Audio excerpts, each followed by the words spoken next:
Chapter 1. The World of Godslayers. At the inception of this tale, I stand witness to your gradual descent into oblivion. How splendid it would be to traverse the chasms of reality. The moment before slumber, a distant chime resonated within the mind of Song Qingwu, echoing like the remnants of an ancient bell. Song Qingwu. The call from the void reverberated like the lingering echoes of a time-worn toll, drawing her consciousness through the layers of chaos like a firefly adrift in the night. Before her, an ancient and resplendent edifice emerged from the dispersing mists. The main hall, supported by 12 coiling dragon columns, was adorned with a glass bell that chimed of its own accord, each note cascading down like celestial dust. Come come. The summons transformed into a mystical bird, bearing gilded parchment as it flitted past her ear. Suddenly, a golden pathway appeared beneath her feet, each step leaving ripples of shimmering inscriptions. The grand entrance of the temple slowly swung open, welcoming her arrival. Within the hall, a luminous golden orb floated in the air.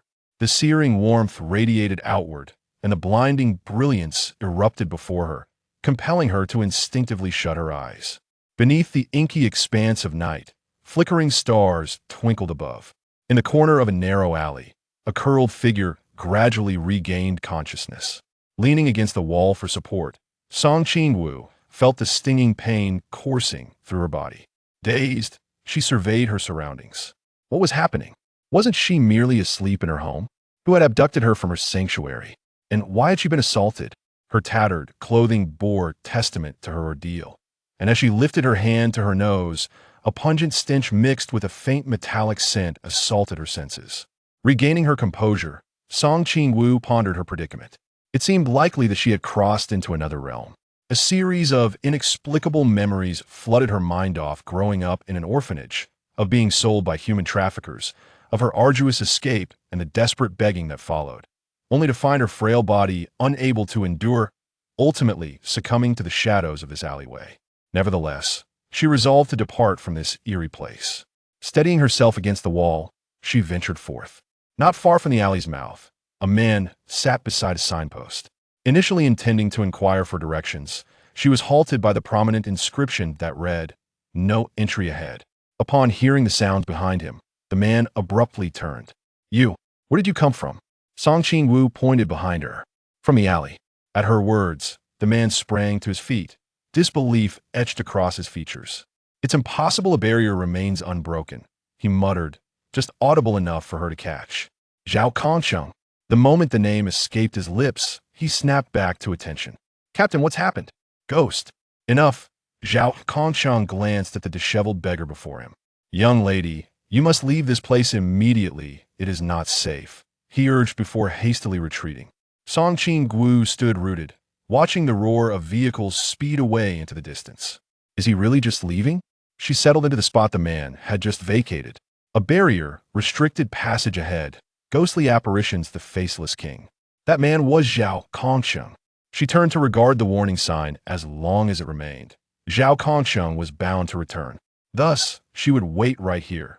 Song Qingwu echoed a voice, and once again, her consciousness was drawn to that palace.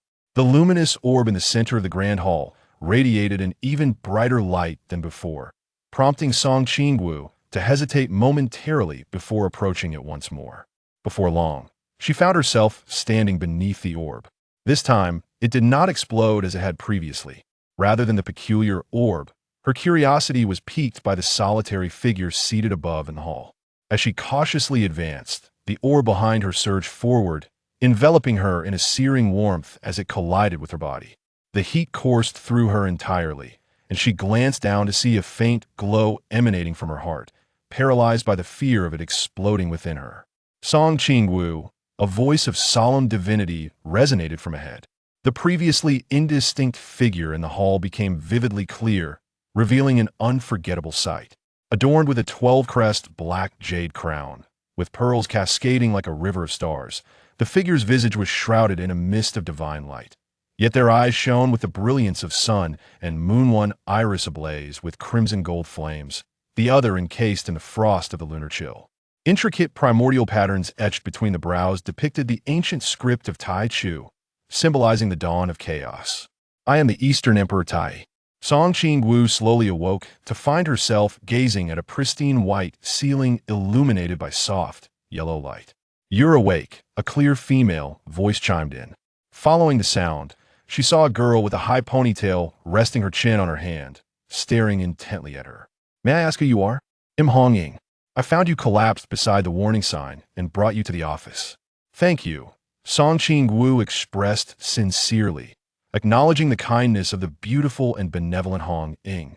"Ding dong, welcome," a crisp electronic voice announced as a man clad in black entered the room. "Captain, you're back." "She's awake," Hong Ying greeted with a smile before stepping further inside. Once she left, the living room was left with only Song Qingwu and the man in black. He was Chun Mai, the captain of Team 136. Rising from the sofa, Song Qingwu greeted him. "Hello?" Chun Mai nodded in response. "Hello. I'm the person in charge here. Please, take a seat. Your body appears quite weak." With his scrutinizing gaze upon her, Song Qingwu gradually sat down. "I heard from old Zhao that he encountered you at the alley entrance in the old district. Young lady, you're covered in injuries. What troubles have you faced? Is there anything we can assist you with?" Lowering her gaze, Song Qingwu spoke softly. "My name is Song Qingwu, and I am an orphan after awakening. I left the alley. You must be aware of what followed." She lifted her eyes to meet Chun Mui's, noticing the confusion reflected in his gaze. With narrowed eyes, Chun Mai seemed to be contemplating something. Ordinary people cannot traverse the boundaryless void, yet this frail girl had emerged from it. However, she appeared unaware of her uniqueness. Was it an accident, or something more? "For the time being, you may stay here until you recover from your injuries. If you need anything, you can seek out Hong Ying." "All right, Captain, leave it to me." A voice suddenly erupted from the door as Hong Ying peeked in, grinning at Song Qingwu. "Thank you." Song Qingwu expressed her gratitude towards Chun Mai. Chapter 2. The Faceless Man. This marked the third day since she had joined Team 136, and the office was devoid of any presence except for her, seated by the entrance. The atmosphere in Cangnan today was particularly oppressive, the darkened sky stifling her breath. Tonight would surely bring rain, Song Qingwu mused. She felt powerless, for she was merely an ordinary person. Over the past 3 days, countless thoughts had raced through her mind about how to save Zhao Kongchen. Should she directly inform Chun Mai and the others that the Ghost Face King would appear in the old district? No one would believe the words of an ordinary individual. Burying her head in her arms, a profound sense of helplessness surged within her. If fate had transported her across time, why had it not granted her the ability to avert tragedy? Beneath the veil of night, a figure clad in a dark red cloak dashed through the rain. In the void, Song Qingwu found herself once again within the palace, where the ancient deity Donghuang Taiyi remained seated upon his throne. As Song Qingwu raised her gaze, she was met with a chilling sight. The ancient god was smiling at her. A formidable aura locked onto her. The next moment, a voice, both commanding and gentle, resonated throughout the hall. "Become my agent." Donghuang Taiyi gestured towards her, and a sacred yet nebulous energy surged forth from within, coursing through her limbs. At the entrance of the peace office, Song Qingwu abruptly rose from the ground and dashed towards the rain. "I must catch up." In the downpour, Zhao Kongchen was kicked out by the Ghost Face King, crashing heavily to the ground. Cough, cough, cough. Blood flowed from his mouth, his pallor ashen. The Ghost Face King loomed in the rain, emitting a piercing roar as he advanced step by step. "Zhao Kongchen." Lin Xia shouted from in front of the notice board. Zhao Kongchen's furious retort echoed from behind the board. "What the hell are you doing running around at night? Get your ass home." As Song Qingwu sprinted through the rain, she spotted a schoolboy madly battling the air, a smile breaking through the rain-soaked visage. There is still time. Without pausing, she charged ahead, yet just as she was about to step into the boundless void, an unseen barrier repelled her, the immense backlash sending her crashing to the ground. How is this possible? Gritting her teeth against the pain, Song Qingwu rose again, pushing forward. The invisible barrier continued to thwart her, preventing any progress. How can this be? I had emerged from the boundless void before. How could I not enter now? Frantically, she pounded against the barrier, her eyes reddening. Lin Xia was taken aback by the sudden arrival of this girl. She anxiously tapped against the barrier, her voice tinged with a hint of tears. Inside the boundless void, Zhao Kongcheng struggled to stand upright, gasping for breath, each inhalation laced with excruciating pain that gnawed at his body. Hearing the calls from outside, he gritted his teeth. "You little brat, didn't I tell you to go home? What are you doing out here? Get back home." He found it perplexing that these two seemed to enjoy wandering in the rain at such an hour. Calming herself, Qingwu, with reddened eyes, turned to Lin Xia and urged, "Lin Xia, use your keen vision to identify the vulnerabilities of this domain. It's swiftly." Lin Xia, astonished, glanced back, pondering how she had discerned this. Raindrops, as large as beans, pelted down upon them. Yet Lin Xia suppressed his inner questions, carefully attuning himself to the weak points of the barrier. Zhao Kongsheng, gazing at the distant ghost-faced king, managed a pained smile and remarked, "At long last, I have awaited this day." At that moment, he held a sigil ghost god's call. With a resounding bang, the world within a 20-meter radius centered around Qingwu seemed to be pressed on pause, everything suspended in stillness. "Thank goodness, I made it just in time." Qingwu dashed to Zhao Kongsheng's side, seizing the ghost god's call from his grasp. The suspended raindrops fell to the ground, producing a cacophony of splashes. Zhao Kongsheng glanced at the girl beside him and then turned to look behind. A youth with golden glimmering eyes was slowly approaching him. He gaped in disbelief and asked, "How did you two breach the boundless void?" Lin Xia pointed to his glowing eyes and sighed. "I merely took a glance at the boundless void and it opened." In the night, his vision was greatly enhanced, making the discovery of the void's weaknesses relatively straightforward. Moreover, if he was not mistaken, he had witnessed sparks when the girl's hand made contact with the boundless void. In no more than 5 minutes, Sister Hongying and the others will arrive. For the remaining 5 minutes, Lin Xia and I will hold the line. Casting a glance at the weakened Zhao Kongsheng, Qingwu picked up a knife from the ground and charged towards the Ghost-Faced King. The Ghost-Faced King's crimson eyes flared, and its massive form suddenly leapt into action. The Chaos God ruins activated. In midair, the Ghost-Faced King's body became momentarily suspended, a black blade slicing across its chest, leaving a deep gash. She pivoted and kicked the Ghost-Faced King away. The recoil from the blade sent a jolt through Qingwu's hands, nearly causing her to drop the knife. The kicked Ghost-Faced King skidded several meters along the ground, a flicker of confusion crossing its grotesque visage, as if it had yet to grasp what had just transpired. "Lin Xia now?" Qingwu decisively hurled the knife to Lin Xia behind her, realizing that she was indeed ill-suited for direct confrontation. Lin Xia observed as Qingwu narrowly evaded a claw from the Ghost-Faced King, then regarded the knife in his hand before charging forward. Ignoring the pain in her legs, Qingwu scrambled back to safety, watching Lin Xia deftly evade the Ghost-Faced King's attacks. She shouted, "Its true form is the ghostly face on its chest. When the time is paused again, strike it fiercely." As her words fell, everything within the 20-meter radius centered around Qingwu once more succumbed to stillness. In the 3 seconds of suspended time, Lin Xia wielded the straight knife repeatedly, striking the ghostly face again and again. Thanks to the enhancement from the Starry Night Dancer, the Ghost-Faced King could not touch Lin Xia, being inexplicably kicked away each time. After being struck over 100 times, the ghostly face on the Ghost-Faced King's chest bore more and more wounds, displaying an increasingly agonized expression. As the creature succumbed to a state of sheer rage, it seemed to have realized the error of its ways, abruptly abandoning the man before it and lunging fiercely towards the girl standing a short distance away. Caught off guard by the sudden and frenzied counterattack of the masked king, Qingwu had no time to react. Her frequent use of the Divine Void had drained her mental energy to its limits. Without the ability to pause time, even Lin Xia, with his remarkable speed, could merely manage to deflect the lethal strike aimed at Qingwu. The tremendous force of the impact sent both of them crashing against the wall, causing the straight blade in Lin Xia's hand to clatter to the ground with a sharp sound. The metallic taste of blood surged from her throat, and Qingwu could not restrain herself from spitting blood. Faced with the impending claws of the masked man, she forcefully unleashed the Divine Void, while Lin Xia delivered a powerful kick that sent the suspended masked king tumbling away. In a fleeting moment following the suspension's release, a figure darted past, and the straight blade plunged heavily into the chest of the masked king as it landed. Chapter 1. The World of Divine Slaying Warning. 1. The protagonist's growth journey. 2. A dual narrative of plot and romance. 3. Efforts to mend regrets will be made. 4. Relationship dynamics. Beyond a few established ones, specifics will depend on the unfolding narrative, including the dismantling of official pairings, such as Lin Xia.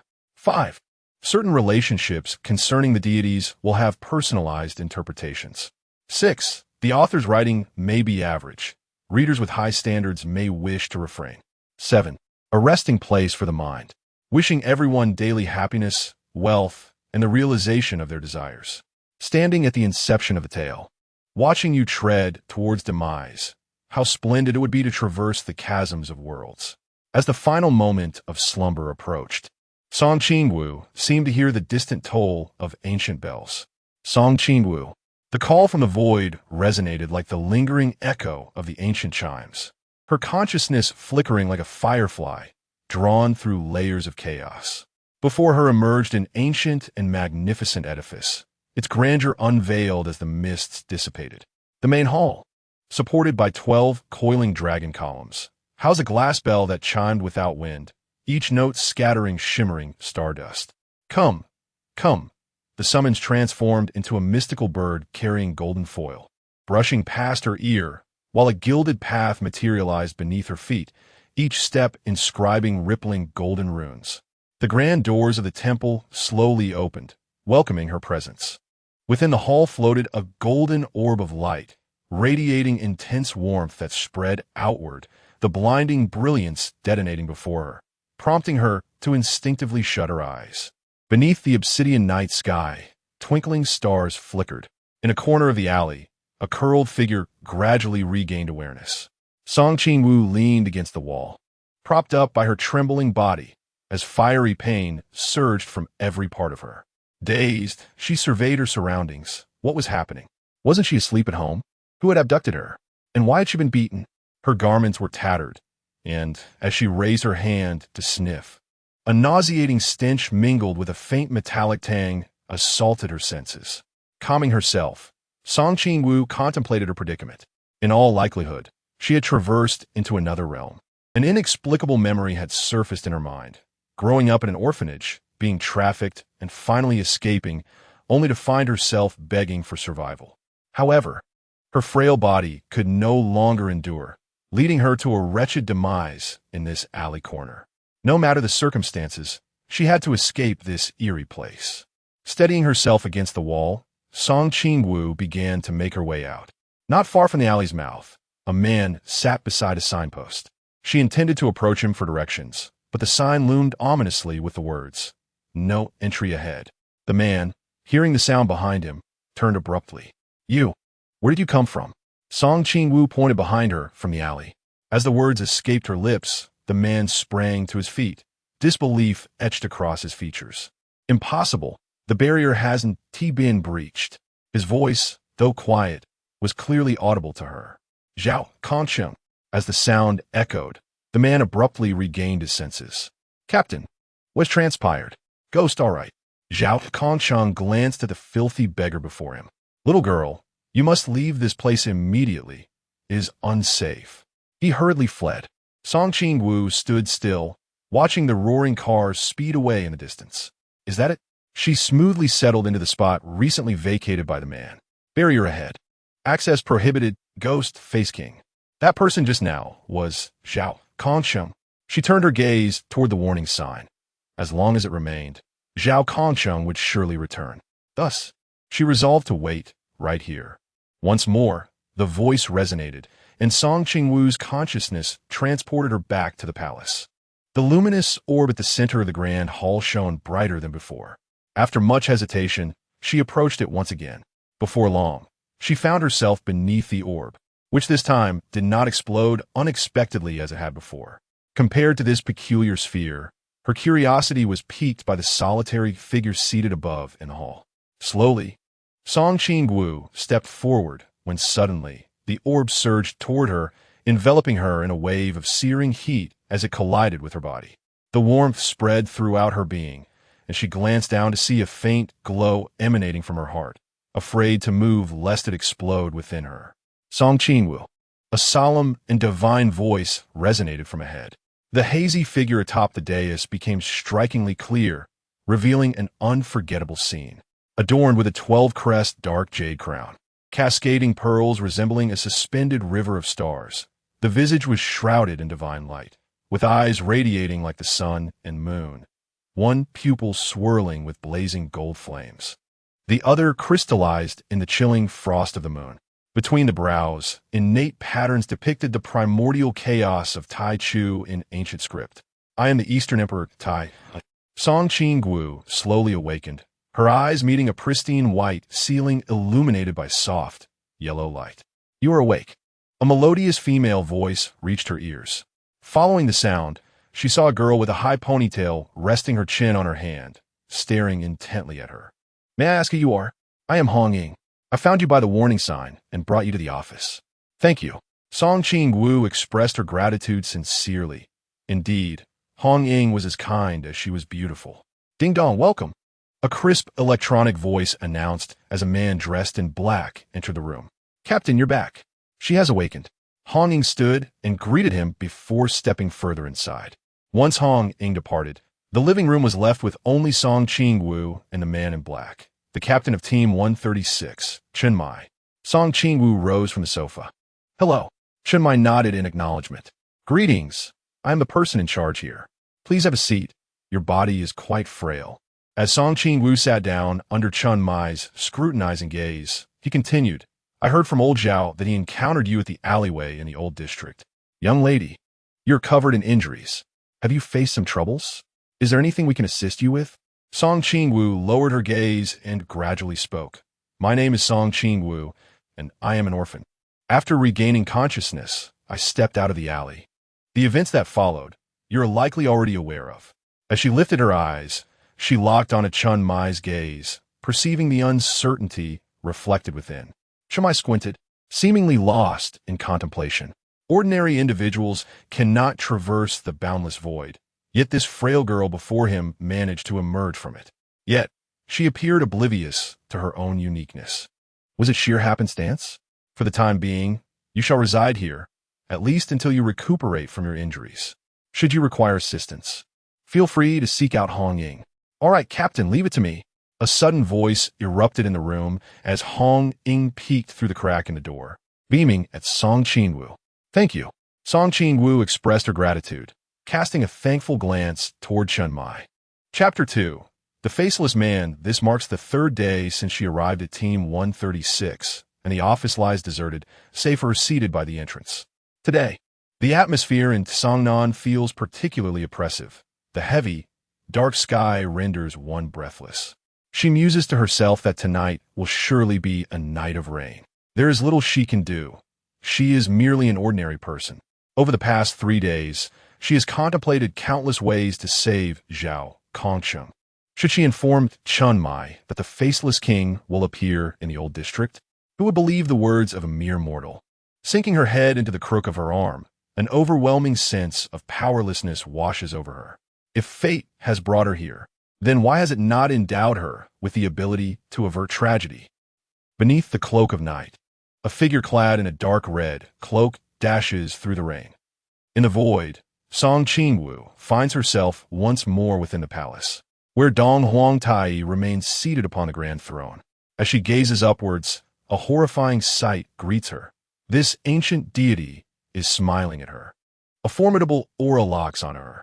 The next moment, a voice, both dignified and gentle, reverberates through the hall. Become my agent. Donghuang Taiyi gestures towards her, and a sacred, nebulous energy surges forth from within her, coursing through her limbs. At the entrance of the peace office, Song Qingwu suddenly leaps to her feet, charging into the rain. She must catch up. In the downpour, Zhao Kongsheng is violently kicked out by the Faceless King, crashing heavily to the ground. Coughing, blood spills from his lips, and his complexion has turned ashen. The Faceless King looms in the rain, emitting a piercing roar as he approaches step by step. Zhao Kongsheng! Zhao Kongsheng! Lin Xia shouts from before the notice board. Zhao Kongsheng's furious retort echoes from behind the board. What the hell are you doing running around at night? Get your ass back home. As Song Qingwu races through the rain, She spots a boy in a school uniform wildly flailing against the air, a smile breaking across his rain-soaked face. There is still time. Without pausing, she charges forward, but just as she is about to step into the boundless void, an invisible barrier repels her. The immense backlash sending her crashing to the ground. How is this possible? Gritting her teeth against the pain, she scrambles back to her feet and lunges forward again. The unseen barrier still halts her advance. How can this be? I emerged from the boundless void last time. How can I not enter now? Frantically, Qingwu pounds against the barrier, her eyes welling with tears. Lin Xia, taken aback by the sudden appearance of this girl, observes her anxiously pounding at the barrier, her voice tinged with an almost sobbing tone. Within the boundless void, Zhao Kongsheng struggles to straighten his body, gasping for breath. Each inhalation accompanied by searing pain that gnaws at him. Hearing the shouts from outside, he grits his teeth. You little brat, didn't I tell you to go home? What are you doing out here? Get back home now. He finds it utterly perplexing. Why do they all seem to enjoy wandering in the rain at such late hours? As Qingwu regained her composure, her eyes reddened as she turned to Lin Xia beside her, urging, Lin Xia, with your keen sight, identify the weaknesses of this realm swiftly. Lin Xia, taken aback, wondered how she knew. Torrential raindrops cascaded upon them. Yet he suppressed his curiosity and focused intently on sensing the vulnerabilities of the barrier. Zhao Kongsheng gazed at the distant ghost face king, forcing a pained smile as he declared, At last, I have awaited this day. In his hand, a new emblem appeared, ghostly goddess call. With a resounding boom, the world around Qingwu seemed to freeze, as if the very fabric of reality had been paused within a 20-meter radius. Thank goodness, we made it just in time. Qingwu dashed to Zhao Kongsheng's side, snatching the ghostly god's call from his grasp. The suspended raindrops fell to the ground, creating a cacophony of splashes. Zhao Kongsheng glanced at the young woman beside him before turning his gaze backward. A figure approached him, eyes gleaming with golden light. He gasped in disbelief. How did you two breach the boundless void? Lin Xia pointed to his glowing eyes, sighing in resignation. I merely glimpsed the boundless void with them, and it opened. At night, his vision was greatly amplified, making it relatively simple to discern the weaknesses of the boundless void. Moreover, if he recalled correctly, when the girl had touched the boundless void, sparks seemed to fly. In just 5 minutes, Sister Hongying and the others will arrive. For the remaining 5 minutes, Lin Xia and I shall hold the fort. Qingwu observed the weakened Zhao Kongsheng, picked up a blade from the ground, and charged towards the ghost face king. The creature's crimson eyes flared as its colossal form leapt into the air. The Chaos Divine ruins activated. In midair, the ghost face king momentarily froze as a dark blade sliced across its chest, leaving a deep gash. She swiftly kicked the ghost face king away. The recoil from the blade caused Qingwu's palm to ache, almost making her drop the weapon. The kicked ghost face king skidded several meters across the ground, its grotesque visage displaying a fleeting look of confusion, as if it had yet to comprehend what had just transpired. Lin Xia now? Qingwu decisively tossed the blade to Lin Xia, realizing her own limitations in direct confrontation. Lin Xia, witnessing Qingwu narrowly evade a claw from the ghost face king while rolling on the ground, glanced at the weapon in his hand before charging forward without hesitation. Ignoring the pain in her legs, Qingwu scrambled back to safety, shouting at Lin Xia. Its true form is that ghastly face on its chest. Seize the moment while time is suspended and strike fiercely. As her words echoed, the 20-meter radius around Qingwu once again succumbed to stillness. Within those 3 seconds of frozen time, Lin Xia wielded his blade with precision, delivering blow after blow upon the ghostly face. Enhanced by the Starry Night Dancer's power, the Ghost Face King could not touch Lin Xia, being inexplicably sent flying with each strike. After being struck repeatedly by Lin Xia's blade over 100 times, the ghostly visage on the chest of the Ghost Face King bore an increasing number of wounds, and its expression grew ever more anguished. At that moment, the Ghost Face King was consumed by a profound rage. It seemed to realize the shift in the tide of battle and abandoned its assault on the man before it, lunging ferociously toward the girl standing not far away. Faced with the sudden and frenzied counterattack of the Ghost-Faced King, Song Qingwu was unprepared.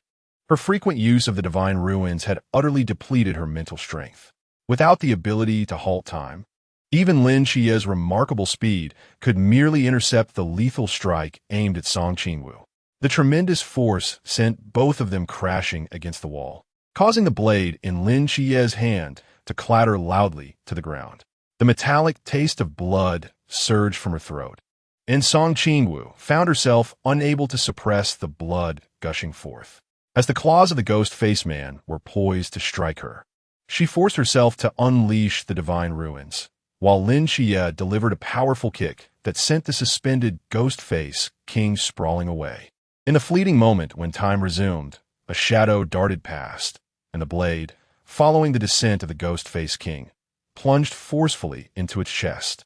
Chapter 3. The divine agent's Song Qingwu rose from ground. The ghost-faced king lay pinned to the earth by Zhao Kongsheng, utterly motionless, save for the grotesque face on its chest, which twisted incessantly from the wound inflicted by a blade. She approached alongside Lin Xia, furrowing her brow as she gazed down at the foul-smelling, grotesque corpse.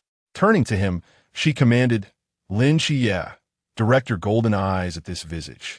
A piercing scream echoed through the air, accompanied by the fervent and sacred gaze that illuminated the surroundings. Finally, the monstrous creature was subdued. Zhao Kongsheng collapsed to the ground, gasping for breath. Meanwhile, Song Qingwu's vision darkened, and she began to fall backward.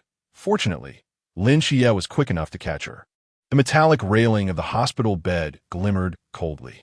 The young girl rested her head on a pillow imbued with the scent of disinfectant. A single tear silently sliding down her temple, while the corners of her lips curled upward ever so slightly. In this dream, there were no images of Lin Xia kneeling in a pool of blood, nor was Zhao Kongsheng found beneath the drenching rain. At the Peace Affairs office, Song Qingwu had spent an entire day in the hospital but insisted on leaving, pleading with Hong Ying to take her back to the office. Upon entering, she was greeted by an enticing aroma that made her stomach rumble in response. Chen Mai had prepared an elaborate feast and was just returning from the kitchen, ready for dinner. "Oh, you're here too." Song Qingwu noticed Lin Xia rising from the sofa and waved at him with a smile. In acknowledgement of the girl who fought alongside him that night, Lin Xia offered a polite nod. "Captain, with such a grand spread, it's a pity for old Zhao, who can only sip porridge in the hospital," Hong Ying teased. "All right, enough dawdling, let us eat." Chen Mai beckoned everyone to take a seat. Faced with the sumptuous meal, Song Qingwu devoured her food with the fervor of a starving ghost. Lin Xia sat beside her, catching a glimpse of her cheeks puffed out with food, reminiscent of a little hamster. It was rather endearing. After placing her utensils down, Song Qingwu contentedly rubbed her stomach, noticing that the others had nearly finished their meals as well. Chen Mai glanced at the pair of Song Qingwu and Lin Xia sitting side by side, raising an eyebrow as he spoke. "Thanks to you both for that night's events. But how did you two manage to appear simultaneously in that situation and endure under the ghost-faced king for so long?" Song Qingwu was well aware of the implications of his words. She turned to Lin Xia, who was also looking at her. It seemed she would have to speak first. The story is as follows. Song Qingwu calmly began her tale. "So, you're suggesting you awaken the divine ruins, and that deity informed you of old Zhao's peril, prompting you to rescue him?"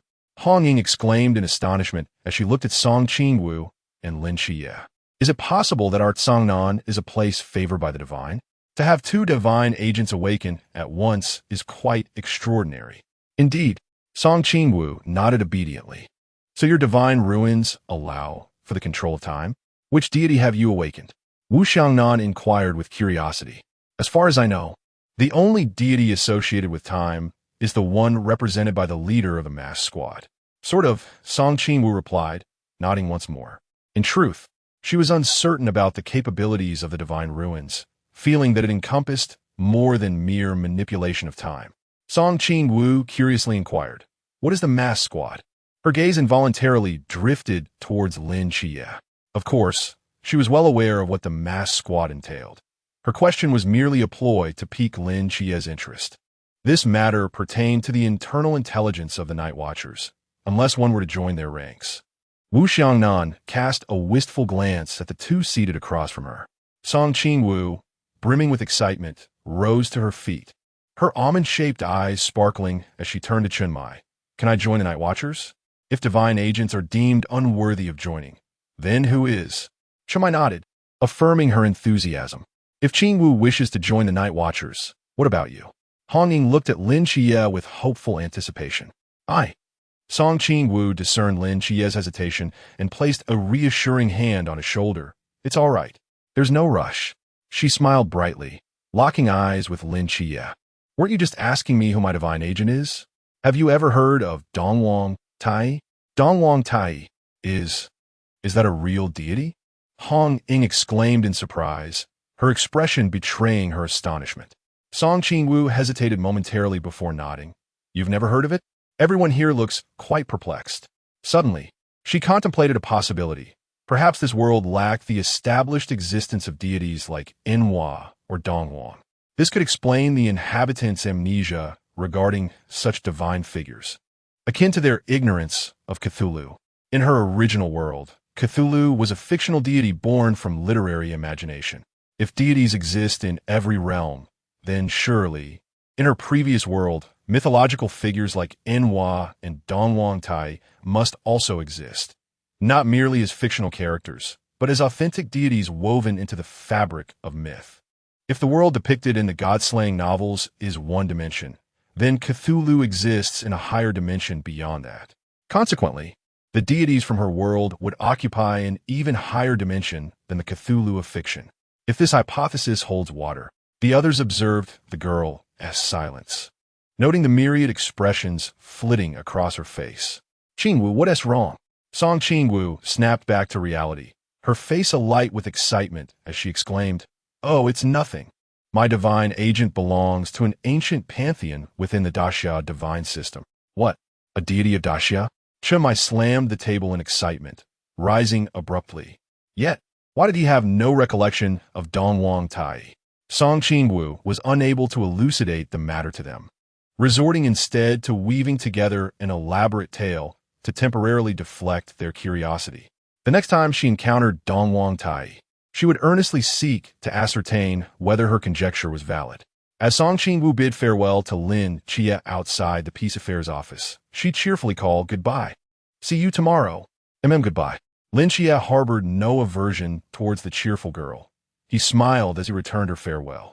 Although he was puzzled by her mention of seeing each other the following day, he was resolute in his decision not to join the Night Watchers. For him, all he desires is to safeguard his modest home. Hong Ying gazes at the entrance, questioning, Captain, are we truly allowing him to depart? He is, after all, the agent of Michael. While they already possess Song Qingwu, a rare divine agent is not something one would consider excessive. If he is unwilling to join us, can we truly force him to stay? Chunmai shakes his head in resignation. He, too, wishes to recruit Lin Xie into the Night Watchers, for a divine agent's potential within their ranks is boundless.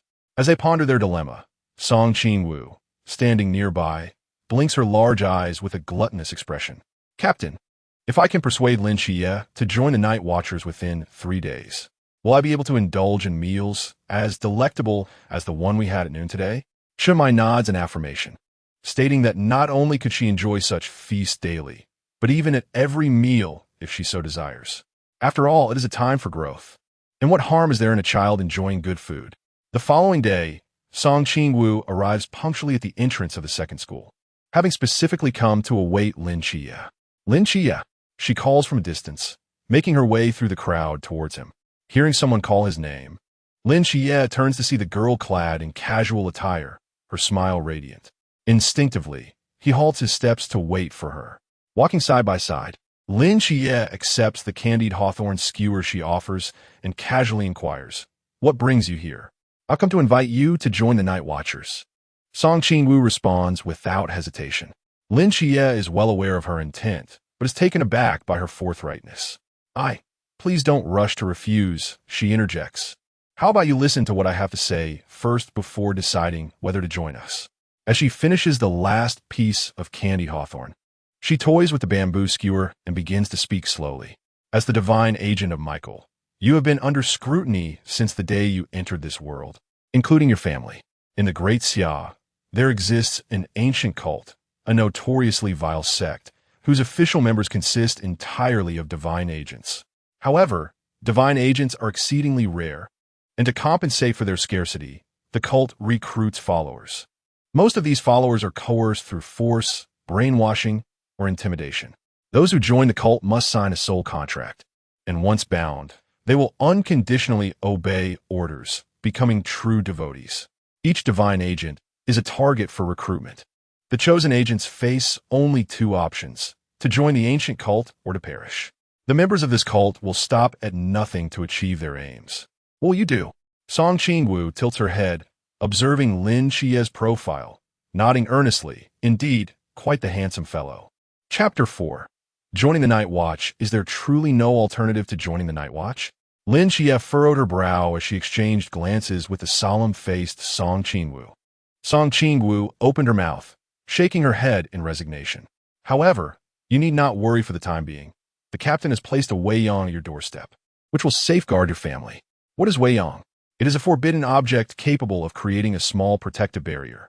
Should anyone with ill intentions attempt to breach the sanctuary of Weiyang, it will activate, transporting all marked beings within the premises to another designated location, namely the basement of the peace office. Qingwu paused before continuing. In fact, Weiyang is a protective measure specifically established by the captain for the families of the Night Watch. Are all the families of the Night Watch protected? Are your family members safeguarded as well? Lin Xia inquired, her curiosity piqued. Weiyang is a forbidden object and quite valuable, even within the Night Watch. Few have access to it. Moreover, I am an orphan with no family. Qingwu stated casually, as if the words were not a reflection of her own reality.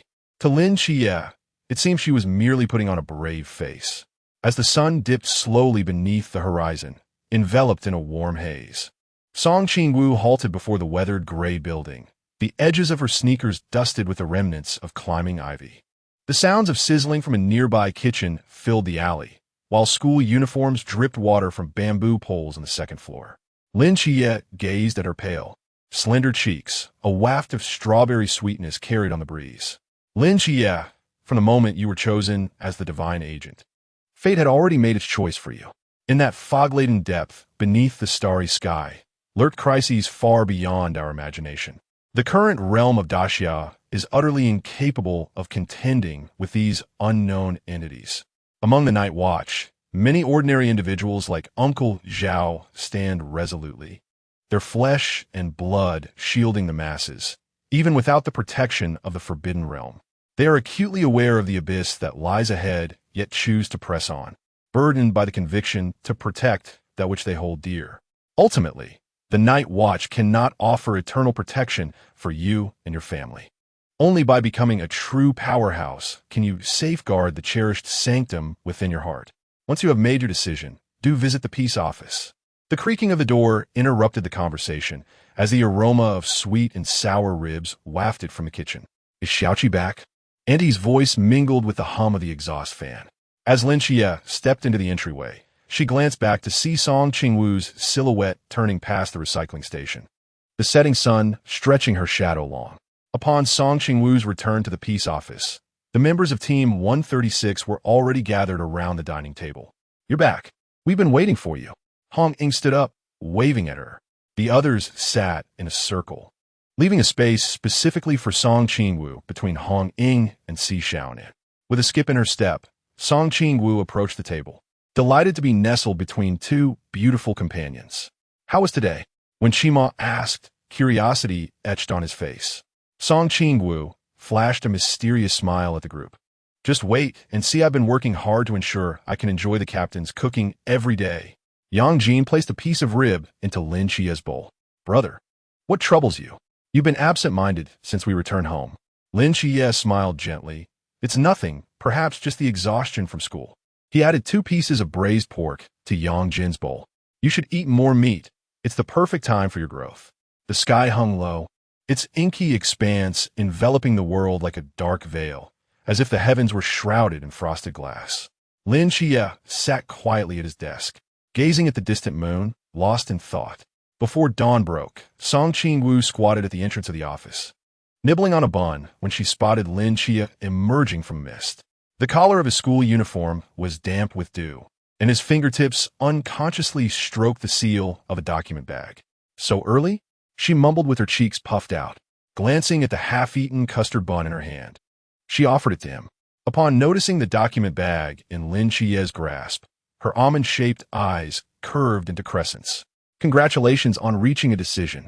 Just as Lin Xia was about to speak, the window on the second floor suddenly swung open.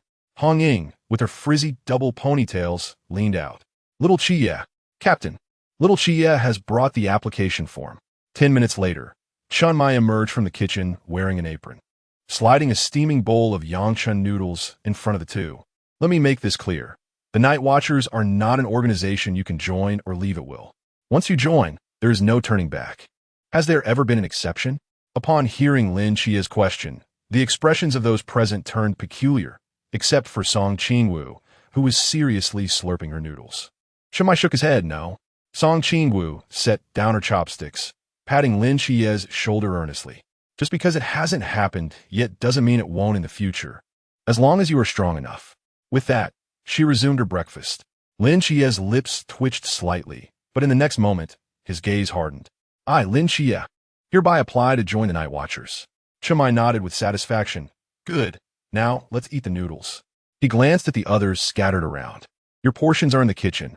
Help yourselves. Lin Xia turned to Song Qingwu, who was engrossed in her meal. In just a short while, her bowl was already half empty. If you remember correctly, earlier at the office entrance, she had quite the appetite. I will submit your applications to the higher-ups shortly, but until you complete the intensive training, you won't be considered official members. Intensive training? All newcomers must undergo a year-long intensive training before officially joining the Night Watchers. It starts every September, during which you'll learn combat, firearms, tactical deployment, and the use of forbidden ruins, among other skills. Until you finish the training, you'll only be provisional members of our team. Provisional members do not receive meals or accommodation. Lin Xia exclaimed, No meals or accommodation. Where will I stay during training? He began to panic. You can stay at my place. There's an empty room. Hong Ying called out from the kitchen. Cough, cough. What? Lin Xia's eyes widened in disbelief. Together? That was specifically reserved for you by Sister Hong Ying. In a room adjacent to mine. Song Qingwu briefly responded to Lin Xia before returning to her meal with fervor. Realizing her misunderstanding, Lin Xia quietly breathed a sigh of relief. As dusk fell, Chun Mai descended the stairs and spotted Lin Xia standing in the corner, gazing blankly at the balcony on the second floor. He patted Lin Xia on the shoulder and said, It's all taken care of. Lin Xia replied softly, All right, let's depart. He then added, By the way, here is something for you. Chun Mai retrieved a pristine new bank card from his pocket. Lin Xia's pupils constricted. What is this? You have received an advance on a year's salary and allowances for your family, and that girl has also taken advance on her year's earnings. I was instructed to hand over half to you, as a form of compensation for her having drawn you into the Night Watchers, Chun Mai explained, offering the card to Lin Xia. A wave of warmth surged through Lin Xia's heart, yet he shook his head, refusing to take the card. I cannot accept this, especially since I have saved a bit myself. A year's worth will suffice. Chun Mai pressed the card into Lin Xia's hand and turned to walk out of the alley. That girl insisted, with numerous reminders, that I must give you this card.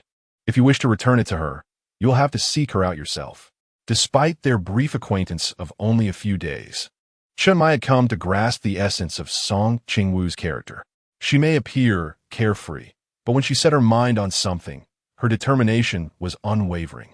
Having done what he needed to do, he left the rest to these two young individuals to manage on their own. Chapter 5. The training in progress. As the moonlight cascaded through the second-floor window, Lin Xia stood before Song Qingwu's door, clutching a bank card. He recalled Chun Mai's words from earlier in the day about seeking her out, his fingertips hovering hesitantly above the door panel. Inside, Song Qingwu lay draped across her bed, drowsily perusing the Night Watchman's handbook, when she was suddenly roused by 3 measured knocks. Lin Xia awaited in silence outside the door. The door creaked open, a warm, golden light spilling forth. Song Qingwu emerged, her tousled curls framing her face, the collar of her pajama askew, revealing a glimpse of her collarbone. While she cradled a plush rabbit in her arms, her eyes heavy with sleep. Lin Xia, disturbing one's dreams at this hour invites curses, she chided. Lin Xia shook the card in his hand. This is for you. He tightened his grip on the card, the metallic edge digging painfully into his palm. The salary of a night watchman is hard-earned. I must not. Suddenly, Song Qingwu leaned closer, the moonlight catching on her lashes like scattered stardust. As she grasped his hand and pressed the card back into his palm. Consider it an investment in a future comrade, shall we? With that, she abruptly turned and slammed the door shut. The muffled voice from behind the door echoed. Money given is like water spilled. If you bring this up again, I shall inform Sister Hongying that you are up to no good at this hour. Lin Xie stood, momentarily stunned by her childish antics, his eyes wide with disbelief. When did I? Just now. The door cracked open slightly, her bright eyes fixed intently on him. Do not slip the card through the crack. If you truly do not need it, simply return it home. Xia, it is getting late. Good night. The door closed with a decisive click, locking him out. The tranquil moonlight bathed his face as he lingered before the door, whispering softly, "Thank you." Morning light began to filter into the office. Song Qingwu rubbed her sleepy eyes as she listened to a brief meeting. I have devised a training regimen for both of you to become competent night watchmen. Rigorous training is essential. Starting today, we will guide you through the process. Chen Mai handed the training plan to the two of them. At the shooting range, Long Xian suddenly appeared between them, turning to point at the humanoid target 30 meters away. 10 shots. Hitting the 8 ring or above counts as a pass. Lin Xie held his breath, aiming, the recoil causing his grip to tremble. Bang, bang, bang. Missed, missed, missed. The electronic voice of the target reporting system echoed across the platform, and when Chima's actions of snacking came to an abrupt halt, all 10 shots missed their mark.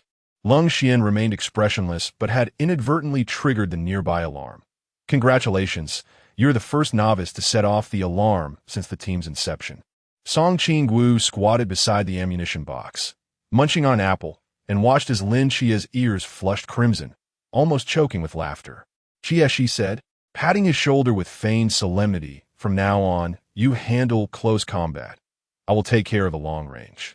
The girl bounced up, seizing the gun, and, as she squeezed the trigger, the recoil sent her stumbling backward, 5 shots creating a crooked smile on the target paper. Song Qingwu, Lin Xia. Oh, winky face. Wen Qima. Lung Xian's poker face finally cracked. You are the worst group I have ever trained. As the midday sun streamed across the dining table, Chen Mai served up squirrel fish, while Song Qingwu was pressing an ice pack against the bruise on her forehead. Sister Hongying was simply too fierce. Song Qingwu stole a glance at Chen Mai, who was ladling soup. I am doing this for your own good. Hongying waved her chopsticks in a teaching manner. Qingwu's divine realm leans toward support, and her shortcomings in close combat could be fatal. Look how clever Xia is, knowing to use feints to lure the enemy. Lin Xia's hand trembled, causing a piece of tofu to tumble into the soup bowl. Earlier that morning, he had been thrown over Hongying's shoulder 14 times, and his tailbone still throbbed painfully. Do you know why you always get beaten? Hongying placed a piece of rib in his Song Qingwu's bowl, stating that battle is not a mere arithmetic problem. Sometimes, intuition must be trusted. Lin Xia silently picked at his rice, discovering a tender, poached egg nestled at the bottom of his bowl.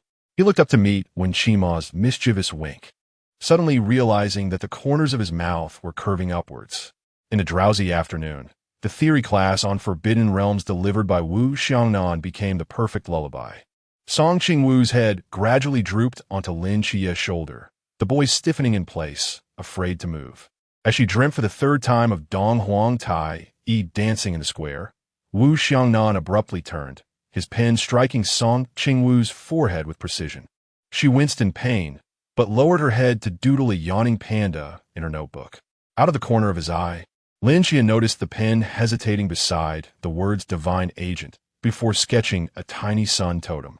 As the setting sun bathed the wooden sword in a golden hue, Chen Mai's blade paused at Song Qingwu's throat for the 3rd time, only to suddenly retract into its sheath. Starting tomorrow, The training will double. The girl lay on the sandy ground, gasping for breath, her hair dusted with grit. Captain, that move of yours was utterly unscrupulous. Will the enemy adhere to martial ethics? Shimai tossed her a towel. On the other side, Lin Xia was resting, sketching something on the ground with a twig. When Song Qingwu leaned in for a closer look, she was astonished to find it was a breakdown of the techniques they had just practiced. Are you writing a 5-year simulation and a 3-year combat plan here? She poked at the boy's top back. Lin Xia shook his head, helplessly stating, I just think we should find a more efficient way to fight. As the stars hung low, Si Xiaonan crouched in the infirmary, applying medicine to the two. Song Qingwu grimaced as she raised her arm. Xia, why do you look like nothing's wrong? Lin Xia calmly tended to his wounds, but the veins bulging on his forehead betrayed his inner tension and pain. Moonlight spilled over the windowsill, and the laughter and chatter from the office wove a dense web on that midsummer night. Upon returning to Hong Ying's villa, Lin Xia rubbed his weary eyes, and within mere minutes, Song Qingwu had already collapsed onto the sofa, fast asleep. After a day of training, both were utterly exhausted. Lin Xia stood by the sofa, gazing at her sleeping face, hesitating for a long moment before gently tapping her shoulder. Qingwu, wake up. It's time to go to your room. Song Qingwu groggily opened her eyes, a handsome face coming into view. Even in his injured state, his allure remained undiminished. Qi, you're back? She murmured. Yes. Go to your room and rest, he replied. Song Qingwu stood up and, limping, made her way to the second floor. She had initially intended to take a brief rest on the sofa, but the comfort of Sister Hong Ying's couch was so enticing that she had inadvertently drifted off to sleep. Suddenly awakened by Lin Xia's call, she felt utterly exhausted, relying solely on instinct to ascend the stairs. Lin Qi quietly trailed behind her, his gaze fixed on her unsteady figure, fearful that she might lose her footing and tumble down. At the staircase's entrance, he watched her enter her room before finally turning to retreat into his own. Chapter 6. Trouble? Ding dong, welcome. The morning mist dampened the hem of Lin Xia's shirt as he pushed open the glass door of the office, dragging behind him a swaying figure. He stepped forward, gripping the delicate wrist of the girl as he crossed the threshold, watching her dreamily raise her left leg while forgetting to lower her right. The breeze of late August tousled her loose bun, a strand of hair sticking to her glistening nose, rising and falling with her breath. This peculiar situation can be traced back 5 days. At 4:47, the sky still bore a slate-gray hue, and crickets were chirping in a saw-like rhythm through the cracks of the wall. Lin Xia counted to the 7th time without hearing the regular footsteps behind him. When he turned, he was met with an empty alley, a shadow curled up within the hazy glow of a street lamp that was about to extinguish. Song Qingwu maintained her walking posture, seemingly frozen, her bangs lifted by the wind revealing her smooth forehead, the second button of her white shirt undone. It was only when Lin Xia approached that he heard her prolonged breath.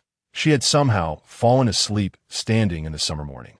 He sighed at the sight of Song Qingwu about to topple over, twisting his wrist to let her warm hand slip into his palm, certainly better than her colliding with a lamppost. Good morning, Deputy Team Leader. Good morning, Deputy Team Leader. Song Qingwu struggled to open her eyes and greet him. Morning, Xia, Qingwu. Wu Xiangnan was seated on the sofa, sipping tea from a cup. Lin Xia guided Song Qingwu to sit beside him on the sofa. Wu Xiangnan pointed at the unconscious Song Qingwu slumped against the sofa, his eyes widening in surprise. Has she been like this lately?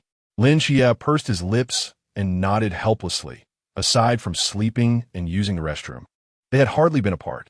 Except for the training time, she practically collapsed in his sleep, even dozing off while walking. Wu Xiangnan frowned, noting that their training regimen was within an acceptable range, so she shouldn't be this exhausted. There's something off with her physical condition. Was there any unusual occurrence during her training? Lin Xia's gaze lingered on the curled-up figure on the sofa, recalling the details of her recent training. She had been utilizing the Forbidden Ruins with notable frequency during their recent matches. Lin Xia paused and continued, during training a while back. The captain prohibited us from using the Forbidden Ruins, although Qingwu occasionally dozed off still. Upon hearing this, a rare seriousness crossed Wu Xiangnan's face. While he usually maintained a meticulous demeanor, this was the first time Lin Xia had seen him display such an expression. He couldn't help but feel a sense of worry as he gazed at the girl's silhouette. The dim light illuminated every corner as Song Qingwu rubbed her eyes and sat up from the sofa, glancing down at the black coat draped over her. She turned her gaze toward the clock on the wall, 11:25. Outside the glass door lay a darkened world. It seemed she had somewhat lost track of her memories. She recalled arriving at the office in the morning, then briefly dozing off. Was there no training today? Hadn't anyone called for her? Rubbing her sore shoulders and neck, Song Qingwu walked to the door of the basement activity room, where 8 individuals were each engaged in their tasks, an eerie silence enveloping the space. Are you all engaged in team-building activities? Song Qingwu suddenly interjected, attempting to lighten the atmosphere. Is today a special occasion? It was surprising that all the team members were present. The vice captain and Xiaonan usually would have been at their doorsteps by this hour. Qingwu, you finally awakened, Hong Ying remarked, discarding the cushion she held and pulling her to sit down. Song Qingwu scanned the room. Apart from Hong Ying, everyone appeared quite fatigued, particularly the captain and the vice captain. Bewildered, Song Qingwu wondered what had transpired. Qi, what is going on? She blinked at Lin Qiyi across from her, signaling him for clarification. Lin Qiyi shook his head and glanced at Chun Mai, indicating that they needed to consult the captain. Qingwu, I need to discuss something with you, Chun Mai said, closing the documents in his hands and looking seriously at Song Qingwu. She sat up straight, nodding earnestly. Understood, Captain. In circumstances that are not absolutely necessary, refrain from using the Forbidden Ruins. Why? Have you not noticed that with the increasing frequency of your usage of the Forbidden Ruins, your tendency to drowsiness has intensified? We have preliminarily deduced that your current mental capacity cannot sustain the divine ruins of Donghuang Taiyi. Xiaonan measured your mental fluctuations, and during your sleep, your mental state consistently remained at an alarmingly low level, at times even dropping to 0. We have perused the archives all day, and this is the first instance we have encountered such a condition.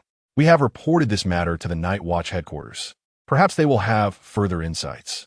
But Song Qingwu opened her mouth. All right, I understand. She had indeed noticed her frequent bouts of sleepiness, initially attributing it to the grueling training sessions and insufficient rest. In contrast, Lin Qiyi appeared lively and energetic, truly deserving of the title of a dual divine agent. Seeing Song Qingwu sitting there in a daze, a pink fruit candy was presented to her lips. The sweet and tangy flavor filled her mouth. Strawberry. Song Qingwu gazed at Xiaonan with sparkling eyes. Actually, there is no need for excessive concern. This means that the training sessions for the Forbidden Ruins will have to be paused for a while, Lung Xian reassured her. Song Qingwu displayed a disappointed expression. What a pity. Out of the corner of her eye, she caught a glimpse of the girl's slightly upturned lips, and Lin Qiye's eyes revealed a hint of helplessness. He almost fell for her charm again. The following morning, Lin Qiyi dragged a weary Song Qingwu as they pushed open the office door. I'm so sleepy, Song Qingwu lamented. Jie, you're here too? Li Yifei exclaimed.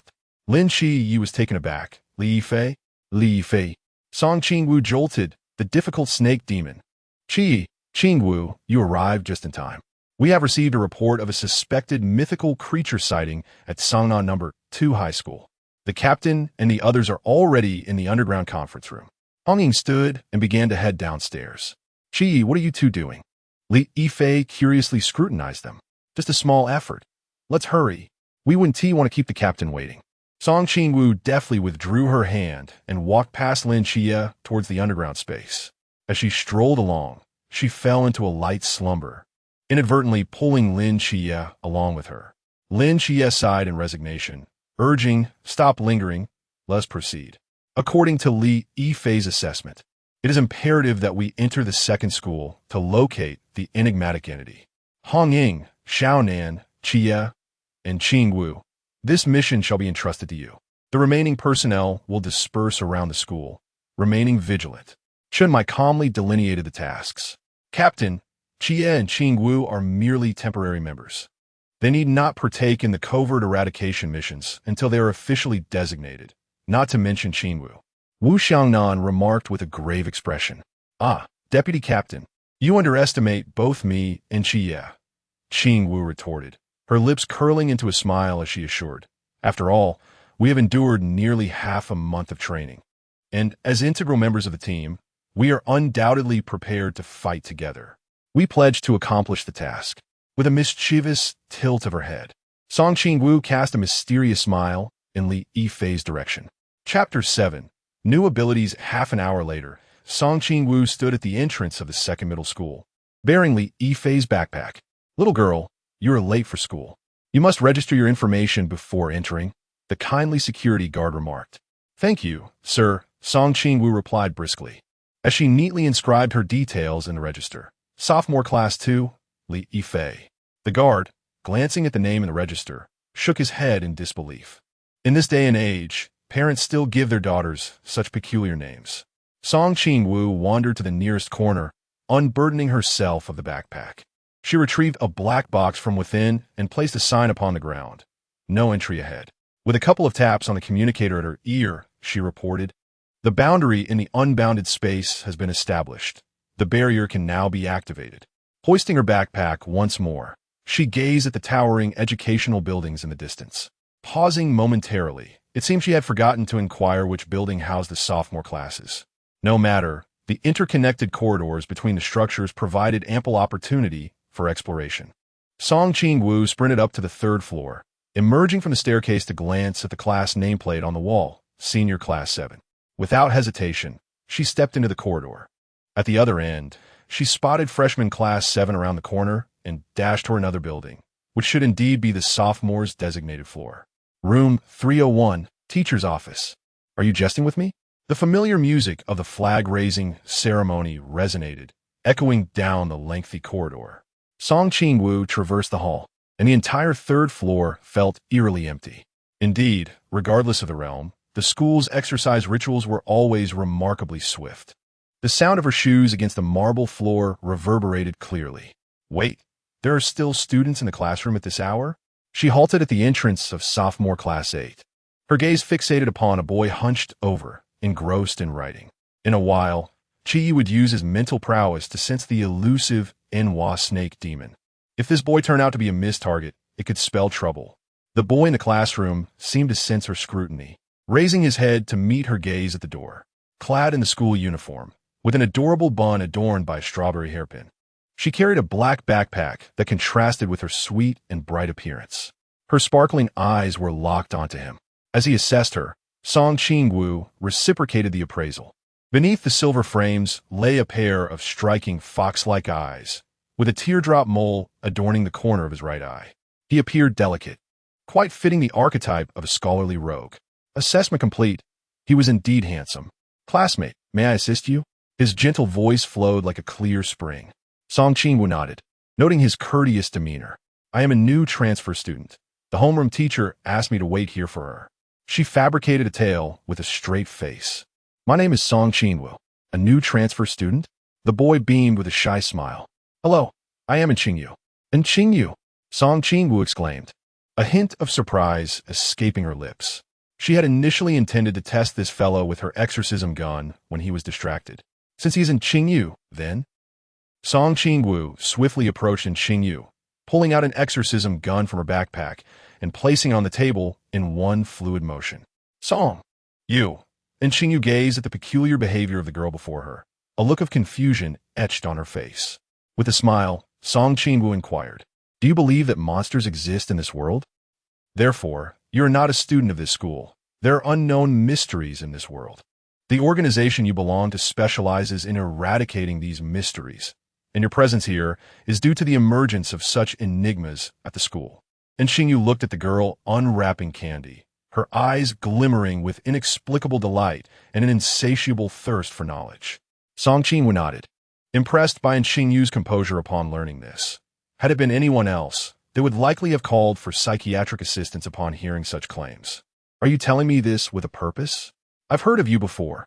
You are quite intelligent with considerable potential. Would you consider joining us? Song Qingwu retrieved a piece of candy from her pocket and placed it on Qingyu's desk. This exorcism gun is for you. It poses no harm to ordinary individuals, but can reveal the true form of monsters. However, it is best not to use it lightly, as those creatures are rather formidable. With a flourish, Song Qingwu stood up and prepared to leave, adding, "It may not be safe outside shortly. You can wait in the classroom for someone named Lin Xia, a handsome fellow wielding a long knife." "Where are you going?" "To carry out a mission." Song Qingwu suddenly turned back, her expression grave. "Can you shoot?" She nearly forgot that, at this point, and Qingwu had yet to awaken her true potential. It was uncertain whether she could handle a firearm. "Does shooting balloons with perfect accuracy count?" And Qingwu adjusted her glasses, a slight smile gracing her lips. Song Qingwu nodded vigorously. "It counts. If you decide to step into this new world, wait for me in the school's grand auditorium after everything is resolved." Were it anyone else, Song Qingwu would certainly not have faith. But this was in Qingwu, the future key to the door. The roars of monsters intertwined with screams echoed through the chaos as numerous students scattered like headless flies, rendering the campus a scene of pandemonium. "Qingwu, where are you now?" Lin Qia's voice emerged from the earpiece. "Jia, phew. I'm pursuing the bald principal." Song Qingwu's voice was intermittent. "Oh my." He jumped down directly. A serpentine tail swung a cement block toward the corridor's railing. The sharp crack of breaking rebar pierced the air as she witnessed the principal's skin peeling away, revealing grayish-blue serpentine scales beneath. "Don't even think about escaping." Song Qingwu propelled herself off the crumbling bricks, leaping from the third floor, her fingertips glimmering with silver light. The space thickened as she fell, the fluid motion of a second hand suspended in time. Utilizing the divine ruins, she remained suspended in midair, reducing her descent's height and mitigating the impact upon landing. With a roll, she crashed to the ground, the sound of her elbow meeting the earth echoing with a brutal crack. The thud of a heavy object landing mingled with the crackle of electricity that reached her earpiece. "Qingwu, what's the situation over there?" Lin Qia's voice suddenly became urgent. The headset flickered twice with a crimson glow amidst the rubble, and then fell silent. Lin Xia struck the headset with urgency, exclaiming, "Sister Hongying, Qingwu is pursuing the Nandu snake demon. She may be in peril. Qingwu can handle ordinary snake demons. You must have faith in her," came the reply. The Nandu snake demon's vertical pupils constricted into narrow slits, its scales around the waist undergoing a transformation into a dark golden hue. Despite the pain, Song Qingwu aimed her demon-slaying gun at the snake demon, which was fixated on her. Bang! The bullet grazed the snake's tail, leaving scorched marks, while the foul, viscous fluid splattered onto her sneakers with a hissing sound. "Human, perish!" With a flick of its forked tongue, the massive tail of the snake lunged toward her. Song Qingwu brandished her dagger, slicing along the reverse scales of the tail, sparks flying as her hands trembled from the impact. This shouldn't be happening. She noticed a prominent, sharp protrusion on the snake demon's forehead. Another mutant? Song Qingwu sidestepped and executed a sweeping kick toward the demon. With her current strength, confronting an ordinary Class 1 monster posed little challenge. Yet, the adversary seemed impervious to her attacks. She recalled that the captain had never mentioned the Nandu, snake demon's hide, being this resilient. The Nandu snake demon seized her ankle and slammed her to the ground. Song Qingwu tumbled among the shattered concrete, the sigh of Donghuang Taiyi echoing in her ears. She had clarity now, as the oracle's call resounded. The world around her transformed into transparency. Suddenly, Song Qingwu smiled. She released her dagger and spread her arms wide, allowing the serpent's tail to coil around her waist. At the moment the razor-sharp fangs pierced her shoulder, a blazing golden flame erupted from every pore. The young woman, beneath the blazing sun, raised her ignited fingertips and gently pressed them against the demon's brow. There was no cataclysmic explosion. The azure scales began to disintegrate into ash from the tip. The Nandu snake demon's terrified roar became lodged in its throat, its immense form fracturing into countless embers in the morning light.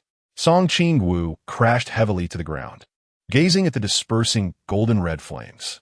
This solar fire was far more effective than a mere pause in time, though it had drained her mental energy once again. Chapter 8. The mutated bald head at this moment, within the confines of Classroom 8 of the second-year high school. A pale blue flash of a blade sliced through the monster's neck, sending blood splattering across the walls of the classroom. Lin Xia furrowed his brow, the golden light in his eyes gradually dimming. He scanned a room where a group of students stared at him, wide-eyed. In a corner, a bespectacled boy observed him quietly. Upon noticing what the boy held, Lin Xia's pupils constricted. "Who gave you that?" "You must be Lin Xia. This was given to me by classmate Song Qingwu for self-defense." The boy replied, stepping forward politely. "Hello, my name isn't Qingyu." "Hello, Lin Xia." Lin Xia acknowledged with a nod before inquiring, "Do you know where Qingwu is?" And Qingyu shook his head. "She gave me this and then left." Lin Xia frowned, memories of Song Qingwu stubbornly shoving a bank card into his hands resurfacing. Had she always been this eager to assist others? And Qingyu regarded Lin Xia with a sense of unusual excitement. Despite Song Qingwu's earlier claims regarding the formidable combat abilities of their organization, Lin Xia's extraordinary display of prowess had astonished him, and Qingyu expressed a desire to conduct a dissection study on the monster. Lin Xia instructed everyone to head towards the auditorium, while he and Li Yifei continued to confront the upper-tier monsters. And Qingyu waved the exorcism gun in his hand. "I want to join. I can help you." "You?" Lin Xia raised an eyebrow. "Well, at least you shoot with perfect accuracy." Lin Xia nodded, "All right, but I cannot guarantee your safety." Meanwhile, Song Qingwu lay on the cold concrete, gazing at the darkening sky, sighing helplessly, wondering who had come to her aid. After slaying the formidable snake demon, her body had become immobile, the pain from her wounds rendering her numb. The sudden depletion of her spiritual energy, coupled with the immense burden her body had endured, left her unable to rise and continue. "Qingwu, what happened to you?" Si Xiaonan's exclamation resonated sharply through the quiet campus. Lying motionless amidst the rubble, Song Qingwu was filthy, with visible wounds marring her knees, arms, and abdomen. "Sister Xiaonan, I'm fine, just unable to move." Her voice trembled slightly. Si Xiaonan carried Song Qingwu through the distorted, invisible barrier. The girl's limp arms swayed with the jostling, the collar of her school uniform revealing a large area of bruising on her neck. "Sister Xiaonan." Song Qingwu buried her face into the crook of Si Xiaonan's shoulder, chuckling softly, "You smell of mint."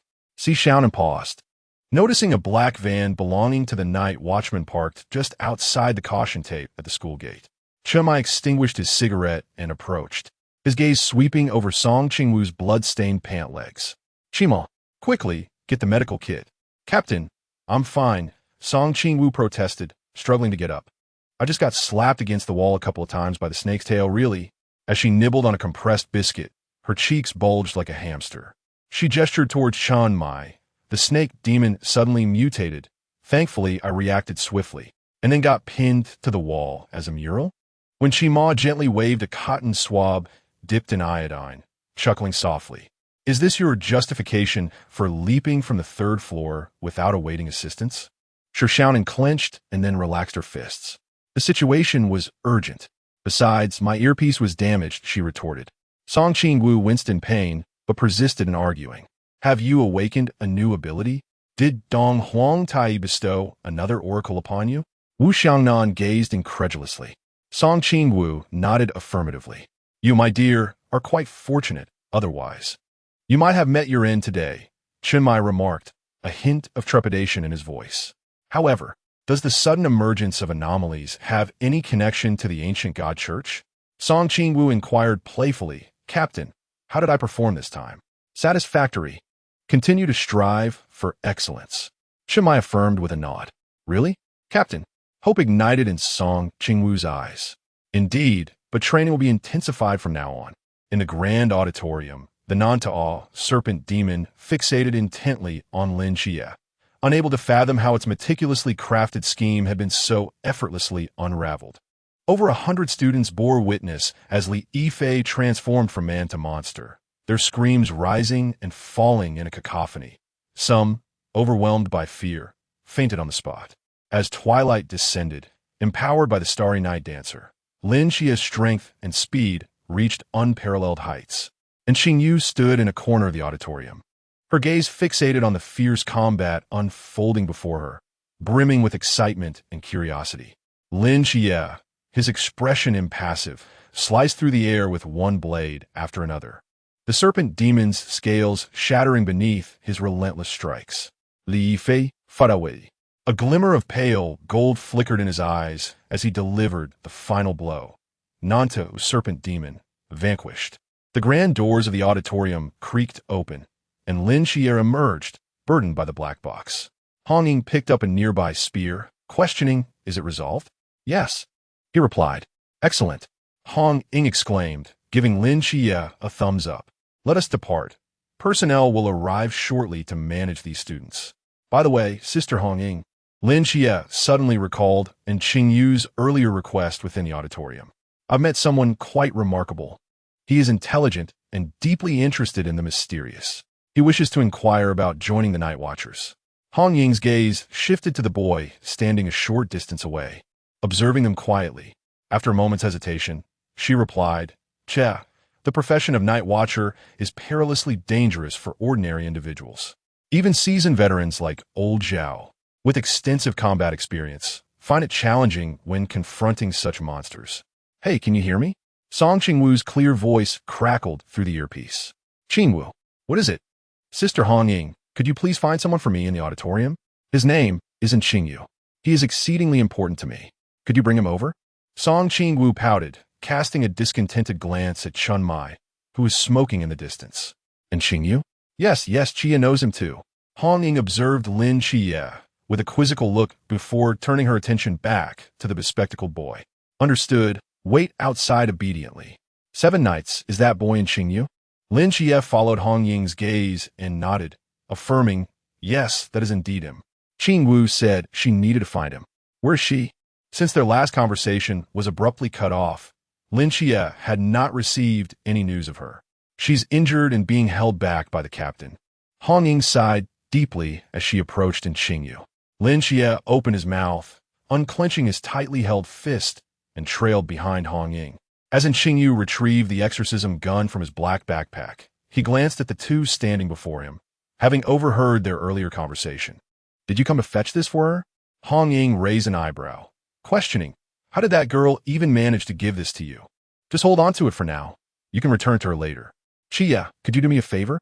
A cheerful voice suddenly rang out, easing Lin Xia's anxious heart.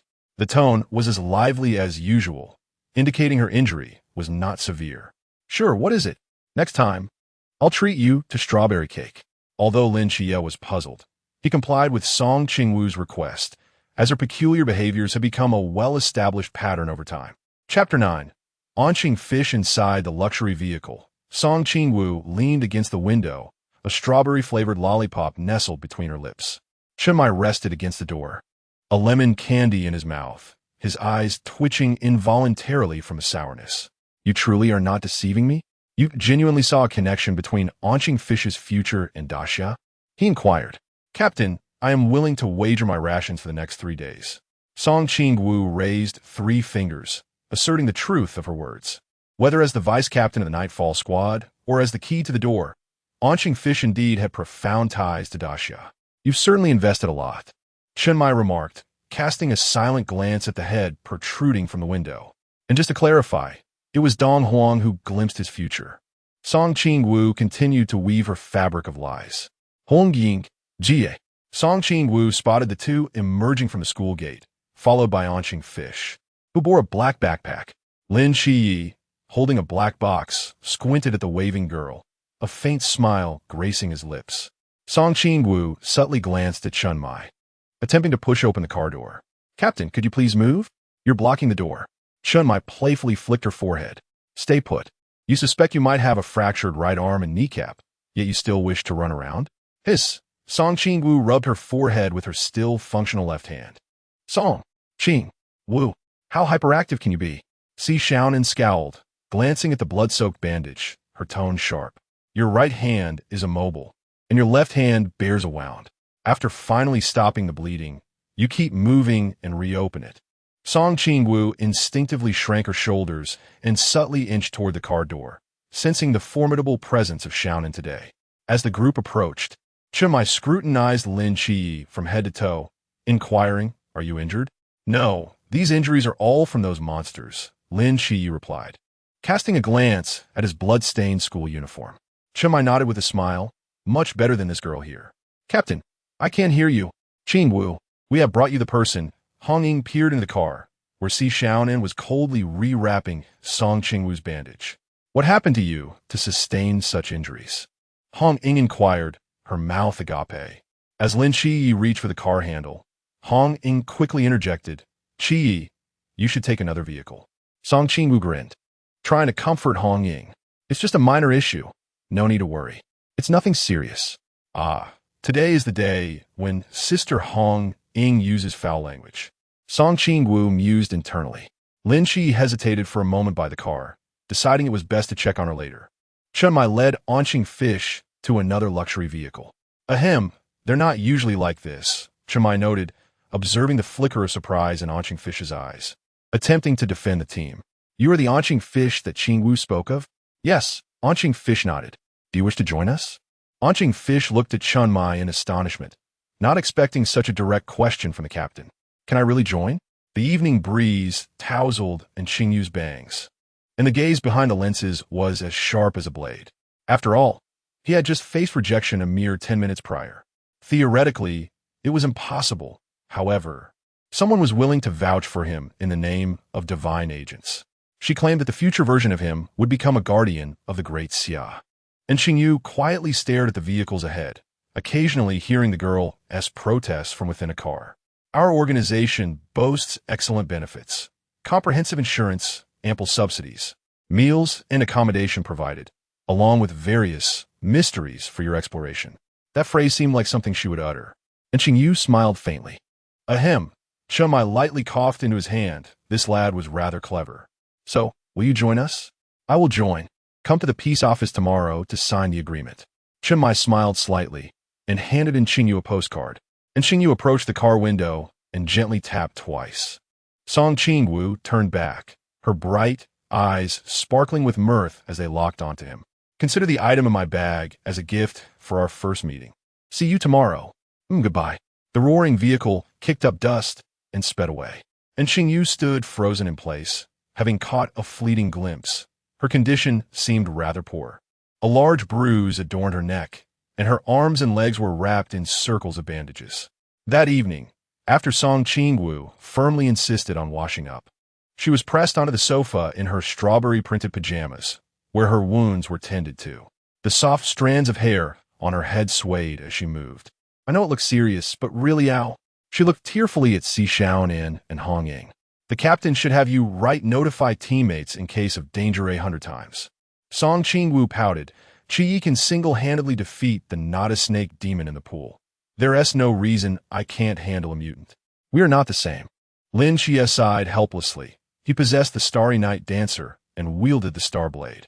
Song Qingwu felt deeply frustrated. Was this the confidence of a male protagonist? Lin Xia, once I'm healed, let us have a duel. She was determined not to let Lin Xia underestimate her. All right, Lin Xia readily agreed, thinking it better to not use the divine ruins. Peace office. At 8 in the morning, and Qingyu pushed open the door punctually. Ding dong. Welcome. Good morning. The captain is waiting for you in the conference room. Follow me, Wen Qima greeted, accompanied by a boy carrying a backpack. Chen Mai had already briefed them yesterday. This boy, recommended by Song Qingwu, piqued Wen Qima's curiosity regarding his unique abilities. And Qingyu shyly smiled and followed the man into the underground space. As he surveyed his surroundings, he discovered that this subterranean area was much larger than he had anticipated. In the conference room, all members of Team 136 were present. Song Qingwu, bandaged up, fidgeted restlessly in her chair. Initially, the captain had granted her leave to rest at home, but she simply could not sit idle, especially since today marked in Qingyu's reporting day to Team 136. As Qingyu entered the conference room, a multitude of gazes converged upon him. Good morning, Qingyu, greeted Song Qingwu with a broad smile. Good morning, responded Lin Xia, seated beside her, also smiling warmly. And Qingyu settled into the only vacant seat, where an assortment of contractual documents lay before him, with a blank application form atop the pile. Please review the agreements first. If you have any questions, do not hesitate to ask, Wu Xiangnan spoke patiently. And Qingyu nodded and began perusing the documents. As Chunmai had mentioned the previous day, aside from the confidentiality requirement, the benefits for the night watchers were quite generous. However, and Qingwu lifted his gaze and timidly inquired, "May I apply for a laboratory of my own?" Noticing the puzzled expressions around him, he elaborated, "My awakened ability is rather unique. It can deconstruct the operational structures of the world, which I refer to as the only correct answer." "What?" Zhao Kongcheng sprang to his feet, bracing himself against the table, clearly astonished that the girl had indeed spoken the truth. "Old Zhao, why are you so agitated?" Wu Xiangnan glanced at the excited Zhao Kongcheng, while his peripheral vision caught Song Qingwu stifling laughter with Lin Xia, wondering what mischief she was up to this time. She, Zhao Kongcheng stammered, pointing at Song Qingwu in disbelief. "Ahem, I made a wager with Uncle Zhao yesterday." Song Qingwu straightened her posture and declared seriously, "The essence of the wager is that Qingwu does indeed possess a forbidden domain, and it will awaken within the next couple of days." And Qingwu turned his gaze toward the girl, a veil of uncertainty clouding his eyes. He felt an inexplicable difficulty in discerning her true nature. Why was that? Chapter 10. Mutation. Qingwu, can you truly foresee the future? Are you able to predict my fate? Hongying gazed at her with palpable excitement. Song Qingwu feigned contemplation before responding with a smile. "I cannot divulge specifics, yet I assure you, the outcome is favorable." "And what about the team?" "Everyone in our squad 136 will return safely." Chunmai chuckled and shook his head. "Do not mislead Hongying. We are well aware of your lack of precognitive abilities. You have been spouting nonsense for quite some time now." Embarrassed, Song Qingwu stuck out her tongue, her gaze sweeping across the assembly. "Captain, I am not misleading Sister Hongying. Regardless of the obstacles, I will find a way to save you all." "Could you elaborate on how you awakened your forbidden domain?" "Your domain is quite unique and does not exist within the currently known sequences of forbidden domains. As far as I know, when we met yesterday, you were still an ordinary person. This is all thanks to the non-Nuwa serpent demon's corpse that Qingwu generously gifted me." Upon uttering these words, Song Qingwu was met with a barrage of incredulous stares. And Qingwu, gripping a black pen, continued, "After returning home last night, I dissected its corpse. The structure of this extraordinary creature is unlike anything I have encountered in my studies. As I immersed myself in the dissection, a peculiar energy coursed through my mind. At that moment, I could suddenly dismantle the structure of that skull in my thoughts. As the dissection progressed, I comprehended the operational mechanics of the non-Nuwa serpent demon." And Qingyu's excitement grew, a smile spreading across his face that bordered on mania. His gaze traversed the room, ultimately resting on Lin Xia. Lin Xia remarked, "Your fists have grown stronger." The meeting room fell into a hushed silence, as everyone instinctively distanced themselves from Qingyu. Meanwhile, Song Qingwu discreetly shifted her position, attempting to distance herself from Lin Xia. Perhaps realizing his own exuberance, and Qingyu adjusted his glasses and regained a bashful demeanor. "Apologies. I became a bit overzealous upon encountering something novel." "Ahem, no worries." Wu Xiangnan gently touched his nose and continued, regarding the laboratory matters. "We will apply for you once you become a formal team member. For now, like Qingwu and Xia, you will train as a temporary member of the squad and later participate in the collective training. Temporary members are not provided with food and lodging. You." Lin Xia turned to Qingyu. "You can stay with me." Song Qingwu exclaimed, retrieving a key from her panda-themed bag. "I just rented a furnished apartment last week. It's ready for move-in. Though it's a bit small, it's perfect for a single occupant." And Qingyu slightly curled his lips. "I have a place to stay. There is no need for such trouble. The place you're currently residing is rather far from the office. The apartment I rented is a mere 10-minute walk from the office, making it far more convenient. I am currently staying at Sister Hongying's house. Leaving that apartment vacant would be a waste." Song Qingwu had initially planned to move out of Hongying's residence after securing the apartment, but unfortunately, Hongying insisted she stay for safety reasons. Now, it proved to be fortuitous, under Song Qingwu's insistence, and Qingyu accepted the offered key.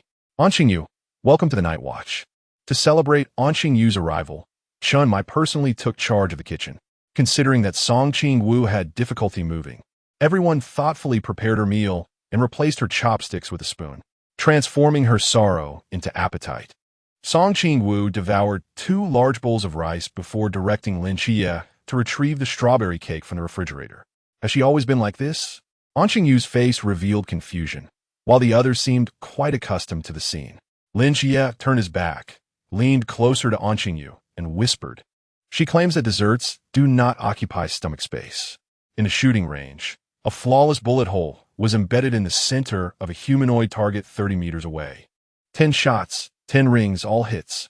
Lung Xian glanced at An Qingyu, his eyes filled with admiration. It was a rare occasion for him to smile since he began teaching shooting. His peripheral vision caught sight of Song Qingwu, who was idly enjoying herself in her wheelchair, and Lin Xia, who was still missing the target within 30 meters, prompting him to exhale deeply. "Come, Lung Xian." During the afternoon's swordsmanship class, Chunmai and Zhao Kongqing each took a partner for practice, while Song Qingwu sat nearby observing. Although termed as practice, under the condition that neither side employed forbidden techniques, it was essentially a one-sided affair. By the time Lin Xia was knocked down for the 3rd time by Zhao Kongqing, An Qingyu had already been defeated 6 times by Chunmai. Before training commenced, Chunmai allowed the two to choose their opponents. Lin Xia chose Zhao Kongqing without hesitation, initially believing it would be easier, only to find himself still on the receiving end of punishment. Song Qingwu unwrapped a lollipop. If her memory served her correctly, Wen Shimo in the book had mentioned that Zhao Kongqing was the only one in the team who could rival Chunmai in swordsmanship. Miraculously, Song Qingwu's injuries healed on the 3rd day, leaving only faint pink marks on the most severely affected areas, hardly qualifying as scars. Incredibly, the regeneration speed of her cells was astonishingly several dozen times that of an ordinary person. Song Qingwu shrank back behind Lin Xia, feeling rather uneasy. This is troublesome. An Qingyu's gaze towards her seemed unsettling. An Qing, if you want to dissect someone, why not Lin Xia? His eyes shine brighter and are more captivating than mine. Resuming her training, the number of individuals being struck during the swordsmanship class grew from 2 to 3. In various forms, 1v1, 1v2, 1v3, 2v1, 2v2, 2v3. Song Qingwu was invariably the first to be eliminated. "I sense a targeted approach," Song Qingwu exclaimed loudly as she dodged Chun Mai's incoming blade. "Captain, why do you and old Zhao keep targeting me?" In the battlefield, circumstances shift rapidly. A person capable of halting time within the Forbidden Realm holds the potential to alter the tide in critical moments, saving many lives. Do you think the opponent would prioritize eliminating you? Chun Mai's blade was both heavy and swift. Song Qingwu ceased her chatter, gripping the wooden sword tightly as she parried blow after blow. Qingwu's speed began to accelerate. Lin Xia and An Qingyu sat in a corner, their eyes fixated on the two combatants. An Qingyu nodded. Her strength was also increasing. The two wooden swords clashed continuously, producing faint sparks. Has this girl been concealing her true strength all along? This is entirely inconsistent with her previous abilities. Zhao Kongqing held a thermos cup, gently dispersing the tea leaves on the surface of the water. Qingwu stopped, and Qingyu suddenly stood up, a layer of gray manifesting in her pupils behind her lenses. The wooden sword cleaved through the air, accompanied by a scorching wave, carving a half-inch deep charred trench into the ground. Chunmai staggered back 2 steps, the tremor in his palm causing his pupils to constrict sharply. At the moment the sword handle slipped from his grasp, he witnessed the girl's hair tips glimmering with frost white, while golden flames swirled in the depths of her left eye's pupil. "Captain, Qingwu." Song Qingwu maintained her stance, the golden patterns at the corners of her eyes flowing. She stared blankly at her trembling fingertips, the residual golden flame at the sword's tip scorching the wooden floor, creating charred holes. I am not." She turned to articulate her thoughts, but her pupils suddenly blurred, her entire being toppling backward like a marionette severed from its strings. And Qingyu was swift to catch her falling form. The girl's hair cascaded over his arm, the tips visibly fading back to a deep black, leaving only a strand of frost white. Chapter 11. Interconnected Causes and Effects. It has been over half a month since I last encountered my divine proxy, the Eastern Emperor in a dream. Although I found it peculiar, I accepted it, given the strange precedent set by Lin Xia. The Eastern Emperor Taiyi was no longer seated majestically upon his lofty throne. I watched as he approached me step by step. In this moment, he shed the imposing aura he once bore. The gaze he directed towards me felt less like that of a deity towards his mortal representative, and more akin to an old acquaintance with whom I shared a deep bond. It had been a long time since we last met, yet all was well. His profound voice seemed to traverse countless epochs, stirring an impulse within me to weep. "I am well, my Lord Eastern Emperor." After a moment of contemplation, recalling my previous conjectures, I could not resist asking. In this world, there are the three pure ones, the Jade Emperor and the Queen Mother of the West. Yet why is there no Nuwa, nor you and other ancient deities? The Eastern Emperor Taiyi cast a brief glance in my direction, and in an instant, a multitude of dimensions flooded my mind. If the realm of slaying gods constituted the first dimension, then Cthulhu resided within the second, while my world inhabited the third dimension. The likes of Nuwa and other gods had already ascended to the fourth dimension, just as I had surmised earlier. The mythos surrounding the ancient deities was absent from the dimensional tapestry of the world of slaying gods. Was there a possibility to complete these missing fragments? The Eastern Emperor Taiyi, perceiving my thoughts, replied with a calm demeanor. "The cause and effect have been established. All matters within this realm are already known to us. If you wish to act, then act." I nodded in a semblance of understanding. What did it mean that cause and effect had been established? Regardless, grasping the latter part of his statement sufficed. A gentle smile accompanied the Eastern Emperor's timeless and dignified countenance, and a flicker of nostalgia danced within the depths of his eyes, which contained the essence of the cosmos. I lowered my gaze, pointing to the golden orb of light emanating from my heart, a remnant of the entity that had entered my being previously. "What is this?" "It is a seal. Before you truly awaken, your soul cannot fully carry my divine abode. I have sealed most of my power within it. In times of peril, you may temporarily draw upon the strength contained therein. Thus, this is also the reason I cannot fully command the chaotic divine abode at present." The Eastern Emperor Taiyi nodded slightly, gesturing with his sleeve, causing my figure to dissipate into countless stars, vanishing within the palace. The myriad causes and effects of the world had already undergone transformation.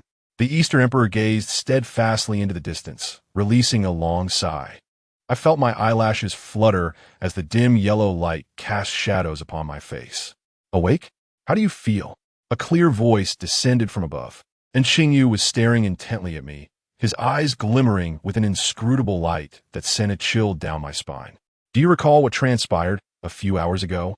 Chunmai furrowed his brow, his fingertips tapping rhythmically against the table. "I believe it was due to a loss of control over my abilities. The Eastern Emperor mentioned that my soul cannot fully bear his divine abode at present, so he has sealed a portion of his power. What I just experienced must have been a leakage of that power." Beneath the tranquil gaze of Qingwu, a flicker of light danced, and she calmly articulated her analysis. In typical circumstances, a forbidden domain corresponds to a singular ability. Moreover, the two abilities you currently exhibit appear to be entirely unconnected. Qingwu, maintaining her composure, picked up the strawberry-shaped cushion beside her, attempting to evade Qingwu's formidable stare in search of a semblance of safety. Perhaps the deities have a particular fondness for me, bestowing upon me multiple abilities? Reflecting on her dream encounter with the Eastern Emperor Taiyi, such a notion seemed plausible.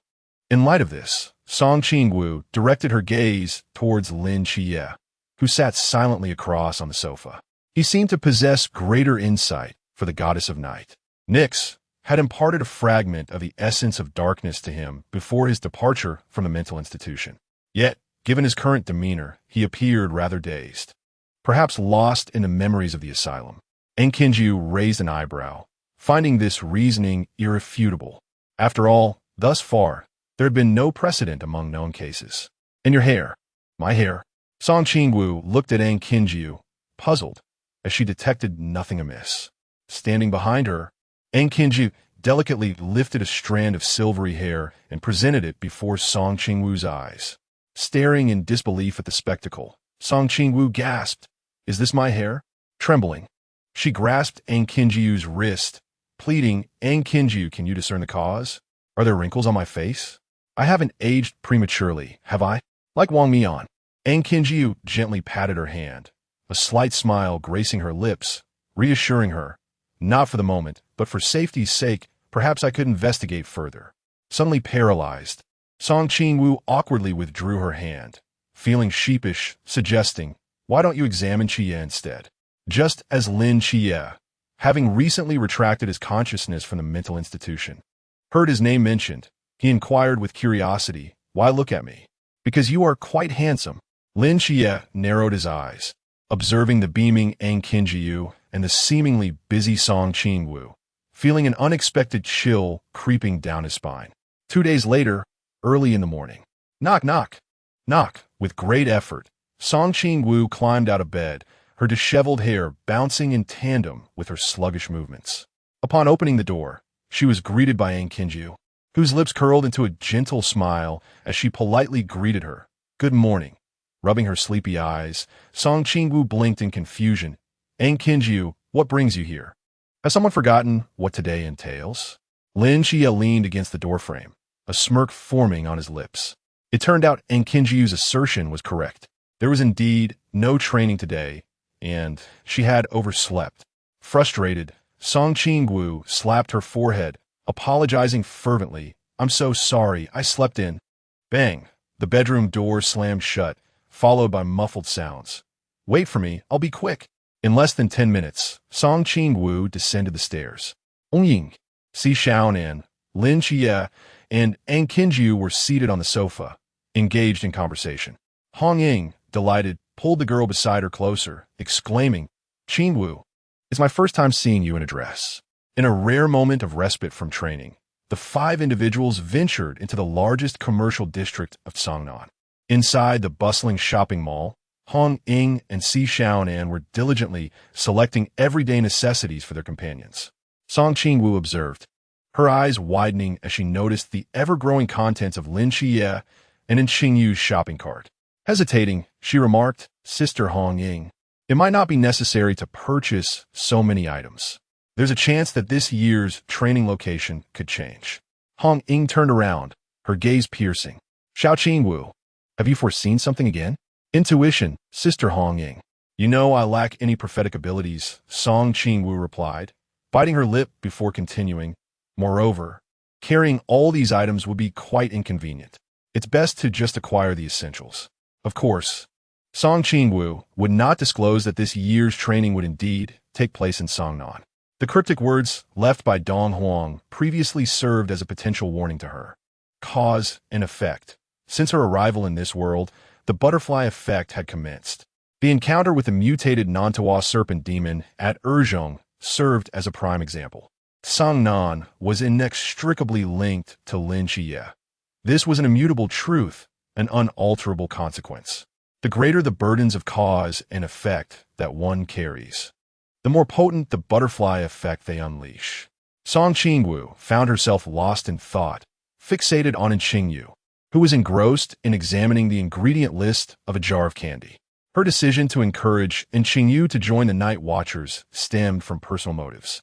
She recalled how, during her time as a special instructor training new recruits in the Nightfall team, Qingyu had expressed regret for not having participated in the Night Watchers training. Qingyu turned her head leisurely, shaking the jar of candy in her hand, her eyes sparkling with amusement. The ingredients in this type of candy are quite good. How many jars should I get? Song Qingwu couldn't help but smile. 3 jars. Chapter 12. Departure training. This exquisite cashmere scarf is a limited edition for the season. The sales assistant gently draped 2 scarves on the display table, one in a rich ruby red and the other in a deep indigo, both of which are highly fashionable hues. Song Qingwu's fingertips lingered on the soft, warm cashmere fabric as she turned to observe 2 individuals trying on down jackets. I'll take these 2, she declared, retrieving her card from her panda crossbody bag, then pointed towards the sales assistant's back. And that black one, the sea blue, the gray, the bright red, the beige, the dark green, and the light pink over there. Please wrap them up for me. What do you think of this? Song Qingwu asked, as she stood on her toes to wrap the ruby scarf around Lin Qia's neck. Stepping back, she tilted her head to appraise him. "It suits you perfectly." Lin Qia's ears flushed slightly as he lowered his gaze to the girl's hair, which was playfully styled in a tuft at the top of her head. The scarf carried the lingering scent of cedar from the boutique's fragrance, mingling with the faint sweetness of strawberries from her fingertips. "Isn't it a bit too ostentatious?" he inquired, reaching to untie it. "Don't move," Qingwu said, firmly pressing down on his wrist before calling to the sales assistant. "Sister, could you please fetch that striking blue one?" She stood on her toes, holding the new scarf up to Qingwu, her eyes sparkling with mirth behind her glasses. The cashmere warmed against his neck, and he caught the subtle strawberry scent, an essence of the hand cream that Qingwu carried. "What is this?" he asked. "A training gift," Qingwu replied, tilting her head as she admired her handiwork. "It will surely be colder during training than it is now, so one must be prepared for warmth."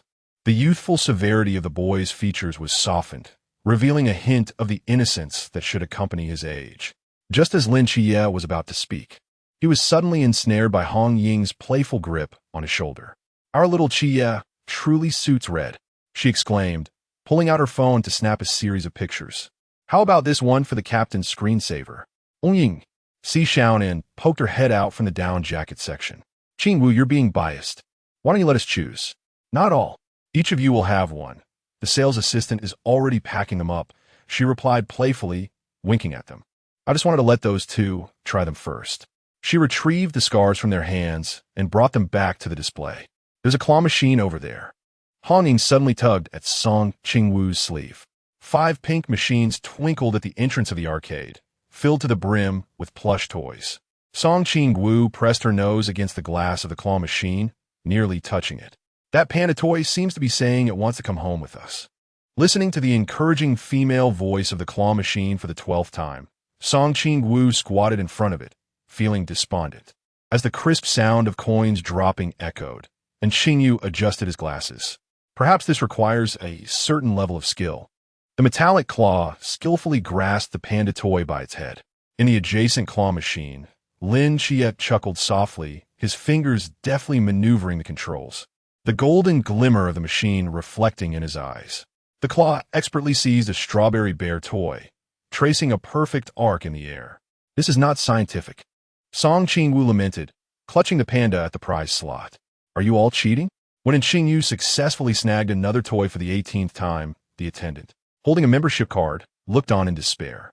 "Do you 3 wish to redeem your prizes?" As Hong Ying dashed towards them with a cotton candy in hand, she spotted Qingwu seated in the middle of a bench by the roadside. To her left, the strawberry bear clutched the milk tea snatched from Lin Qia's hands, while on her right, the panda plushie was arranged in a meditative pose by Qingwu. The warm evening breeze caressed the setting sun as Si Xiaonan pressed the shutter. In the photograph, the girl's eyes sparkled with laughter. The two boys appeared to occupy opposing sides, yet their gazes converged upon the warm, apricot-hued figure in the center. The return trip in the business vehicle was laden with bags of various sizes.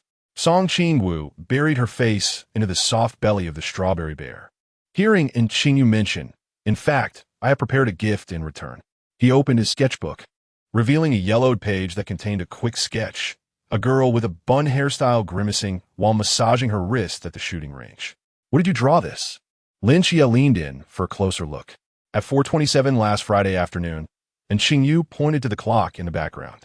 "She missed the target 9 times in a row, and her 10th shot hit the 10 ring of the adjacent target."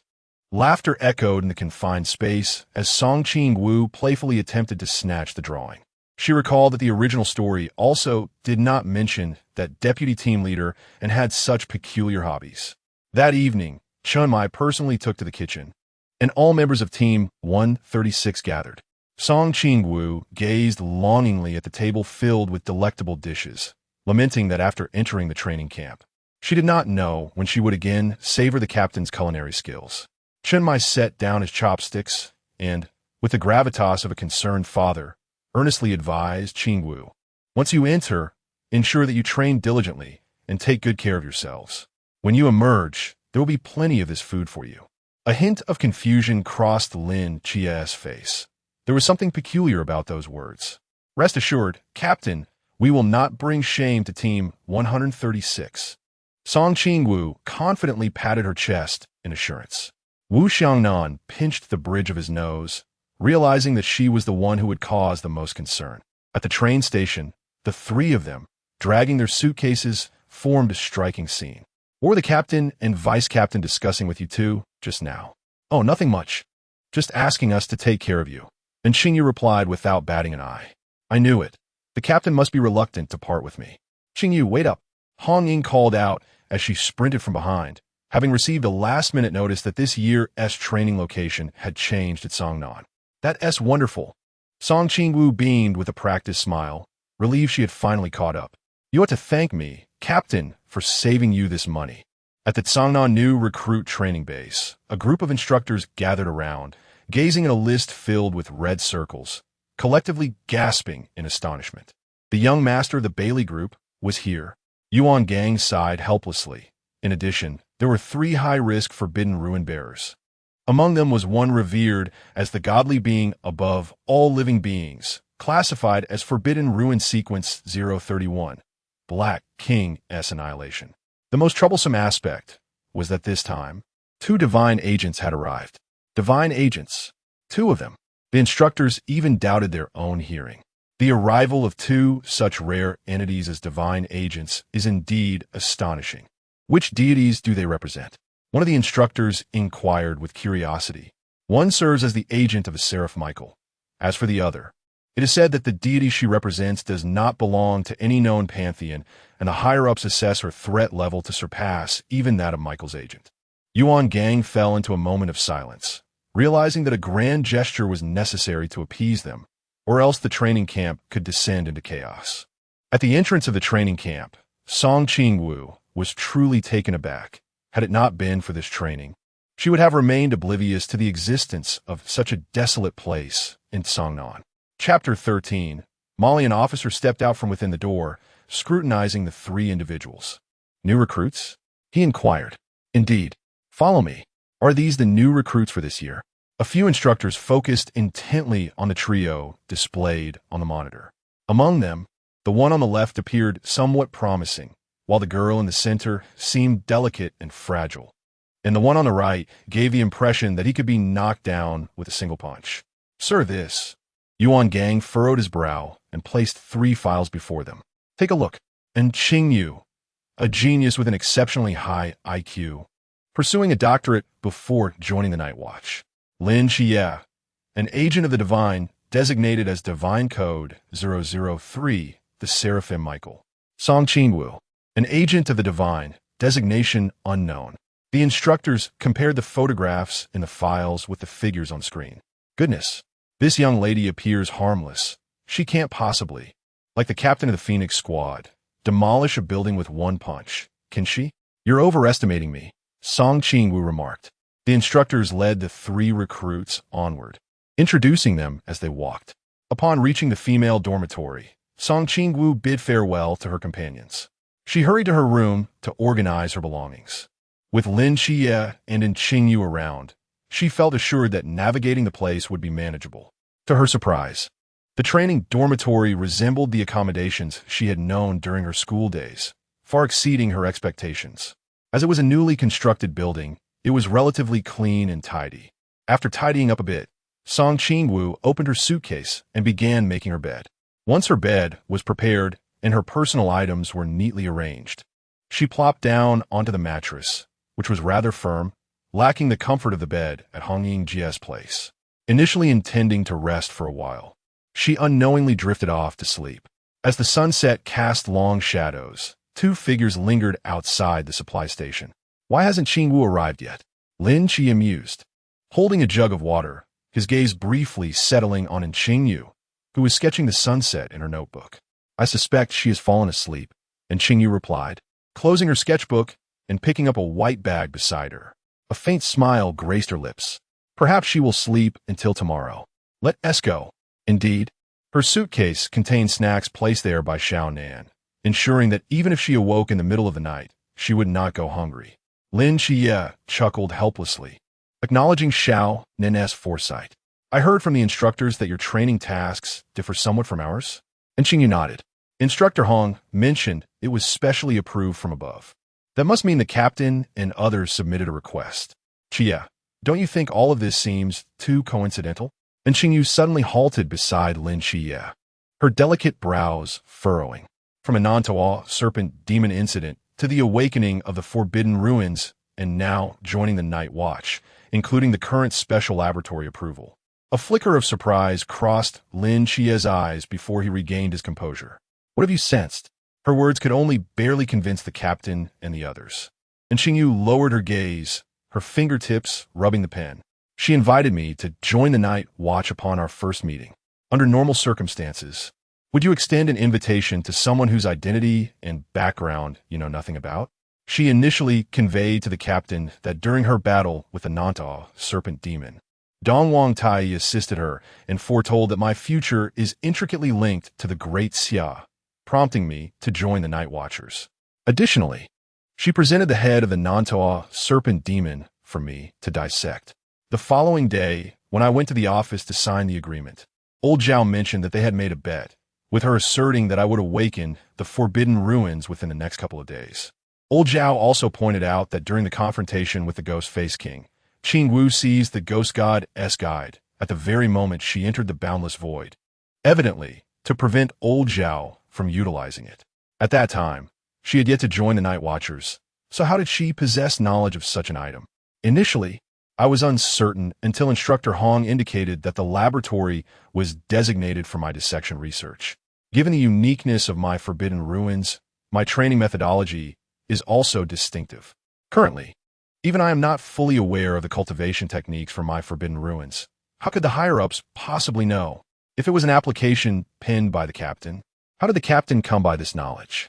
What if Qingwu claimed it was Donghuang Taiyi who revealed it? The captain might believe her. This would elucidate the situation. Although Qingwu frequently uses Donghuang Taiyi as her excuse, the connections among these events are riddled with inconsistencies. Rather than placing my faith in Donghuang Taiyi's prophecy, I am inclined to believe that Qingwu appears to have been aware of everything all along. Lin Xia's long lashes quivered as she tugged at the corner of her lips. Slowly speaking, she harbored no ill intent. Everything in Qingyu articulated was irrefutable. I understand. And Qingyu smiled gently, her eyes shimmering with warmth. Had it not been for her, I might have found myself alone in some underground laboratory. Lin Xia opened her mouth, yet paused, pondering why, out of a desire to comprehend her motivations. Lin Xia exhaled deeply. Is this the human thirst for knowledge? He did not concern himself with the reasons behind Song Qingwu's actions. He merely recognized her as his teammate and friend, and that was sufficient. The next day at noon, Song Qingwu was roused by the sound of a key turning in the lock. With tousled, curly hair, she sat up to meet the astonished gaze of a red-haired girl at the doorway. She raised an eyebrow, glancing at the plush toys adorning Song Qingwu's bedside. Have you entered the wrong room? This is indeed the right place. Song Qingwu, barefoot, leapt off the bed, her hair still curling adorably at the tips. Hello, I am Song Qingwu. Her eyes lit up as she realized she shared a dormitory with Molly. Hello, I am Molly. Embracing a strawberry bear, Song Qingwu suddenly recalled something, flipping open her suitcase at the foot of the bed and retrieving a Doraemon toy. This is a gift for my new roommate. Thank you. Molly accepted the toy with a smile gracing her face. When I came up, there were two boys loitering downstairs, seemingly waiting for someone. She pulled back the curtains and pointed downwards.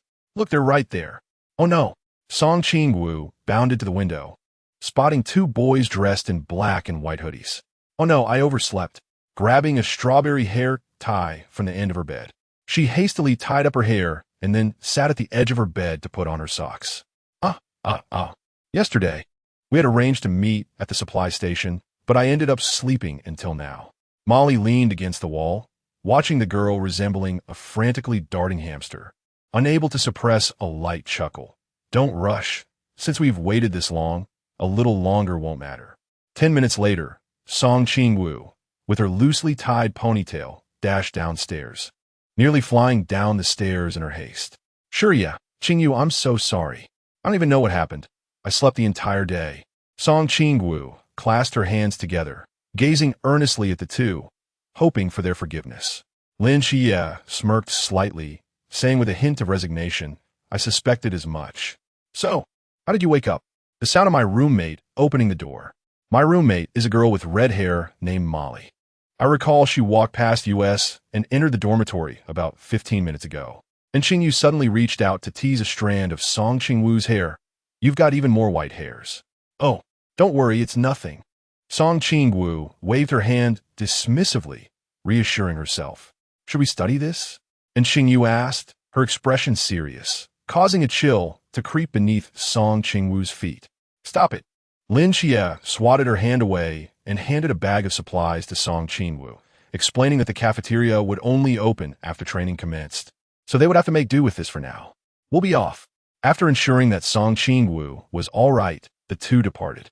Song Qingwu, excitedly carrying a large bag of items, rushed back to the dormitory, where Molly was admiring the adorably clumsy doryman on the bedside. Chapter 14. Shun Qingzhu and the mask. As time swiftly passed, 3 days had gone by. Deprived of her mobile phone, Song Qingwu spent her hours either sleeping or sharing tales from her squad 136 with Molly. Meanwhile, Lin Xia and Qingyu occupied the boys' dormitory, presumably keeping themselves entertained. On the afternoon of the following day, a resounding whistle echoed from below the dormitory, jolting Song Qingwu upright from her slumber. Her mind still clouded. Her legs sprang into action. "Everyone, put on your uniforms and assemble at the training ground within 10 minutes. Instructor Hong's commanding voice reverberated throughout the entire dormitory building. Molly hurriedly donned her attire, catching a glimpse of the girl who stood frozen in place. Grabbing some clothing from a nearby bench, she thrust it into Song Qingwu's arms, urging, "Stop dawdling, change quickly." This scene was quite different from her expectations. Weren't instructors supposed to give advance notice for assembly? Why was there no prior warning this time? As Song Qingwu hastily changed, a look of grievance crossed her delicate features. She had barely just fallen asleep.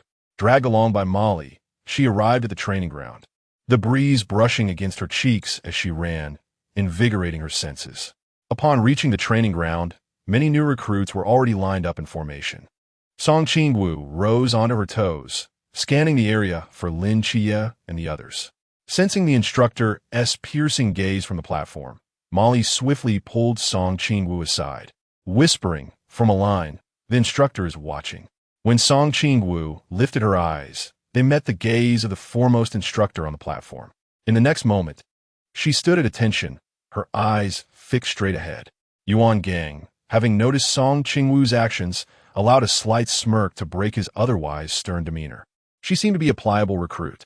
In an instant, Yuan Gang's sharp eyes swept across the youthful, spirited faces below, emanating an overwhelming pressure from the platform. "Everyone, stand at attention."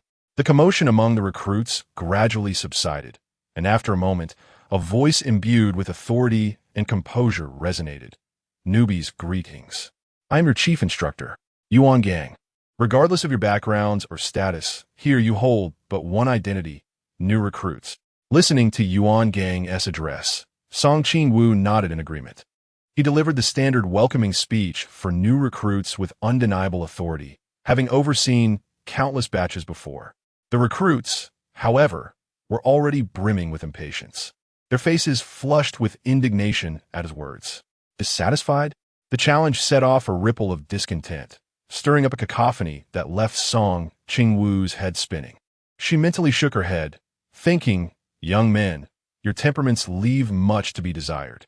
Quickly, Song Qingwu pinpointed the individual who had led the descent. The youth wore his cap askew, his uniform unbuttoned, with sharp brows and a prominent nose adorned with a beauty mark. Chewing gum, he exuded a rebellious charm, a true dandy.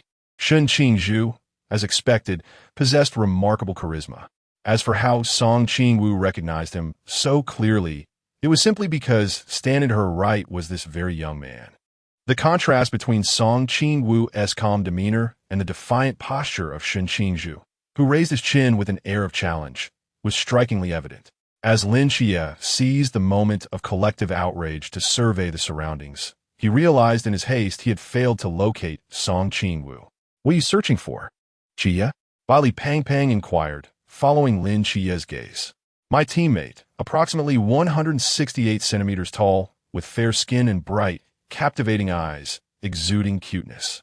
She has a strand of white hair, a striking appearance, and a smile that resembles a little sun. Added in Qingwu from the front row, her gaze wandering as well. Based on their descriptions, Li Pongpong's eyes began to roam through the crowd. He was aware that Qingwu and Xia were together. Yet he had not anticipated a third companion. As if on cue, Lin Xia and in Qingwu's gazes simultaneously fixed upon the figure beside the red-haired girl. Song Qingwu found herself encircled by a group of towering individuals, her form entirely obscured. Had it not been for the startling red hair of Molly, they might have struggled to identify her amidst the throng. On the combat stage, Yuan Gang's lips twitched as he observed the unfolding scene below. While the crowd was engulfed in fervor, the individuals in his vicinity remained eerily calm, some seemingly on the verge of slumber, while others whispered amongst themselves, their heads turning in every direction. Was this the composure expected of divine agents? It shouldn't be. That Wang Mian had been quite the rebel. Taking a deep breath, Yuan Gang resolved, if you refuse to comply, then prove your worth through strength. He spoke into the walkie-talkie with an air of indifference. You may now descend. Following Yuan Gang's line of sight, Song Qingwu looked skyward, where 7 dark figures were rapidly descending toward the ground. A multitude of emotions swirled within her. Even though she had read the narrative multiple times, witnessing the masked squad jump firsthand was an entirely different experience. Old Yuan, with such dedicated soldiers. You ought to take pleasure in it, she mused. The cacophony around her surged once more. With a stern expression, Song Qingwu slapped her thigh, commanding, leg, stop shaking. The sharp sound of her palm drew the attention of Shun Qingzhu, who glanced at the girl beside her. Since Yuan Gang's admonition, she had remained silent. Her hat pulled low, revealing only half of her fair visage. Perhaps her gaze was too direct, for the girl beside her suddenly turned her head, locking eyes with her. Hello, I am Song Qingwu. Shun Qingzhu. As the girl extended her left hand, Shun Qingzhu hesitated, her well-defined right hand hovering uncertainly in the air. Noticing the exquisite beauty of the other girl's hand, Song Qingwu beamed and clasped it warmly. A touch is a gain, she thought, relishing the moment.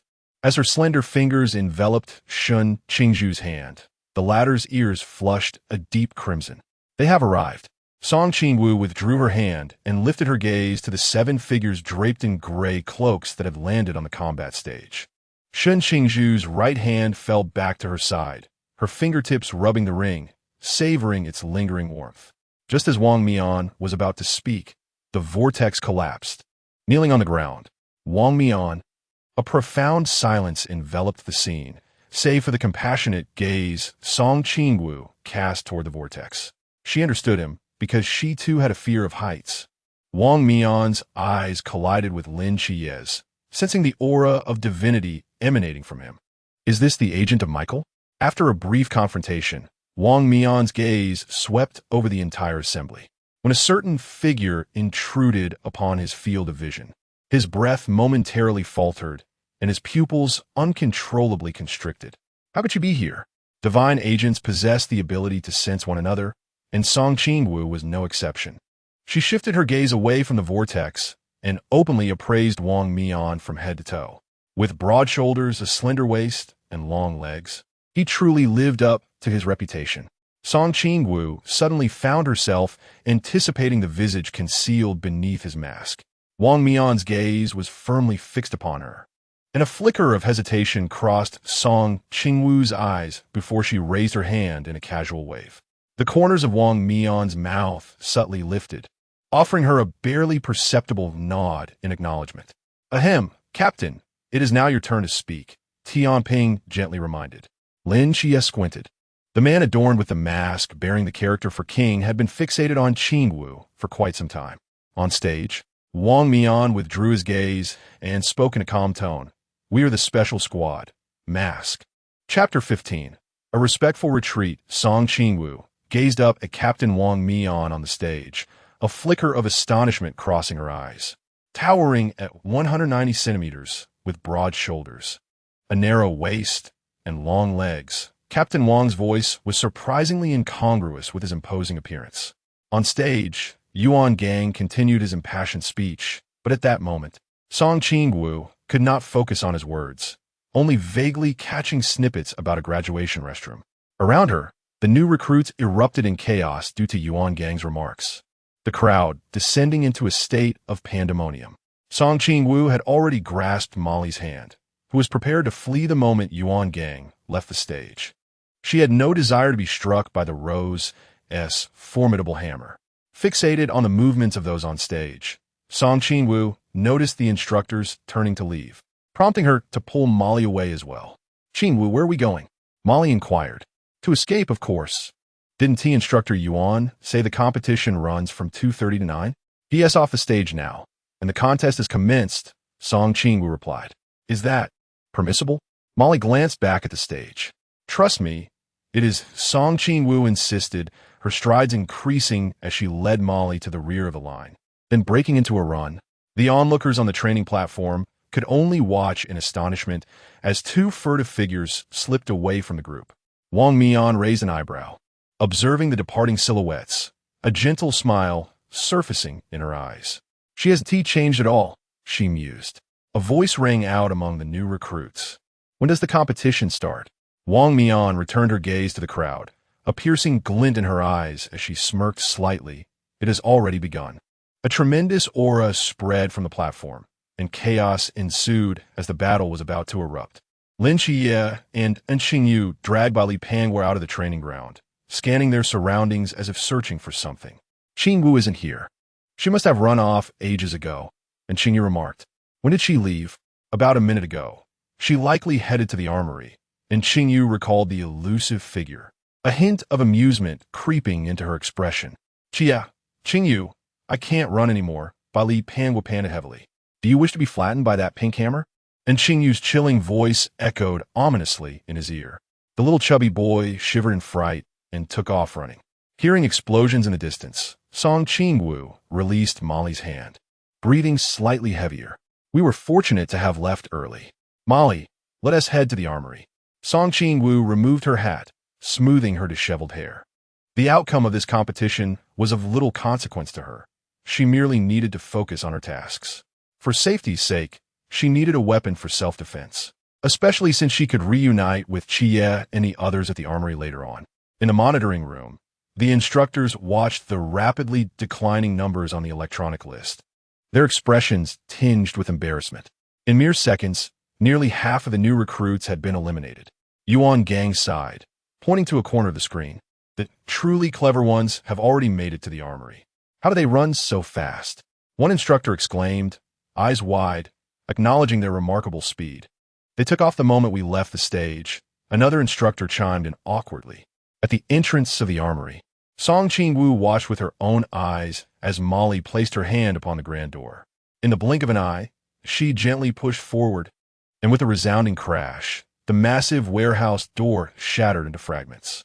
While Molly busied herself selecting weapons, Song Qingwu took the opportunity to choose a knife for Lin Xia and a gun for Qingyu. Regrettably, the armory lacked surgical instruments. As for herself, Song Qingwu casually picked a gun, as she was neither adept with knives nor proficient in marksmanship. To her, the distinction of weaponry was negligible. Thus, a lightweight option was preferable.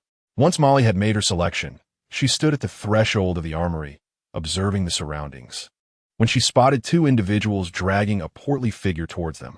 "Molly, you're here," and Qingwu. Due to Song Qingwu, Lin Xia and the others had already become acquainted with Molly before the training commenced. Hearing a familiar voice, Song Qingwu emerged from the corner of the armory. Weapon in hand. "I'm here. Your weapons have been prepared." And Qingyu cast a cursory glance towards the entrance, where metallic debris littered the ground. "What an unusual way to open a door. How did you manage to get in?" Song Qingwu replied with pride. Molly opened the door. "Sequence 076, wondrous frequencies." "Ah, that explains it." A fleeting shadow of gloom flickered in Qingyu's eyes, which did not escape Song Qingwu's notice. She shook her head in resignation, as the essence of all things was once again being analyzed. "And who might this be?" Song Qingwu inquired, eyeing the chubby figure adorned with a plethora of glittering treasures. Goodness, so many forbidden items. No wonder you are known as Fatty Bailey. Greetings, young ladies. I am Bailey Tumming, but you can call me Fatty. I hail from Guangzhou and Shenzhen. Let's be friends. The chubby boy smiled sincerely, producing 2 golden watches from his pocket. No need, Molly replied, her brow furrowed, her tone laced with coldness. Song Qingwu offered an awkward smile, resisting the urge to gaze at the golden watches. We can't accept such precious gifts, Fatty. She nearly forgot the connection between Molly and the chubby boy. Regardless of the circumstances, she could not accept them now. In fact, she would strive to prevent any interaction between them, for Fatty had ultimately disappointed Molly, and it was better to thwart the budding feelings than to allow the inevitable sorrow to manifest. She had resolved to be the guardian of this flower. Stepping slightly forward, Song Qingwu gently pushed Fatty's hand back. We shall accept your friendship, but we will not take the gifts. Her tone was gentle, yet her gaze conveyed an unmistakable firmness. As new recruits arrived at the armory, the group gathered at the corner of the passageway, deliberating their strategy. Suddenly, Song Qingwu felt a chill sweep past her, as the chaotic divine ruins unfolded uncontrollably, rendering those within its domain defenseless and frozen in time. Slowly, she turned around, noticing a short blade suspended 3 meters behind her. As the state of stasis was lifted, a glimmering flash sliced through the air in front of her, the blade spinning gracefully, revealing a shadowy figure clad in a mask. Lin Xia positioned himself protectively in front of Song Qingwu, his eyes gravely focused ahead. What has happened? The moon ghost gazed in astonishment at the 2 individuals before him. The aura, just moments ago. Are you both the divine agent spoken of by old Yuan? Song Qingwu's lips twitched slightly. He couldn't shake the feeling that this moon ghost appeared rather dazed. The commotion drew the attention of the new recruits within the armory. In just a fleeting moment, the moon ghost found himself encircled, various firearms and blades pointed in his direction. He observed the eager and determined expressions in the recruits' eyes, which led him to ponder. Something feels amiss. This is not how I envisioned the situation unfolding. And Qingyu stood at the rear of the formation, gently adjusting her glasses with a smile as she spoke. If you're the only one who has come, then do leave the mass behind. Chapter 16. Watering Down?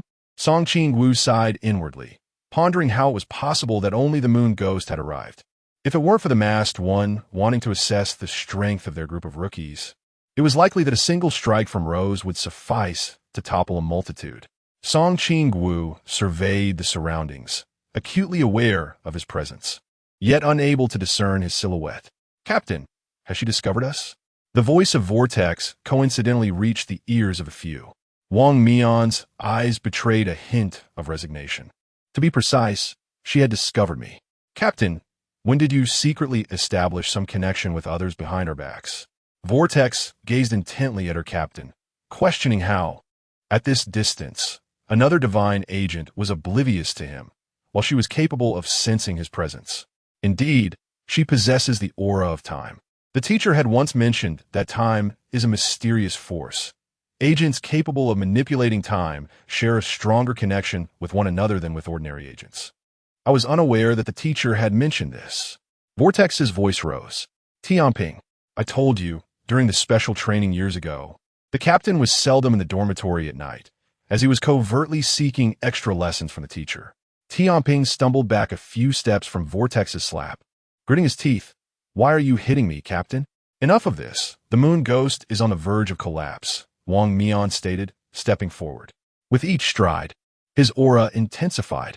As the masked ones entered the fray, the dynamics of the battlefield shifted dramatically, with the group inside the warehouse encircled from all sides. In the face of such a situation, Song Qingwu remained unperturbed. After all, she was confident that Lin Xia would demonstrate exemplary leadership. Moreover, with the addition of Qingyu, in terms of intellect, their side would undoubtedly prevail. Song Qingwu felt as though she were a mere specter, reclining passively while her teammates took the reins. Having successfully evaded the masked ones, the group stood atop a building, observing as the masked ones made their way towards the dormitory. Bai Li, the plump one, exhaled in relief and plopped down onto the ground. Xia, you truly are remarkable. They've finally left. What shall we do next? Molly furrowed her brow. After 2 encounters with the masked team, she discerned that securing victory in this competition would not be an easy feat, and Qingwu and Lin Xia exchanged knowing smiles, picking up stones from the ground and beginning to draw. As far as I know, in this competition, aside from the 2 divine agents, Xia and Qingwu, there are 3 extremely high-risk individuals. Given Molly's strength, she could contend with anyone other than the masked captain. As for the plump 1 and the 2 extremely high-risk individuals, as long as they can hold off the remaining 3 masked members, Lin Xia will face Wang Mian. If he can stall the masked captain, Qingwu and I will coordinate with one of the high-risk individuals to besiege one of the masked team members, thus ensuring our victory. Molly cast a puzzled glance at the plump figure beside Lin Xia. Doesn't he lack the ability to enter the Forbidden Ruins? While he adjusted his non-existent tie, smiling as he said, "Dear Miss Molly, allow me to reintroduce myself. My name is Bai Li Tuming, hailing from Guangzhou and Shenzhen." Bailey. Could it be the Bailey Group, renowned as the Museum of Forbidden Objects? Alas, such mundane talk. I am merely a child of an ordinary family. Bailey, plump and unassuming, waved his hand dismissively. The crowd collectively chose to disregard him. Such casual displays of wealth are truly contemptible. Seeing Song Qingwu standing vacantly to the side, Lin Xia approached her. "What troubles you? Are you concerned about the impending battle?" Song Qingwu pressed her lips together, pondering.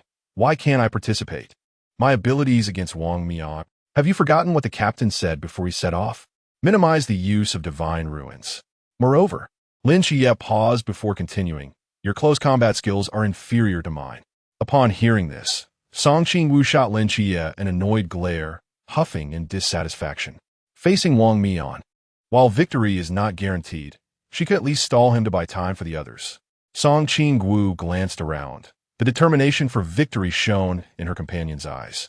She turned her head away, feeling a twinge of guilt. She would disappoint them. Inside the dormitory building, a new round of chaos was unfolding. Song Qingwu accepted the binoculars offered by Qingyu. At this moment, the recruits had encircled the masked squad, with dozens of dart gun barrels aimed at the few individuals in the open space below the dormitory. Shun Qingzhu stood at a distance, snapping his fingers sharply. The air exploded with a deafening roar as a torrent of bullets rained down. Song Qingwu silently mused that if this were an ordinary person, it would surely be riddled with holes. She returned the binoculars to Qingyu, stepping aside to begin her warm-up exercises, preparing for the imminent battle. In the command room of the underground base, instructors fixated on the screen, watching the dormitory building collapse with a thunderous crash, subsequently engaging in animated discussions. "Do you think these recruits can win? I find it unlikely. After all, their opponents are a special squad, and there are only 7 of them left on the field. Old Lin, I believe this group of recruits might actually prevail. The remaining ones are all marked red on the commander's list." "Commander, what is your perspective?" Yuan Gang observed the screen, a faint smile gracing his lips. "These recruits are indeed formidable, yet they still fall short." Amidst the ruins of the dormitory, battles had already ignited in 2 locations, Molly and Rose, Shun Qingzhu and Vortex. Lin Xia, wielding a straight blade, advanced step by step towards the outskirts of the ruins.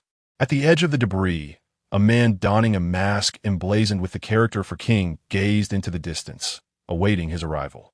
"I had thought you would let her come." Lin Xia raised an eyebrow, feigning surprise. Wang Mian's brow furrowed slightly. "I am somewhat surprised, as both she and I possess time-manipulating abilities. Allowing her to restrain me would enable you to swiftly besiege my team." Song Qingwu and Qingyu walked in tandem. Not far off, a masked man stood with arms akimbo before a recruit. "It's just a fight. Must you be so tedious?" The recruit sat cross-legged, entirely ignoring the man's ramblings, continuing to recite the Buddhist scriptures.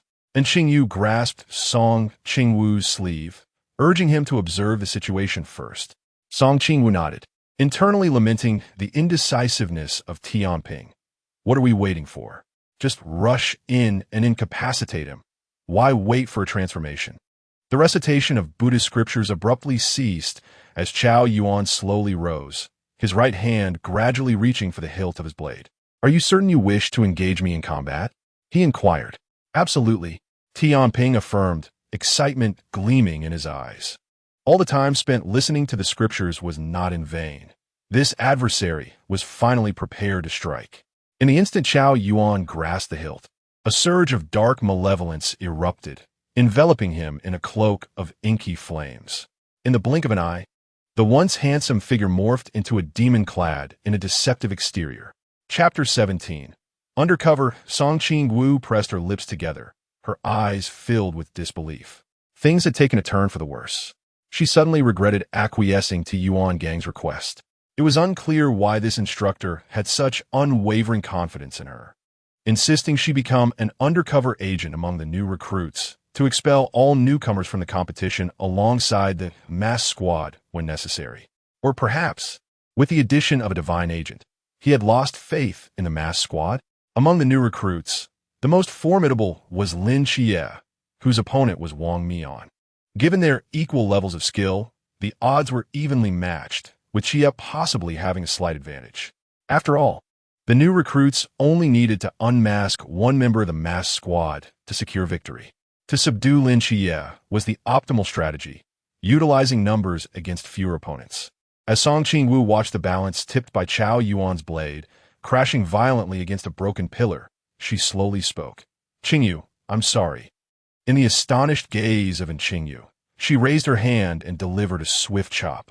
Qingwu half-supported the unconscious Qingyu, her height of 1 meter 80 pressing against his right shoulder. She gently laid him down in the open space beyond the ruins to shield him from the impending battle. He. Hearing this sound, the balance began to crumble. The opponent was excessively formidable. Just moments ago, he had narrowly evaded Qiao Yuan's blade, but he realized that if he did not lift the restrictions on his realm soon, he would undoubtedly fall to the next strike. "Are you all right?" A bright voice emerged from behind the Black King. "Is it you?" Tian Ping's eyes flickered with confusion as he noticed the girl approaching him step by step. In front of her, Qiao Yuan, who had just been grinning at him, stood frozen, holding his blade. Suddenly, Tian Ping recalled Yuan Gang's words. "You are the insider?" "Yes. He entrusted this to me." As the words fell, Qingwu's left fist struck fiercely against Qiao Yuan's back, the impact sparking a faint shower of embers. Qiao Yuan staggered forward, turning with a furious roar, the black flames around him burning more fiercely. "Come and strike me if you dare," Qingwu taunted, swiftly turning to dash towards the center of the ruins. "You go after Wang Mian and resolve the others quickly." Tian Ping cast a glance at the fleeing figure, a hint of admiration crossing his face before turning to run in the opposite direction. Qiao Yuan swung his blade, pursuing her relentlessly. As sharp attacks were about to descend upon Qingwu, they suddenly halted mid-air. In the blink of an eye, dozens of crimson and black crescents appeared in the sky. Seeing his attacks miss, Qiao Yuan let out a beast-like roar, propelling himself forward with renewed speed. The presence behind him grew closer. Continuous use of the divine ruins had drained Qingwu's mental energy significantly. In the face of the now frenzied Qiao Yuan, mere flight was no solution. The sunset's afterglow cast shadows upon the half-wall, enveloping the scene in a haunting silhouette. With a gentle push of her right hand, Qingwu leaped over the partially collapsed high wall, the blade's aura barely grazing the strands of her flowing hair. The silvery locks drifted down onto the rubble below, only to ignite suddenly in a blaze of golden flames. Ascending onto a tree trunk, Qingwu executed a swift somersault in midair, her left eye shimmering with a golden sheen as the searing fire enveloped her hands, striking down towards Qiao Yuan. In the underground base, a group of instructors surrounded the monitors, their expressions filled with astonishment. "Chief, is this why you believe the new recruits are lacking?" Hong Hao questioned, perplexed. It is one thing to arrange for an undercover agent, but to place such a formidable agent among them. If they should fail, how will the recruits accept it? Yuan Gang observed the new recruits on the screen with a smile. "Accept it? This is the first lesson I wish to impart to them. Deception is an essential tool of warfare." At the edge of the ruins, Tian Ping watched as Lin Xia engaged in a spirited exchange with the captain. Suddenly, he shook his head, declaring the new recruits to be astonishingly strong. The battlefield shifted as an unexpected control of the combat nearly threw the two fighters into disarray. Tianping, what brings you here? Have you triumphed? The captain inquired. Captain, my opponent was detained by someone arranged by old Yuan. She sent me to assist you in dealing with this fellow first. Wang Mian frowned slightly. Tianping, this is my battle with him. Lin Xia also halted, calmly observing the man standing not far away. Tianping shrugged, his voice laced with resignation. Captain, I am fully aware, but that girl cannot hold him for long. She is up against the formidable 031. Which girl? The one you've been watching intently. Wang Mian's grip on his weapon subtly trembled. If it is her, we need not worry. You should assist someone else. Recognizing the seriousness in Wang Mian's tone, Tianping nodded and sprinted toward another direction. Despite his lingering doubts, he resolved to wait until the competition concluded to inquire further. Lin Xia, having overheard their conversation, felt a flicker of confusion. The girl they mentioned was evidently Qingwu, yet Wang Mian seemed to possess considerable knowledge about her. Do you know Qingwu? He inquired. That question, I must decline to answer, Wang Mian replied with a light chuckle, channeling his energy into a blade strike aimed at Lin Xia. Meanwhile, Yu Gui found himself ensnared by Baili Pongpong's swordplay, each strike meticulously controlling his movements. No matter where he attempted to flee, the swords manifested relentlessly behind him. Gravity doubled, he muttered, feeling as if his legs were mired in quicksand. No matter how hard he struggled, he was immobile. The swords behind him crashed down, creating a cacophony of sounds. Yu Gui, you cannot allow yourself to be so thoroughly bested by this little chubby one, Tianping teased, suspended in midair. Good grief. Tianping, you have no idea how many restrictions this guy possesses. My short blade is rendered useless. Upon spotting Tianping, Baili Pang had already discreetly made his escape. While he could manage to restrain one team member, two were a different matter entirely. It was wiser to retreat. Little fatty, where do you think you're running off to? Baili Pang turned with a mournful expression, realizing that it was all over. He had merely wished to admire the scenery. After dealing with Baili Pang, the two discovered a vortex with singed hair, the result of Shen Qingzhu's explosive actions. Tianping's lips twitched in disbelief. How could they all be in such a disheveled state? Shen Qingzhu surveyed the trio, his attractive brow furrowed deeply. This was indeed troublesome. The emergence of the masked team members indicated that the other two recruits had already been eliminated. His own condition was far from optimal, with both his mental and physical stamina nearly depleted. Kid, surrender. You stand no chance, he declared. Shen Qingzhu smirked disdainfully. Outnumbered? Ha! With fingers stained by dry blood. He sparked a flicker of flame. The sound of the vortex collapsing echoed through the chaos of the explosion. Chapter 18. The trial concludes at the underground base. In contrast to the assembly of the masked team members, the clash between the two divine agents proved far more captivating. As for Chao Yuan, who was engaged in combat with Song Qingwu, the instructors could only shake their heads in silence. They retracted their earlier statements made before the training. The judgments made by their superiors regarding the young girl were indeed well-founded. Under the cloak of night, Song Qingwu's long hair danced in the wind, the golden glow of her left eye gradually dimming. The golden flames enveloping her hands flickered, yet the force with which she struck Chao Yuan remained undiminished.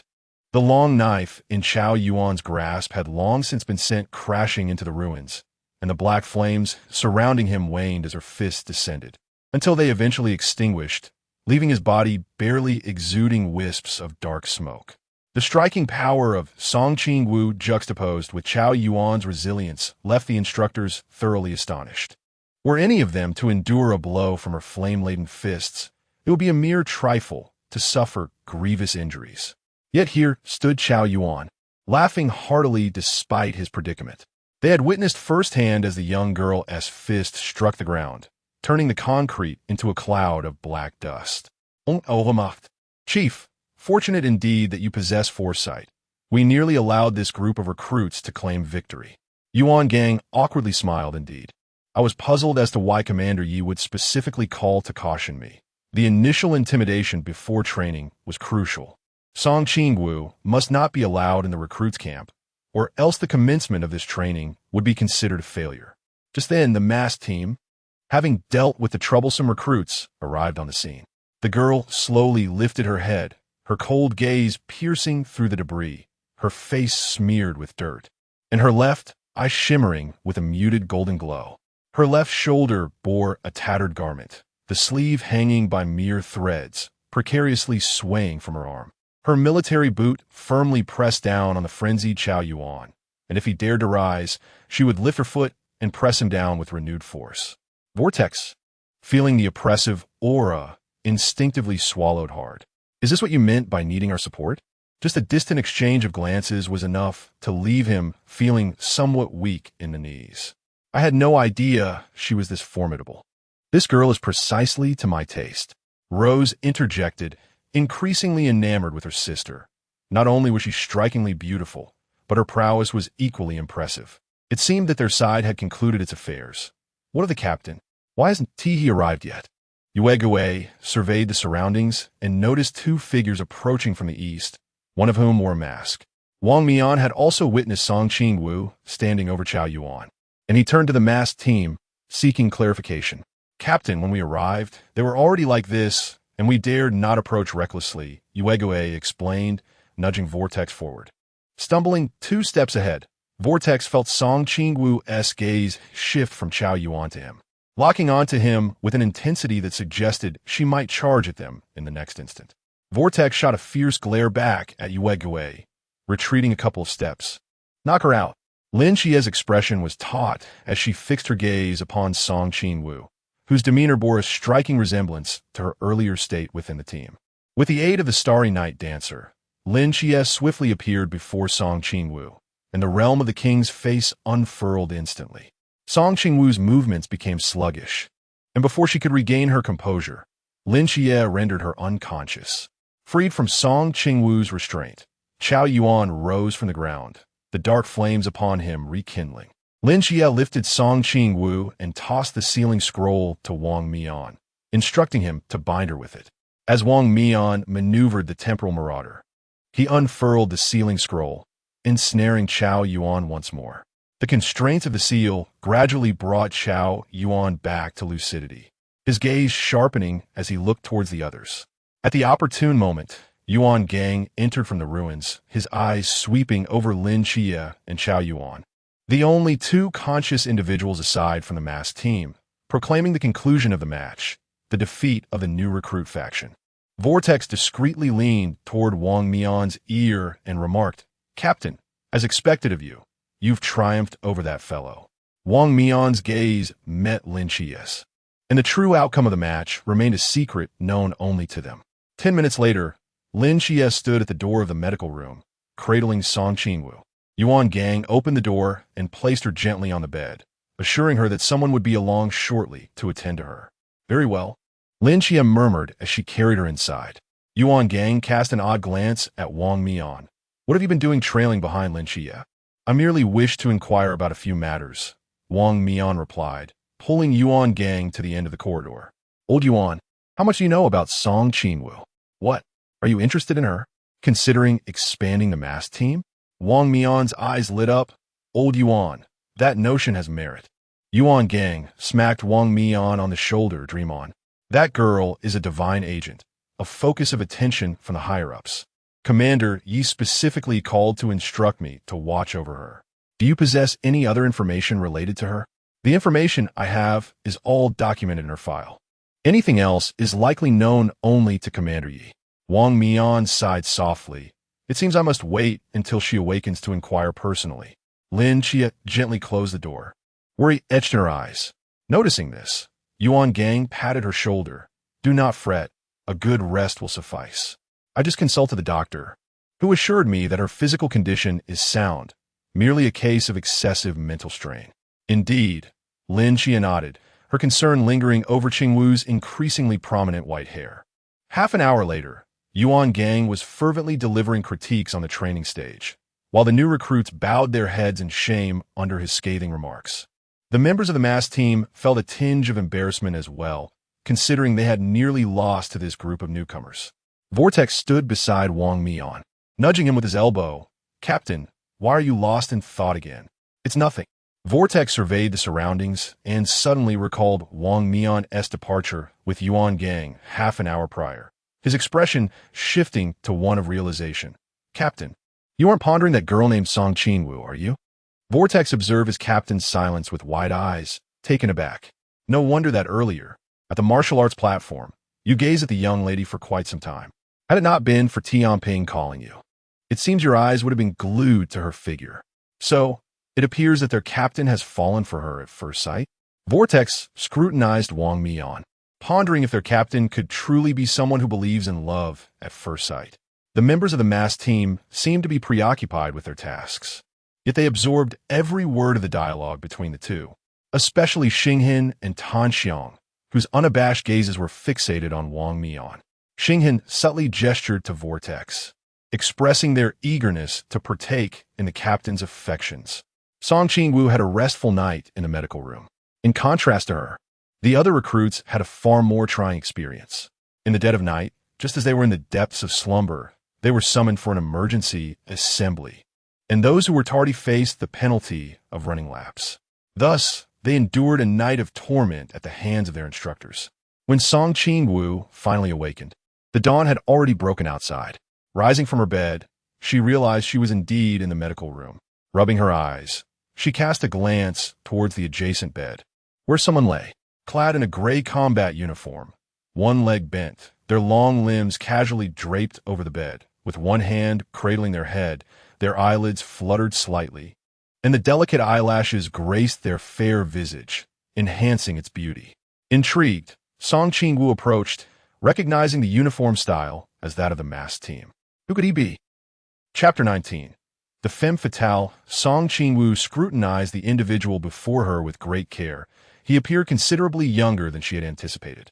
According to the original narrative, this squad leader should have presented an outward age of approximately 30, yet he seemed to possess the countenance of someone merely in their 20s.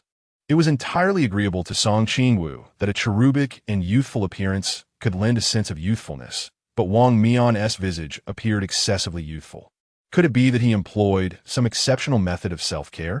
Bending slightly, Song Qingwu leaned in for a closer inspection, scrutinizing him from face to neck in an attempt to discern any clues.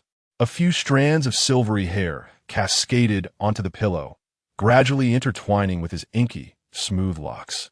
The air conditioning in the medical room emitted a chill, causing the tips of the stranger's ears to flush a vibrant red. Song Qingwu furrowed her brow. Was it too cold? Her gaze wandered around the room, and on the bedside table, a remote control partially concealed beneath a mask caught her eye. Just as she was about to retrieve it, a large hand moved more swiftly than her own to cover it. The warm palm pressed against her cool hand, leaving her momentarily suspended, unable to either advance or retreat. Mechanically, she turned her head and locked eyes with a pair of doe-like, crystalline orbs. She waved her left hand, greeting him. "Ah, you're awake." Standing upright, she awkwardly explained, "I didn't mean to take your mask. I merely wished to adjust the temperature, but the remote was under your mask."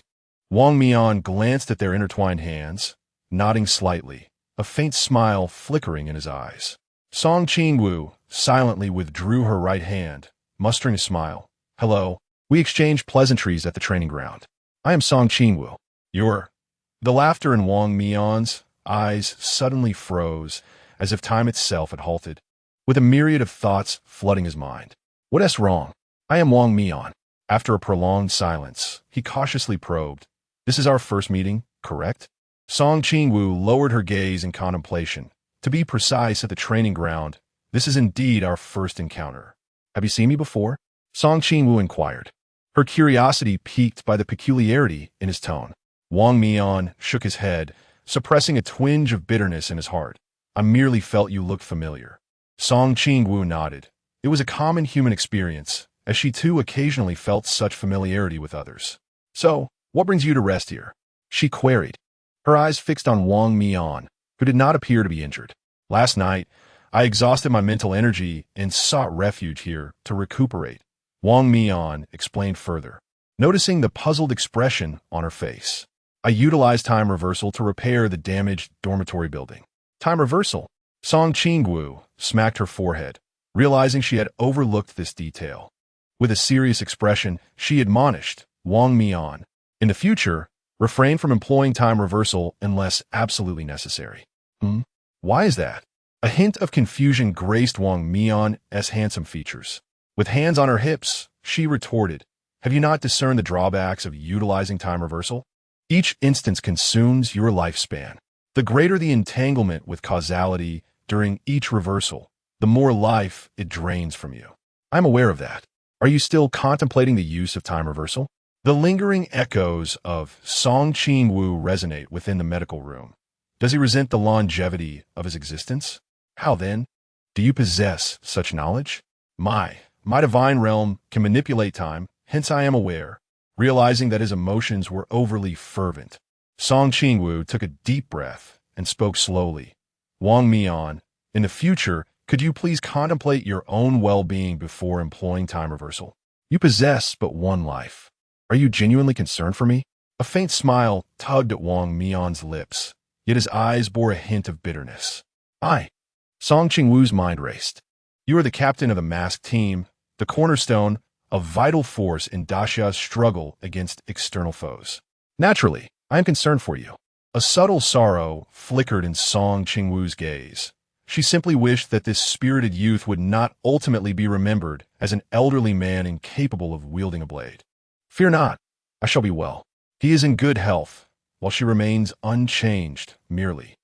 Forgetting him, beneath Wang Mian's calm demeanor lay a torrent of yearning. Just yesterday, she had appeared so vividly at the martial platform. He had countless words to share with her, inquiries to make. Yet, now that she stood before him, he found himself too timid to ask. Wang Mian had seen the documents in Yuan Gang's office. Awu's age and realm had transformed significantly since then. Awu, what trials have you endured over the years to become this way? Song Qingwu glanced at the clock on the wall. At this hour, she should still be able to make it to the cafeteria. Wang Mian, shall we dine together in the cafeteria? I must first seek out my teammates. Very well. I shall take my leave then. See you shortly. Song Qingwu turned and exited swiftly. Wang Mian gazed at the door with a forlorn expression, gritting his teeth as he muttered, "Scoundrel." Achoo! Song Qingwu rubbed her nose, wondering who was thinking of her. She stepped into the cafeteria, bathed in the gentle morning light, and immediately spotted the striking red hair in the crowd. Molly. Song Qingwu hurried over, just as Lin Xia and the others were taking their seats. Qingwu, has your health been restored? Yes, it was never a grave issue. Song Qingwu sat beside Molly, meeting in Qingyu's profound gaze, and smiled broadly. Good morning, Qingyu. Aside from slight stiffness in my neck, I am well. And Qingyu replied with a smile. That is likely due to sleeping awkwardly. Haha. Song Qingwu chuckled awkwardly, attempting to deflect the conversation. She was acutely aware of Qingyu's implications. Song Qingwu had a clear recollection of the events leading up to her fainting. She swiftly surveyed the individuals at the table, letting out a resigned sigh. Confirming their shared glances, she realized they were all those she had inadvertently harmed.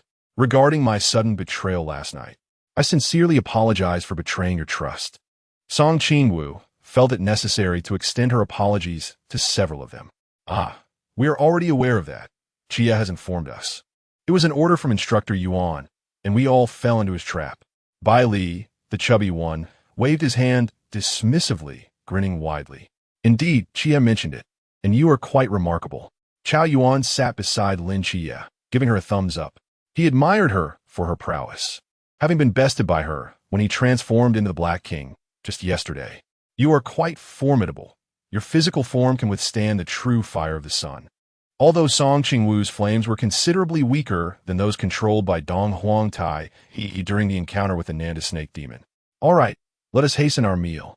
We have only 20 minutes, Lin Xia remarked, tapping the table in exasperation. Song Qingwu frowned as she glanced at the bloody raw beef in the bowl, having been consciously avoiding it since her entrance. The mere thought of raw meat made her stomach churn. Compared to that, she preferred to gnaw on the hard steamed bun beside her. As she chewed, she noted how the bun was quite tough on her teeth. Qingwu, you must eat some beef, insisted Lin Xia. No, I refuse to eat it. Lin Xia was well aware of Song Qingwu's disposition during their time in the team. She had rarely been picky with food, but raw fare was an absolute no-go. He turned his gaze toward the smiling Qingyu, hoping he could persuade Song Qingwu. and Qingyu picked up a white porcelain plate and took a chopstick full of raw meat. Qingwu, can you control the true fire of the sun now? Song Qingwu's eyes widened in surprise as she looked at Qingyu. Indeed, how did I not think of that? Let me give it a try. She concentrated and conjured a flicker of flame between her fingertips. The instant the golden fire appeared, everyone felt the air around them grow intensely hot. Cautiously, she brought the flame close to the raw meat, and upon contact, the vividly red meat transformed into a pile of black ash. Bai Li, feeling a lump in his throat, instinctively shifted away, now understanding why Qingwu would praise Chao Yuan's robust physique. I shall try again. This time, the flame at Song Qingwu's fingertip was no thicker than her finger and halted 5 centimeters from the raw meat. As her fingers circled the plate thrice, a rich aroma of meat wafted into the air. Qingyu, would you like to taste it? And Qingyu picked up a piece and chewed thoughtfully while the others watched him intently, awaiting his verdict. It should be medium, if it were well done. It could have been turned a bit more. Upon hearing this, Song Qingwu shook her finger and smiled. Whoever desires it, pass the plate here. Master Song is at your service. I want medium, Bai Li exclaimed, handing over the plate, his eyes sparkling with admiration for Song Qingwu, declaring her his savior. I too desire medium. Chao Yuan quietly passed over his plate. Well done. Chapter 20. Old friends in a room on the 2nd floor. Instructor Hong's lips twitched as he observed Song Qingwu and her table of companions. Is it possible to exploit such situations? No wonder the commander instructed us to pay particular attention to this girl. However, it is a tradition for new recruits to consume raw meat upon entering the camp. And now this girl has jeopardized it. How are we to report this to the commander? Just as he pondered this, a call from Yuan Gang came through. Instructor Hong answered the phone. Commander. Hong Hao, have the new Instructor Han conduct a lesson on cold weapons for these recruits shortly. Yes. Hong Hao briefed Yuan Gang on the current situation, including the matter of Song Qingwu. In the office, Yuan Gang listened in silence, pinching the bridge of his nose. Perhaps it is for the best that we proceed as planned. After hanging up, he perused the documents in his hand and glanced at the message that had arrived 3 minutes prior. Could it be that she is the illegitimate daughter of Commander Yi? Qingwu furrowed her brow, grasping a piece of cooked meat. As she chewed on the bun, she reassured herself that although it lacked flavor, at least it was cooked. At that moment, several figures clad in gray cloaks entered the dining hall and made their way to the solitary round table in the center. The previously boisterous dining hall fell into a hush. Although their faces were unfamiliar, devoid of masks, everyone recognized who they were. A wave of aroma suddenly wafted through the hall, drawing the attention of all towards its source. An Elda Liman, Donning a chef's hut, pushed a cart laden with an array of dishes. Old son, the moment you stepped into the dining hall, the delightful scent was unmistakable. Your culinary skills remain as exceptional as ever, Wang Mian said respectfully, rising from his seat. The other members of the masked team quickly followed suit, bowing slightly to Old Son as they assisted in placing the dishes on the table. Old Son beamed with a warm smile, waving his hand. This is all I can manage. Please, sit down and enjoy. It's a rare occasion for me to return, so eat heartily. Thank you, Old Son. The members of the masked team expressed in unison. Xuanhua eagerly picked up his chopsticks and began to indulge. Wang Mian surveyed the room, and, amidst the throng of new recruits, quickly spotted Song Qingwu. Hundreds of recruits gazed hungrily at the dishes on their table, while Song Qingwu, with both hands clutching a half-eaten bun, focused intently on her meal. Wang Mian unfastened the yuan at his waist, placing it silently on the table. He then beckoned to Lin Xia. Qingwu, why don't you both come over and have some? In that instant, Lin Xia felt a prickle of discomfort. Song Qingwu slowly lifted her head, her eyes reflecting a faint sense of resignation. She pointed to the bun in her hand, making a gesture of refusal. Xia, I think I'll pass. She feared she might succumb to the temptation of the food. All right, I'll just ask a few questions and be right back. Lin Xia replied, setting down his bun and heading towards the round table. Wang Mian, noticing Song Qingwu's refusal, felt a flicker of disappointment cross his features. After finishing a large bun and a small plate of roasted beef, Song Qingwu sighed softly, This was undoubtedly the most unpalatable meal she had ever encountered. Qingwu extended her hand, revealing a gleaming fruit-hard candy nestled within her palm. Instantly, Qingwu's eyes sparkled with delight. "Qingwu, you are truly my kindred spirit," she exclaimed. "I shall not join you for the upcoming training. The special laboratory arranged by the higher-ups has been completed. Indeed, you must strive diligently." "Such an opportunity is rare," came the reply. The shrill whistle pierced the air, prompting Qingwu to rise decisively. Before departing, she waved farewell to her masked companions and dashed toward the training ground. Soon, the cafeteria was emptied, leaving an enveloping silence in its wake. Xuanhua, content and leaning back in his chair, rubbed his stomach. "Captain, why do you seem so distracted?" he inquired. "It's nothing. I was merely pondering when I might next savor the dishes prepared by old Sun after this departure," she mused. Wang Mian returned to the present, glancing at the nearly emptied dishes on the table. Rosa set down her chopsticks and remarked nonchalantly, "Captain, when we return to the capital, there will still be time for a meal." "Ah, I suspect the captain is reluctant to part with someone," Wang Mian interjected, pausing with his knife and shooting a glance at Xuanhua. "What? Who is the captain reluctant to leave?" Xinghan asked, eyes alight with curiosity. "By the way, where did you go last night, Captain? We couldn't find you in the dormitory," Tianping pondered aloud. I know," Xuanhua interjected with a mischievous smile. "He went to the medical room last night." "Captain, weren't you uninjured?" came a puzzled response. "Oh, Moon Ghost, you are rather dim, aren't you?" "There is another who is injured," Xuanhua chided, looking at Moon Ghost with exasperation. Understanding dawned upon the team. They had witnessed Lin Xia carry Qingwu to the medical room the previous day. Rosa slammed her hand on the table, rising to her feet. "Captain, why were you sneaking into the girl's room in the dead of night?"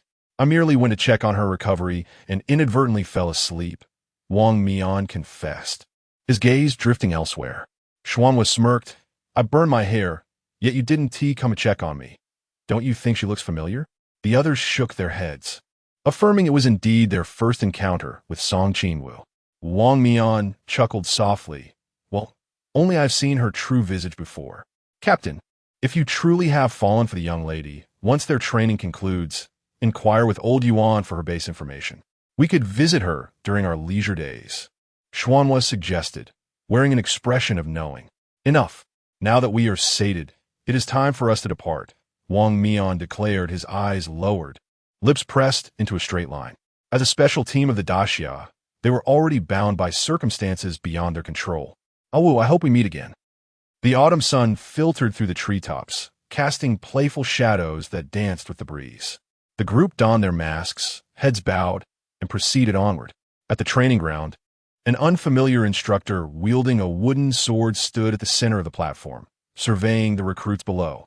"This lesson is on cold weapons. I am your instructor, Han Li."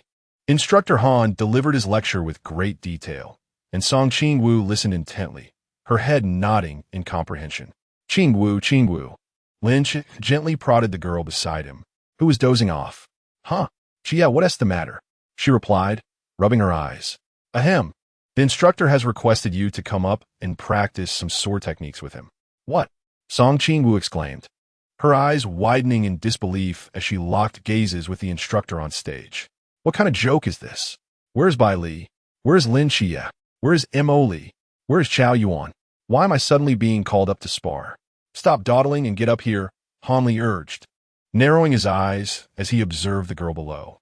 He had been watching her for quite some time. Ever since the lecture began, she had been nodding off. Under the scrutiny of her fellow recruits, Qingwu ascended the stage. She accepted the wooden sword handed to her by Instructor Han, took a deep breath, and declared, "Instructor, I am ready." With that, she positioned the wooden sword defensively before her, her gaze sharp and unwavering. Han Li sensed the sudden shift in her demeanor, a flicker of satisfaction crossing his eyes. Although she had been dozing during the lecture, her attitude towards the impending duel was commendable. Chapter 21. Instructor Han the blade had not yet reached its target, yet its force was palpable. The strands of hair on Qingwu's forehead danced in the swiftly flowing air around her. She stepped back with her right foot, twisting her wrist as the blade followed suit. A resounding clash echoed as the blades collided. A flicker of surprise crossed Instructor Han's eyes. He had exerted only half of his strength, yet this young girl had managed to parry his strike. "Have you trained in swordsmanship?" he inquired. "For half a month," she replied. Once more, with the command, Instructor Han's blade was unleashed. The sound of wood striking would resonated thrice as Qingwu deftly blocked 3 successive strikes, each time successfully deflecting his attack. Satisfied, Instructor Han lowered his weapon and nodded approvingly. "Your fundamentals are decent, though your strength still requires refinement. You may step down now." "Yes, Instructor," she responded, returning the sword to its place and jogging back to her original position. Instructor Han indeed possessed a commendable skill. Like the captain, he had discerned her weaknesses. "Qingwu, impressive. You actually managed to block Instructor Han's blade," Bai Li Pang exclaimed, turning with a grin. Qingwu forced a smile, feeling the weight of Instructor Han's gaze upon her. "Pang, perhaps you should turn back and take a look." Bai Li Pang turned, only to find Instructor Han squinting at him. A sudden wave of foreboding washed over him. Instructor Han pointed at Bai Li Pang. "You come up here." Though the girl had appeared drowsy during class, she had shown herself to be quite obedient, her foundational skills and swordplay solid. However, this young boy had openly contradicted him, clearly too brash for his own good. Bai Li Pang climbed onto the training platform, accepting the straight sword that Instructor Han offered. "Earlier, while I was lecturing, did you not claim that money could conquer mystery?" Bai Li Pang nodded, affirming the statement. "Instructor Han skuffed. Then let me witness your prowess." "Very well, Instructor," Bai Li Pang replied. Qingwu furrowed her brows, squinting slightly. She dreaded the impending scene. As the wooden sword descended, just before it could touch Bai Li Pang, a golden glow enveloped him. With a sharp crack, the wooden sword splintered. Instructor Han glanced down, realizing he was left holding only the hilt. The arena fell into an eerie silence. Instructor Han, I apologize, I forgot to remove my necklace." Bai Li Pang sheepishly scratched his head. "Let's try again," he said, removing the necklace. Instructor Han took a deep breath, discarding the hilt. "Very well, once more." With lightning speed, he swung his sword again. This time, the golden light did not reappear, yet as the blade approached Bai Li Pang, it spontaneously ignited. "Instructor Han," Bai Li Pang coughed, "stop laughing." Qingwu covered her mouth, casting her gaze downward, her face flushed with embarrassment. She felt at times like she was suffering from a grave illness. "I'm sorry, Instructor Han. I truly did not intend for that to happen." "Enough. You may step down," Instructor Han said, exasperated. Bai Li Pang nodded, swiftly returning the sword to its place before hurrying back to the ground. Instructor Han observed the girl who had earlier taken the stage, her head bowed, her shoulders shaking. He inhaled deeply, pointing to the boy beside her. "You come up here."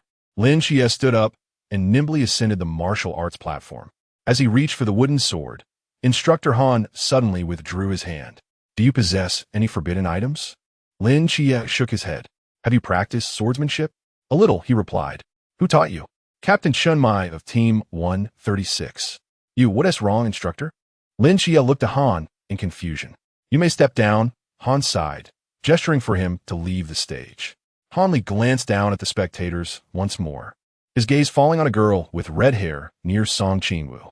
Molly had been attentively listening to the lesson, her focus unwavering on the instructor, and at that moment, their eyes met. She pointed to herself, and seeing Han nod, she stood up. Just as she was about to step toward the martial arts platform, Han spoke up. "What is your name?" "Molly, of the Mo family sword sect." Han responded with an exasperated sigh. "All right, take a seat." Qingwu's lips twitched. "Instructor Han, are you even pretending anymore?" Nevertheless, Han did not abandon his quest to find new recruits for the demonstration. He successfully identified a lad behind the one who had learned from Chun Mai, a boy who neither possessed forbidden items nor had practiced swordsmanship. Of course, if all went as expected, it would not end without incident. Initially perplexed, Han noticed the odd expressions of those surrounding the boy when he called him up. Just a second before Chao Yuan picked up the sword, Lin Xia and Molly had already pulled Qingwu back over 10 paces. In an instant, a surge of malevolent energy erupted, enveloping Chao Yuan in black flames. Transforming into the Black King, Chao Yuan steadied himself with one hand on his head. emitting a sinister chuckle. In the training ground, a group of recruits scattered in fear, leaving only Lin Xia and a few others standing alone. So this is what 031 is, Molly murmured. Goodness, this guy radiates such a terrifying aura. Shen Qingzhu frowned at Qiao Yuan as he attacked the instructor. At first, I thought Qingwu was exaggerating when she said Qiao Yuan was frightening after his transformation. Li Pang swallowed hard, realizing it was a euphemistic description. Given that everyone's forbidden zones were suppressed by forbidden items, the pressure this guy exuded was already formidable. Instructor Han was indeed powerful. Although Qiao Yuan's strikes were fierce, he was able to predict and evade them. However, under the constraints of the forbidden zone, facing the demonized Qiao Yuan was still excessively perilous. Xia, find an opportunity to use the sealing scroll, Song Qingwu urged as she dashed towards the martial arts platform. The moment she set foot on it, the impending clash between the wooden sword and the straight sword suddenly stalled. A golden glimmer flashed in her left eye as she raised her hand to block Qiao Yuan's descending arm. With her right hand ignited by golden flames, she delivered a punch to Qiao Yuan's chest. At the instant the pause was lifted, Qiao Yuan's body was sent hurtling back to the edge of the platform. Gasping for breath, Song Qingwu's face turned pale. That punch had drained her spiritual energy completely. It was the most powerful strike she could deliver while remaining fully conscious. Qiao Yuan rose from the ground, the black flames enveloping him nearly extinguished, but they began to reignite slowly. Yao Guang and Bai Li Pang have once again adorned the necklace. The blinding golden light was deftly manipulated by Bai Li Pang, transforming into golden ropes that ensnared Qiao Yuan. A fierce roar escaped Qiao Yuan's lips as he struggled to break free from the bindings. Lin Shi nimbly leapt onto the martial stage, his right hand brandishing the scroll of sealing, which he wrapped around Qiao Yuan and yanked forcefully. The black flames receded from Qiao Yuan's form, restoring him to his original state. As clarity returned to his eyes, he fixed his gaze upon Lin Shi, a smile gracing his lips. Qi, you have saved me once more. I merely used the scroll of sealing to bind you. You are my destined benefactor. Qingwu and Pang also lent their assistance. Thank you, Qi. Lin Shi merely smirked and silently turned away. You should rest here for a while. Chapter 22. Entering the mountains, Song Qingwu and Instructor Han retreated to the foot of the training platform. Instructor Han surveyed the surroundings and sighed helplessly, feeling inadequate in his role as an instructor. Instructor Han, you take a break here. I'll go take a look, said Qingwu. Are you all right? I'm fine. How is Qiao Yuan? Song Qingwu inquired, shaking her head. Yes, well. Lin Xia grasped Song Qingwu's wrist, positioning himself protectively in front of her. Xia, what's wrong? Song Qingwu gazed up at Lin Xia with a puzzled expression. Don't go over there. Why can't I? Song Qingwu attempted to sidestep Lin Xia. With each step she took to the left, Lin Xia mirrored her. When she stepped to the right, he followed suit. Why are you blocking me? He is not dressed. You can't look. Song Qingwu was perplexed. What does that matter? It's just bare shoulders. Is this world still somewhat feudal? Are we not allowed to see a man without a shirt? But Fatty, Shun Qingzhu, and Molly all went over. Song Qingwu rose on her toes, peering around Lin Xia's arm. Please don't go, Qiao Yuan. He is shy. Lin Xia nodded firmly. Yes, Qiao Yuan feels embarrassed when others look at him. He prefers we stay away. Oh, Song Qingwu suddenly understood, realizing that Qiao Yuan was quite shy. However, this seemed inconsistent with the character's portrayal in the original narrative. She sighed quietly. Since he expressed his feelings, she would certainly respect his wishes. Then let us stay here. Before long, several instructors hurriedly approached. Instructor Han stepped forward, about to explain the situation to them. The leading instructor Hong patted his shoulder, saying, "We are already aware of the situation." Instructor Han hesitated before speaking. Instructor Hong, I fear I may not be suited for teaching. While the other instructors dealt with the scene, Instructor Hong pulled Han aside and smiled gently. Don't be disheartened. This is not your fault, but I nearly caused a teaching accident. This is on me for forgetting to inform you to review the students' profiles before class. Instructor Hong paused, then continued. The students you selected are among the top tier of this batch. Some are divine agents, Some are extremely hazardous, and there's the heir of the Baili family. With your luck, perhaps you should apply to the commander today for a chance to buy a lottery ticket. Instructor Hong, please don't jest. Han scratched the back of his head, feeling a bit embarrassed. The morning's cold weapon class concluded swiftly, and the group hurried to the cafeteria, eager to see what lunch would bring. Upon discovering that the meal consisted once more of plain, steamed buns and raw meat, they felt utterly despondent. Baili Fatty, with keen eyes, noticed that each seat was set with a small dish of pickled vegetables. Xia, can you believe that old son actually prepared pickles for us? Lin Xia pursed her lips. This little bit of pickles isn't enough for us to have even a few bites. Oh, more of this again. Song Qingwu anxiously ran her fingers through her hair. They were to spend an entire year in the training camp, and if they were to consume this fare for a year. Oh heaven! She sat beside Lin Xia, silently nibbling on a steamed bun while untouched raw meat and pickled vegetables lay before her. Qingwu, aren't you going to eat the pickled vegetables? I lack appetite, she sighed, pushing the pickled vegetables toward Lin Xia. You can have them. At that moment, another plate of pickled vegetables was pushed in front of Lin Xia. Xia, you can have my pickled vegetables too. Baili Pang Pang widened his eyes in disbelief. It was one thing for Qingwu to give her pickled vegetables to Xia, but now Chao Yuan had joined in the fray. No thanks, you should eat them yourself. Lin Xia replied helplessly. Please do eat, Qingwu insisted.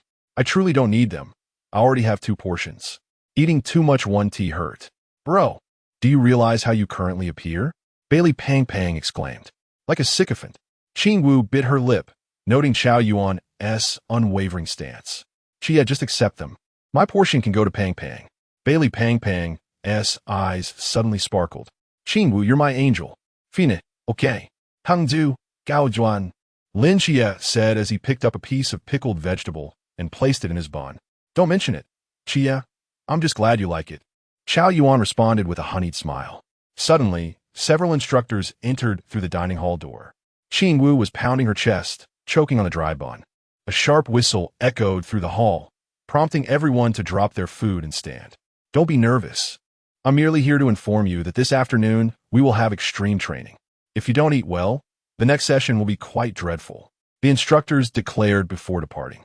Feeling unwell, Qingwu continued to thump her chest as Lin Xia gently patted her back, his lips pressed together in resignation. Remember to eat slowly next time. Several buses were already parked at the back of the dining hall. Once they finished their meal, Lin Xia and the others randomly selected a bus to board. I want to sit with Molly, Qingwu said, pulling Molly along and choosing a seat by the aisle. A fleeting glimmer of disappointment crossed Lin Xia's eyes before he opted for an aisle seat on the opposite side. Pang Pang, let us sit here. Perhaps due to having devoured several buns at lunch, Qingwu felt drowsy as soon as she boarded the bus and soon dozed off, her head tilting to the side. To ensure her comfort, Molly gently turned her head the other way, so she could rest on her shoulder. Qingwu, we've arrived, Molly whispered softly, waking the girl leaning against her. Rubbing her eyes as she stepped off the bus, Qingwu surveyed her surroundings. Was this Cangnan Mountain? It was her first visit. Standing in formation, she listened to the instructors explain the rules of the extreme training, and she suddenly felt faint. To traverse this mountain range before dawn was one thing, but to carry a burden of 35 kilograms, that weighed a staggering 70 pounds, nearly matching 4/5 of her own weight. Not to mention, a drone was pursuing them. Oh heavens, whose life is this demanding? After the instructors issued the command, the recruits took turns stepping aside to pick up their burdens. The forbidden items belonging to Baili Pang Pang were temporarily entrusted to the instructors for safekeeping. Qingwu, are you able to manage? Allow me to share the burden with you. Lin Xi inquired with concern. I can handle it. Qi, Song Qingwu replied, taking a deep breath and resolutely shouldering the weight. She was eager to test her endurance in such circumstances. As for the punishment mentioned by the instructor, Song Qingwu perceived it as inconsequential. After all, it merely entailed speaking some heartfelt truths. Instructor Hong surveyed the new recruits, nodding in satisfaction, his resonant voice invigorating the hearts of all present. Since everyone is prepared, I hereby declare the training officially commenced. All personnel, prepare to enter the mountains. Chapter 23. Jinan Mountain. Jinan Mountain lies at the fringes of Cangnan City, a desolate area seldom visited by human beings throughout the year. Here, the trees stand tall and robust, their leaves flourishing abundantly. As Qingwu gazes into the depths of the mountain, she notices that the sunlight filtering through the foliage diminishes as one ventures further in, indicating that the terrain within the forest is far more intricate than one might anticipate. The hum of rotating wings resonates overhead as Lin Xia swiftly sidesteps to the left, narrowly evading a paintball. While running, Qingwu glances back at the increasing number of drones in the sky. "Xia, we must split up," she urges breathlessly. "Our target is too large. The drones are beginning to converge on us." Sweat trickles down her neck, soaking in her collar, and the weight of the 35 kilograms she carries significantly hinders their speed. Ahead lies a dense thicket, further obscured by clusters of trees. Hearing the sharp crack of bullets whizzing past, Qingwu instinctively lurches to the right, rolling into the underbrush with the momentum of her sudden movement. "Qingwu!" Lin Xia, tugged by Chao Yuan, dashes toward the thicket on the left. The relentless assault from behind compels them to seek refuge swiftly. In an instant, the drones split into 3 groups, 2 pursuing Qingwu and Lin Xia, while the remaining 1 continues its forward chase. "I can't go on," Bali fat gasps, panting heavily. Just moments ago, had it not been for Molly's timely intervention, he would have been reduced to a colorful sieve by the gunfire. "Hold on. Qingwu and Xia have drawn away most of the drones. We cannot falter here." Molly's chest heaves as she presses forward. Despite her disdain for the wealthy, she has found Bali fat tolerable over the past couple of days. She grips his arm, urging him onward. Ahead lies a place where they might momentarily evade the drones and catch their breath. "You," Bali fat pale-faced, gazes at Molly's back, thinking she is so cool. The intricate thicket misleads Qingwu's judgment of the terrain. Just a few meters to her right lies a steep slope. The tremendous inertia from the 35-kilogram burden prevents her from halting in time, and she tumbles down the steep incline. Quickly assessing her surroundings, she realizes she has landed in a small valley. As she rolls to the bottom, she braces herself with her hands and swiftly rises, dashing forward. The vegetation in this valley is even denser than before, and she plunges into the heart of the small forest, using the trees and shrubs as cover to temporarily shake off the drones. Resting against a large rock, Qingwu's face has turned pale, and she gasps for breath. Finally, she can afford a moment of respite. Just as she begins to relax, a rustling sound emanates from the bushes behind her. Tensing, she stares at the undergrowth, thinking, could they have found me already? Suddenly, the foliage parts, and she locks eyes with Qingwu, who stands frozen in astonishment at the girl before her. Her military uniform was marred by numerous scratches of varying sizes, and her body was bespecked with traces of mud. Leaves clung to her hair, and her military cap was nowhere to be found. "Oh, it's you. You startled me," Qingwu exclaimed, her body going limp. "What are you doing here all alone?" Qingwu approached and settled down beside her. "I got separated from Xia and the others, then rolled down the hillside," Qingwu replied, rubbing her sore legs. "This drone is far too advanced. It found us in no time." "Brother Shun." Behind Qingwu, 3 of his underlings followed. Qingwu greeted them. They appeared to be in decent condition, unlike her own disheveled state. She rolled up her pant legs to her knees to examine her injuries, just some superficial wounds. "Can you still walk?" Qingwu furrowed his brow as he noted the extensive bruises on the girl's fair legs, with blood seeping from the wounds near her calves and ankles. "I might need another minute to rest," Qingwu admitted honestly. She indeed needed to recuperate. "You all should leave quickly. If the drone comes back, we'll be sitting ducks with so many of us here." "Qingwu, we actually intended to rest here as well," Qingwu awkwardly admitted, the first time he addressed her by name, which felt rather peculiar. Qingwu nodded, a beautiful smile gracing her lips, her eyes sparkling. "You can call me Qingwu, just like Xia and the others." Their eyes met, but Qingwu quickly averted his gaze, lowering his head as he replied softly, "All right, Qingwu." After a brief moment of recovery, the drone's buzzing sound resonated once more. Without a second thought, they took off running. Simultaneously, The familiar voice of instructor Hong echoed from behind them. Song Qingwu had no time to ponder their words. She was utterly exhausted and in pain, with drone missiles firing in pursuit. Perhaps due to the lack of sunlight, the forest was exceptionally damp, and the soil beneath her feet was noticeably looser than that on the hillside. They left a chaotic trail of footprints in their wake. Song Qingwu lifted her gaze toward the distant, spacious intersection, an ominous feeling washing over her. The drone's roar suddenly grew clearer. A series of paintballs whizzed toward them from ahead, with 4 drones concealed behind the thick foliage. "Quick, take cover!" Shun Qingzhu and Song Qingwu ducked to the left, while the 2 behind them seemed caught off guard, struck squarely in the chest by the incoming paintballs. Without time to think, Shun Qingzhu grabbed Song Qingwu and continued running forward, with only one of his companions, Deng Wei, remaining behind. The forest appeared to have no exit as the trio sprinted onward. Along the way, Song Qingwu slipped several times. If they couldn't escape the woods soon, the drones would inevitably catch up to them. Suddenly, with a thud, Shun Qingzhu and Song Qingwu halted and turned back. Deng Wei had fallen to the ground, his face contorted in pain as he clutched his right ankle, the soil beneath him forming a crooked line. "I've twisted my ankle."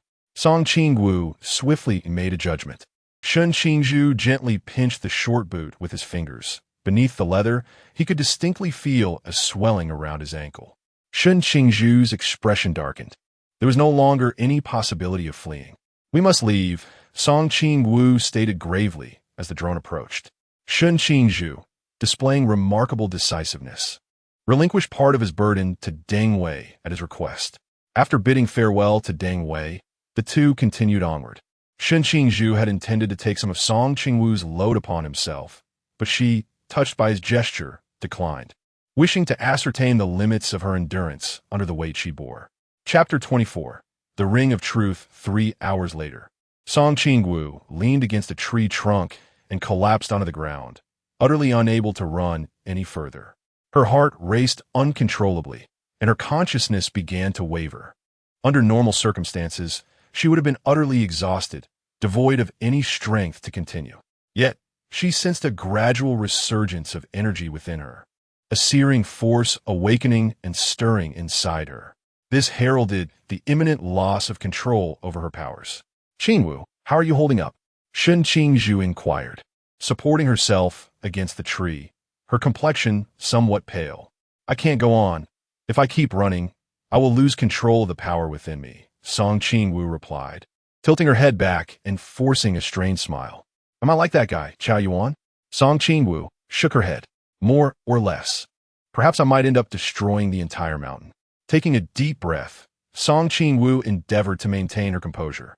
"Qingzhu, please relinquish the remaining weight you carry." She nearly let slip the nickname Brother Zhu in her urgency. "No, senking furi torti fronin reselotli. Given the circumstances, you should lighten your load. You'll be able to run farther." "But we are comrades," Song Qingwu insisted, her gaze unwavering and resolute. Ultimately, under Song Qingwu's fervent insistence, Shun Qingzhu reluctantly acquiesced, transferring her remaining 15 kilograms of weight to Song Qingwu. As for the remaining 10 kilograms, no amount of persuasion would compel Shun Qingzhu to part with it. Understanding her nature, Song Qingwu refrained from further insistence, smiling as she waved farewell to Shun Qingzhu. "Safe travels, Qingzhu," rubbing her sore shoulders. Song Qingwu hefted the weight and made her way toward a nearby open area, hoping the drone would locate her soon. At the foot of Cangnan Mountain, the instructors observed the footage on their monitors, exchanging puzzled glances. "This girl appears to have reserves of strength. Why has she ceased running?" Instructoren incuried, perplexed. Regardless of the reason, she has abandoned this training. "We'll bring her back shortly and inquire," Instructor Hong replied with a resigned shake of his head, having once held high hopes for this young woman. Before long, Song Qingwu was escorted back to the starting point by 2 instructors. As expected, she found herself bound to a chair and adorned with the Ring of Truth. With an expression of calm anticipation, Song Qingwu regarded Instructor Hong, eager to hear the questions he would pose. The microphone was presented before her. "Song Qingwu, for the first question, why did you choose to forfeit the training despite having the strength to continue running?" Upon hearing her name, Lin Xia, still racing through the mountains, suddenly halted, with Chao Yuan behind him coming to a stop as well. Qingwu, Bali Pang Pang exclaimed, his face pale as he sat by the stream, gasping in disbelief. They had separated from Qingwu hours earlier, having anticipated reuniting with her along the way, never expecting she would be eliminated. Song Qingwu opened her mouth, a hint of helplessness in her eyes, as she thought the question might be something else. I fear I might lose control of my power and accidentally set Cangnan Mountain ablaze. Outside the tent, a group of instructors burst into hearty laughter, questioning the absurdity of the girl's words. Inside the tent, Instructor Hong gazed at Song Qingwu with a serious expression. The truth ring remained unresponsive, indicating the veracity of her statement. The second question arose. Why did she wish to join the Night Watchers? Song Qingwu's lips twitched. Her inquiry diverged from those posed to others. Why did she desire to join the Night Watchers? This question, Song Qingwu lowered her gaze, and for a moment, the monitoring room fell into silence. Shadows flitted through her mind. Old Zhao, the captain, Sister Nan, brother Lung Xian, and countless Night Watchers safeguarding the realm of Daxia. Just as Hong Hao presumed she would not answer, Song Qingwu slowly lifted her head. Her eyes slightly reddened, yet sparkling brilliantly, akin to stars adorning the night sky. Because the Night Watchers protect Daxia, and I wish to protect the Night Watchers. Her voice was soft, yet every soul present heard her clearly. Hong Hao was taken aback by her response, momentarily frozen in place. Lin Xia turned to gaze into the distance, murmuring, Qingwu, is this truly your innermost answer? It was indeed different from her earlier persuasion for him to join the Night Watchers. Instructor Hong, may I be released now? Song Qingwu pressed her lips together, wondering if there were further inquiries to be made. Very well. Hong Hao set aside the documents and untied the straps from the chair. Hong, may I rest here for a while? With a nod of approval, Hong Hao acquiesced. After receiving consent, Song Qingwu found a random spot and lay down. Exhaustion overwhelmed her, necessitating urgent rest. Hong Hao's lips twitched in disbelief. He could hardly bear to watch as the young girl sprawled out indiscriminately. When Shen Qingzhu was eliminated and noticed Song Qingwu lying in the monitoring room, he paused. Instructor, what has happened to her? Hong Hao, while fastening Shen Qingzhu's straps, glanced at Song Qingwu and remarked, she is asleep. After completing her punishment, Shen Qingzhu approached Song Qingwu, gently squatting beside her, his gaze soft as he regarded her face. Despite the surrounding noise, the girl before him seemed undisturbed, peacefully slumbering. Is this truly normal? Shen Qingzhu stayed, casually sitting down, his left leg extended straight while his right knee was bent, one hand resting atop it, his back against a metal box, exuding an air of relaxation. Song Qingwu slept for an entire day. Upon awakening in a familiar environment, she felt momentarily disoriented.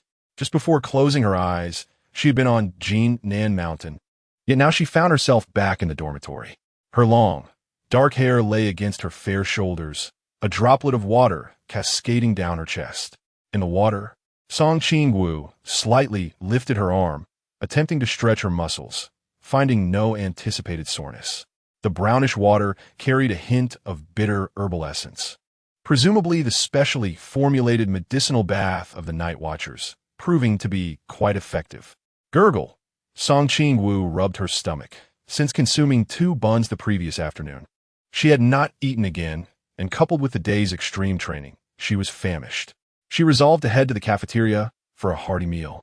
Song Qingwu rose to don a piece of clothing, casting a glance at her roommate, Molly, who was still immersed in her medicinal bath. Her roommate possessed an undeniable allure, exuding a fierce presence even in slumber. Molly must have persevered through the training session yesterday, until exhaustion claimed her. Now, she required ample time to recuperate. Song Qingwu casually tore a page from her notebook and inscribed a note. Molly, I am heading to the cafeteria. Remember to join me once you awaken. Qingwu.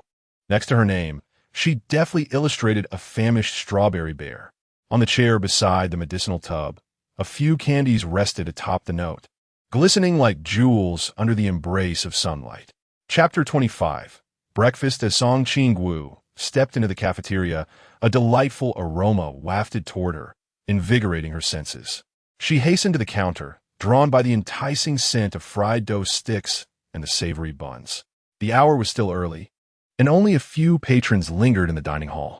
Balancing a bowl of soy milk, 3 large buns, and a fried dough stick, she scanned the room and soon spotted a familiar face. "Qingwu," she called out. "Good morning, Qingwu," and Qingwu replied, a gentle smile gracing his lips. Savoring a sip of soy milk, Song Qingwu looked content. "Did you spend the entire day in the lab yesterday?" "Yes. I was so engrossed in my research that I lost track of time and only realized it was dark outside when I finally emerged." Unable to contain her thoughts upon seeing in Qingwu, Song Qingwu began to vent. "You won't believe it. Yesterday afternoon, we were taken to Cangnan Mountain for extreme training, each of us burdened with 35 kilograms. And as if that weren't enough, there were drones overhead firing projectiles. It nearly exhausted me." And Qingwu rested his chin on one hand, his voice soothing, reminiscent of someone comforting a child. "Did you manage to reach the finish line, Qingwu?" "Of course not. Not a single one of us made it," she replied, her eyes darting around playfully. "But perhaps Qi succeeded. Were you injured?" he inquired, concern evident in his voice. "Look." Song Qingwu rolled up her sleeve to reveal the healing abrasions from her tumble down the hillside the previous day. And Qingyu's delicate brows furrowed slightly. Song Qingwu possessed a unique constitution, allowing her wounds to heal at an accelerated rate. Now, only faint red marks remained on her arm. "Qingyu, I have good news as well. Through these past few days of training, I've discovered that each time I harness the power of the sun's true fire, my control over it intensifies." And Qingyu scrutinized her closely, noticing that perhaps unbeknownst to others, her white hair had increased since yesterday. He recalled that her first strands of white had appeared due to the sun's true fire. Gazing intently at the girl before him, who was now nibbling on her bun, he remarked, "Qingwu, it seems your white hair is indeed linked to your mastery of the sun's true fire." Song Qingwu blinked her large, round eyes, momentarily pausing her chewing. "The stronger your control over the sun's true fire, the more pronounced your white hair will become." Swallowing her mouthful of bun, her eyes sparkled with admiration for Qingyu's insight. His reasoning resonated deeply with her. Determined, she resolved to master the power of the sun's true fire swiftly. She had long admired how Donghuang Taiyi extinguished the mutated Nuwa serpent with a mere gesture of flame. "How was your training in the lab, Qingyu?" she inquired. "I encountered many mysterious corpses, and the laboratory equipment is remarkably advanced." "I am quite pleased," he replied. Song Qingwu nodded. If Qingyu could conduct research in such a challenging environment as the basement, then with the improved conditions, his endeavors would surely be even more fruitful this time. Qingyu. Both turned their gaze toward the entrance of the cafeteria, whereby Li, plump and cheerful, waved enthusiastically at them, flanked by Lin Qiyi and Xiao Yuan. The trio approached and took their seats, with Bai Li eagerly taking a bite of his bun, relishing the thin skin and generous filling, bursting with flavor. "The buns are simply delectable." Bai Li Pang was almost moved to tears. Finally, it was no longer raw meat and hard steam buns. If he indulged in a couple more meals like this, who knows what might happen to him. Song Qingwu swiftly finished her portion and casually pulled out a handful of candies from her pocket. And Qingyu shook her head helplessly, a gentle smile hidden in her eyes. "Qingwu, you've exceeded your sugar intake lately." Song Qingwu raised her index finger in a playful manner. "Of course, I know. But Qingyu, the training days have been arduous enough. One must indulge in a bit of sweetness to comfort oneself, don't you think?" Adhering to the principle of sharing joy, she distributed candies to everyone present. Qingwu was right. During bitter times, one must savor the sweetness. Bai Li Pang cheerfully chimed in. Indeed, the two exchanged a high five in perfect harmony. Lin Qiyi's gaze drifted over the smiling faces of the duo, a slight smile gracing his lips. What lively spirits they were. "By the way, Qingwu, where's Molly? I haven't seen her with you." "Oh, Molly? She's still in the dormitory. She'll probably join us shortly." Song Qingwu paused as she unwrapped the candy, her brows furrowing in suspicion as she followed the source of the voice. It was indeed Bai Li Pang. Why did he suddenly express concern for Molly? Song Qingwu keenly sensed something amiss. Had she missed something? She resolved to inquire with Xia at a later time. In the training ground, wooden swords clashed in rapid succession. With her right hand gripping the hilt, Song Qingwu retreated step by step, barely managing to fend off Instructor Han's relentless assault. Crack! The blade struck heavily against her wrist, causing her wooden sword to clatter to the ground. Cradling her wrist, Song Qingwu looked up at Instructor Han with a pained expression. "Instructor, I truly am not suited to wield a sword." "Then what weapon would suit you?" he inquired. "Honestly, none of the 18 weapons here seem to be a fit for me," she replied, her voice quivering as she recoiled slightly. She feared that Instructor Han might think her words were nonsensical and retaliate with a strike of his own. "Even if it doesn't suit you, you must practice." "Are you suggesting that when facing the unknown, you will go in empty-handed?" Instruktoren patiently admonishade. He had witnessed her capabilities. She had once knocked down a mutant wielding a knife with a single punch. Perhaps, in truth, she was more suited to unarmed combat than to weapons. Song Qingwu nodded fervently. "All right, instructor, I will practice diligently." Meanwhile, Bai Li Pang Pang, engaged in combat with Lin Xia, suddenly tossed aside his wooden sword, declaring he no longer wished to spar with him. The latter was simply too formidable. Instructor Han approached and instructed Bai Li Pang Pang to join the basic training group to solidify his foundations first. Seeing Bai Li Pang Pang looking dejected, Song Qingwu walked over and patted his shoulder. "Pang Pang, let us take a break for now. I'll practice with you shortly." The two made their way to sit beside Qiao Yuan, who was silently observing the fight, and together they watched as Lin Xia was momentarily bewildered under Instructor Han's onslaught, soon followed by a round of instruction from the latter. Song Qingwu nodded along, agreeing with Instructor Han. Indeed, Xia was not suited for the current sword techniques, but perhaps the dual swords would provide the answer. "What did you just mutter, Qingwu?" Both Bai Li Pang Pang and Qiao Yuan turned to look at her, puzzled by her sudden bout of soliloquy. "Oh, it was nothing. I merely remarked on how impressive Instructor Han is." The two exchanged glances, each reflecting a shared perplexity. Had their hearing failed them? Song Qingwu rested her chin on her hand, lost in contemplation. 7 Knights was suited for dual blades. But what weapon would befit her? Whenever she grasped a particular weapon, a shadow danced in her mind, a lingering sense of familiarity, yet she could not recall its essence. Chapter 26. Holiday. Since the conclusion of the initial 2 days of training, the instructors have settled into a more manageable routine. Although the training remains arduous, it is no longer as torturous as before. Even the quality of the meals in the cafeteria has improved considerably. After adhering to this regimented training for over a month, Song Qingwu has noticed a significant enhancement in her physical condition. Under the vigilant guidance of Instructor Han, she has not only made remarkable progress in her swordsmanship, but has also become adept at wielding various other weapons from the 18 martial arts. One evening, as Song Qingwu nestled into her bed, a powerful aura emanated from the distance. She leapt from her bed and dashed outside. "Molly, I'm stepping out for a moment." As she followed the source of the aura, it intensified as she approached the male dormitory. Suddenly, the aura vanished within the confines of the training camp. By this time, she had reached the foot of the male dormitory, glancing up at the rooftop, which appeared desolate. Could it be the night goddess? Relieved, Song Qingwu recalled that she had nearly forgotten amidst her training that Nyx, the goddess of night, would appear in the training camp according to the original narrative. Rubbing the back of her neck, she was about to turn back to her dormitory when she noticed Instructor Yuan rushing towards her from a distance. Upon spotting Song Qingwu clad in cartoon pajamas standing at the foot of the male dormitory in the dead of night, he abruptly halted. "Song Qingwu, what are you doing here at this hour?" "I believe our reasons align," she replied, startled by his serious demeanor. She pointed towards the rooftop, indicating that she had sensed the divine presence. "You felt the aura of a deity as well?" Instructor Yuan inquired, astonished. "Yes, I sensed it the moment she appeared. If you don't mind, I would like to wait with you. I believe she will return shortly." Song Qingwu gazed earnestly at Yuan. In truth, her curiosity stemmed from a desire to witness the goddess of night, as it would be her first genuine encounter with a divine being. That is not advisable. What if danger arises? This goddess harbors no malice. If she intended harm, The training camp would have been obliterated by now. Very well. Beneath the obsidian sky, Song Qingwu and Yuan sat side by side, engaging in a casual conversation. Qingwu, what is your relationship with Commander Yi?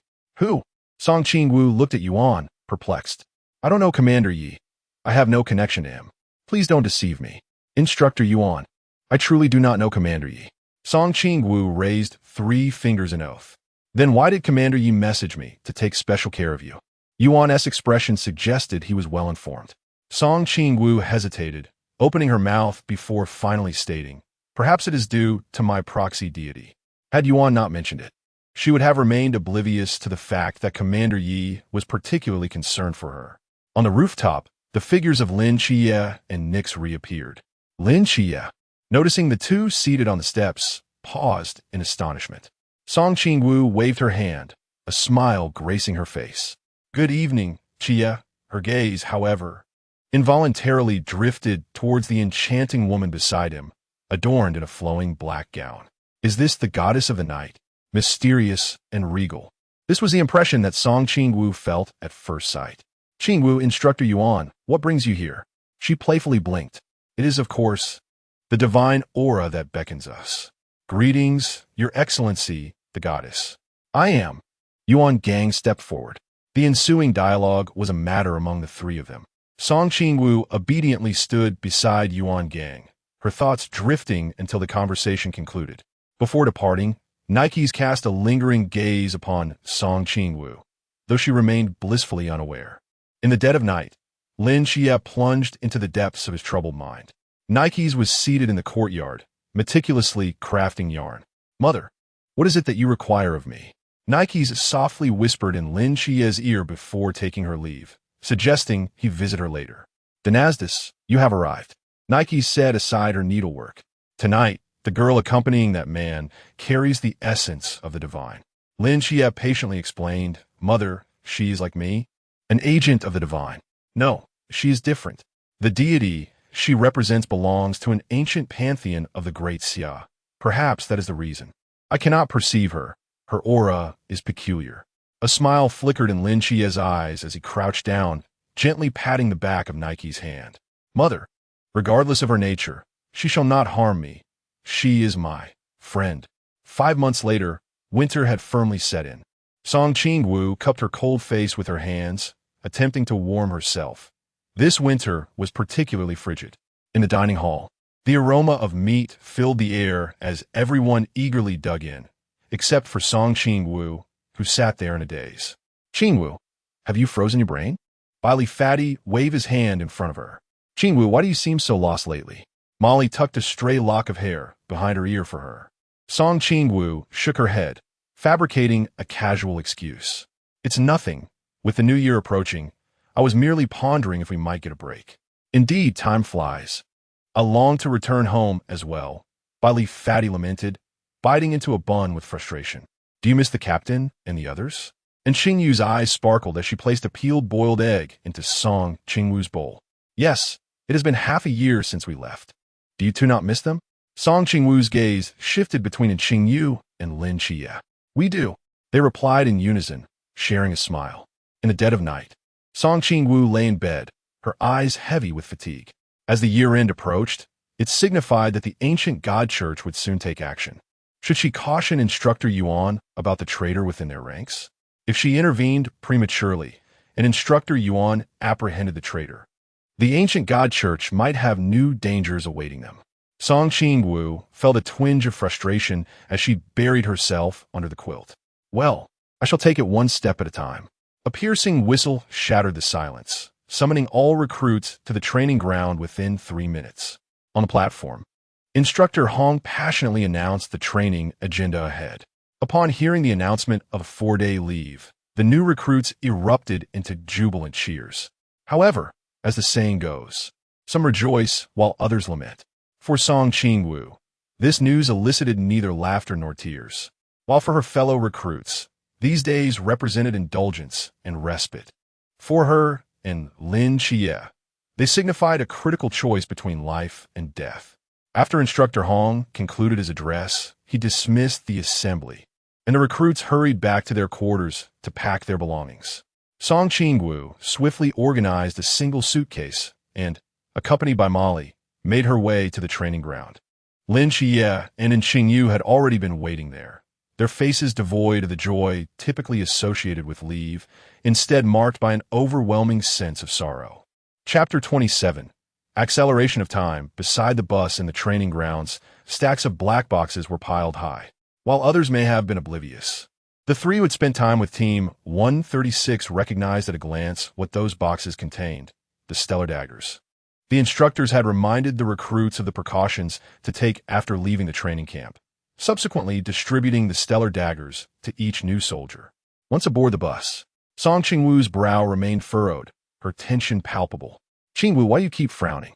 Molly observed the side profile of Song Qingwu, noting that this expression had persisted since they began packing their belongings in the dormitory. "It's nothing, I'm just a bit worried."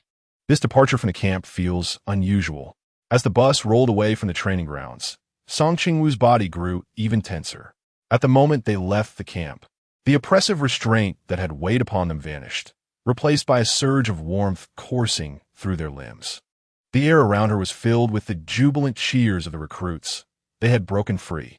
At this moment, Song Qingwu was oblivious to the celebrations, her gaze fixed intently on the scenery outside the window. Here they come.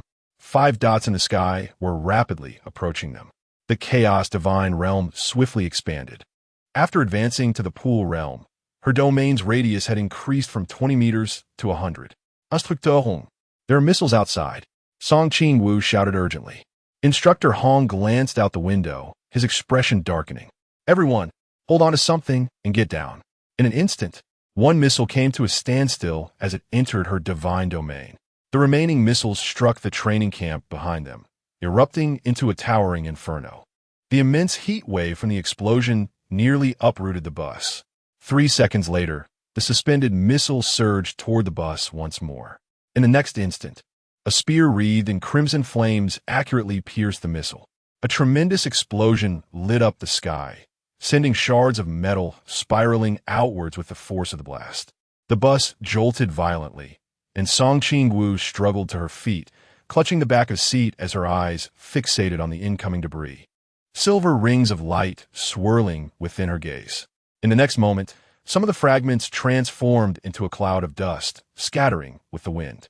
This was her newly comprehended skill, time acceleration.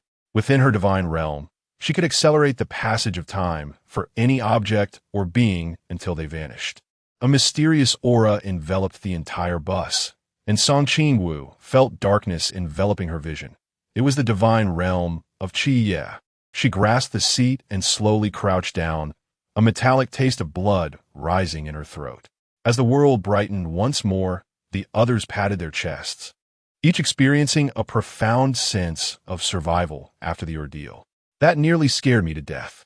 It was far too dangerous.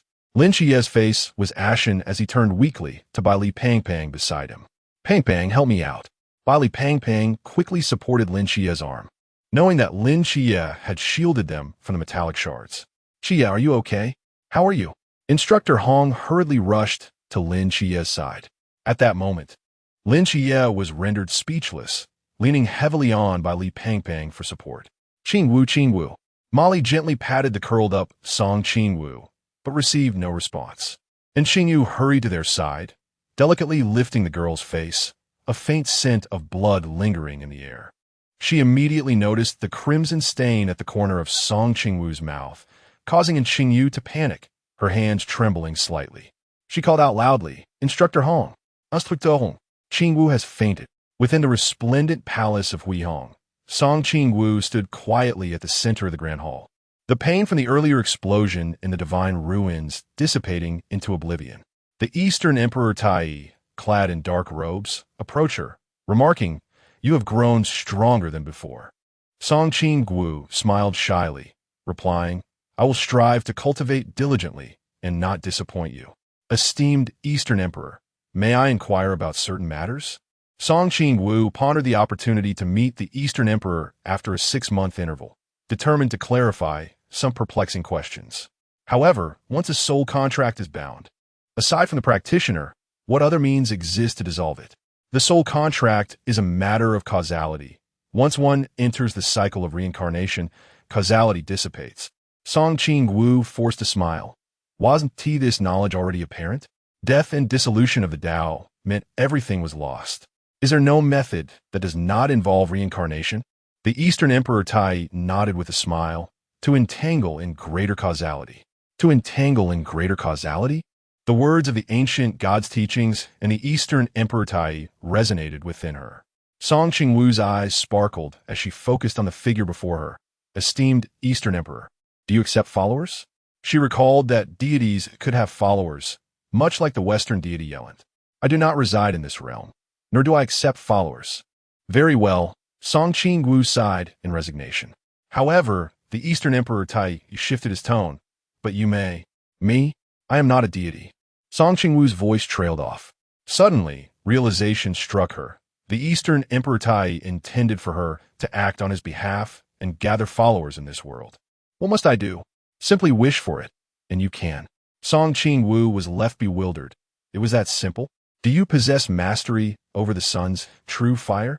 I have grasped a portion, she replied obediently. The sun and the moon arise from chaos. The interplay of yin and yang holds profound mysteries. It is time for you to depart. With a wave of his sleeve, the Eastern Emperor Taiyi sent Song Qingwu floating out of the hall. The palace doors slowly closing behind her, enveloping the space in silence. From behind the grand hall, a man clad in a resplendent golden imperial robe emerged. His deep-set eyes revealing two blazing golden suns, a gilded divine pattern emblazoned upon his forehead, his long hair unbound, the tips ignited with an eternal golden flame. Do you think she can comprehend what you shared? Brother, even if she does not understand, all will be revealed through the chime of chaos. Song Qingwu groggily opened her eyes, staring at the ceiling for a while in a daze. Turning her head, she spotted a strawberry bear with a drooping nose grinning foolishly at her bedside. She had returned home. Song Qingwu wandered around her room before slowly opening the door. She approached the stairway and gazed down at the living room on the first floor, where a circle of people had gathered. The members of Team 136 were present, along with Instructor Hong. Qingwu, you finally awakened, shouted Hong Ying, her voice echoing with urgency. Sister Hong Ying, Captain, Uncle Zhao, Sister Xiaonin. As Song Qingwu spoke, her voice began to tremble with the onset of tears. She grasped the railing and descended the stairs, while Hong Ying and Si Xiaonin shifted aside, guiding her to sit down. Qingwu, what is the matter? Don't cry. Have you been bullied? Hong Ying gently offered a tissue, dabbing at Song Qingwu's tears. Chen Mai fixed his gaze on Hong Hao, seemingly demanding an explanation. Hong Hao remained silent. Song Qingwu shook her head. I just miss you all too much. Her sudden emotional outburst stemmed from longing, fear, and a profound sense of relief at having survived their ordeal. Chapter 28. The laboratory mice and ice cream, everything is fine. Si Xiaonan gently tapped Song Qingwu's forehead. You have no idea how terrifying you were yesterday. Huh? Song Qingwu wore a puzzled expression. Did I lose control again? When Qingyu carried you off the bus, you were still bleeding profusely from your mouth. It frightened Qingyu so much that her face turned pale. Si Xiaonan sighed helplessly. When will this girl ever be at ease? Well, Song Qingwu cast a sidelong glance at the quietly seated Qingyu. A person who remained unfazed amidst mysterious corpses could be frightened by such a minor incident. She found it hard to believe. Don't worry, I might have been rebounded by the divine ruins. Rebounded by the divine ruins? Countless pairs of eyes fixated on Song Qingwu. Intrigued by this concept they were hearing for the first time. After my power reached the pool realm, my control over time has intensified. Song Qingwu picked up a tissue, opened the divine ruins, and a mysterious, hazy aura enveloped everyone. The silver halo swirled in her eyes as the tissue in her hand instantly turned to dust. Amidst the astonished expressions of the crowd, she continued, within the range of my divine ruins. I can accelerate the flow of time for all objects and living beings until they perish. However, currently, I can only manipulate minor inanimate objects. If I exceed the limits, the backlash I would face would be unimaginable. In other words, if you, Qingwu, possess sufficient power, you could instantly transform a young man into an elderly man with white hair. A glimmer of shock flickered in Wen Qima's eyes. Indeed.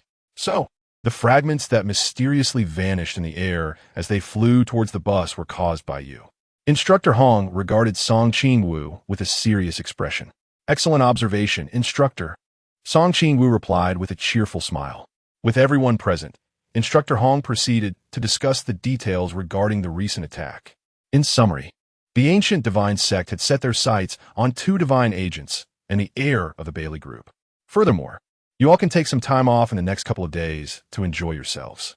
Instructor Hong clenched his fists, turning his head away awkwardly.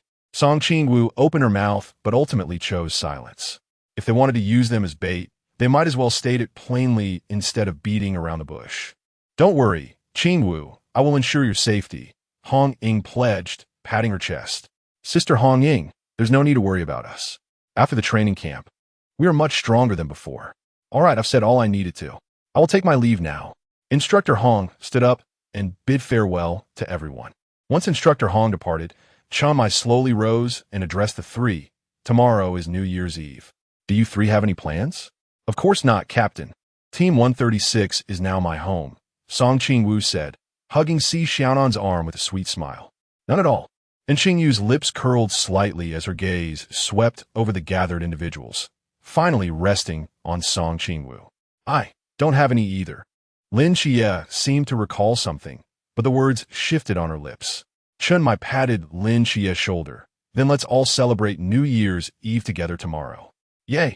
After a 6-month hiatus, I can finally savor the culinary creations of our captain once again. Song Qingwu exclaimed joyfully. After Chen Mai ensured that everything was in order, he led Zhao Kongsheng and a few others away from Hong Ying's home. Song Qingwu intended to say something, but upon glancing at the 2 individuals across from her, who were wrapped up snugly, and then, at her own attire, she decisively rose and dashed back to her room. Before leaving, she tossed over her shoulder. Wait for me to change. I'll be down shortly. The 2 exchanged a knowing glance, a shared smile of exasperation illuminating their eyes as they watched her hurried ascent up the staircase. Having changed into a fresh outfit, Song Qingwu also grabbed 2 scarves, those she had purchased before the training camp, which she had kept for various reasons. Come on, it's chilly outside. You 2 should put on these scarves. Under Song Qingwu's watchful gaze, they awkwardly donned the scarves. Aren't you cold in such little clothing? Lin Xia frowned, sensing that Song Qingwu's current ensemble appeared even chillier than the previous one. With a flourish, Song Qingwu spun around, a proud expression gracing her face. Of course not. Let us not forget, I am a woman who wields the true fire of the sun. All set? Let us be off. Where to? Lin Xia asked, momentarily dazed. Of course, we're going to find the chubby ones. Have you informed Sister Hong Ying and the others? And Qingyu inquired, standing behind Song Qingwu, her delicate fingers tracing the crooked edge of her clothing. Yes. On the streets, the trio each held an ice cream cone. According to Song Qingwu, the compatibility of ice cream with winter was a perfect 100%. As she strode ahead, she suddenly halted. What's wrong? Lin Xia and Qingyu hurriedly approached her. With a face full of indignation and trembling hands, Song Qingwu pointed at a mouse on the ground, licking at a half-eaten ice cream ball. It dares to eat my ice cream. What a cunning little rodent. If it hadn't startled her by suddenly darting out, she wouldn't have dropped her ice cream. Qingyu. The ominous glare from Song Qingwu made Qingyu's heart race with unease. Cough, it probably didn't seem mean to. It must be here to report to me. And Qingyu said as she squatted down, gently tapping the little white mouse on its head with her fingertip. Song Qingwu turned away, refusing to look at the pair any longer. After a moment, and Qingyu stood up. How is it? Lin Xia approached him. The fish species has spread throughout Cangnan, but the situation here seems quite complicated. There are over a dozen formidable warriors from Chuanjing, the night watchers who fled from the monastery, and even 2 powerful figures from Haijing. Song Qingwu leaned in closer to the 2, her demeanor casual as she declared. Worry not, my friends. Didn't Instructor Hong say that Instructor Yuan has everything arranged? We merely need to perform the role of bait as required. Lin Xia chuckled helplessly. Aren't you concerned? What is there to be concerned about? Even if we do encounter them, who is to say who will kill whom? Song Qingwu retorted with a proud air. Suddenly, a thought struck her. Xia, my phone. Lin Xia retrieved a panda-shell phone from his pocket and handed it to Song Qingwu. With a soft beep, Song Qingwu dialed the number, and the call was answered promptly. "Hello, fatty." "Qingwu?" "Gao Juan." Song Qingwu glanced at the screen for confirmation, affirming that she had indeed dialed the correct number. "Are you with fatty right now?" "Yes. He is just about to step into the bathroom." "Chao Yuan, stop him immediately." Song Qingwu's voice escalated in urgency. Startled, Chao Yuan sprang to his feet and swiftly grabbed the half-footed fatty as he was about to enter the bathroom. "Hey, Chao Yuan, what are you doing?" Fatty grumbled. "Qingwu asked me to prevent you from going in." Embarrassed, Fatty scratched his head and took the phone. "Hello, Qingwu, what's the matter?" "Fatty, could you and Chao Yuan meet me at the east side of the hotel, about 200 meters away? We just encountered an attack, and both Xia and Qingyu are injured. I cannot manage them alone." "What?" "Qingwu, just wait for me. I'll be there right away." "All right, but please hurry." Chapter 29.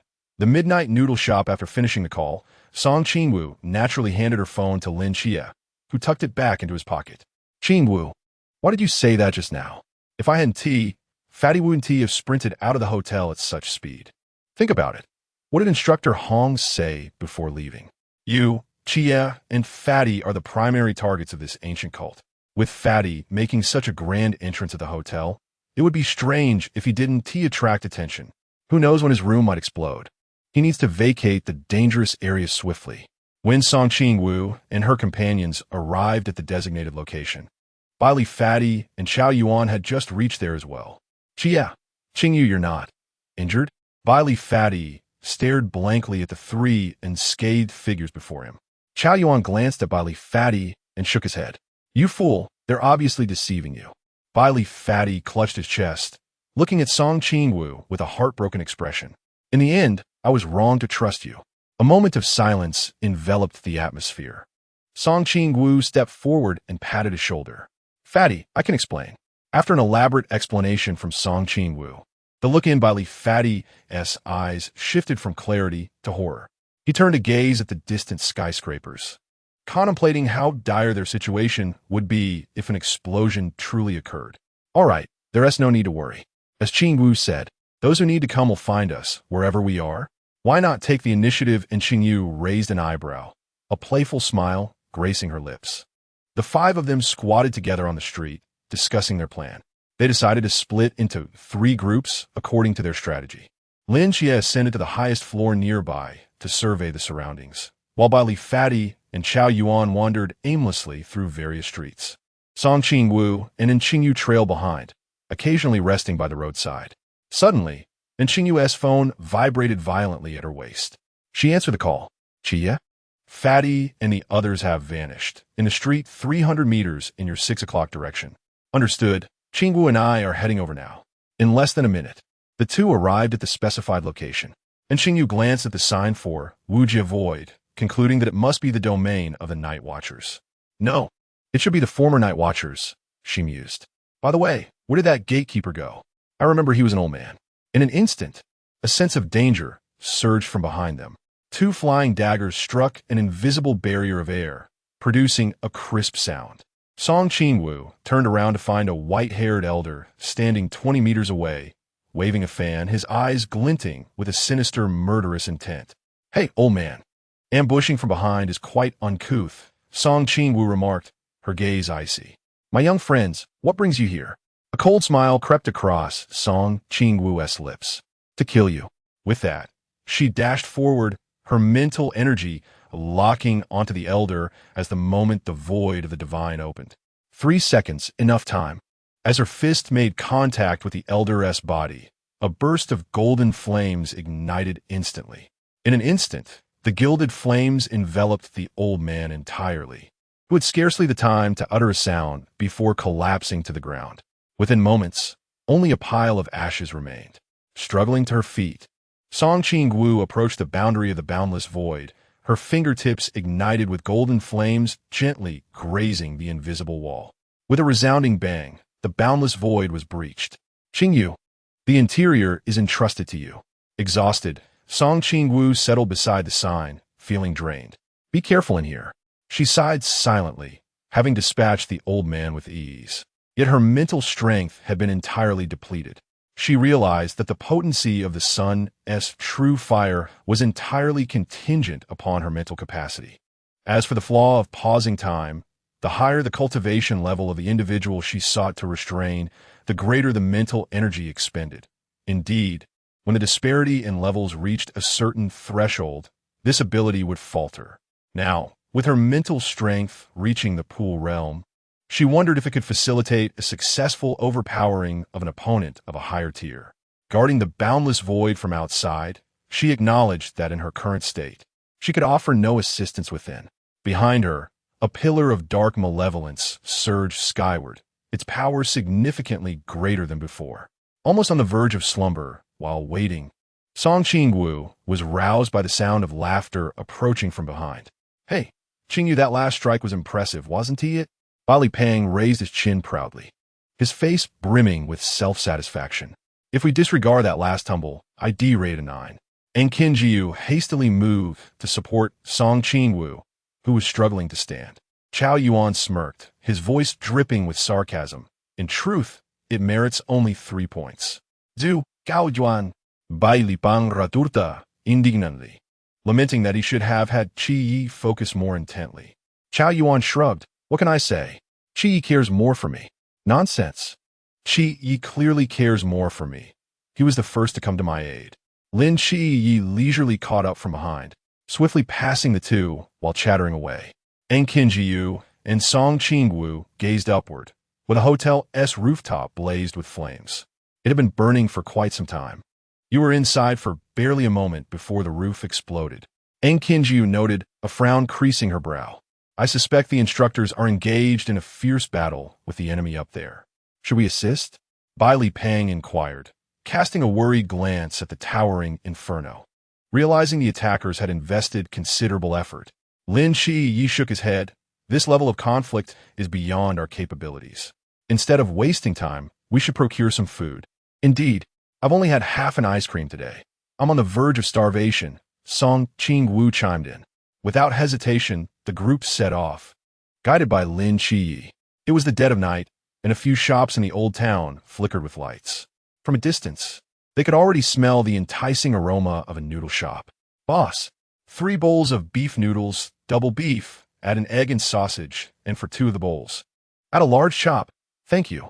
Qingwu promptly placed her order and effortlessly found a table to sit down. "You may order whatever you like. It's my treat." "Boss, 1 bowl of shredded meat noodles. At a large shop, an egg, sausage, dried tofu, and chicken feet." Bali Pang quickly followed suit. "Boss, a bowl of braised noodles with an egg, sausage, and a serving of beef, please." "Certainly. Please hold on for a moment," the proprietor cheerfully replied. Shortly thereafter, he brought the noodles over, a warm smile illuminating his gentle gaze. "My dear girl, it has been quite some time since you last graced my establishment." "Oh, we have been studying out of town recently. As soon as we returned, we couldn't resist coming here for your noodles," Qingwu said, clutching the bowl, her mouth watering in anticipation. "Splendid. Since you are back, do indulge yourselves. There is plenty of noodles to go around." The boss chuckled as he retreated to the kitchen. "Qingwu, did you frequent this place before?" Bai Li Pang eagerly sipped the broth, unable to contain his delight. "Indeed, before our training camp, Qingwu, and I would occasionally come here for a meal." Chapter 30. The couples and a few individuals engaged in a casual conversation about the past. At that moment, for figures swayed outside the door, and without needing to look, Qingwu already knew who they were. Shun Qingzhu, accompanied by 3 companions, swaggered in and took a seat. "Boss, for bowls of clear noodle soup, please." The proprietor, peering out from the kitchen, remarked, "Ah, it's you again, young man. Still going for the clear noodle soup?" "Yes." "Boss, please change those 4 bowls of clear noodle soup to rib noodles. Add eggs, sausages, and meat. Thank you." Qingwu raised her hand towards the owner. Shun Qingzhu turned in surprise, following the source of the voice, where a girl was smiling and waving at him. "Qingzhu, good evening." Shun Qingzhu was momentarily taken aback before inquiring, "Are you all here for noodles as well?" "Indeed," Qingwu nodded. "Brother Zhuai, this noodle shop serves truly delightful noodles." Bai Li Pang exclaimed, munching on chicken feet with an expression of satisfaction. "Brother Zhuai, Two voices chimed in unison as Lin Xia and Lin Qingwu greeted Shen Qingzhu. Due to Song Qingwu, they had interacted with Shen Qingzhu quite a bit. "Hey, young lady, do you all know each other?" the boss asked, looking curiously at both groups. "Yes, they're also my friends." "All right then, I'll prepare the noodles as you suggested," the boss replied, turning back to the kitchen. "Boss, we are having clear." Shen Qingzhu attempted to intervene. "Don't refuse me. You helped me a lot during the training camp." "This meal is on me," Song Qingwu interjected, grateful for the assistance Shen Qingzhu had provided since their time at Cangnan Mountain. Shen Qingzhu gazed into the girl's earnest eyes. "All right." He led his three companions to the table beside Song Qingwu. "How are your injuries from that day on the bus?" Lin Xia shook his head. "It's nothing. No worries. After a good night's sleep, I feel fantastic," Song Qingwu blinked. Observing the rosy glow on Song Qingwu's face, Shen Qingzhu felt the weight on his heart gradually lift. He had watched her being taken away on the bus, blood spilling from her mouth, and it had tightened his chest with worry. Lin Xia glanced at Bai Li Pang, who was engrossed in his noodles, seemingly contemplating something before turning to Shen Qingzhu. "Brother Zhuai, are you available soon?" Shen Qingzhu nodded. "What do you need me to do?" Lin Xia pointed at Bai Li Pang. "I would like to hire you as his personal bodyguard during the break." Shen Qingzhu furrowed his brow, glancing at Bai Li Pang, seemingly pondering the request. "All right," he nodded, feeling indebted to them for both the training camp and the rescue on the bus. He would assist. 1,000 a day will be your remuneration, Lin Xia stated, patting the oblivious Bai Li Pang. At this, Bai Li Pang looked up, bewildered. "Who is hiring Brother Zhuai?" "You are," Lin Xia replied nonchalantly. And Qingwu immediately grasped Lin Xia's intention. He set down his chopsticks, wiped his mouth, and explained, Qingwu has to return tonight. Soon, you'll be left with only Chao Yuan by your side. You have also observed that there are numerous individuals in this city who wish for your demise. It is essential to have someone by your side for protection. The prowess of Brother Zhuang is evident to all, and having an additional ally provides an extra layer of security." Chao Yuan, in agreement, patted Bai Li Pang's shoulder, stating, "You know how I can become unhinged." Distinguishing between friend and foe, Bai Li Pang, suddenly enlightened, turned to Lin Qiyi with gratitude, realizing that Qiyi was indeed reliable. Shen Qingzhu advanced a day's wage to Bai Li Pang, ensuring the three little brothers were settled. On the streets, the neon lights flickered as the group navigated the alleys alongside Lin Qiyi. Considering that the hotel had been destroyed and Bai Li Pang's situation was precarious, Lin Qiyi sought a temporary lodging for them. With a racing heart and trembling hands, Song Qingwu gazed at the increasingly closer couple's hotel. It was her first visit, and curiosity piqued her interest in experiencing the vibrant atmosphere of a romantic suite. Upon arrival, they beheld a faade that appeared somewhat dilapidated, yet emanated a soft, pinkish glow from within, leaving them in silent contemplation. Unaware of the peculiar atmosphere, Song Qingwu, filled with enthusiasm, urged them forward. "What are you all waiting for? Let us go inside." However, as she took a step forward, she halted abruptly, as if fate had gripped her by the throat, three forces firmly pulling her back. Turning her head, she forced a smile and queried, "What are you planning to do? Are you contemplating murder?" Lin Jie, awkwardly retracting his hand, was accused of attempted homicide.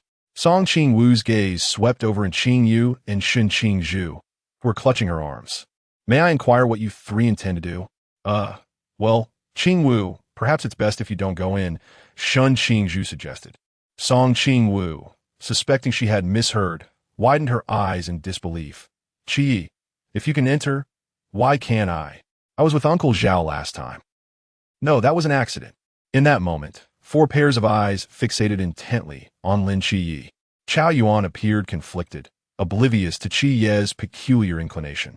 "No, last time with Uncle Zhao was merely..." Lin Qiyi rushed to clarify, prompting the others to finally divert their gaze. "Regardless, this is the only establishment available that does not require identification. You'll have to make do for one night," Lin Qiyi remarked, raising his hands in resignation. "Very well," Bai Li Pang conceded, having no alternatives. "I can go in and check the rooms for you." Song Qingwu eagerly volunteered once more. "You need not enter. The three voices echoed sharply against the stillness of the snowy night. Song Qingwu crossed her arms, glaring at the trio with irritation. Bai Li Pang Pang cast a skeptical glance between Lin Qiyi and Qingyu and Shen Qingzhu, pondering their strange behavior. Chao Yuan quietly observed the unfolding drama, wearing a knowing expression, and Qingyu and Lin Qiyi averted their gazes, unwilling to meet Song Qingwu's eyes. While Shen Qingzhu awkwardly rubbed his nose and patiently explained, "Qingwu is getting late. You should return home soon. We can handle the arrangements for the room ourselves." Suddenly, a thought struck Song Qingwu, causing her to panic as her petite face fell. "Oh no. Oh no. I promised Sister Hong Ying I would return by 10. Well then, we shall take our leave. Do stay safe this evening. Feel free to call if anything arises." Song Qingwu decisively made her choice. "Let's depart." Lin Qian nodded in agreement. The group bid their farewells with a wave. On the tranquil street, the dim glow of the street lights elongated their shadows. The snowfall appeared to intensify, with delicate, translucent flakes settling upon their hair. Each step they took in the snow produced a crisp, crunching sound. Song Qingwu tugged at the sleeves of her companions, striding forward with purpose, continually urging, "Hurry along. You too, do not dawdle. We will be reprimanded if we return late." Chapter 31. The snowman in the pitch-black villa. An eerie silence enveloped the space. Song Qingwu stealthily made her way through the living room, hunched over like a thief. Two shadowy figures sat quietly on the sofa, and a voice laced with barely contained anger suddenly pierced the stillness. "You know to come back now?" With a snap, the living room lights blazed alive, illuminating Song Qingwu, who stood awkwardly, her gaze darting. "Sister Hongying, I can explain." With her arms crossed, Hongying regarded Song Qingwu with keen interest. "Oh, do enlighten me. Our friend encountered some trouble on the road, so we decided to lend a hand. We lost track of time and didn't realize how late it had gotten. Are you sure it wasn't tea that you simply forgot the time?" The gentle voice of Si Xiaonan effectively unraveled Song Qingwu's explanation. With her hands clasped behind her back, Song Qingwu subtly gestured to the two individuals behind her. "Stop staring and come help share the heat." Receiving the signal, and Qingyu slowly approached Song Qingwu, her gaze sincere. "Sister Xiaonan, we truly ran into a bit of trouble. After resolving it, we went out for a late-night snack and inadvertently lost track of time, causing you all to worry." "Really?" Hongying turned her attention to Lin Xia, who stood off to the side, lost in thought. Lin Xia nodded, affirming, "Amen." Song Qingwu clasped her hands together, offering a promise with utmost sincerity.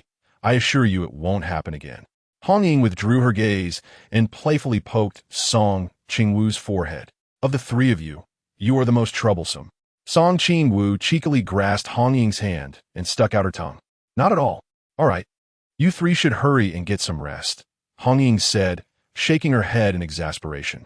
Due to the unexpected holiday and the lack of time to find accommodations, and Qingyu temporarily shared a room with Lin Xia. The lights in the villa dimmed once more, plunging it into silence. The young ones returned home and sank into slumber. Not far away, atop a high rise, the ashes tinged with a spark of starlight were shaken off, only to be swiftly covered by a blanket of pristine white snow. The night gradually descended. For reasons unknown, Song Qingwu awoke earlier than usual, even before training camp. She drew back the curtains to reveal a gray, overcast sky outside. The villa's yard blanketed in thick layers of snow. Since sleep eluded her, Song Qingwu completed her morning routine and hastily donned her clothes before venturing outdoors. Hongying had a habit of practicing marksmanship early each morning, and upon her arrival in the yard, she was met with the sight of 3 plump snowmen standing at the entrance, each sporting an endearing expression. Behind the snowmen, a furry head adorned with a strawberry headband bobbed playfully. "Qingwu?" Hearing her name called, Song Qingwu paused in her snowball making, turning to see Hongying. "Why are you up so early?" "Can't sleep, and I had nothing else to do, so I thought I'd come out to play for a bit." Kneeling in the snow, her fair face flushed from the cold. With a resigned nod, Hongying moved to the other side to practice her shooting. As Song Qingwu rolled snowballs, her peripheral vision caught sight of a grayish-white mouse standing in the corner of the yard. Familiar. Song Qingwu beckoned with her finger. and the little mouse scurried towards her, eventually halting at her feet. "Are you here for Qingwu?" The mouse nodded its tiny head. "He is still asleep." The mouse circled in the snow, squeaking incessantly. Song Qingwu smirked slightly. "I cannot comprehend your language. Your calls are futile. Wait here for a moment. I shall fetch him." The mouse nodded again, settling beside the snowball Qingwu had just rolled. She brushed off the remaining snow from her hands and returned to the villa. Gently tapping the door twice, she pressed her ear against the crack, counting 1 second, 2 seconds. No response. Suddenly, the door creaked open. Maintaining her previous stance, she was greeted by the sight of a plain-colored pajama, and through the gap, she caught a glimpse of Lin Xia, who was just finishing changing his clothes. "Qingwu, you."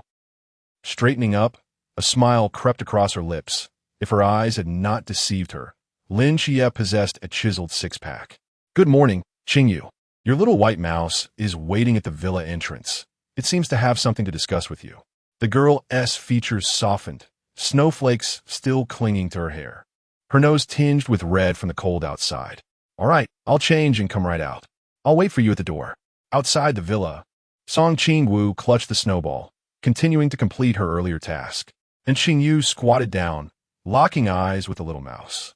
Before long, the mouse clasped its tiny paws in a bow and darted away, leaving no trace. Curious, Song Qingwu leaned forward. "Qingyu, what did it say?" And Qingyu's expression turned grave. Someone has their eyes on Qia's family. A chill ran down Song Qingwu's spine. She had almost forgotten the antics of that group from the ancient god sect. However, there was no need for excessive worry, as their captain had already taken precautions. "Qingyu, here's the plan.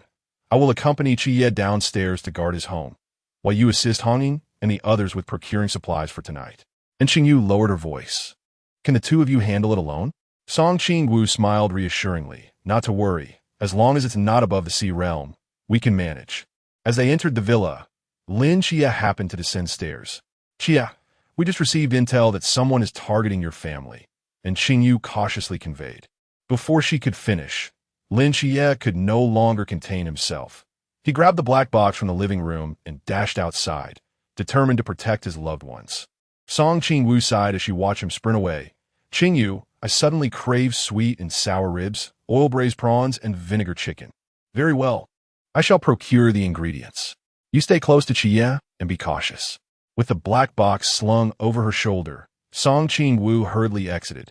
Calling back to the practicing Hongying, "Sister Hongying, I have urgent matters to attend to. We shall return later." In the old district, at a distance from the low buildings, Song Qingwu leaned against the utility pole with one hand, firmly grasping Lin Xia's hand with the other. "Xia, remain calm." Lin Xia's brow was furrowed with an unmistakable urgency, his eyes glimmering with a golden light. "Song Qingwu, release me. Can you not calmly allow me to finish my explanation? There is a forbidden item at your doorstep. Unending, and should an attack occur, those within will automatically relocate.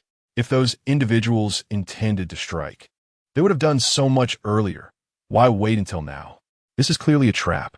Moreover, if those fools could conceive of this, surely the captain and the others would have as well." Lin Xia gradually regained his composure. Upon hearing that his aunt and the others were in danger, he had no time to ponder further.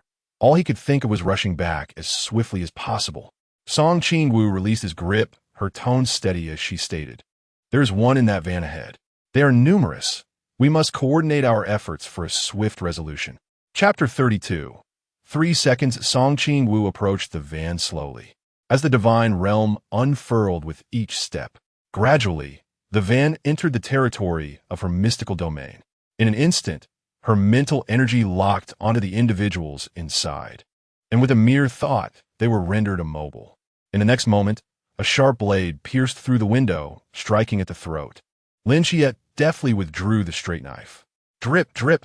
Instantly, blood gushed forth, staining the glass of vivid crimson. A faint sound echoed from a distance as a bullet whizzed through the air, only to halt abruptly upon entering Song Qingwu's 100-meter range, subsequently falling to the ground. 2 bullets fell consecutively, and the hidden sniper in the high-rise was gripped by fear. The bullets could not approach. Song Qingwu paid no heed to the 2 snipers, confident that others would handle them. Aside from the one who had just perished, 2 snipers remained, but only 5 were present within her perception. She surveyed her surroundings, pondering the location of the last one. As she sensed the movements of the remaining figures, they seemed to have set aside their firearms in favor of short blades. Perhaps the snipers had informed them that bullets could not approach. They decisively opted for close combat. Lin Xia also sensed the 5 individuals, his brow furrowing in contemplation. Qingwu, I wish to leave one alive. Song Qingwu cast a sidelong glance at the man beside her, thinking, it's not I who takes lives. Lin Xia fell silent. The 2 stood quietly beside the van until the remaining 5 emerged. What's this? Are you not planning to resist? One of them spoke, his coarse voice and grotesque visage provoking disgust in Song Qingwu. Leaning against the van, a cold smirk graced her lips as she scanned the 5 knife-wielding adherents, as if surveying a flock of lambs awaiting slaughter. I will count to 3, she declared, lightly tapping her finger against the van door. 4 of you lie down. Do you believe it? Before her words could fully dissipate, Lin Xia, bolstered by the support of the Starry Night Dancer, surged forth like an unleashed arrow. In his hands, 2 celestial blades traced azure arcs through the air. The 5 assassins, poised to strike, were suddenly paralyzed by terror. The crossed blades of the celestial knives glimmered with a chilling light as Lin Xia leaped into the air. The dual blades split apart. As the left-hand blade swept across the throat of the right-side assailant, the right-hand blade, propelled by its own momentum, plunged into the shoulder of the left-side enemy, crimson splattering across the pristine ground. At last, the 2 celestial knives shot through the air, the dull thud of their entry into a chest coinciding perfectly with Song Qingwu's countdown, as 4 bodies collapsed simultaneously in the restart of time. A celestial blade stood upright across the throat of the burly man, who gazed upon the 4 corpses in the snow with bloodshot eyes. You, Lady Serpent, will not let you escape, he exclaimed, before thrusting his neck against the celestial blade, blood gushing forth. Lin Xia frowned, contemplating the lifeless form of the man. The Lady Serpent he mentioned must be the agent reminiscent of Medusa, the one who infiltrated the missile base and destroyed the training camp. It seemed she had her followers. Song Qingwu raised her eyebrows, her gaze fixed on a white figure fleeing into the distance. Lin Xia narrowed his eyes, his twin blades carving elegant arcs in the air as he sprinted forward with the agility and swiftness of a leopard in the night. Upon realizing he had been discovered, the man swiftly removed the silver insignia from his chest, murmuring, blood boiling, a forbidden item? Lin Xia furrowed his brow slightly. The man let out a cold laugh. Forbidden Ruins, Sequence 209, blood boiling, temporarily absorbing, and augmenting it upon oneself. Temporarily? What if time were to stand still? Song Qingwu looked innocently at him. As she spoke, the blood that had been flowing suddenly ceased its movement, hovering in the air. How is that possible? The man's eyes widened in disbelief as a long blade pierced through his heart. How could that be impossible? Is the divine ruin weaker than the forbidden item in your hand? Song Qingwu regarded him with a look of disdain, as if he were a fool. Her evaluation was less formidable than the non-Tuwa serpent demon. Qingwu, how do you feel? Lin Xia asked with concern, remembering how she had frequently utilized time suspension, which took a toll on her mental energy. Song Qingwu shot him a cold glance. I feel perfectly fine. She had not forgotten how he had just threatened her, intending to use the divine might of the seraph. Song Qingwu observed the little black dog running towards them, casting a glance at Lin Xia, who was on the phone, his gaze fixed on the warm lights of the low building. She scooped up the little dog and settled herself on the steps. Startled by her sudden action, the little black dog attempted to struggle, but soon realized it was utterly powerless. Song Qingwu patted the dog's head, her eyes appraising the little creature.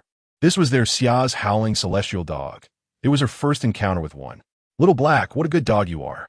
Next time I see you, I'll bring you some treats. Seeing the little black dog obediently resting on her lap without causing a fuss, she couldn't help but marvel at how approachable their deity was. The little black dog lay limply, its eyes filled with sorrow. It was not that it was unwilling to resist. It simply could not muster the strength to do so. After finishing his call, Lin Xia looked down to find a little black dog sprawled across Song Qingwu's lap, its tail wagging. Little Black, what brings you here? He asked, squatting down to pet the fluffy head. A low whimper escaped the little black dog.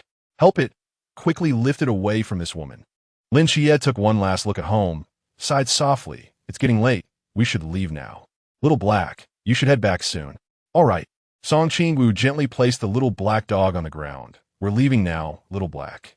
The moment the little black dog touched the ground, it scampered away without a backward glance. This woman is far too terrifying. Their figures gradually faded into the distance beneath the sky. At the foot of the low building, the little black dog barked incessantly. Yang Jin stepped outside, frowning at it. What is wrong with you today? Quiet down. Woof woof. Master, you cannot imagine the terror I encountered beside Xia. The moment she embraced me, I found myself utterly powerless, unable to summon any of my magical abilities. Is it that outer god from before? Woof woof. No, it is a human girl, yet she emanates an aura reminiscent of divinity. That alone shouldn't render you incapable of wielding your powers. Woof. There is another presence about her, and if I am not mistaken, it is that very essence that has subdued me. What? Woof. This aura bears a striking resemblance to the Eastern Emperor Bell, a treasure of the Celestial Court. Yang Jin's expression turned grave. The deities of the Celestial Court have yet to return, so why would the essence of the Eastern Emperor Bell manifest in a girl? Who could she possibly be? Is it the design of some great deity? Is she a companion of mine? Woof. Yang Jin sighed softly. At the very least, this girl is not an enemy. If it truly is the scheme of a divine being, her presence suggests that I might be safer with her around. Chapter 33. Minor disputes on the sofa of the villa. Song Qingwu sat in silence, her demeanor pensive, and Qingyu quietly occupied the space beside her, perceptive as ever. Upon entering the villa with Lin Xia, he instantly sensed the peculiar tension between the two. They were ensnared in a silent standoff, or rather, it was Song Qingwu who stubbornly refrained from engaging with Lin Xia. The rest of their companions busied themselves, either assisting Chanmai in the kitchen or lounging outside in the courtyard, sipping tea. And Qingyu's gaze drifted to the window, where he caught sight of several faces caught in the act of eavesdropping, their expressions betraying a hint of awkwardness. He let out a barely audible sigh. What could Lin Xia have possibly done to provoke such an unprecedented display of ire from Qingwu? Zhao Kongsheng, leaning against the wall by the window with a lit cigarette in hand, wore an expression of curiosity. It was well known that Qingwu was typically light-hearted and cheerful, her temperament remarkably placid. Were it not for Lin Xia, they might have genuinely believed she was incapable of anger. And Qingyu shifted slightly to the left of the sofa, leaning in to observe the girl whose face drooped, resembling a pufferfish. He could not resist the urge to poke her cheek, a trace of amusement flickering in his eyes. Soft and yielding, it felt pleasant to the touch. Qingyu, what are you doing? Shouldn't you be asking me why I'm sitting here, sulking all alone? Her voice, clear and gentle, slowly soothed the agitation within Song Qingwu. Sitting up straight, she surveyed the empty expanse of the sofa and indignantly replied, Qingyu, Lin Xia is truly unreasonable. He actually intended to employ the divine might of the seraph. Is that the reason for your anger? And Qingyu raised an eyebrow, glancing toward the figure of the staircase. I'm not that petty, she retorted. If he spoke too loudly in a moment of haste, I wouldn't mind, but his intention to use his powers against me is simply unacceptable. I didn't deliberately pull him into that, with such a vast pitfall laid out. It's as if he leaped in without a second thought. As her voice dwindled, she muttered under her breath, foolish Lin Xia. And Qingyu nodded, casting a glance at his illuminated phone screen. I'll step outside for a moment to retrieve something. I shall return shortly. Okay, she replied. With that, and Qingyu opened the door and stepped out, leaving the living room steeped in silence once more.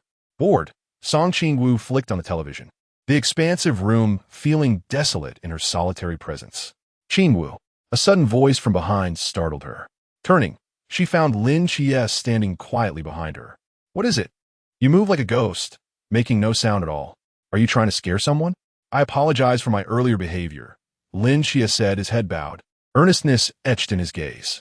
I failed to manage my emotions and should never have used the Seraph's might against you. Thank you for being there for me then. For your support. Lin Xie recognized that his actions had inadvertently hurt her feelings. He had erred, and such a lapse would not occur again. Song Qingwu's eyes were fixed on Lin Xie, his words coming out in a stutter, yet the sincerity in his gaze conveyed a heartfelt apology and gratitude. Well, I am not particularly angry. Let this matter pass. Just remember to stay calm in the face of any future events. With a soft thud, the villa's grand door swung open, and Qingyu entered, holding a teacup. Lin Xie lifted her gaze to meet Qingyu's, both pairs of eyes sparkling with mirth. Song Qingwu observed their expressions. What could possibly bring such delight to them both? At that moment, the kitchen door swung open with a flourish. Xiaonan emerged, carrying a platter of dishes. Dinner is served. Everyone, come and help with the dishes. The rich aroma wafted into the air, prompting Song Qingwu to eagerly leap off the sofa. Coming. As the sumptuous dishes were laid upon the table, Song Qingwu's eyes glimmered at the sight of the glossy sweet and sour ribs, eager to begin the feast. The round table, accommodating 10, was perfectly filled. Chunmai raised his wine glass, delivering a New Year's toast. The 136 team has experienced much in the past year. In the new year, I hope we can all share many more moments like this. May we gather here again next year to raise our glasses together. Happy New Year! The clinking of glasses rang out, a melodious sound, as the rich scent of wine filled the air, intoxicating the senses.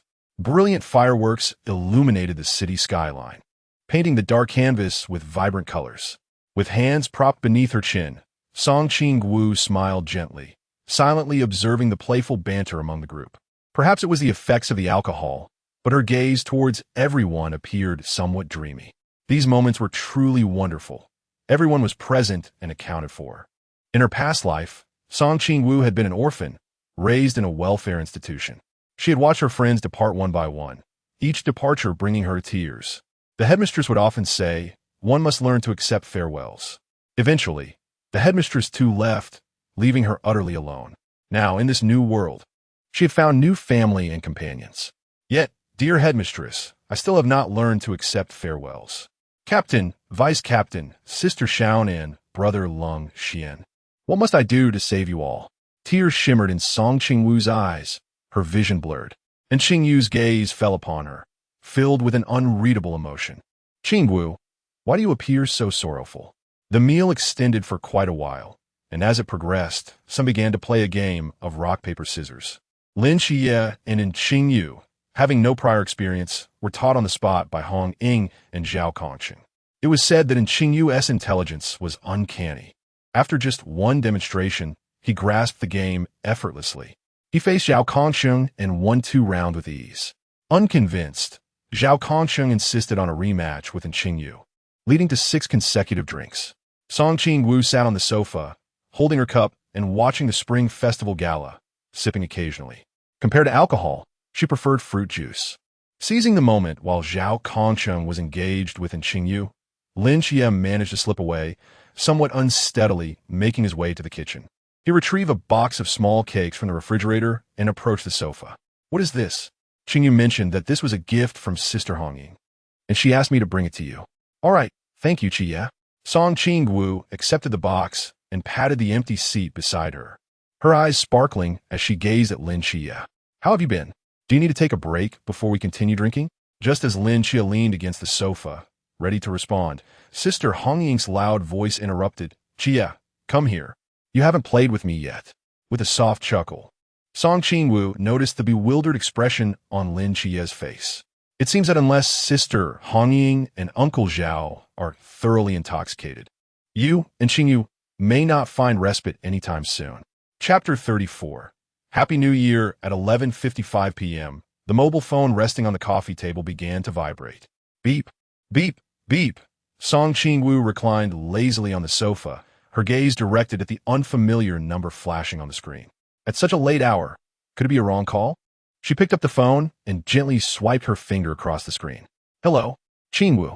The voice on the other end was tinged with surprise. Song Qingwu glanced uncertainly at the screen again. Wang Mian? It's me, Qingwu. How did you get my number? I naturally obtained it from old Yuan. The lively voice of Xuanhua flowed through the phone, and upon hearing this explanation, Song Qingwu understood. It made perfect sense that they had asked Instructor Yuan for a contact. Why do you have a time to call me?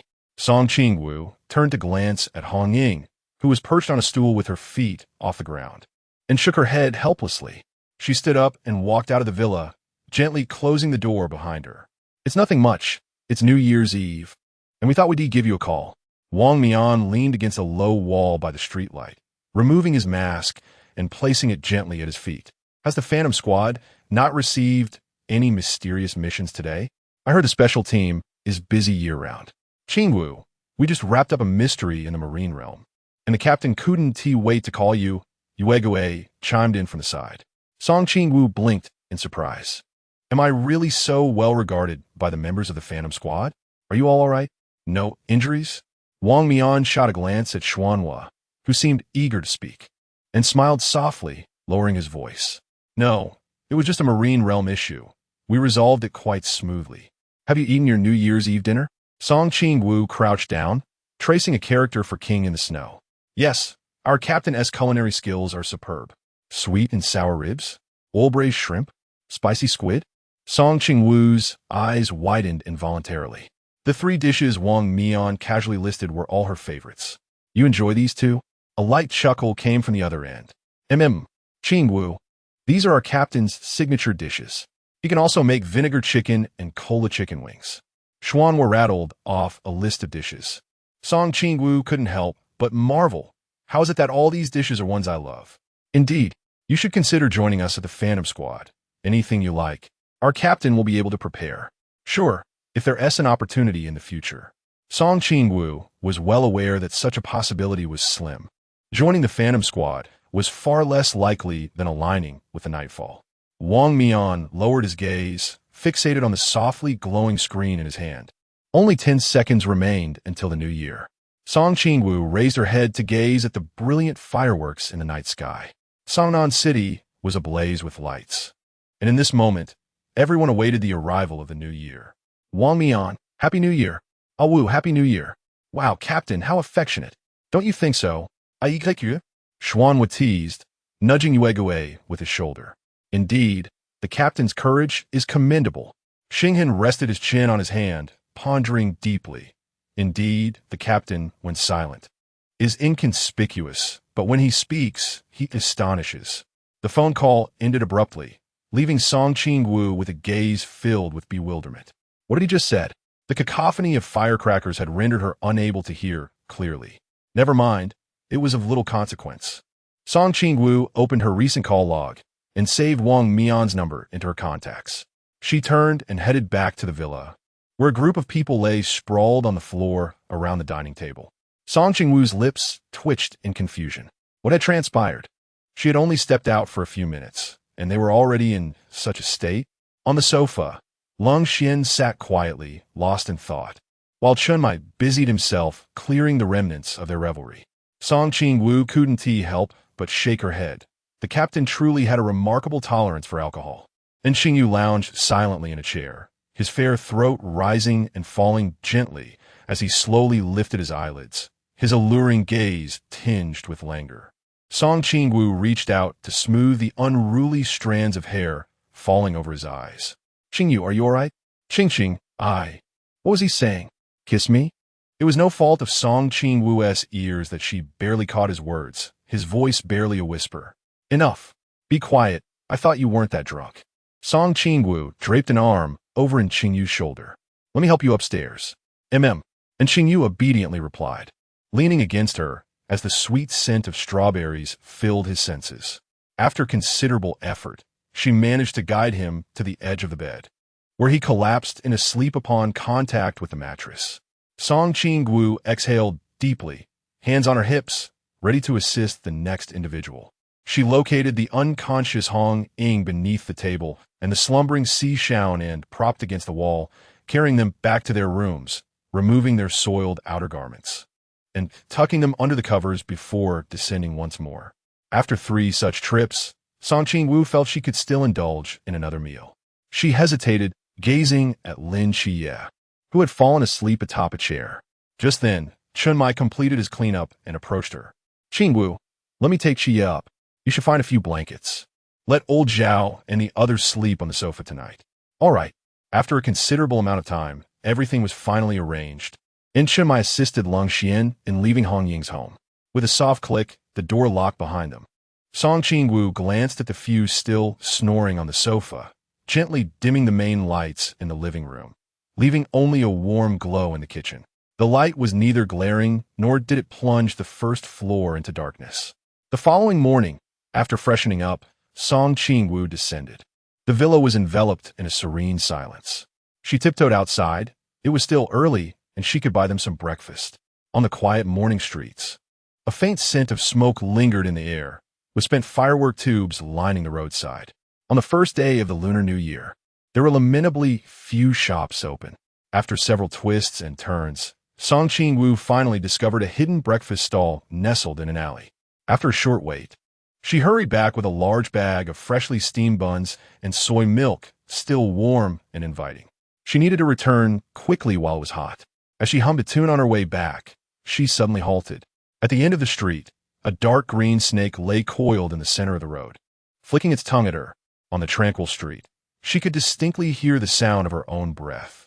Song Qingwu couldn't help but feel a pang of regret. She had forgotten that she was among those listed for the bounty by the ancient divine sect.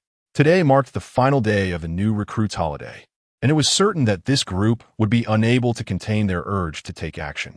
In silent communion, she and the serpent exchanged glances. She recognized who had come. As a fellow agent of the divine, she felt no fear in their shared realm. Yet, the crux of the matter lay in her aversion to snakes. Ah, what a delightful little sister we have discovered. A sultry voice emanated from behind her, sending a shiver down Song Qingwu's spine, with goosebumps erupting across her skin. Chapter 35. The serpent woman behind a pile of lingering snow at the low wall of the street. A grayish-white mouse crouched, its tiny eyes darting about, before scurrying deeper into the alley. The sound of high heels clicked rhythmically upon the flagstone floor. Song Qingwu swiftly turned to see a woman adorned with cascading dark green waves approaching with grace. The hem of her emerald gown hinted at her snow-white, long legs. Exuding charm. The ancient deity church, serpent woman. It must be said, her attire was rather striking, albeit somewhat out of season. Song Qingwu cast her gaze upon the large bag of breakfast in her hands, then glanced at the serpent woman standing 10 meters away, contemplating the feasibility of providing Zhao, Kongsheng, and the others with a warm meal. Dear sister, do you require something? Little sister, I have heard you are the agent of the divine. The serpent woman chuckled softly, her serpent-like eyes fixed intently on Song Qingwu. Song Qingwu raised an eyebrow indeed. If you have something to convey, please do so directly. Would you consider accompanying me home? I can introduce you to a new world. With wide, innocent eyes, Song Qingwu inquired, do individuals from the ancient deity church have homes? I had assumed they were all orphans. The serpent woman's alluring smile faltered, her serpent eyes growing increasingly frigid. Little sister, are you certain you wish to disrespect the offer? Apologies, but I have no time to squander with you. My breakfast is growing cold. Song Qingwu sighed slightly, pondering the potential waste of her breakfast. No sooner had her words left her lips than serpentine shapes began to materialize on the walls of the surrounding houses and the branches of the trees. The purple serpent eyes particularly striking against the remnants of snow. Gordon sisters? Song Qingwu gently set down her bag, recognizing that escape was not imminent. What is the matter? Little sister, are you surrendering your resistance? The serpent woman's scarlet tongue flicked across her lips, her interest piqued by Song Qingwu's demeanor. Song Qingwu pinched the bridge of her nose. The multitude of serpent eyes was enough to trigger her trypophobia. I am contemplating how to spare your life. For you are a menace to society. As long as you exist, the citizens of Daxia face an increased peril. Alone, Song Qingwu lacked the confidence to eliminate the serpent woman entirely. Her only option was to delay, buying time until the captain and the others arrived. The serpent woman's form twisted abruptly, appearing behind Song Qingwu in an instant. Little sister, since you wish for death so ardently, I shall oblige. Song Qingwu focused her mental energy on the serpent woman, stepping back on one foot while swiftly turning to deliver a punch to the serpent woman's heart. As golden flames ignited, Song Qingwu darted away. "What have you done to me?" The serpent woman looked down at her reddened skin, her full chest rising and falling. Her icy voice tinged with burgeoning rage. How had this girl managed to wound her? Was it her divine ruin? It seemed the ancient deity church was not as well informed as she had presumed. Song Qingwu narrowed her eyes, realizing the target's information was still unclear. The gaze of the serpent woman was fixed intently upon the girl before her. The only information the church had managed to obtain was the most fundamental details about this girl, while her divine proxy and the realm of deities remained shrouded in mystery. "Sister Serpent," she urged, "would you not consider abandoning the shadows and surrendering to the night watch? Perhaps you could live the rest of your days free from what?" Song Qingwu patiently implored, attempting to guide her back to the right path. Return to the right path? The serpent woman twisted her neck, her fingertips brushing against her crimson tongue. Moments later, a savage smile crept across her lips. "I had no intention of killing you, but your repeated provocations have left me no choice. To provoke the wrath of the divine, you can only atone with your life." Suddenly, the street was illuminated by a myriad of snake eyes glowing red, plunging the world into a sanguine haze. The serpent woman's dark green hair writhed as if alive, transforming into serpents that flicked their tongues and hissed wildly. In the next instant, her form dissipated and a blade surged toward Song Qingwu from behind. Another ambush from behind? As Song Qingwu gently grasped the blade, golden flames erupted, engulfing the weapon in fire. A flicker of surprise crossed her eyes. She had not destroyed it. Truly, it was the exclusive serpent fang, a Medusa's proxy. "Ah!" The serpent woman shrieked, dropping the serpent fang, her eyes wide with terror. Her right hand was lacerated, revealing raw flesh and pale bone, while hot blood dripped to the ground with a sizzling sound, filling the air with a faint burnt scent. The fire she had conjured had drained nearly half of Song Qingwu's spiritual energy. Her target was the serpent fang, yet she had not achieved her intended outcome. The residual flames had merely singed the serpent woman's flesh.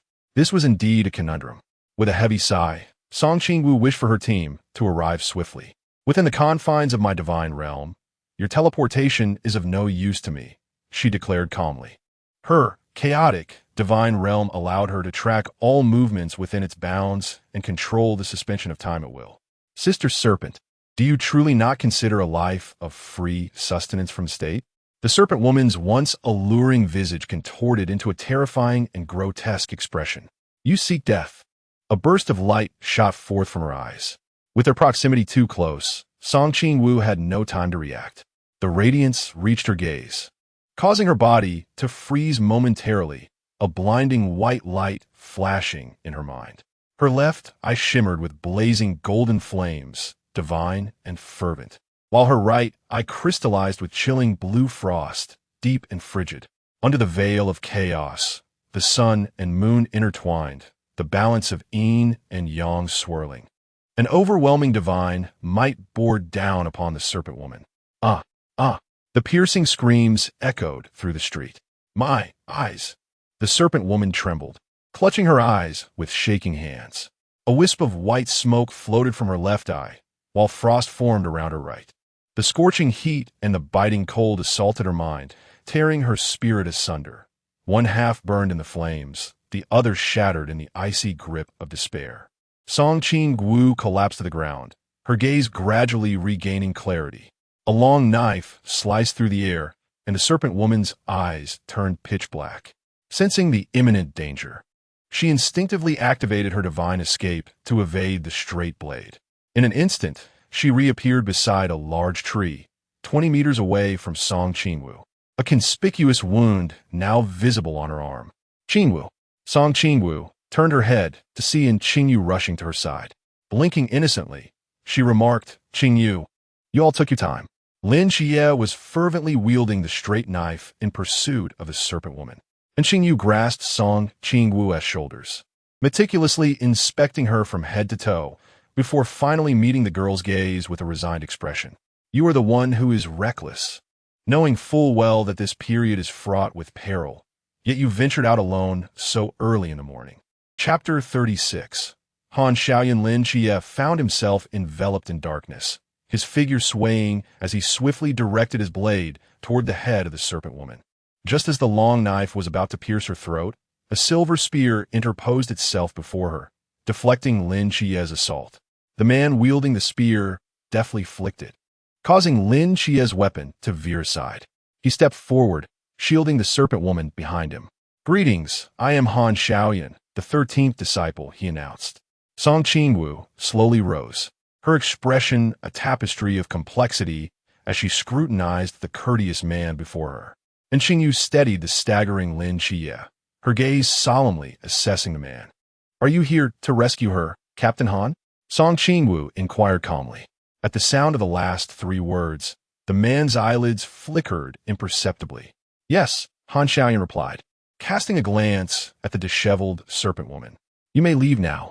Lin Xia and his companions could only watch in silence as she departed.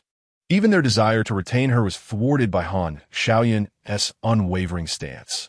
As the serpent woman vanished, the crimson hue of blood receded from the street, and the serpent eyes scattered throughout the area dissipated entirely.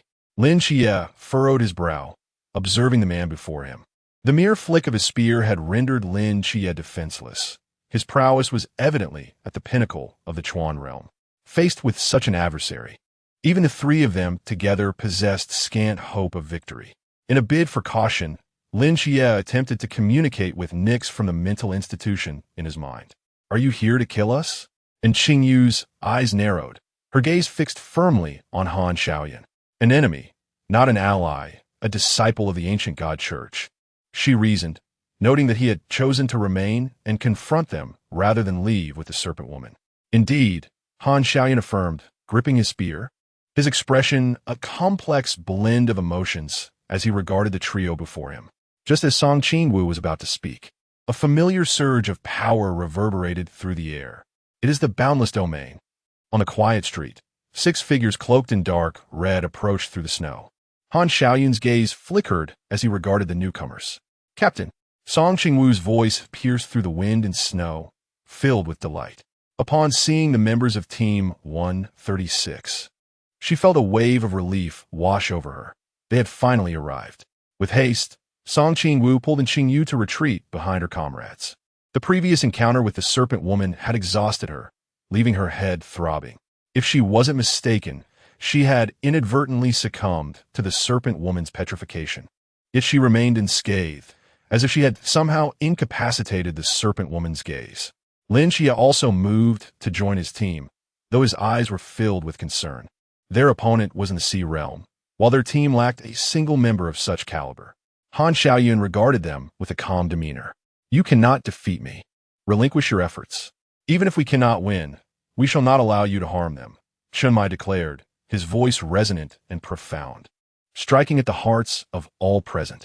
As Chen Mai's words echoed, a warm current flowed through Lin Xia, and he gripped the hilt of his knife tightly, his gaze resolute as he fixed it upon Han Xiaoyan. Song Qingwu was disinterested in listening to a few people recount their past stories. She pulled out her phone and called Shun Qingzhu. The phone rang twice before being answered. "Hello, Qingzhu. What is the matter?" Qingwu came to reply. As Song Qingwu listened to the distant sound of explosions on the other end, she surmised that the forbidden item from Bai Li Pongpong's household had engaged in a conflict with a follower of an ancient deity from the sea realm. "We are in serious trouble and need your assistance. I have just sent you the location. Please come quickly." Song Qingwu conveyed her urgent request swiftly and hung up after hearing Shun Qingzhu's response. Perhaps due to the butterfly effect, the serpent woman had found her earlier than expected instead of Qi, which also prompted Han Xiaoyan to appear sooner than planned. To prevent an unforeseen catastrophe, she needed Shun Qingzhu to arrive first, lest an uncontrollable tempest be unleashed without anyone to avert it. And Qingyu observed Song Qingwu's fluid actions with curiosity. In this combat scenario, seeking help from Zhua Ge, and Qingyu recalled the information she had reviewed regarding Han Xiaoyan's forbidden domain, 079, Great Tempest. Meanwhile, Zhua Ji's domain pertained to Qi Min, the interplay of vacuum and airflow. A moment of realization flickered across in Qingyu's face. The two crouched at the back, while a fierce battle raged ahead. Suddenly, the sounds of fighting ceased. and Song Qingwu quietly moved towards the edge of the Wujia void. Given the current situation, Han Xiaoyun was likely preparing to summon the Great Tempest, and Shen Qingzhu was expected to arrive shortly. As anticipated, in an instant, everything within a 10-mile radius was swept up, and snow and wind filled the air. Just as Song Qingwu thought she would be lifted by the wind, a layer of soft white light enveloped her. She gazed curiously at the faint glow on her skin. It was Xiao Nanzuyuan Sha, which could shield one from external influences. With it, the Great Tempest posed little threat to them. Seeing the captain and Han Xiaoyun reminiscing amidst the tempest, Song Qingwu remained busy as she finally reached the edge of the Wujia void. Uncle Zhao, are you there? Zhao Kongsheng, stationed outside the Wujia void, was surprised by the familiar voice calling from within. What's wrong, Qingwu? Have you finished? A boy named Shen Qingzhu will be coming shortly. Please let him in. Zhao Kongsheng glanced at the boy who had just stopped 5 meters from him, muttering, Speak of the devil, and he shall appear. You must be Shen Qingzhu? Shen Qingzhu had sprinted over, his breath unsteady. He took a deep breath and replied, I am Shen Qingzhu. Zhao Kongsheng nodded. All right, Qingwu is waiting for you inside. Go on in. He lifted a corner of the Wujia void, preparing to admit Shen Qingzhu. As Shen Qingzhu stepped inside, he seemed to sense something, looked up, and snapped his fingers sharply in the air. The intensifying storm abruptly vanished, and the debris and snow that had been caught in the whirlwind fell back to the ground. Song Qingwu turned her head mechanically to gaze at Shen Qingzhu, who stood beside her, admiration evident in her eyes. Is this truly the fate that was destined? The participants have yet to arrive, and the summons has already been invoked.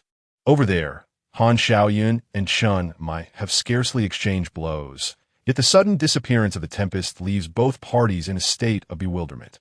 Has this storm vanished so effortlessly? Qingwu, what is it that you require of me? Shen Qingzhu raised his gaze to the crowd within the boundless realm. His brow furrowed in concern. The scene was a chaotic mess. Could it be that I am expected to engage in combat? Song Qingwu grasped his sleeve for support and rose to his feet, saying, Brother, you have already assisted us. Chapter 37. The believer Shen Qingzhu gazed at Song Qingwu in confusion. What? Just like this. Song Qingwu mimicked Shen Qingzhu's gesture and snapped her fingers, exuding an undeniable charm. Shen Qingzhu turned to observe the radiant smile on the girl's face, momentarily lost in thought. Song Qingwu seized Shen Qingzhu's hand and dashed toward the center of the arena. With Shen Qingzhu present, Han Xiaoyun's restrictions were rendered ineffective, significantly diminishing his combat prowess. Moreover, Han Xiaoyun had not been exerting his full strength. At this juncture, he had already resigned himself to despair. Under such circumstances, an early cessation of hostilities was the outcome Shen Qingzhu fervently wished for. Just as Chun Mai and Han Xiaoyun appeared poised to clash again, Song Qingwu swiftly slid between them. Captain Han, I have just heard everything. All eyes in the arena instantaneously focused on Song Qingwu, the members of Team 136 expressing not only concern, but also bewilderment at her audacious act. Qingwu, retreat behind us quickly, it's dangerous. Hong Ying shouted anxiously, gripping her spear. What do you wish to convey, little girl? Han Xiaoyun's gaze bore into the youthful face before him, and the long spear in his hand subtly retracted. If I told you I could liberate you from the control of the ancient God Church's soul contract? The girl looked earnestly at him, her eyes unwavering. A glimmer of hope flickered in Han Xiaoyun's eyes, only to fade almost instantly. That is impossible.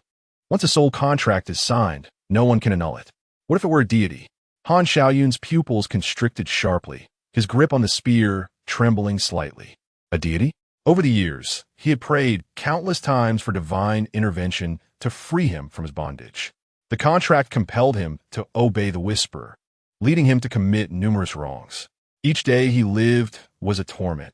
He felt he had no right to continue existing in this world. You must understand, I'm also an agent of the divine. While the Whisperer can control you through the contract, I can counteract his dominion over you. Qingwu, can you truly accomplish this? Chun Mai gradually lowered his twin blades. If this were true, perhaps there was no longer any need for this battle. Han Xiaoyun was a pitiable soul as well. Captain, in matters as grave as this, I certainly do not speak lightly. Song Qingwu pouted and turned her gaze towards Han Xiaoyan, whose expression remained inscrutable. Continuing, Captain Han, are you willing to sign a contract with the deity I represent and become his believer? Han Xiaoyan opened his mouth, his expression fraught with bitterness. I am sorry. I have committed too many sins. Do you wish to atone with death? Song Qingwu pursed her lips, gazing at him with a hint of exasperation, her words piercing his heart with each utterance. If you seek redemption, death is utterly meaningless. Are you planning to descend to the underworld to apologize to those you have slain? Do you believe your only wrongdoings lie with them? You have wronged countless citizens of the Great Xia and betrayed those night watchers who sacrificed everything to protect it. Captain Han, have you forgotten the oath of the night watchers? Han Xiaoyan painfully shut his eyes. How could he ever forget?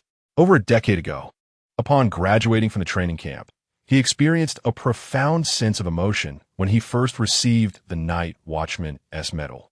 At that moment, gazing at the medal inscribed with his name, he noted the oath of a night watchman etched on its reverse side, should the dark night descend. Captain Han, if you truly wish to atone with your life, it should not be in this manner. As a former night watchman, you must be acutely aware that the Great Xia has always been beset by internal strife and external threats. It is conceivable that one day, the Great Xia may plunge into war. As night watchmen, as long as danger persists, our only destination is the battlefield. You have also stated that your betrayal of the night watchman was unavoidable. To the Suzhou team of that time, you were a commendable captain. Your intentions are not malicious, which is why I am inclined to assist you.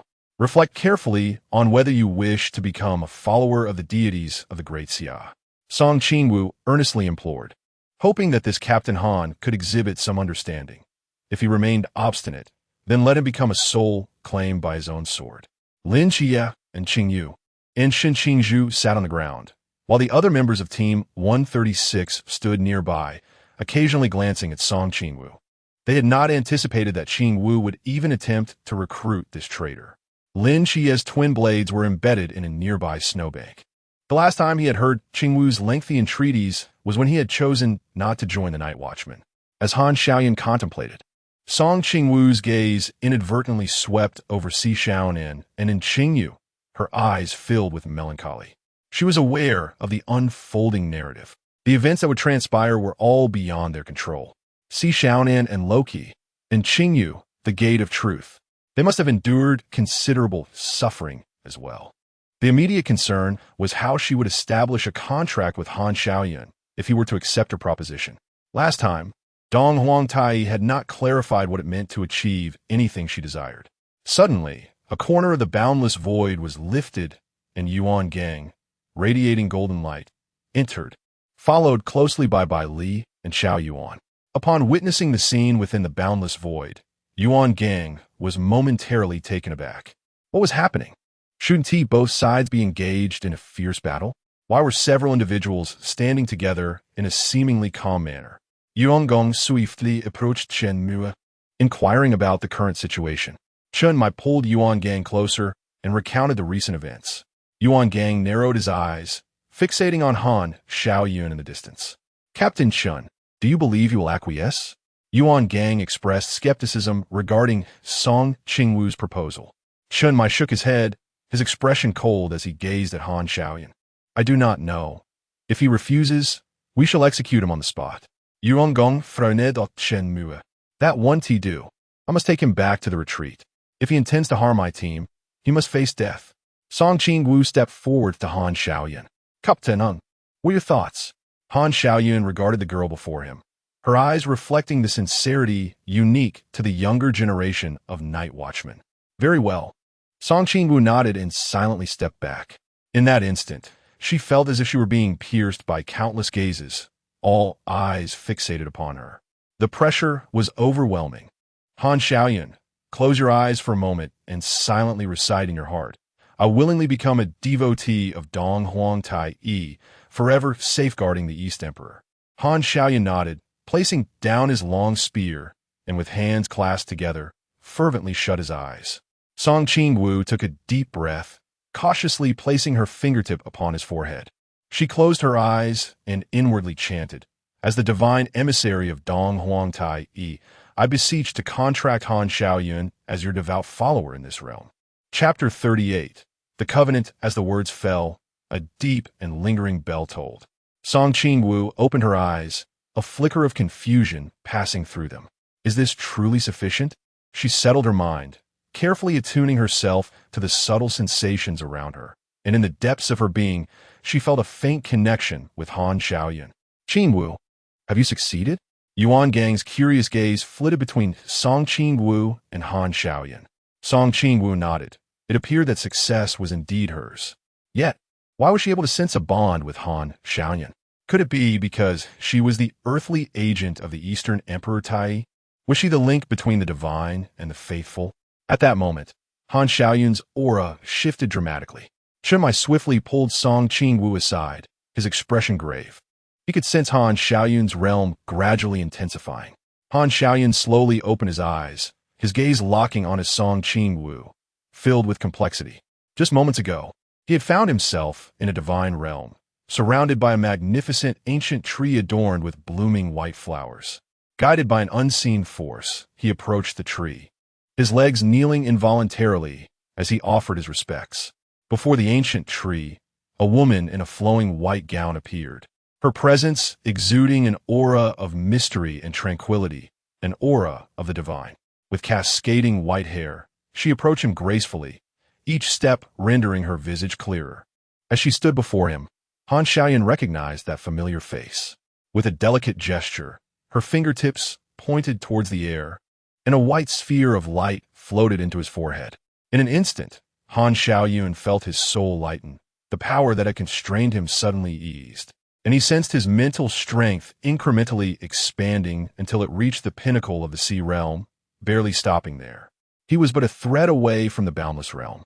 A distant bell tolled, bringing his thoughts back to reality.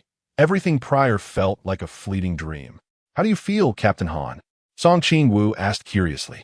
The murmurs of the soul covenant have indeed vanished, and my realm has ascended to the pinnacle of the sea realm. What? Yuan Gong stared vided auton shoyun, incredulous. Such benefits to become a believer of the divine?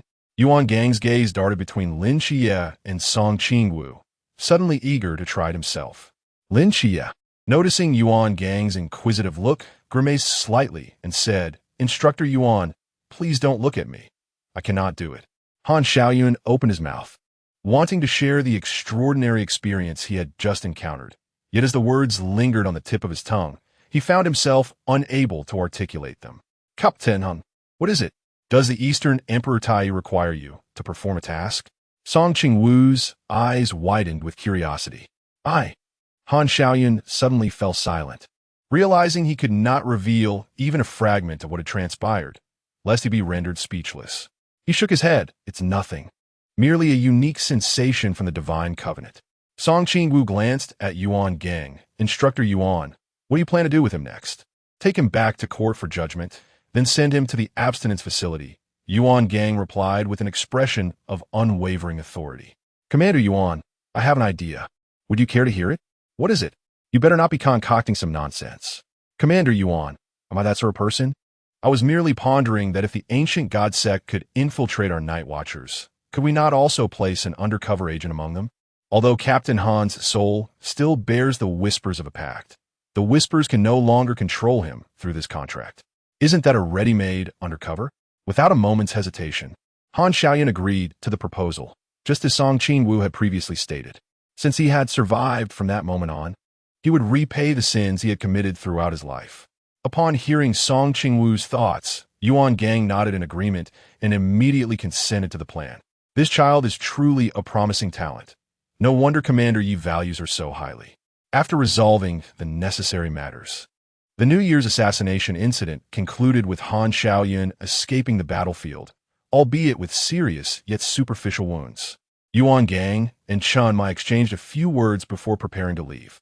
Suddenly, Qingyu called out to him, the lenses of his glasses reflecting a glimmer of light. Commander Yuan, regarding the events of these past few days, you're going to write a report, right? Could you possibly conceal the matter of the undercover agent?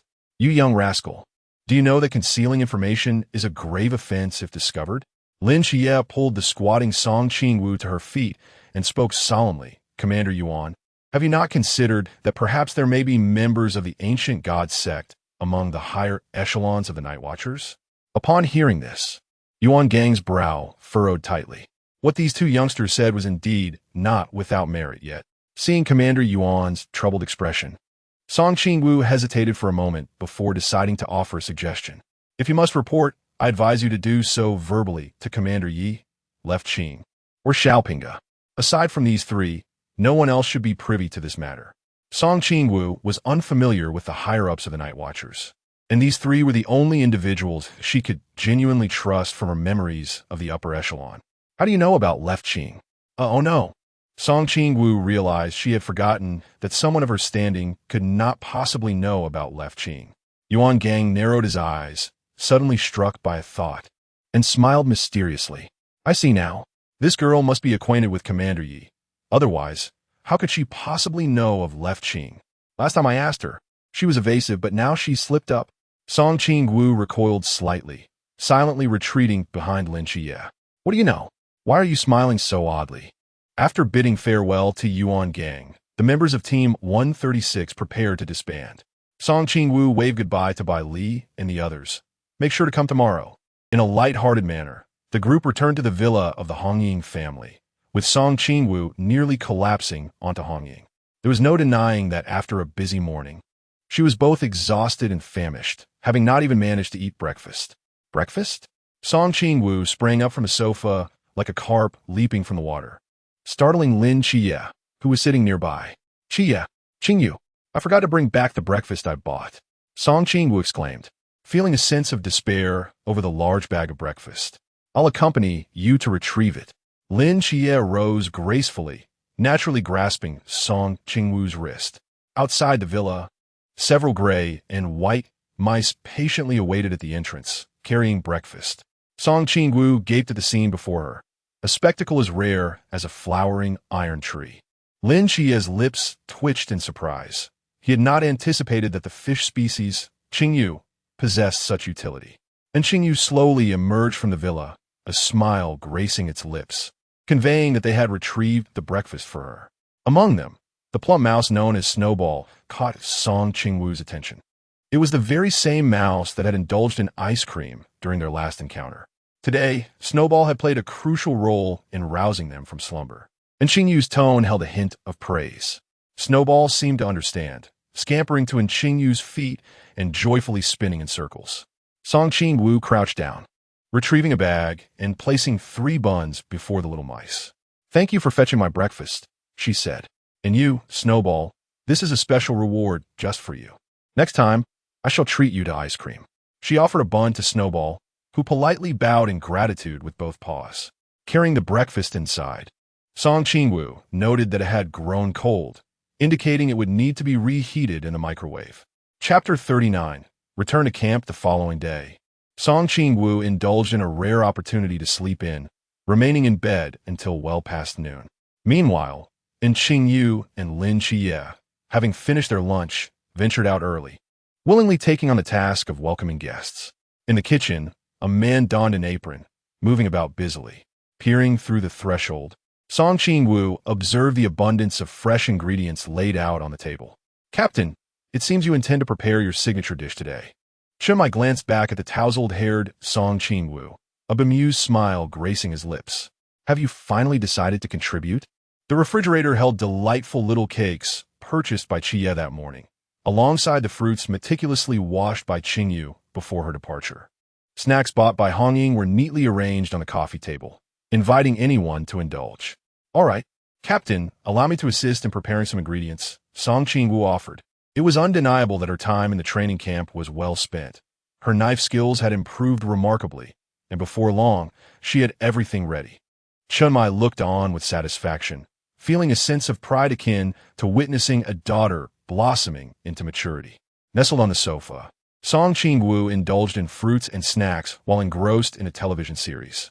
It seemed that since arriving in this world, she had not experienced such leisurely days.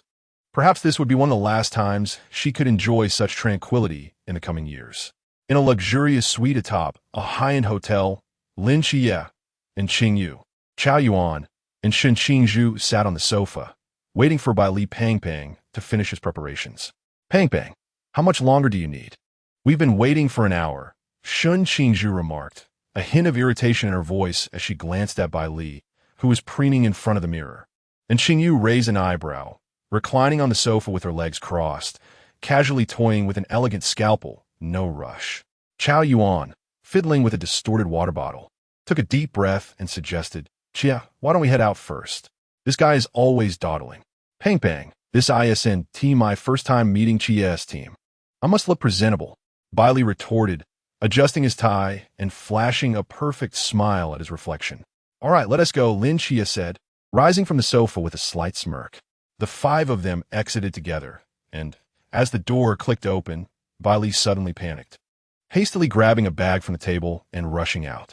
Xia, Qingwu, wait for me. Upon stepping outside, Bai Li was greeted by the sight of his companions leaning against the doorframe, all smiling at him. You startled me. I thought you truly meant to leave me behind, he exclaimed.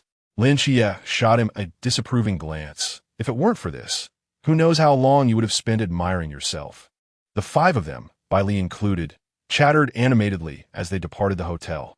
Back at the villa, Song Qingwu surveyed the dishes in the kitchen, selecting a few, rolling up her sleeves, and preparing to light the stove. Before long, they arrived at the doorstep of Hong Ying's residence. Chao Yuan gazed at the opulent villa, unable to contain his admiration. Xia, is this where you live? This is Hong Ying's home. When we first joined the team and had nowhere else to go, it was she who took us in, Lin Xia replied, a glimmer of warmth in his eyes. Shen Qingzhu stood at the entrance, pointing at the three adorably rotund snowmen blocking the doorway. What is this? She inquired, admiring the delightful creations of Qingwu, whose little hats appeared to have been placed on their heads just today. And Qingwu stepped forward to adjust the tilted hat of one of the snowmen. They were quite charming indeed. Shen Qingzhu lowered her gaze, fixated on the middle snowman with wide, round eyes, a faint smile gracing her lips. Inside the living room, Shen Qingzhu and Chao Yuan sat upright and composed, while only Bai Li, with a beaming smile, took out boxes from a bag and laid them on the table, enthusiastically presenting the local delicacies he had brought from his hometown to the members of Team 136. Shen Qingzhu and Chao Yuan exchanged smiles, silently rebuking the chubby boy for his lack of consideration in sneaking gifts without informing them. In the kitchen, upon hearing the commotion, Song Qingwu peeked out, cheerfully greeting everyone. You're here. You might need to wait a bit longer. The dishes are not yet ready. Qingwu can cook?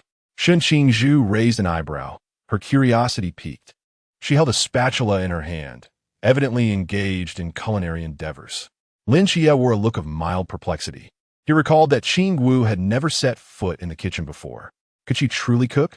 As Song Qingwu and Chun Mai emerged with the last two dishes, Hong Ying called everyone to the table for dinner.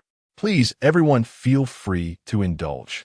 Our Captain-S cooking is absolutely delectable. Qingwu, which dish did you prepare?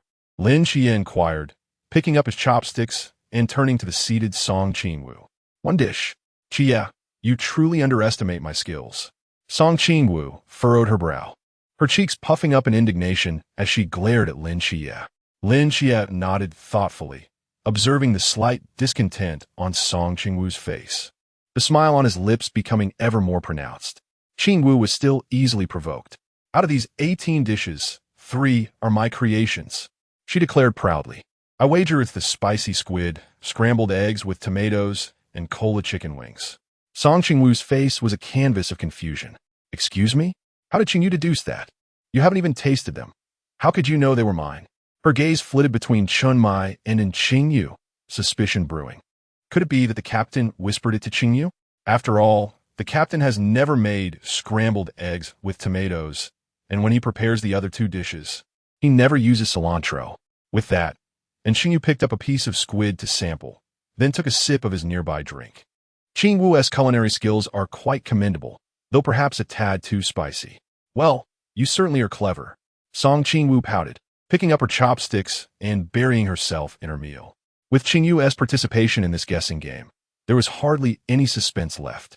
She thought to herself, this peculiar fellow, with such a keen sense of observation. Who else would remember such trivial matters during a meal? Among the 18 dishes, the first to be completely devoured were the 3 prepared by Song Qingwu. Everyone seemed to share an unspoken understanding, encouraging the novice cook with enthusiasm. Thus, the meal concluded amidst laughter and joy. As the group prepared to depart, each person carried a suitcase, and upon returning to the camp, an inexplicable extra suitcase appeared among their belongings. In Lin Xia's hands were 2 suitcases, one of which was filled with an assortment of snacks. At the designated location, several large buses had been awaiting their arrival for quite some time. The instructors retrieved the standard star blade from the new recruits before they boarded the vehicles. A few individuals settled into their seats. Song Qingwu leaned against the window, gazing at the sky, which was gradually dimming. When they returned next time, it would be half a year later, not far from the great calamity of Cangnan. Captain, I will strive to train, strive to grow, and strive to find a way to save you. Chapter 40. Language. A piercing bell rang out, summoning all the new recruits to gather beneath the training platform at the appointed hour. Song Qingwu, her eyes still half closed, was hurried away by Molly. A group of instructors stood rigidly on the platform, and it was evident that several familiar faces were absent. The instructors adorned their chests with various medals of honor, each differing in size and color. At the forefront, Yuan Gang's countenance was grave as he spoke with a steady demeanor, announcing that today's morning training was cancelled, followed by the awarding ceremony. As Song Qingwu listened to Yuan Gang's explanation for below, a wave of bittersweet joy washed over her upon hearing that Wang Mian had received the Star Sea Medal. It was a medal earned at the cost of his 10 years of life. The new recruits gazed at the medal in Yuan Gang's hand, their eyes filled with yearning. These medals symbolized the unparalleled glory of the Night Watchers. Yuan Gang continued his address, declaring, I hereby announce the first recipient of a medal, Lin Xia, who saved over 50 new recruits during the missile attack, fighting alongside Team 136 and seriously injuring the 13th seat of the cult of the ancient gods. Han Sheiyun. Therefore, I bestow upon him the Starlight Medal. Lin Xia ascended the platform under the envious gazes of his peers, accepting the medal from Yuan Gang. Song Qingwu was not surprised by this outcome. It was a commendation from the Night Watchers for the dual divine agent's efforts, affirming his proactive stance. Song Qingwu, who assisted Lin Xia in protecting over 50 new recruits and gravely wounded the serpent woman of the ancient god church. Therefore, I bestow upon her this Starlight Medal. Hearing her name announced, Song Qingwu was pleasantly surprised. She smiled as she stepped onto the platform to receive her honor from Yuan Gang. Next, Shun Qingzhu, who promptly eliminated the Great Wind disaster. Therefore, I bestow upon him the Starlight Medal. Song Qingwu watched Shun Qingzhu ascend the platform, looking bewildered, his ears tinged with a faint blush. She couldn't help but find it amusing. How could this proud fellow be shy? After the completion of the first phase of physical training, the new recruits were set to embark on the second phase of their training. For Song Qingwu, this phase felt like a breeze, particularly as the instructor recounted tales from the mythological framework of the world, leading her to a definitive realization. There were indeed no myths concerning the Eastern Emperor Taiyi in this world. Such days, spent almost entirely indoors in study, were a sheer delight for most. However, there were exceptions, such as Shun Qingzhu. Warm sunlight streamed through the window, casting a bright glow upon the youth's sleeping visage. On the platform, Instructor Gu's voice suddenly rose in volume. Shun Qingzhu. Song Qingwu silently sighed. This was rather blatant. Instructor Gu posed a relatively simple question to Shun Qingzhu, yet he responded with ignorance, prompting the instructor to angrily order him to run 10 laps as punishment. Song Qingwu pursed her lips, thinking, this guy isn't learning at all. This could be problematic. In contrast, Lin Xia managed to answer the same question correctly. However, Instructor Gu noticed that Lin Xia, after responding, showed no inclination to sit down. Do you have anything else to add? Lin Xia pondered for a moment before slowly speaking. Instructor Gu, what do you think about our world today?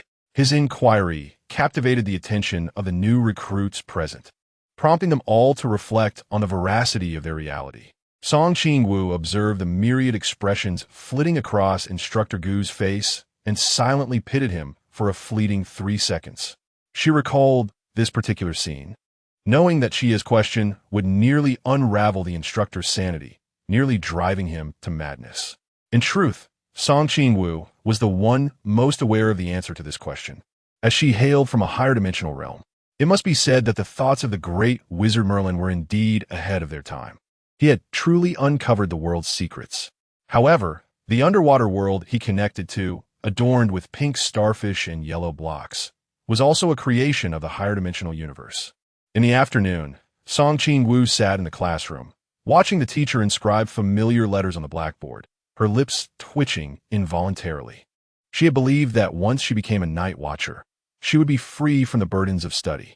Yet, it seemed that no matter the world, the obligation to learn foreign languages was inescapable. The Great Xia had been disconnected from the outside world for a century, and yet she found herself grappling with these subjects. A wave of drowsiness began to wash over her. One could not deny the hypnotic quality of the foreign language class. Merely 10 minutes into the lesson, she was already on the verge of slumber. Qingwu, don't fall asleep. Lin Xia nudged her arm with his elbow. Startled, she blinked dazedly at him. Xia, is there something you need? Just then, Instructor Li caught sight of her. Song Qingwu, stand up. Jolted awake, she quickly rose to her feet. What do these words on the blackboard mean? Read them to me. Casting a glance at the board, she gasped in surprise. Who had the audacity to present the TM-8 vocabulary in class? Was language study truly this competitive in this era? Debacle, heinous. With a single breath, Song Qingwu recited every word that the instructor had covered, and even those he had not. Her fluent articulation left the surrounding recruits in astonishment. Bai Li and Chao Yuan silently gave her a thumbs up, exclaiming, Qingwu, you're amazing. Feigning nonchalance, Song Qingwu waved her hand dismissively, though inwardly she was beaming in reality. She had been tormented by foreign languages in her past life. Instructor Li gaped in disbelief. Has this girl really studied before? You come up here. He beckoned to Song Qingwu. Nodding, she stepped up to the podium. Can you understand this? Instructor Li pointed to an all-English textbook, his curiosity piqued. Song Qingwu cast her gaze downward at the textbook, feeling slightly flustered. Instructor, could you refrain from testing me with such challenging materials? After a few moments, she spoke up. This discusses the economic aspects of the Southernly Group. Instructor Li's eyes widened in delight, filled with admiration for such a diligent student. Do you know any other languages? For instance, this one. He retrieved a Japanese textbook from the bottom of the pile. Song Qingwu perused her book, murmuring softly as she recited the 50 sounds and some fundamental daily phrases. The latter half of the book contained tales from Japanese mythology. Are you familiar with these as well? She inquired. Song Qingwu nodded and handed the book to Instructor Li. Instructor, will you be teaching the new recruits these 2 foreign languages? Certainly, I am a faculty member at Huaqing University, replied Instructor Li, observing Song Qingwu. His fondness for her grew. The young lady possessed remarkable linguistic talent. In that case, Qingwu, next time I hold a class, you shall assist me as my teaching aide. Song Qingwu's gaze fell upon Shun Qingzhu, who was dozing off at the front of the class. Seemingly struck by a thought, she nodded in agreement. Chapter 41. Mental Training. Forbidden Ground Training Class. The instructor retrieved a silvery watch from the box behind him. This is the training device you will be utilizing for this session. The AC, also known as the acrobatic detonator. From today onwards, you are required to wear it continuously for 24 hours until the training concludes. It is designed to help you learn to precisely control your mental energy, thereby unlocking the full potential of your forbidden ground. Now, everyone, please come up in order to collect your device. Song Qingwu examined the watch from every angle, realizing it was not something she could easily remove. Suddenly, a loud shout echoed around her. It was by Li P. Ngping, who had taken to the air, performing acrobatics and even executing a floor dance move. Impressive performance. Chao Yuan clapped his hands, praising Bai Li P. Ngping. Stupid Chao Yuan, foolish Chao Yuan, how dare you mock me? Come save me while watch ye. Song Qingwu shook her head, fastening the watch around her wrist. A jolt of electricity surged through her body. She stiffened momentarily, summoning her mental energy to resist the current. Looking around, she saw the training ground resembling a chaotic animal migration, a veritable mess. Lin Qiyi and Qiao Yuan had been closely observing Song Qingwu's reactions. In just a few seconds since she donned the watch, her expression remained composed. "Qingwu, are you all right?" Lin Qiyi inquired. Song Qingwu shook her wrist, nodding. "I'm fine. Controlling mental energy to counter the current doesn't seem too difficult." In a daze, she even felt as though the watch was merely an ordinary timepiece, having little effect on her. What about PNGP-ing? During the brief moment she was distracted by the watch, Bai Li PNGP-ing had vanished. "He must have gone to the cafeteria," Lin Qiyi remarked with a sigh. The instructor, observing the antics below, struggled to suppress a smile before announcing, "Dismissed. Time for a meal." Instantly, Song Qingwu's eyes sparkled with delight. "Wow, we're finishing early today. Hurry, Qiao Yuan, Qiyi." With that, she dashed away, leaving no trace. Along the way, the new recruits gazed in astonishment at her swift figure, collectively pondering, is this the disparity between individuals? At the cafeteria entrance, Bai Li PNGP-ing was flipping acrobatically, and upon spotting Song Qingwu, he seemed to see a beacon of hope. "Qingwu, quickly help me. Try to calm yourself, feel the current, and you will be able to control your mental energy accurately." Song Qingwu paused at the entrance, turning back to share her insights with Bai Li PNGP-ing in a serious tone. Truth be told, she had little to share, as controlling mental energy was merely a matter of thought. "Qingwu, that's useless," Bai Li PNGP-ing lamented with a forlorn expression. "But that's exactly what I did. You're still flipping, and I can't pull you down. Perhaps you should wait here for Qiyi and Qiao Yuan, where you could grab on a go. They are not far behind." Inside the cafeteria, Song Qingwu had begun her meal, holding her bowl and chopsticks. Lin Qiyi and Qiao Yuan carried the plump Bai Li through the doorway. Song Qingwu had thoughtfully prepared a meal for the three of them. "Bai Li, today the cafeteria has your favorite braised pork. I've requested plenty for you. After all those tumbles, you must be famished." Bai Li clung to the edge of the table, trembling legs barely able to support her as she stood upright. "Qingwu, you are truly considerate, but Qingwu, could you feed me?" Seeing the hopeful expression on Bai Li's face, Song Qingwu found it difficult to refuse. She nodded. "All right, you can choose what you want to eat, and I will serve it to you. I want braised pork." Just as Song Qingwu was about to pick up a pair of new chopsticks, a pair of slender hands swiftly took them first. She turned to see the owner of the hands. "Qingyu, when did you arrive? Did today's experiment conclude?" And Qingyu gazed tenderly at the girl, delight shimmering in her eyes. "I just got to the cafeteria and heard Bai Li asking for food. You all go ahead and eat. I will feed her." And Qingyu deftly picked up a piece of braised pork and softly instructed, "Open your mouth." Bai Li devoured the meat in one bite, tears welling in her eyes. "Oh, this is so blissful." Lin Qiyi, ever observant, noticed that Qingyu also wore an ACE on her wrist. "Qingyu, why are you wearing that as well?" And Qingyu shrugged, sounding slightly exasperated. "The instructor specifically gave it to me, saying it would help me control my mental energy. It's rather uncomfortable even during experiments." "Qingyu, you need meat, and a bite of rice as well." At this moment, Bai Li resembled a child eagerly awaiting nourishment, looking forward to Qingyu's feeding. The days that followed were much the same as before, though perhaps the only difference was the presence of an additional figure besides Qingyu during language classes. Instructor Li had appointed Song Qingwu as his teaching assistant. In truth, ever since that day, Professor Li had been co-teaching with Song Qingwu. He taught English while she instructed Japanese. For Song Qingwu, this was an unprecedented turn of events. Due to her repeated communications with Instructor Li, they reached an agreement whereby Song Qingwu would teach while Instructor Li sat beside Qingyu, supervising him one-on-one. As a result, Qingyu had not enjoyed a single good night's sleep. It was truly beyond his control, especially since Qingwu occasionally called on him to answer questions. Qingyu would never forget the first time Song Qingwu called upon him, and he failed to respond. The look of shock on her face was unforgettable. When class finally ended and the new recruits departed, Song Qingwu kept Qingyu behind. When Shen Qingzhu looked up, he saw Song Qingwu gazing at him with teary eyes. Qingzhu, is it that my teaching isn't good enough or interesting, which is why you don't wish to attend class?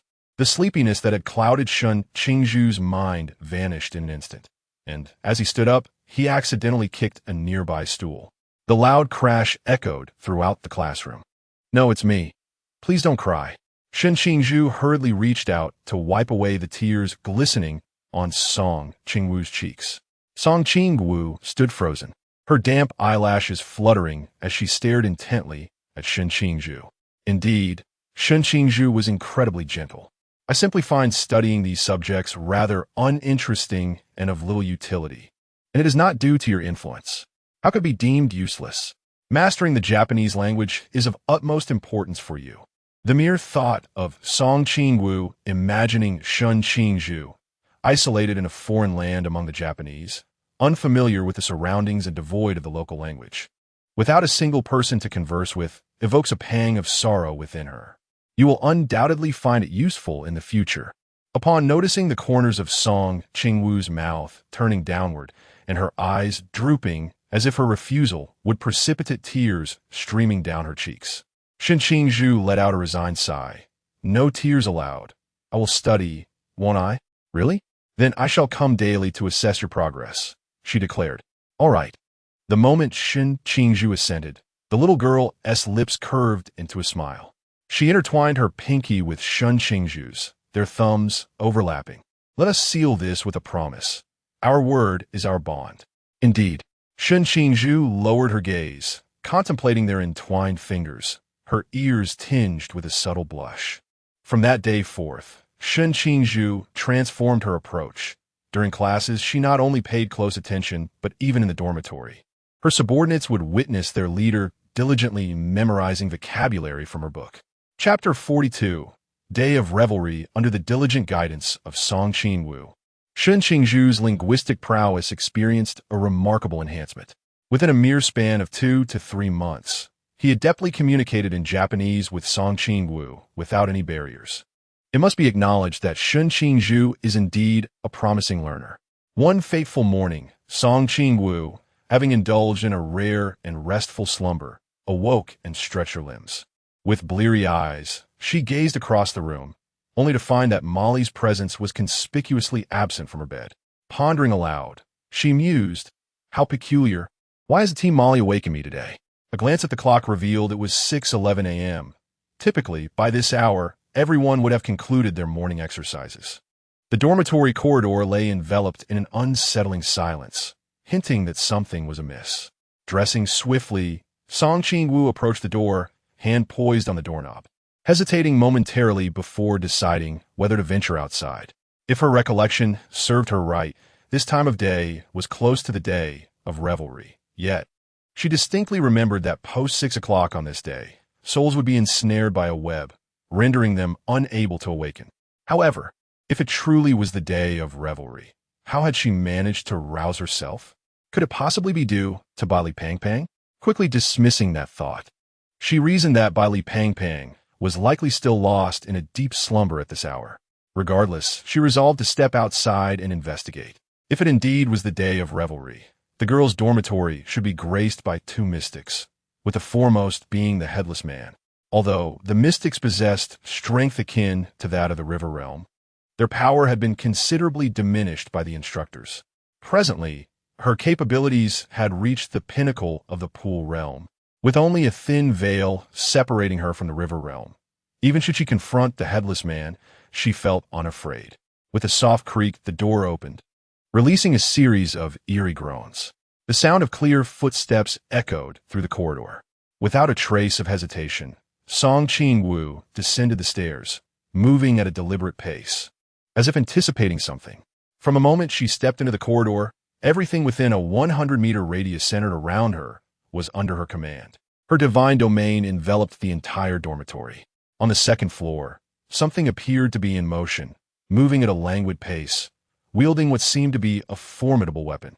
Outside the training camp, the instructors observed the unfolding scene on the screens, their expressions betraying a sense of bewilderment. How had Song Qingwu awakened? Had the spider's web lost its efficacy? Instructor Hong shook his head, his demeanor serious. It is not that the web has failed. Rather, it holds no sway over her. Observe how calm she remains upon awakening. This suggests she may not have been constrained by the web during her dreams.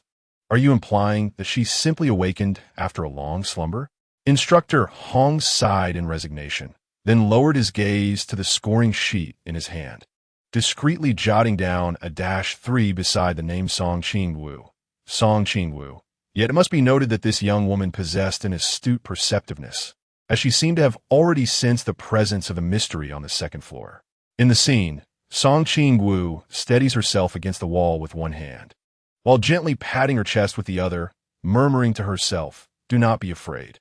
Although the headless man appears fearsome, I can simply incinerate him."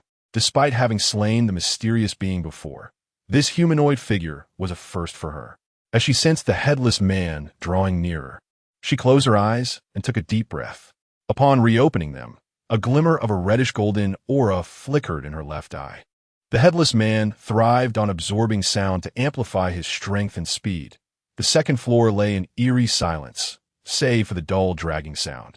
At the staircase's entrance, the two, one human and one creature, exchanged glances.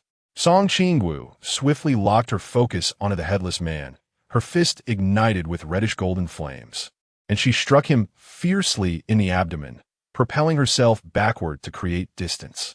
Goodness, such hard muscles. She grimaced and shook her right hand. Ouch, that hurts. How much sound has this fellow consumed? She had held nothing back in that punch, just as she had surmised. Only by channeling more mental energy could her reddish-golden flames inflict damage upon him. The disparity in their levels indeed proved to be a decisive factor in the ease of combat. As the stillness dissipated, the headless man advanced toward her, wielding a long blade. Song Qingwu deliberately modulated her voice, preventing him from siphoning additional energy. Seizing the moment, she activated her pause ability once more, delivering another punch to the headless man before retreating again. Thus, a game of chase and tussle unfolded between one person and one mysterious being in the corridor of the second floor. Outside the training camp, in the monitoring room, Instructor Han gazed speechlessly at the screen. Is this even possible? Why does Song Qingwu always engage in such unfathomable antics? A smile crept onto Instructor Hong's face as he pointed at a spot on the screen. Look there. The screen displayed the mysterious being, with golden flames flickering at its joints. After the previous hunt, its body had attained a certain resilience, a fact Song Qingwu had realized during her initial strike. Recognizing that a single blow would not penetrate the creature's defenses, she opted to leave traces of fire upon various parts of its body. Her flames were unique.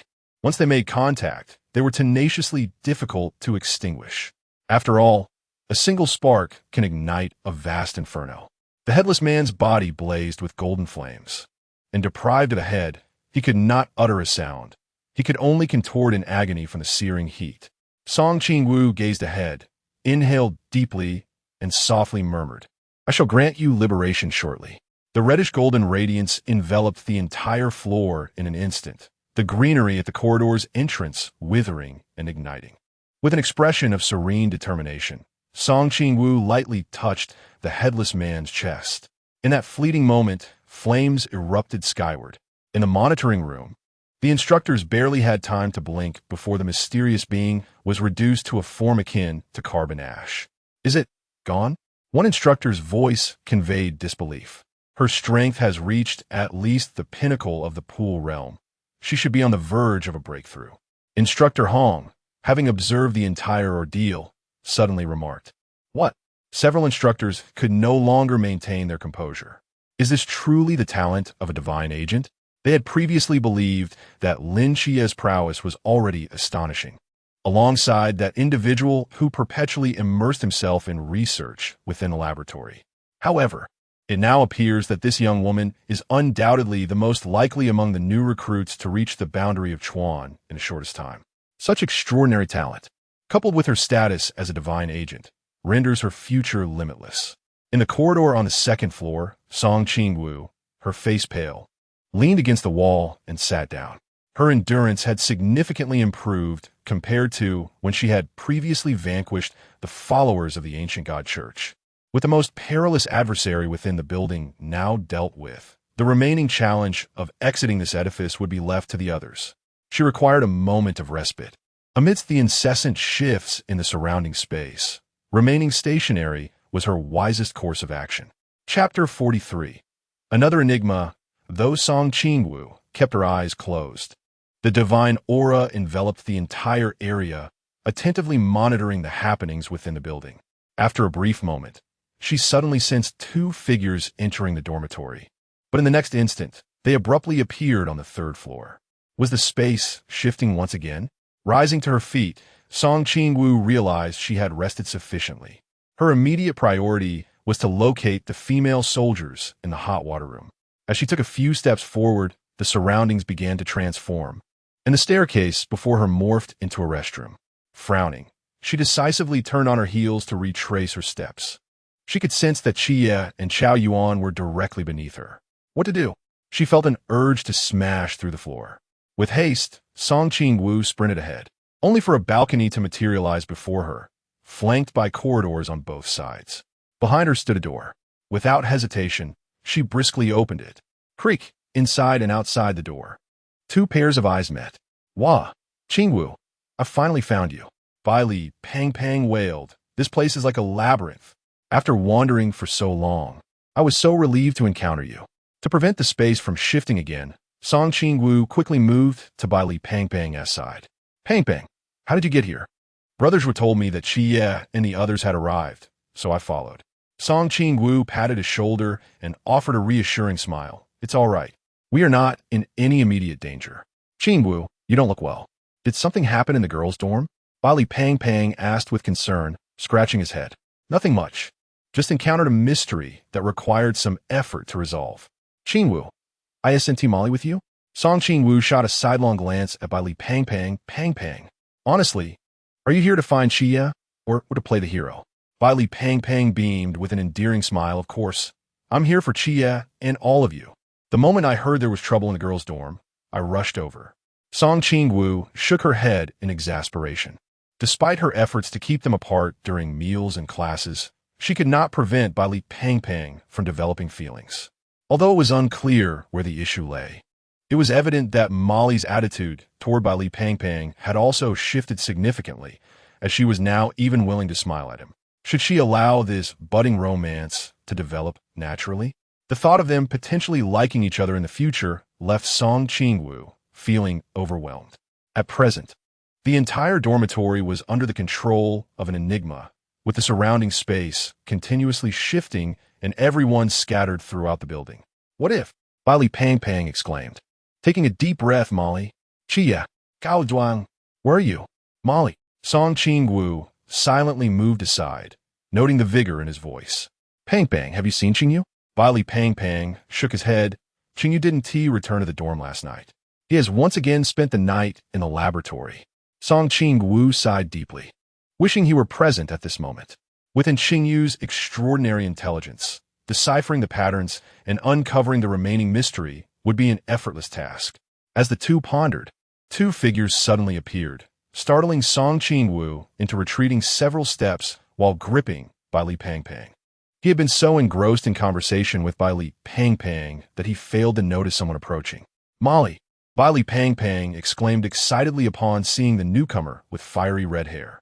The two girls tensed, and Molly swiftly muted Baili Pang, lowering her voice to warn. Don't speak. Song Qingwu blinked in confusion at the two of them, then recollected himself and reassured, You need not be anxious. The headless man is already dead. Gently patting the shoulders of the two girls, he recognized that they must have been deeply frightened by the headless man, having witnessed their comrade perish beneath the mysterious blade. What? The headless man is dead? The two girls stood frozen, momentarily unable to process the words they had just heard. Yes, I personally dealt the fatal blow. Do not be afraid. Are the rest of you all right?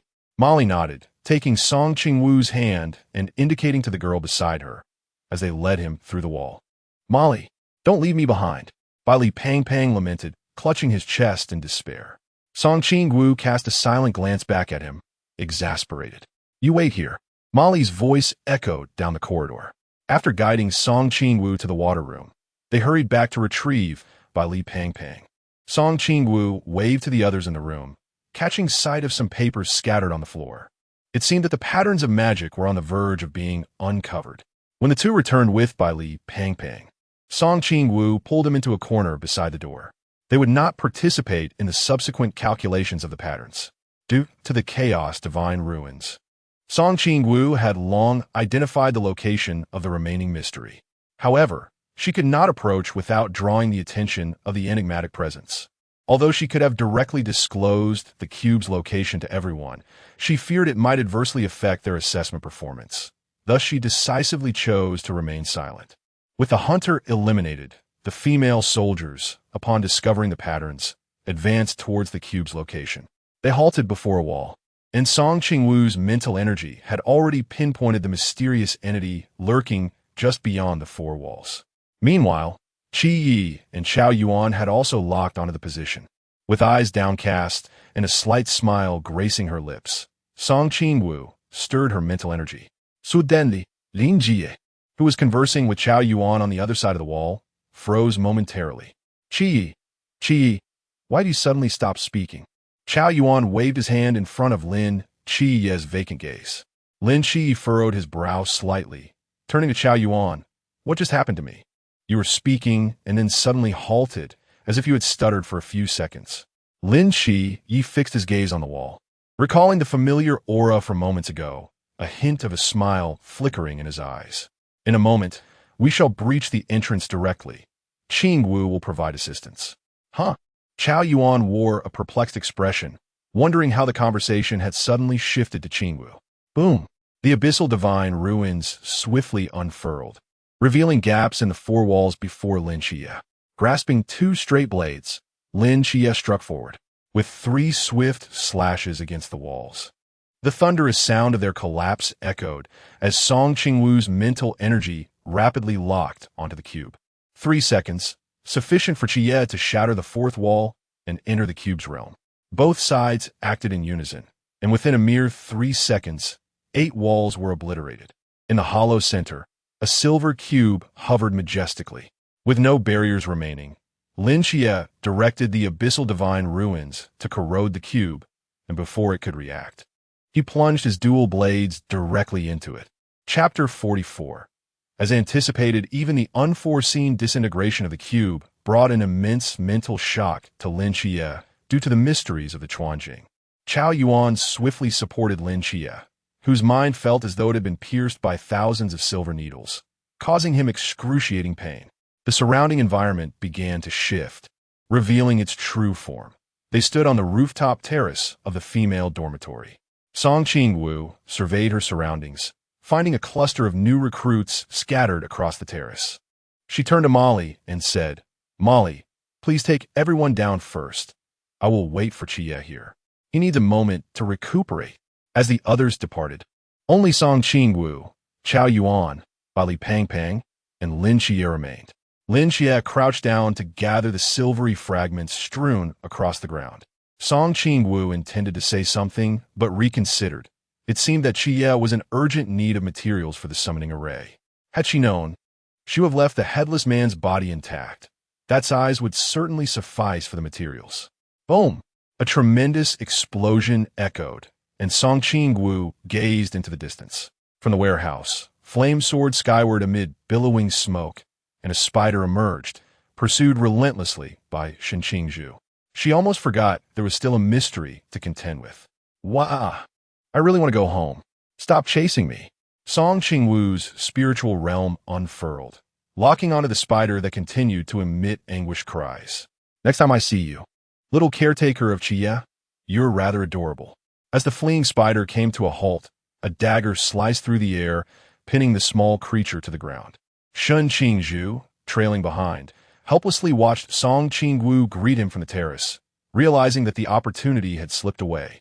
Fortunately, Qingwu appeared unscathed and in good spirits. The instructors gradually arrived, with Instructor Yuan at the forefront, his face unable to conceal a smile, his gaze toward the new recruits filled with pride. He explained the recent Carnival Day exercise and announced a 2-day break. Upon hearing this, relieved smiles spread across the faces of the new recruits. thankful that their sacrificed comrades were still safe. Cheers erupted. Instructor Yuan surveyed the crowd and spotted Lin Xia dragging the spider, his expression one of disbelief. Lin Xia, what are you doing? Reporting, instructor. Xia said he wanted to have barbecue. Bailey Pang replied earnestly, looking up at Instructor Yuan. Well, the weather is indeed pleasant today, quite suitable for a barbecue. Wouldn't you agree, Chao Yuan? Song Qingwu averted her gaze from Yuan Gang. Chao Yuan stiffly turned his head, gazing skyward, indeed. Instructor Yuan scoffed, you lot, stop rambling. Don't think I'm unaware that the remains of that cube were collected by Lin Xia. Lin Xia had taken the cube. They were all accomplices. Lin Xia, put down that spider. All mysterious remains must be retrieved. Ultimately, under Lin Xia's reluctant gaze, the relevant personnel proceeded to recover the spider's remains. Grateful for the rare two-day holiday, Song Qingwu did not remain idle. She dragged in Qingyu, who had been buried in the laboratory all day, out into the open. Upon seeing her, and Qingyu's first words were, Qingwu, your hair has turned quite white. Perhaps it is a reflection of my increasing strength? Song Qingwu mused, stroking her long hair, which indeed had been turning white at an alarming rate lately, without affording Qingyu the opportunity for further conversation. Song Qingwu tugged him along to the back courtyard of the cafeteria. Lin Xia, Bailey Pang, Shun Qingzhu, Chao Yuan, and Mo Li were all present, gathered around a bonfire, the aroma of grilled meat wafting through the air. Today marked a special occasion. As spring faded and summer approached, the sweltering heat took hold. In the blistering August sun, Song Qingwu, Bailey Pang, and Chao Yuan crouched beneath the eaves, gazing at Lin Xia's silhouette resting in the shade of a tree. Hey, why is Xia sitting there in a daze all alone? Gao Juan in Guit Non Jialen. Of course, it's because he is reluctant. After all, this is the place we've all shared for a year. Indeed, in just a few days, we would all be parting ways.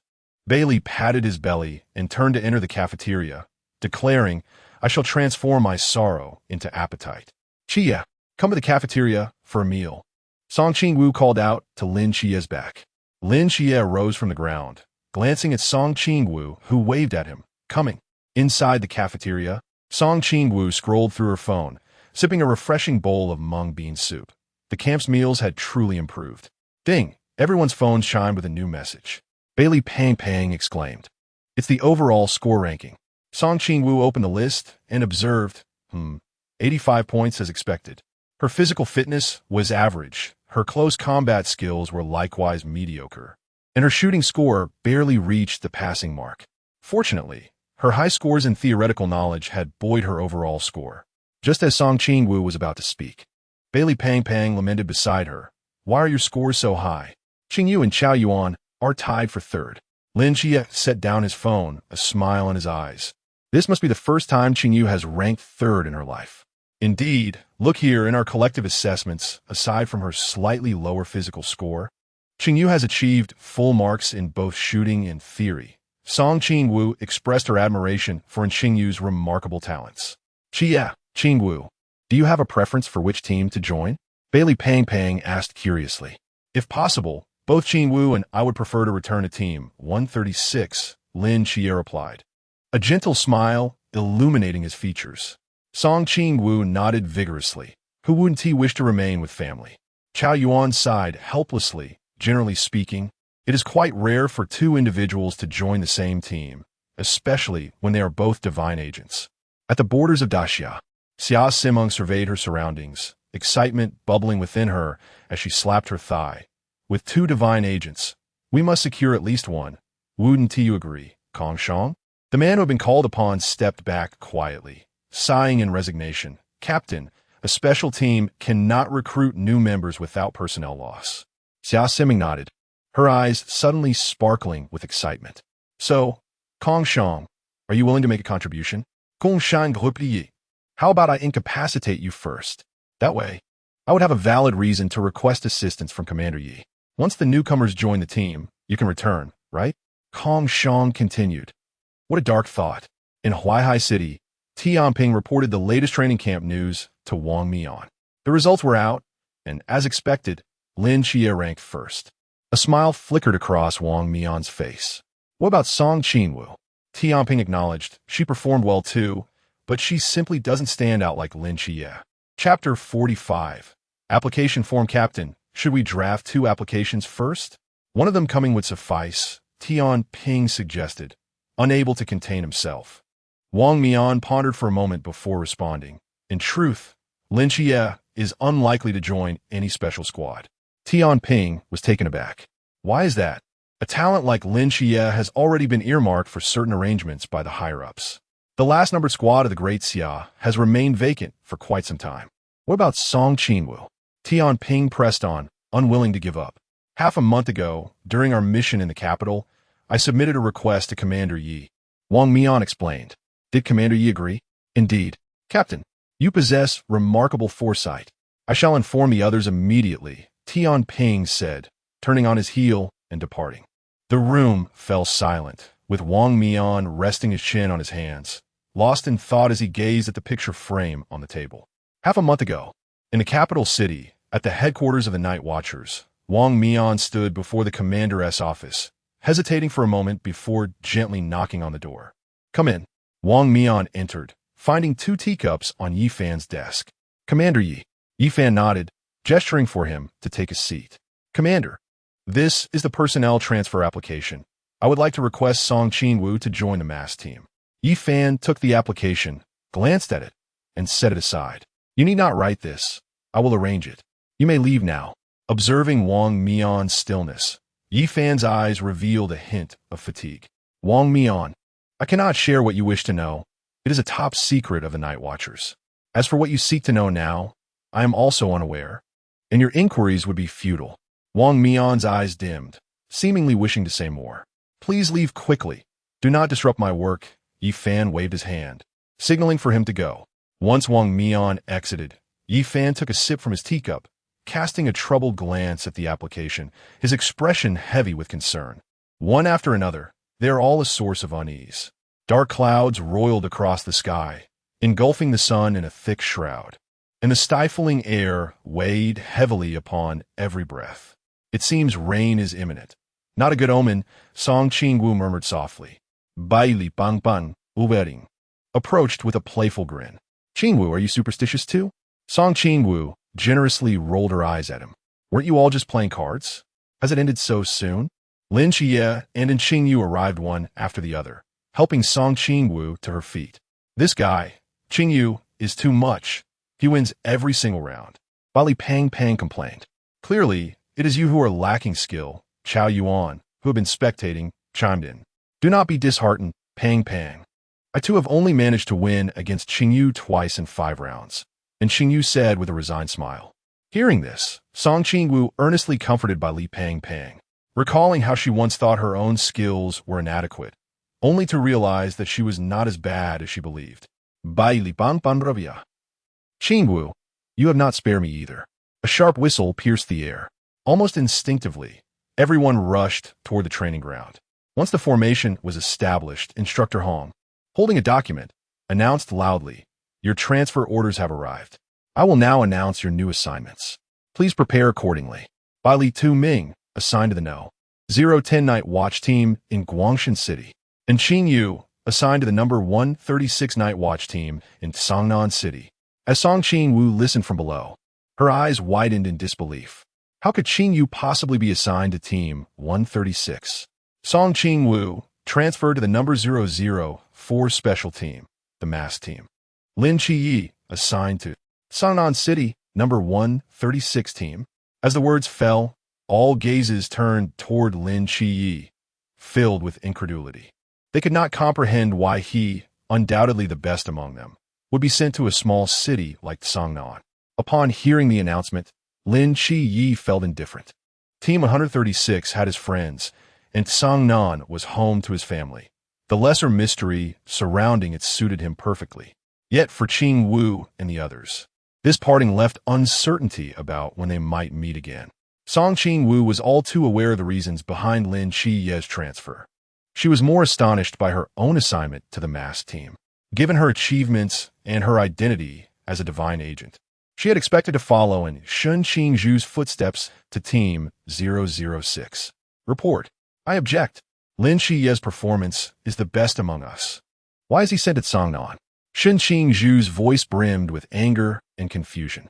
Instructor Hong remained silent for a moment before responding slowly. This transfer order comes from the higher-ups of the Night Watch. It is beyond our control. We were equally outraged and confused upon receiving the news. However, we are soldiers. It is our duty to obey orders. Now disperse. With that, Instructor Hong turned and left, leaving the newly enlisted soldiers in a state of bewilderment. Shun Qingju approached Lin Qiyi, saying, "Qiyi, thanks for what you did earlier, but I'm truly happy to stay in Cangnan."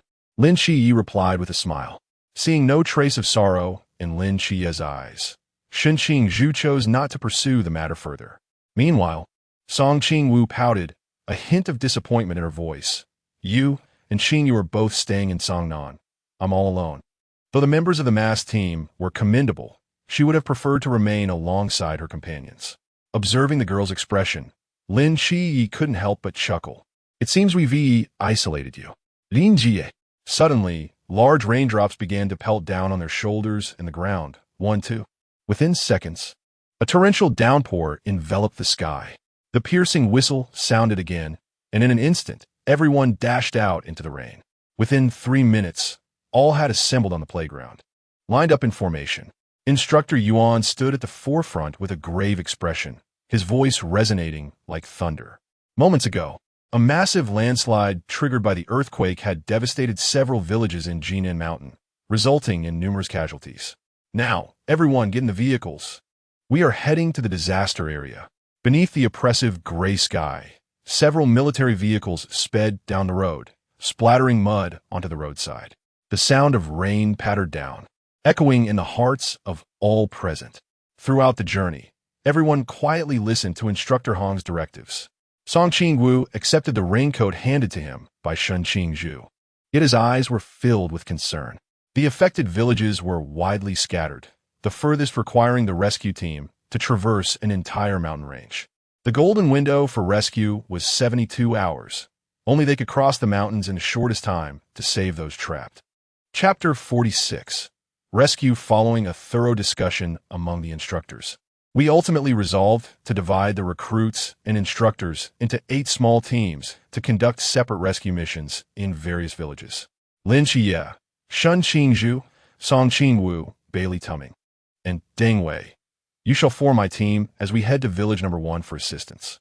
Instructor Hong swiftly organized the roster for the 8 rescue teams, while the recruits stood before their freshly distributed starry blades. The vehicles sped toward the Jiutai Mountain, and as they jolted along the bumpy road, Song Qingwu felt her eyes reddening. They had just passed village number 7, where survivors cried out helplessly amidst the torrential rain and rubble. Their despair starkly contrasted by the glimmers of hope in their eyes upon seeing the rescuers. In that moment, she suddenly felt the weight of responsibility settle upon her shoulders. Within the somber mountain forest, the 10-member team navigated swiftly through the dense woods, their breaths barely audible beneath the relentless downpour. Each member maintaining a solemn silence as they exerted every ounce of energy to run. In the valley, a thunderous roar echoed as countless stones cascaded down the mountainside, swept away by the floodwaters. Lin Xia immediately sensed the impending danger and shouted, "Watch out for the landslide on the left." Song Qingwu glanced back hastily, making a swift judgment. "Everyone, run with all your might." Within a radius of 100 meters, everything abruptly halted, save for the team racing forward. Suddenly, as the boulders continued to tumble downward, time seemed to freeze, the earth and stones rolling like frames of a motion picture until they escaped the landslide's reach. Time is of the essence. To reach their destination as swiftly as possible, their sole course of action was to run unceasingly forward. Moments trickled by as they approached village number 1, and after nearly 9 hours of relentless pursuit, they finally beheld the village buried beneath a torrent of mud and debris. The 10 of them paused before the ruins, their uniforms drenched in a mixture of sweat and rain. Instructor Hong took a deep breath, and everyone resumed their assigned tasks for the rescue, promptly reporting any troublesome situations. The team split into two groups, with Song Qingwu and Lin Xia searching for the whereabouts of the victims, while the others focused on excavating and tending to the injured. Within half an hour, 18 survivors were transported to a dilapidated shelter to seek refuge from the rain and receive medical attention. Lin Xia and Song Qingwu entered the shelter just as Instructor Hong completed his report to headquarters regarding the rescue efforts. "What have you two been up to? Why not take a moment to rest?" Song Qingwu forced a smile, replying, "Xia and I just did another round to ensure everything was safe." "Enough. Everyone is exhausted. Make the most of this time to recuperate," Instructor Hong gently advised, pointing to the remaining empty spots within the shelter. The sound of raindrops pattering against the ground echoed rhythmically, striking at Song Qingwu's heart, and for reasons unknown, she felt a sudden surge of anxiety.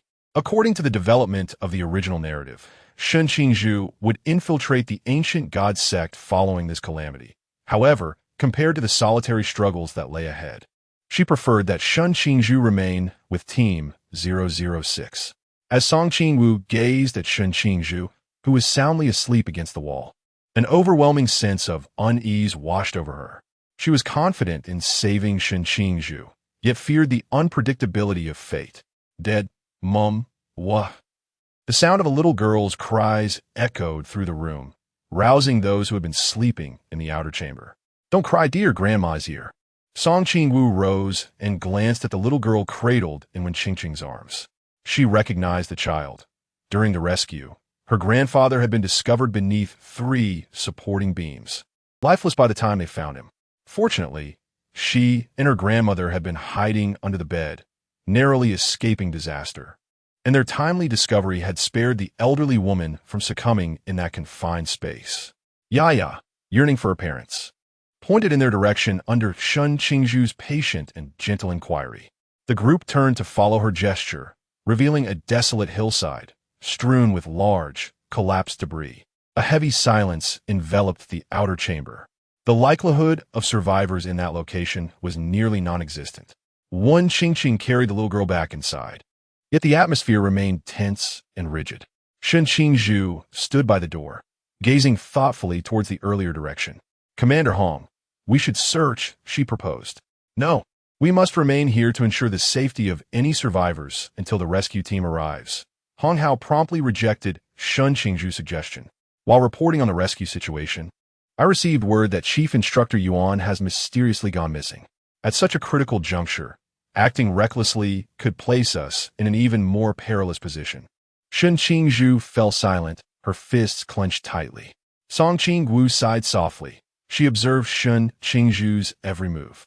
Everyone understood Commander Hong's reasoning. Yet Shen Qingzhu remained resolute in her determination to find Yaya's parents. Song Qingwu did not comprehend Shen Qingzhu's actions. She felt perplexed, yet would not intervene. Perhaps this was part of Shen Qingzhu's inherent charm. Shen Qingzhu had always been a kind-hearted individual. Song Qingwu tugged at Lin Xia's sleeve, leaning closer to whisper, "Xia, can you try to communicate with the animals in the mountains?" Lin Xia glanced at the sky outside, but it was not dark enough yet. Song Qingwu bit her lip, and Lin Xia noticed the anxiety etched on her face. "Qingwu, what troubles you? Do you remember Han Xiaoyan? Just as I was falling asleep, I received a divine message. The ancient God's Church has once again dispatched followers to hunt us down. Danger lurks within the mountains." Her voice was neither too loud nor too soft, yet everyone present heard her clearly. All stared at Song Qingwu in disbelief. Even Shen Qingzhu, who had been contemplating sneaking out to search for others, froze in place. Commander Hong swiftly approached Song Qingwu, his expression grave. "Qingwu, is there any basis for what you just said?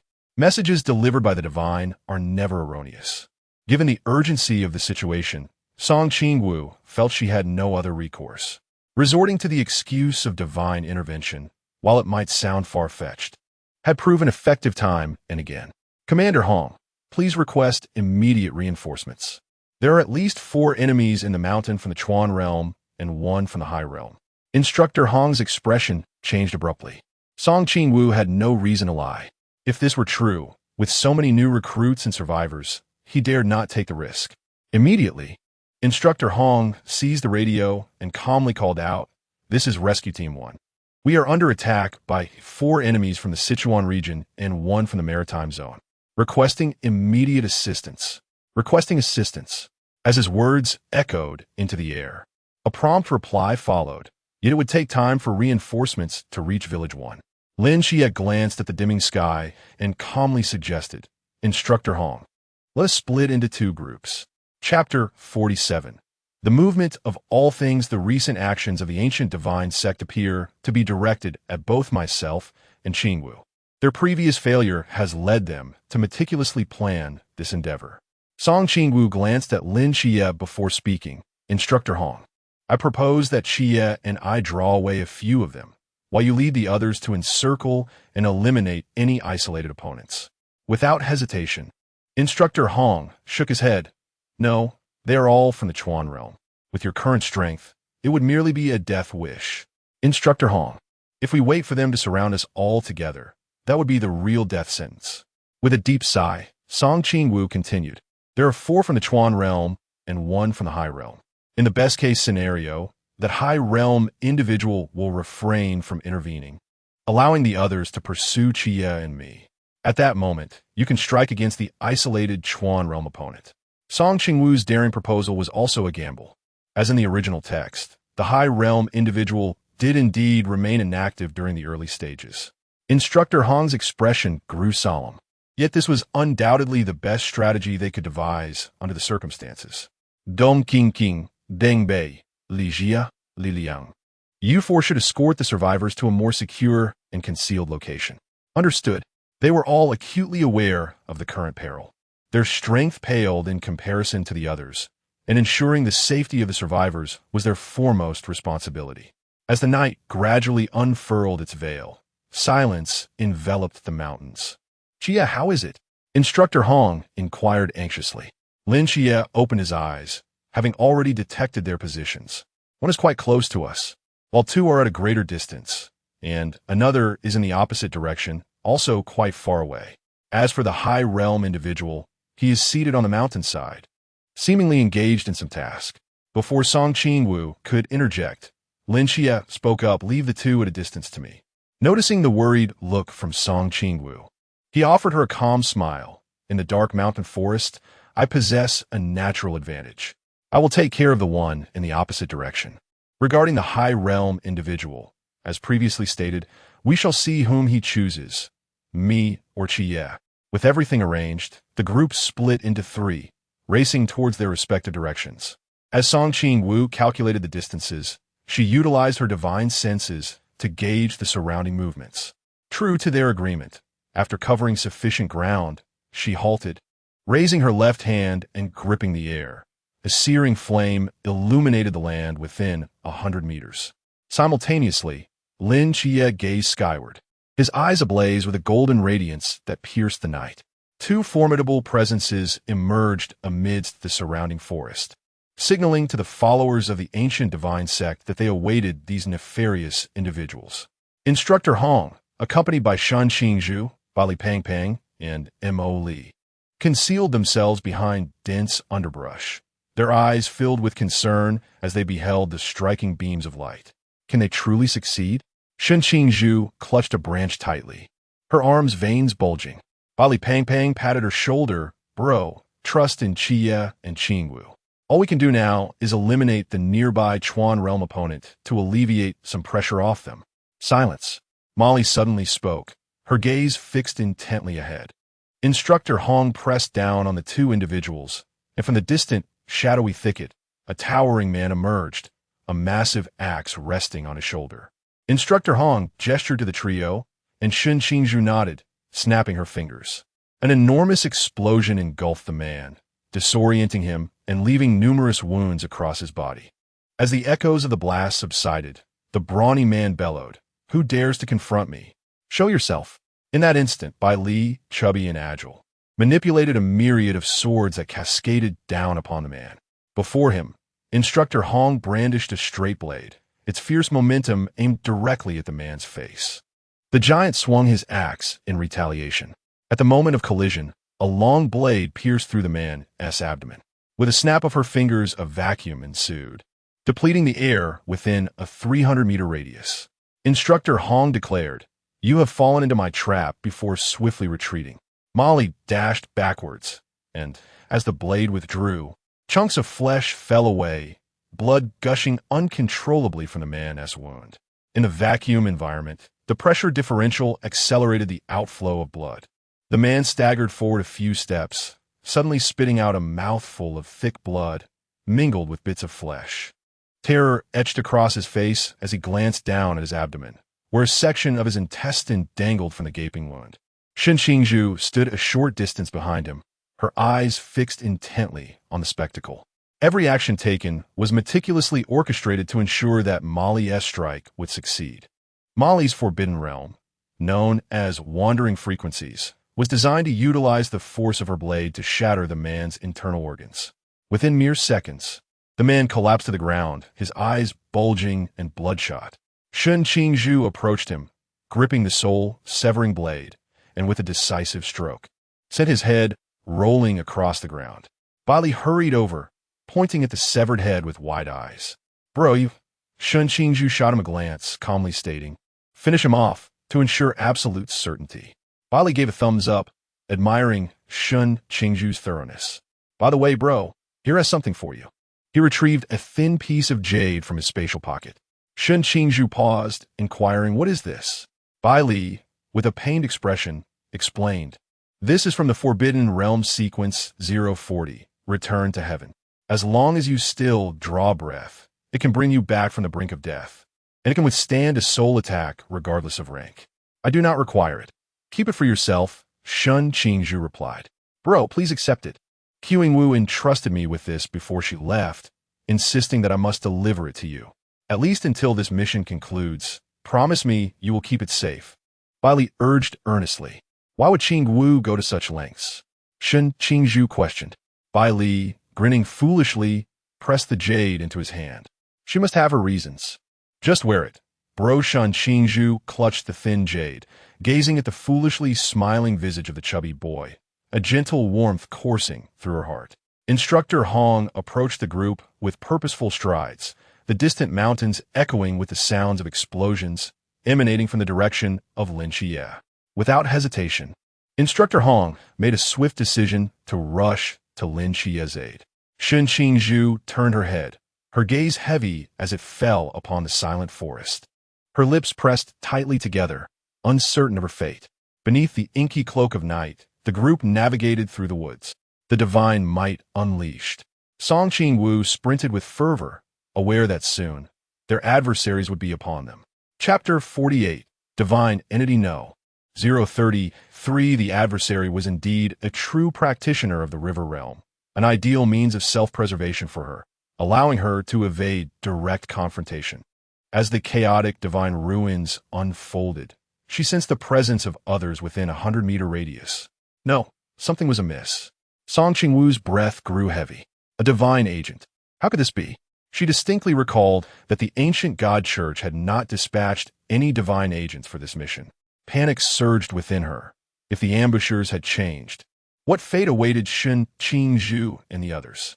With no time to ponder further, as she locked onto the presence, the other party became aware of her existence as well. "Greetings, divine agent," she heard a voice call out. Turning, her eyes narrowed as she followed the sound. Beneath the dim moonlight stood a man, unexpectedly perched upon a boulder. "Here, so soon?" Qingwu's expression shifted, turning icy in an instant. Truly, the ancient god church's lackeys were as perceptive as hounds. For the sake of myself and Xia, the church had invested heavily. First, it was the serpent woman, and now, yet another divine agent. The man chuckled softly, his gaze lowered as he toyed with his fingers. "Do not compare me to that fool." Qingwu rolled her eyes discreetly. At least the serpent woman had a sense of style. "Unlike you, ugly brute." His inky black hair cascaded down to his ankles, half of his face obscured by heavy bangs, with dark pupils gleaming with an unsettling light. The evening breeze swept through the valley, bringing with it a nauseating stench. After a day of relentless pursuit, Qingwu felt both exhausted and famished. The foul odor acted like a catalyst for her stomach, and she found herself retching in front of him. "Impudent girl, what is your meaning? Seeking death?" A chilling aura instantly enveloped the forest. Wisps of white mist floated above the treetops. In a daze, Qingwu seemed to glimpse a colossal python unfurling its body in the sea, its jagged spine piercing the surface, scales gleaming with a cold, ashen sheen. The serpent-like eyes appeared as deep, unfathomable abysses. Qingwu froze. Divine Entity number 033, Emer. She had not anticipated the ancient god church would harbor such an individual. If her memory served her correctly, this marked the first appearance of Emer's agent. To her astonishment, Emer's agent was in the employ of the ancient god church. Little girl, you cannot comprehend, the man mused, his upper body swaying uncontrollably, an expression of rapture adorning his face. The thrill of personally slaying a divine agent. Qingwu slowly retreated a couple of steps, her gaze fixed intently on the man's face. What the hell? Could this guy be a psychopathic murderer? The current situation left her at a complete disadvantage. No one knew the capabilities of Emer's divine ruins, but from the aura he emitted, it was evident that this man's mental prowess had reached the pinnacle of the river realm. In an instant, the space around Qingwu shifted. She found herself standing atop a rocky outcrop, surrounded by an endless expanse of black sea. Welcome to my divine ruins, the sea of poisonous calamity, the man's sharp, effeminate voice echoed across the waters. Once, the sky was clear, but now it is shrouded in dense clouds, occasionally illuminated by violet lightning that cleaves through the firmament. Qingwu feels as though she is a piece of floating moss, adrift in the ocean, swaying unsteadily, unable to find her footing. In Norse mythology, the god Odin imprisoned Jormungandr in the endless depths of Midgard Sea. Confronted by this vast expanse of water, Qingwu's heart races violently, as if it might burst from her chest, her breath becoming rapid and erratic, as though an invisible hand were constricting her throat. Her body instinctively raises the alarm. Out of control, she closes her eyes and exhales deeply. She knows full well that she cannot truly be in Midgard. What she perceives is merely a fragment of the man's domain. If her instincts are correct, this place is a simulated independent realm mimicking the infinite depths of the sea. The head of a massive serpent surfaces, its venomous saliva transforming into a boiling green deluge that crashes upon the rocks, emitting a pungent smoke. With renewed determination, Qingwu opens her eyes, a cerulean glow shimmering within her right eye. The toxic rain from the sky lands upon her skin, blooming into icy flowers. Beneath her feet, an intense chill seeps down the rocks, quietly merging with the sea. The venom is ineffective against you, the man scoffs, lightly tapping his toes as he lands on the serpent's head, mockingly asserting, "In this space, I am the sovereign. You would do well to relinquish your struggle. Only through battle can one comprehend the truth." Qingwu swiftly reaches for the black box behind her, retrieving a straight blade that settles firmly in her grasp.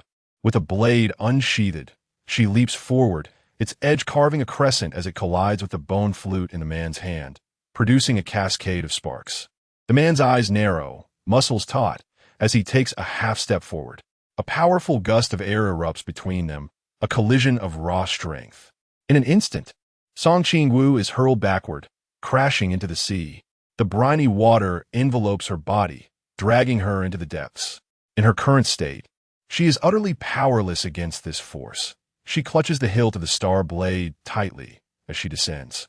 Beneath the inky depths, she can see nothing, relying solely on her instincts to sense her surroundings within 100 meters. The enormous serpent undulates through the water, stirring the currents. Qingwu's body endures the relentless assault of the waves, circling once, twice, until she perceives the serpent's spiraling path in the darkness on the 7th revolution. Now is the moment. The star blade cleaves through the water, yet as it grazes the serpent's scales, it emits a blinding flash. Qingwu's hands tremble from the impact, the recoil propelling her deeper into the abyss. Suddenly, the serpent writhes in pain, its massive jaws descending from above. Qingwu has no time to retract her blade before the current forces her against its fangs. The sound of cracking ribs mingling with the taste of blood exploding in her mouth. In a desperate moment, she flips the hilt of her blade, striking the back against the serpent's tooth to gain leverage as she retreats. In that instant, the closing jaws awaken a resonant tremor that reverberates through her mind, transcending the boundaries of time. Her consciousness begins to blur as she succumbs to the encroaching darkness. Under the excruciating pressure of the serpent, suddenly, all burdens surrounding Qingwu vanished, as if she were isolated from the world. In a moment of daze, she seemed to behold the vast mountains and rivers, the ancient races of yore. An ancient and mysterious aura enveloped her as her bloodied fingers pressed against the inner side of the bell. The ethereal shadow of the ancient bell abruptly solidified, and the bell striker struck, resonating with a magnificent first sound.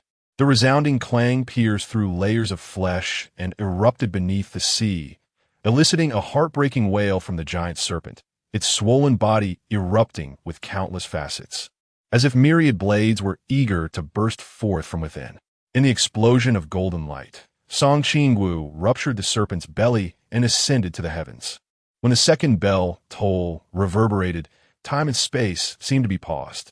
Qingwu leaped from the cresting waves, and as her toes grazed the water surface, an icy chill spread forth, freezing the sea for 1,000 miles. Chapter 49. The chaotic bell, the surging seawater crystallized into sculptures of glass. The massive python frozen in a pose of anguished struggle beneath the ice, each scale adorned with delicate frost flowers. Even a mist of its blood had solidified into tiny blood crystals, hovering in the air. With a decisive gesture, Qingwu pressed down with her fingers, causing the chaotic bell, suspended in midair, to suddenly expand. As the bell's mouth inverted, the surface of the sea within 1,000 meters erupted in a circular wave. Her silvery hair danced in the wind as she caught a falling scale of the serpent, watching it crumble into powder in her palm. The bell tolled 3 times, and the space around them collapsed with a thunderous roar, shattering into fragments. The man's pupils contracted sharply, and the bone flute in his hand fractured into 3 pieces. Before he could fully comprehend the situation, Qingwu's blade was already poised against his neck. Now, she wiped the blood from the corner of her mouth. The chaotic bell, having inexplicably shrunk to the size of a fist, now hovering at his brow. "It's your turn." With a swift motion, the blade descended, leaving a trail of crimson along the man's neck. "How did you escape?" he stammered, words tumbling out in disarray. Qingwu offered a cold smile, her ruby lips parting as she replied, "The dead do not deserve to know." The man's breath abruptly ceased. Qingwu staggered and knelt upon the ground. The chaotic bell, now reduced to the size of a coin, strung upon a red cord at her wrist. Beneath the depths of the ocean, the serpent's massive form lay concealed. He was right. Within the realm of space, he was indeed invincible, and that single strike was the ultimate testament. However, within the realm of space, there must exist vulnerabilities. Grateful for his hint, she realized that this weakness, though not present in the man himself, surely lay within the depths of the ocean and the giant python. If she could slay that serpent, the man's divine domain would be rendered powerless. Supporting herself against a tree trunk, she struggled to stand upright. The pain from her shattered bones left her ashen, her grip on the blade trembling incessantly. With each step she took, blood mingled with the rain, dripping from her fingertips onto the damp earth, one drop after another. The cold wind brushed against her lips. The sound of snapping branches echoed alongside the thudding of fallen bodies. A torrential downpour cascaded from the clouds, enveloping the distant mountains and forests beneath the vast sky. The roar of the dragon's cry accompanied a blinding pillar of flame shooting skyward. The searing underground world resonated with oaths stained in blood, echoing through the cavern. Ding! The distant chime of a bell resonated, and as Qingwu opened her eyes, she found herself once again in that familiar palace. She patted her chest, feeling invigorated. It had been far too long. She missed it dearly. With a joyful expression, she dashed into the palace. However, as she crossed the threshold, she suddenly halted in her tracks, silently retracting her hand. She took several steps back and gazed up at the plaque above the grand hall's entrance. Indeed, it was unmistakable, but the emperor's hair, appeared to be unburnt. Song Qingwu murmured to herself at the entrance, peering inside several times with unyielding curiosity. On her fourth glance, the man waved his hand, and she was enveloped in a golden halo, drawn into the palace. "Since you have come, why not enter?" His deep voice reverberated within the palace. Song Qingwu smiled awkwardly, saying, "Esteemed deity, I am here to seek the presence of the Eastern Emperor. He has ventured out today and has yet to return." With a demure nod, Song Qingwu inquired, "May I ask who you are?" "I am the brother of the Eastern Emperor." Song Qingwu's eyes suddenly sparkled with recognition. "You are the Demon Emperor, Dijun." Upon receiving confirmation, she immediately entered a phase of effusive admiration. "No wonder I felt an instant connection upon seeing you. Such remarkable grace and extraordinary presence, truly befitting of a sovereign of the ancient celestial court." Dijun could not help but chuckle at the transformation of the young girl before him. Yet he quickly stifled his laughter, pondering something. As divine energies swirled, two figures appeared silently. Song Qingwu gaped, her expression frozen as she beheld the goddess before her. In just a glance, she grasped the identity of the divine being. Clad in resplendent and elegant attire, the goddess's robe was embroidered with various vivid patterns, each seemingly alive. Her round and beautiful visage radiated boundless warmth and compassion. Her lips curved into a gentle smile that bore a hint of authority. "Are you the goddess Nuwa?" Nuwa inclined her head slightly, her eyes sparkling with mirth. The Eastern Emperor Taiyi glanced at the starry-eyed girl, shaking his head in exasperation. "It has been quite some time. Your prowess is indeed advanced. I assure you, I have not been idle in my training." Feigning casualness, Song Qingwu glanced at the three deities. "There is a matter I wish to consult with you all. Pray speak." If a person was obliterated by a certain artifact a decade ago, yet for some reason managed to survive for 10 years, but now the power sustaining them is on the verge of vanishing, is there any way to save them? Unbeknownst to Song Qingwu, the three deities exchanged glances, amusement evident in their eyes. "Qingwu." Hearing the gentle voice, Song Qingwu looked up abruptly, her eyes shimmering with anticipation. "Are you seeking to save an individual or an entire city?" "Goddess Nuwa, your insight is remarkable. I wish to save an entire city." Song Qingwu's heart raced. In mythology, Goddess Nuwa, as the creator goddess and mother of the earth, governed the laws of life. Since she had spoken, there must be a way. "Qingwu, we deities do not inherently exist in this realm, nor can we directly descend into it. However, if the Chaos Bell can forge causality, we may manifest here. Creating causality is simple, yet bearing the consequences is arduous." What Nuwa meant was that she could save them, but her descent into the realm of divine slaying would entail consequences that must be borne by the one who instigated this causality. Nuwa smiled and nodded, indicating that human souls bear the weight of causality. Lightly, they may suffer soul injury and fall into slumber. Severely, their souls may be torn apart, forgetting the world. In the worst case, their souls may scatter into oblivion. If you are resolute, summon me with the Chaos Bell. When it tolls, causality shall be established, and I shall descend. Song Qingwu gazed at the diminutive Chaos Bell on her wrist, pondering for a moment before responding, "Thank you, Goddess Nuwa." Dijun discerned the hesitation within Song Qingwu's heart. "Qingwu, allow me to impart one more piece of wisdom. In all matters, myriad causes and effects ensue. Since the moment you entered this realm, change has already begun. Embrace all endeavors without reservation. We shall remain steadfastly behind you. The Chaos Bell holds tremendous benefits for you. Make good use of it." With a final flourish of his robe, Donghuang Taiyi sent Song Qingwu on her way. "This girl still possesses her old temperament," Dijun remarked with a smile and a shake of his head. "Nuwa, be cautious in your intimidation. She may return and direct her ire towards you. What I refer to is the human soul, and she." Nuwa cast a sidelong glance at Dijun, a glimmer of nostalgia flickering in her beautiful eyes. "The spirit shall awaken. With the past forgotten, I do not consider it intimidation. However, should we exist in this realm, the pantheon of the god-killing world may well be complete." Chapter 50. Vow time. The dream slipped away swiftly, and when Song Qingwu awoke once more, blinding sunlight filtered through the white gauze, rendering her unable to open her eyes. She could not quite describe her familiarity with this environment. Her last visit had been after her initial competition at the training camp. "Qingwu, how do you feel?" And Qingyu's face suddenly appeared before her.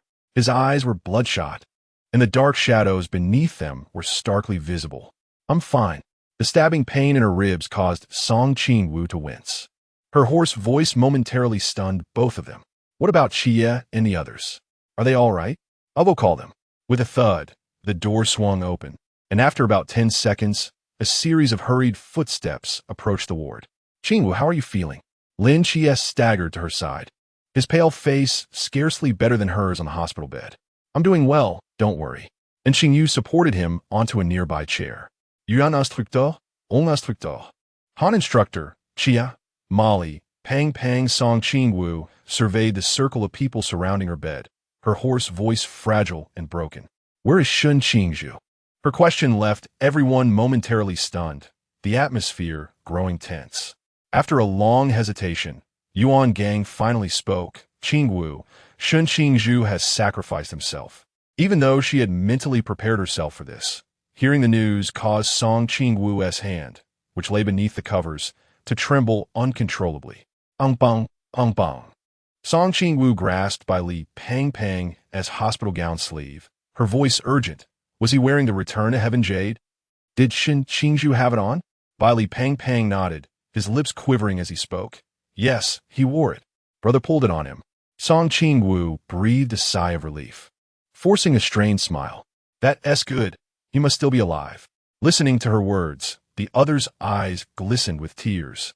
They understood that she was unwilling to accept the truth, much like Li Pang had been at the start. "Qingwu, Shun Qingzhu is already gone.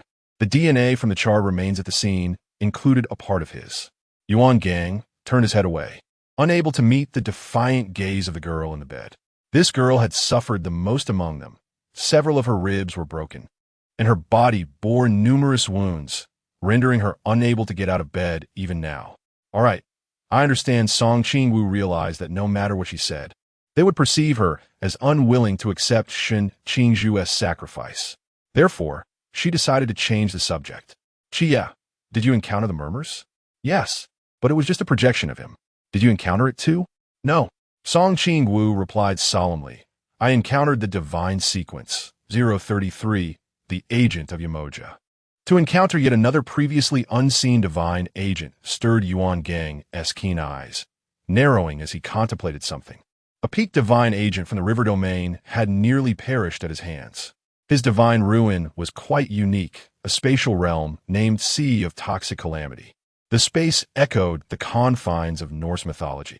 Song Qingwu, mustering her strength, reclined on the bed, providing the instructor with new insights pertaining to the divine ruins. Before long, everyone was ushered out of the ward, under the pretense that the patient required ample rest. "Qingwu, why don't you lie down and rest a while longer?" And Qingyu gently tucked the blanket around her. Song Qingwu tilted her head and smiled. "And Qingyu, despite my current state, with my recovery pace, I shall be as lively as a dragon by tomorrow. Moreover, my mental fortitude has transcended the threshold, and my physical condition has significantly improved. You need not worry about me at all. It is you who truly needs rest.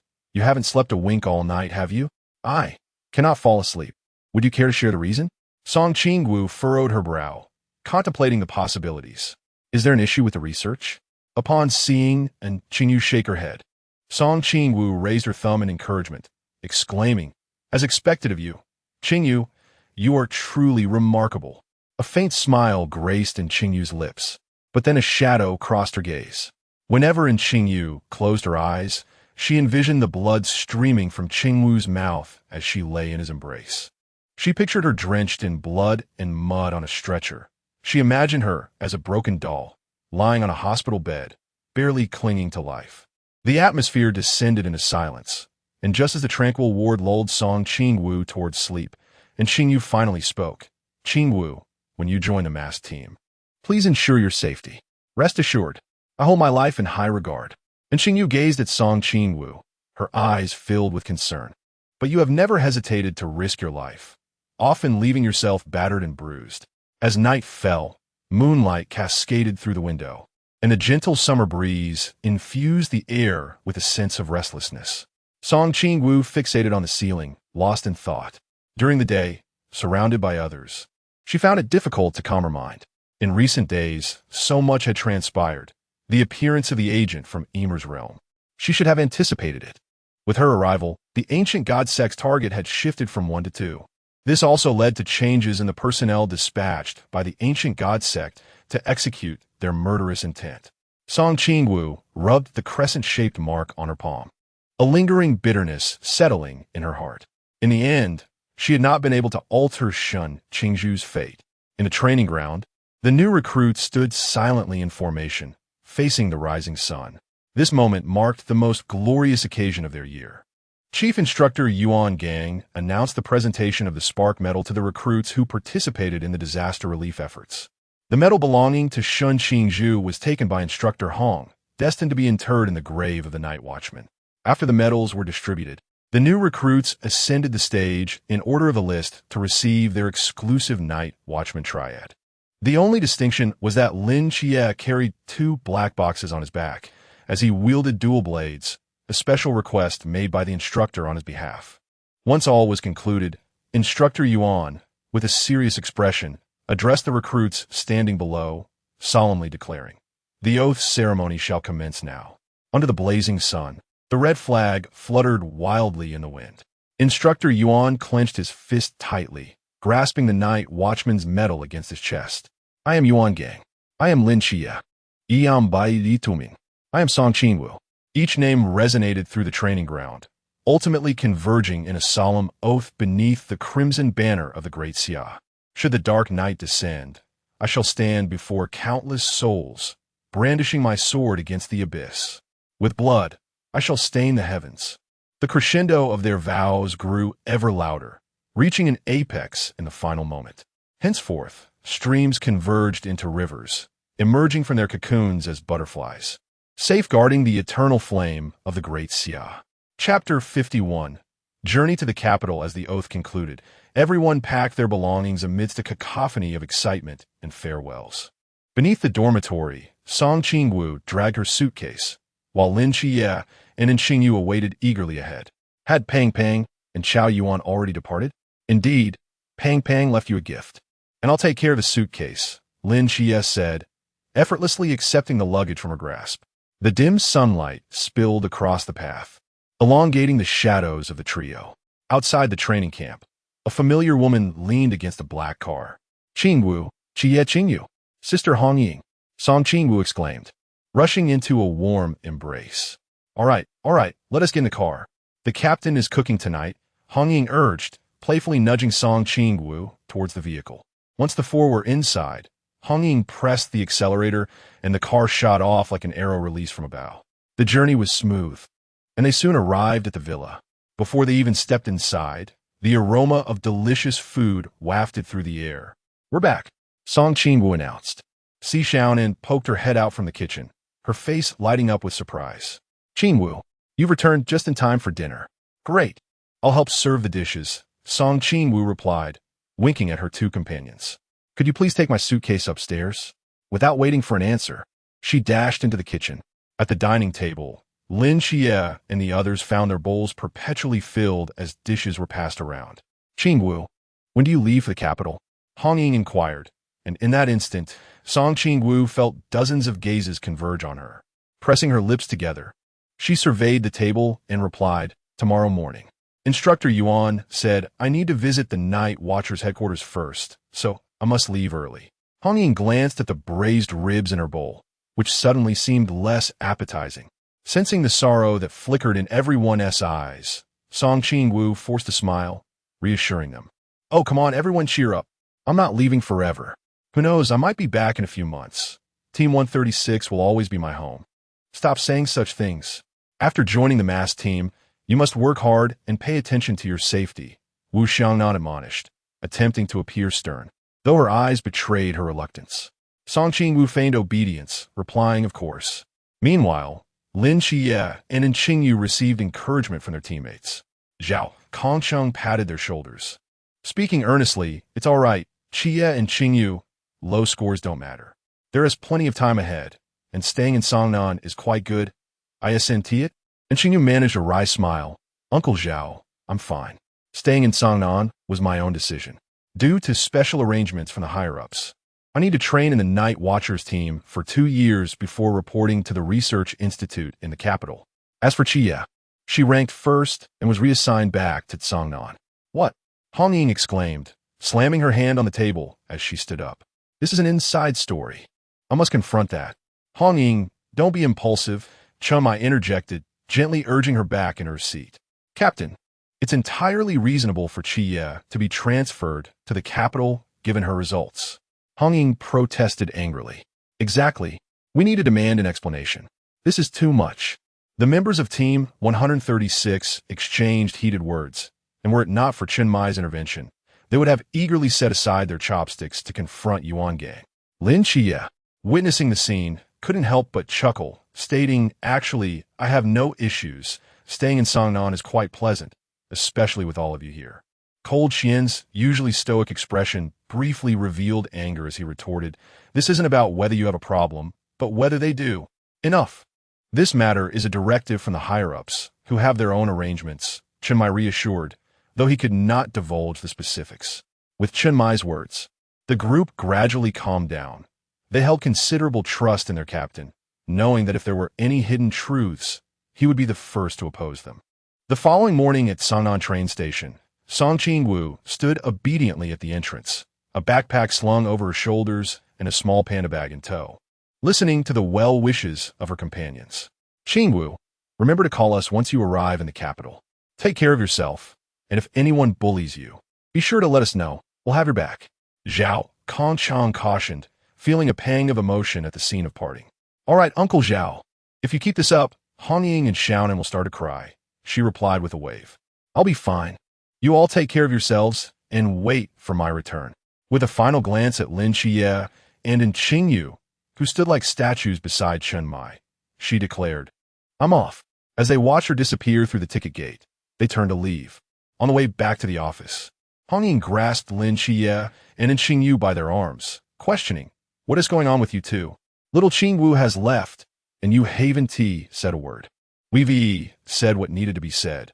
And Qingwu, and I have nothing more to add, Lin Xia replied absently. TSK, you little rascal. Can what we say be compared to what you say? Hong Ying scolded in exasperation. What's the difference? Dear passengers, greetings. This train is heading from Cangnan to. Song Qingwu leaned back in her seat, clutching her backpack as the train slowly departed, the scenery outside rushing past. The carriage was enveloped in silence, and soon, she tilted her head and drifted into a deep slumber. In the headquarters of the masked squad in the capital, Captain Qingwu will arrive today. Where shall we go to pick her up? Yue Gui inquired, leaning curiously towards Wang Mian. Instructor Yuan will first take her to the Night Watch headquarters. We will meet her afterward, Wang Mian replied, casting a helpless glance at the eager team members in the room. How unfortunate that the first to see Qingwu isn't us. Yue Gui lamented. It's been nearly a year since we last met. I still remember when she defeated Chao Yuan. It was truly an eye-opener, Xuanhua reflected with a shake of his head. Yue Gui teased. What's this? Did you not get a taste of her punches last time? Are you finally going to have your chance? All right, Yue Gui, you dare bring that up? I still owe you for that shove. Xuanhua rolled up his sleeves, ready to confront him. Ah, a gentleman speaks, but does not resort to violence. Sister Wei Wei, help me. The moon ghost swiftly dodged behind Rose. Rose cast an impatient glance at the two, urging them to take their commotion elsewhere. These two incessantly created a ruckus, leaving her to wonder if Sister Qingwu could adapt to such chaos. Just then, the phone rang, and Wang Mian answered, a frown creasing her brow. All right, we shall set off immediately. Within moments, the members of the masquerade squad were fully prepared and poised for departure. With utmost seriousness, Xianwu spoke up, Captain, we must hasten our departure, resolve the mystery swiftly, and return as soon as possible. We cannot keep Sister Qingwu waiting for too long. Chapter 52. Commander Yi, the masked one on that afternoon, precisely at 4:20 p.m., Song Qingwu made her timely appearance at the railway station of Shangjing City. She glanced at her phone, noting the message received 2 minutes prior, then raised her gaze to the announcement board, confirming the exit number 1. With a sense of purpose, she dashed toward the exit. From a distance, she spotted Instructor Yuan standing tall amidst the crowd like a steadfast pine. Instructor Yuan, after 10 long hours. The sight of a familiar face infused her voice with unrestrained joy. I've arrived, Yuan Gang replied, observing the lively girl before him, noting her restraint during the training camp. First, I'll take you to the headquarters, and afterward, we shall indulge in the local delicacies of Shangjing. Thank you, Instructor Yuan. Song Qingwu responded obediently, trailing behind him. Once they boarded the vehicle, she retrieved her phone and accessed the group chat exclusive to Team 136. I have arrived safely and will report to headquarters now. Over. After successfully sending the message, she stowed her phone away and gazed out the window at the bustling, unfamiliar streets, lost in thought. Upon disembarking, Song Qingwu cast a cursory glance at the seemingly ordinary building, while Yuan Gang had already taken strides ahead, moving 10 meters away.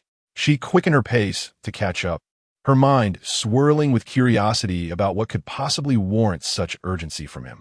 They encountered a series of green traffic lights, ultimately halting before a closed office door. Song Qingwu looked up at the sign affixed to the wall, disbelief flooding her as she met Yuan Gang's gaze. Instructor Yuan, are you certain this is the correct place? Yuan Gang nodded, a smile adorning his face. Hurry inside. He is awaiting you. With a teasing thought, she mused on the apparent connection between them, amused by the girl's attempt to maintain her composure. Taking a deep breath, Song Qingwu reassured herself, wondering how this differed from an ordinary employee being summoned by the CEO. Knock, knock, knock. She rapped 3 times on the door, awaiting a response from within. Upon hearing the acknowledgement, she gently turned the doorknob and stepped inside, carefully closing the door behind her. With her hands clasped in front, she approached the desk and formally addressed, Commander Yi. Yi Fan nodded, seemingly perceiving Song Qingwu's nervousness. Qingwu, please take a seat and do not be so tense. Help yourself to whatever you wish from the offerings on the table. If not for Yi Fan's invitation, she would have overlooked the assortment on the desk, strawberry-flavored gummy candies, strawberry cream biscuits, and a box of strawberry cake. Feeling somewhat bewildered by the situation, Song Qingwu pondered whether Commander Yi intended to treat her to afternoon tea. Surely not. Reflecting on the past year, she found herself perplexed by the nature of this meeting. Tentatively, she inquired, Commander Yi, is there something you wish to discuss with me? Yi Fan observed the cautious demeanor of Song Qingwu, understanding her apprehension. He sighed inwardly, recalling Wang Mian's words about her, then softened his tone, momentarily setting aside their earlier familiarity. As you are about to join the special squad, it is my duty as the commander of Daxia to advise you. The higher-ups of the Night Watch hold you in high regard. As soon as the words fell, Song Qingwu let out a sigh of relief. Commander Yi, I assure you, I will not let you down. It turned out to be merely an encouragement ceremony before joining the team, and she had been genuinely startled moments earlier. Yuan Gang will assist you with the subsequent reporting procedures. You may leave now. All right, goodbye, Commander Yi. Song Qingwu promptly turned, without a moment's hesitation. Wait a moment. She was suddenly halted by Yi Fan's voice. Take these with you. Thank you, Commander, goodbye. Song Qingwu hastily stuffed the snacks into her small handbag, carrying a cake in her left hand, rushing out while gently closing the door behind her. What did Commander Yi say to you? Just encourage me to work hard and contribute. Is that all? Yuan Gang looked at Song Qingwu with suspicion, pointing at her bulging handbag. What have you packed in there? Commander Yi treated me to some snacks. Song Qingwu casually handed a packet of biscuits to Yuan Gang. This is a classic brand. It's delicious. Yuan Gang accepted the biscuits and, under Song Qingwu's eager gaze, tore open the package. After tasting a piece, he nodded in affirmation. Indeed, quite good. Later that evening, beneath the starlit sky, the city of Shangjing dazzled with lights. Yuan Gang escorted Song Qingwu to the entrance of a villa. This is the place. Wang and the others won't return until late. You should go up and rest. Nodding, Song Qingwu bid farewell to Yuan Gang. She glanced at her phone, entered her password. With a soft beep, the door swung open. Inside the villa, darkness enveloped everything, silence reigning supreme. Song Qingwu fumbled to turn on the living room lights, revealing a grand bouquet on the table. atop which lay a card quietly. As she approached, she noticed bold characters inscribed on it. To Qingwu, with affection. The elegant, yet forceful handwriting caught her attention. Opening the card, she found it filled with messages of welcome and blessings from the members of the masked team. Carefully tucking the card away, she cradled the bouquet, admiring its beauty. However, the lavender and daisies puzzled her. She recalled that these flowers were not in bloom during this season. The ability to procure these flowers out of season, along with the densely written card, spoke volumes of the masked team's thoughtfulness. Embracing the bouquet, Song Qingwu ascended the stairs to find her room. The room was spacious and warm, everything meticulously prepared. Even the wardrobe filled with new clothes, leaving only her to move in. After a brief tidying up, just as she was about to retire for the night, the villa's exterior suddenly lit up. Several figures cloaked in gray entered the courtyard. With cheerful footsteps, Song Qingwu, clad in slippers, rushed downstairs. Her face beaming as she greeted them. "You're back. Qingwu, you're still awake?" Yugui expressed surprise. "I was just about to go to bed when you returned." The members of the masked team slumped onto the sofa, and Xuanhua, with a pitiful expression, spoke up. "Qingwu, we could have returned on time, but we encountered some minor issues along the way. Thankfully, we made it back before midnight. Have you all eaten yet?" "No." "Then I shall prepare some noodles for you. It seems that's all we have left in the fridge." "Qingwu, allow me to take care of this. You should rest." Wang Mian removed his cloak and made his way towards the kitchen. In a swift motion, Song Qingwu stepped in front of him. Tilting her head to gaze at his slightly fatigued face, and with a smile, she said, "Let me handle it.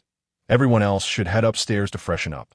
You have all been outside working tirelessly throughout the day, and, as the newest member of the team, I should contribute in some way." "Captain!" Wang Mian lowered his gaze to her, as if recalling something, and a smile graced his lips as he replied, "Very well." Song Qingwu rolled up her sleeves and busied herself in the kitchen. Strangely enough, despite this being the second official encounter with the masked team, she felt an uncanny sense of harmony with them, as if they were longtime acquaintances. Chapter 53. Overwhelming at 6 in the morning. Song Qingwu sat half-conscious inside the helicopter, having received notice an hour prior that a mysterious entity, Infinite, was suspected to have appeared in Chaising City, necessitating the masked squad's immediate deployment.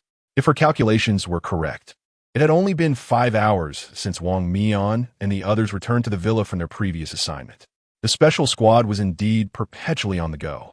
Tianping observed with a pallid countenance, tightly gripping his trousers. Suddenly, a thought struck him. "Qingwu, could it be that you share a fear of heights akin to that of Vortex?" Upon hearing this, Song Qingwu nodded slightly. "Finally, someone understands me," she mused, feeling a sense of camaraderie. However, her lips twitched. Was this truly a bond of understanding? It felt more like a connection between two unfortunate souls. "Qingwu, speaking of which, what's going on with your hair? It wasn't this stylish during training camp. This is a reflection of my enhanced abilities." "Quite striking, isn't it?" Song Qingwu replied with a faint smile, contemplating the gradient of her hair from black to white, accentuated by a particularly eye-catching streak of white. Wasn't this a form of fashion in its own right? Inside the helicopter, the conversations flowed intermittently. At 12:27 p.m., they arrived at the base of the Night Watchman Team 101 in Chaising City. Song Qingwu was supported by Tanxiang, trailing behind the others. The previous jump from the helicopter had been exhilarating, leaving her slightly disoriented. After greeting the members of Team 101, she finally felt a sense of vitality as she sat down. Patiently, Song Qingwu listened as Team 101 and the mass squad discussed strategies for addressing the incident. "Captain Wang, this is the extent of the intelligence we have gathered. The local populace around Fanyang Lake has been evacuated, and the other members of our team are currently guarding the scene. We appreciate your assistance." A woman with reddened eyes addressed the group. "Rest assured, we will handle everything. You should remain at the hospital to care for Captain Qian," reassured Wang Mian. The incident had erupted unexpectedly. Fishermen had been disappearing consecutively for 3 days around Fanyang Lake. Last night, Captain Qian Jingyi of Team 101 led an investigation near the lake and sustained severe injuries while protecting civilians, rendering him unconscious. Despite Captain Qian's mastery of the sea realm, He was gravely injured, underscoring the perilous nature of the mystery lurking in the lake. Captain, how shall we locate this enigma? It has manifested in 3 different locations. Someone queried. Xinghan marked the sites on a map based on the recent information. Wang Mian glanced at Song Qingwu, who rested her chin pensively in her hand. Eager to hear her thoughts. Qingwu, what do you think? Snapped back to reality. Song Qingwu noticed numerous expectant gazes fixed upon her. Uncertain, she looked toward Wang Mian. She was merely a novice in the river realm, still hoping to lean on their expertise. Given that Fanyang Lake is the largest in the Daxia territory and currently in its flood season, if the mystery is concealed within, we would be unable to locate it or ascertain its emergence point. However, we can compel it to reveal itself to us. Qingwu, do you have a plan? With utmost seriousness, Song Qingwu replied, yes, but we must wait until nightfall. Our immediate priority should be to satisfy our hunger. Indeed, Captain, we haven't eaten all day yet. Yue Gui clutched his stomach, casting a hopeful glance towards Wang Mian. As night descended, the cold moonlight reflected upon the surface of the lake. A group of individuals clad in gray cloaks stood by the water's edge, gazing out at the vast expanse of Fanyang Lake. Qingwu, what will you do next? Wang Mian inquired, observing the girl by his side. Song Qingwu gently removed a small bell from her left hand and cast it into the tranquil waters. Chaotic holy bell. Heed my command. The bell tolled, and suddenly the still surface of the water rippled, the lake swelling with energy. Wait, soon the prey will take the bait. Qingwu, what did you just throw in? Why is the entire Fanyang Lake trembling? Tianping asked in curiosity. An ancient artifact, the chaotic bell. However, with my current abilities, I cannot fully control it. The chaotic bell, submerged beneath the water, began to rise to the surface. With a swift motion, Song Qingwu lightly placed her toes upon the bell's apex, pressing it back down into the water. The moment she made contact, the lake froze at an observable pace, the ice layer gradually thickening. Wang Mian furrowed his brow, glancing at Song Qingwu atop the ice, a hint of worry creeping in. Qingwu, you don't intend to freeze the entire lake, do you? Rose gazed at the surface in astonishment.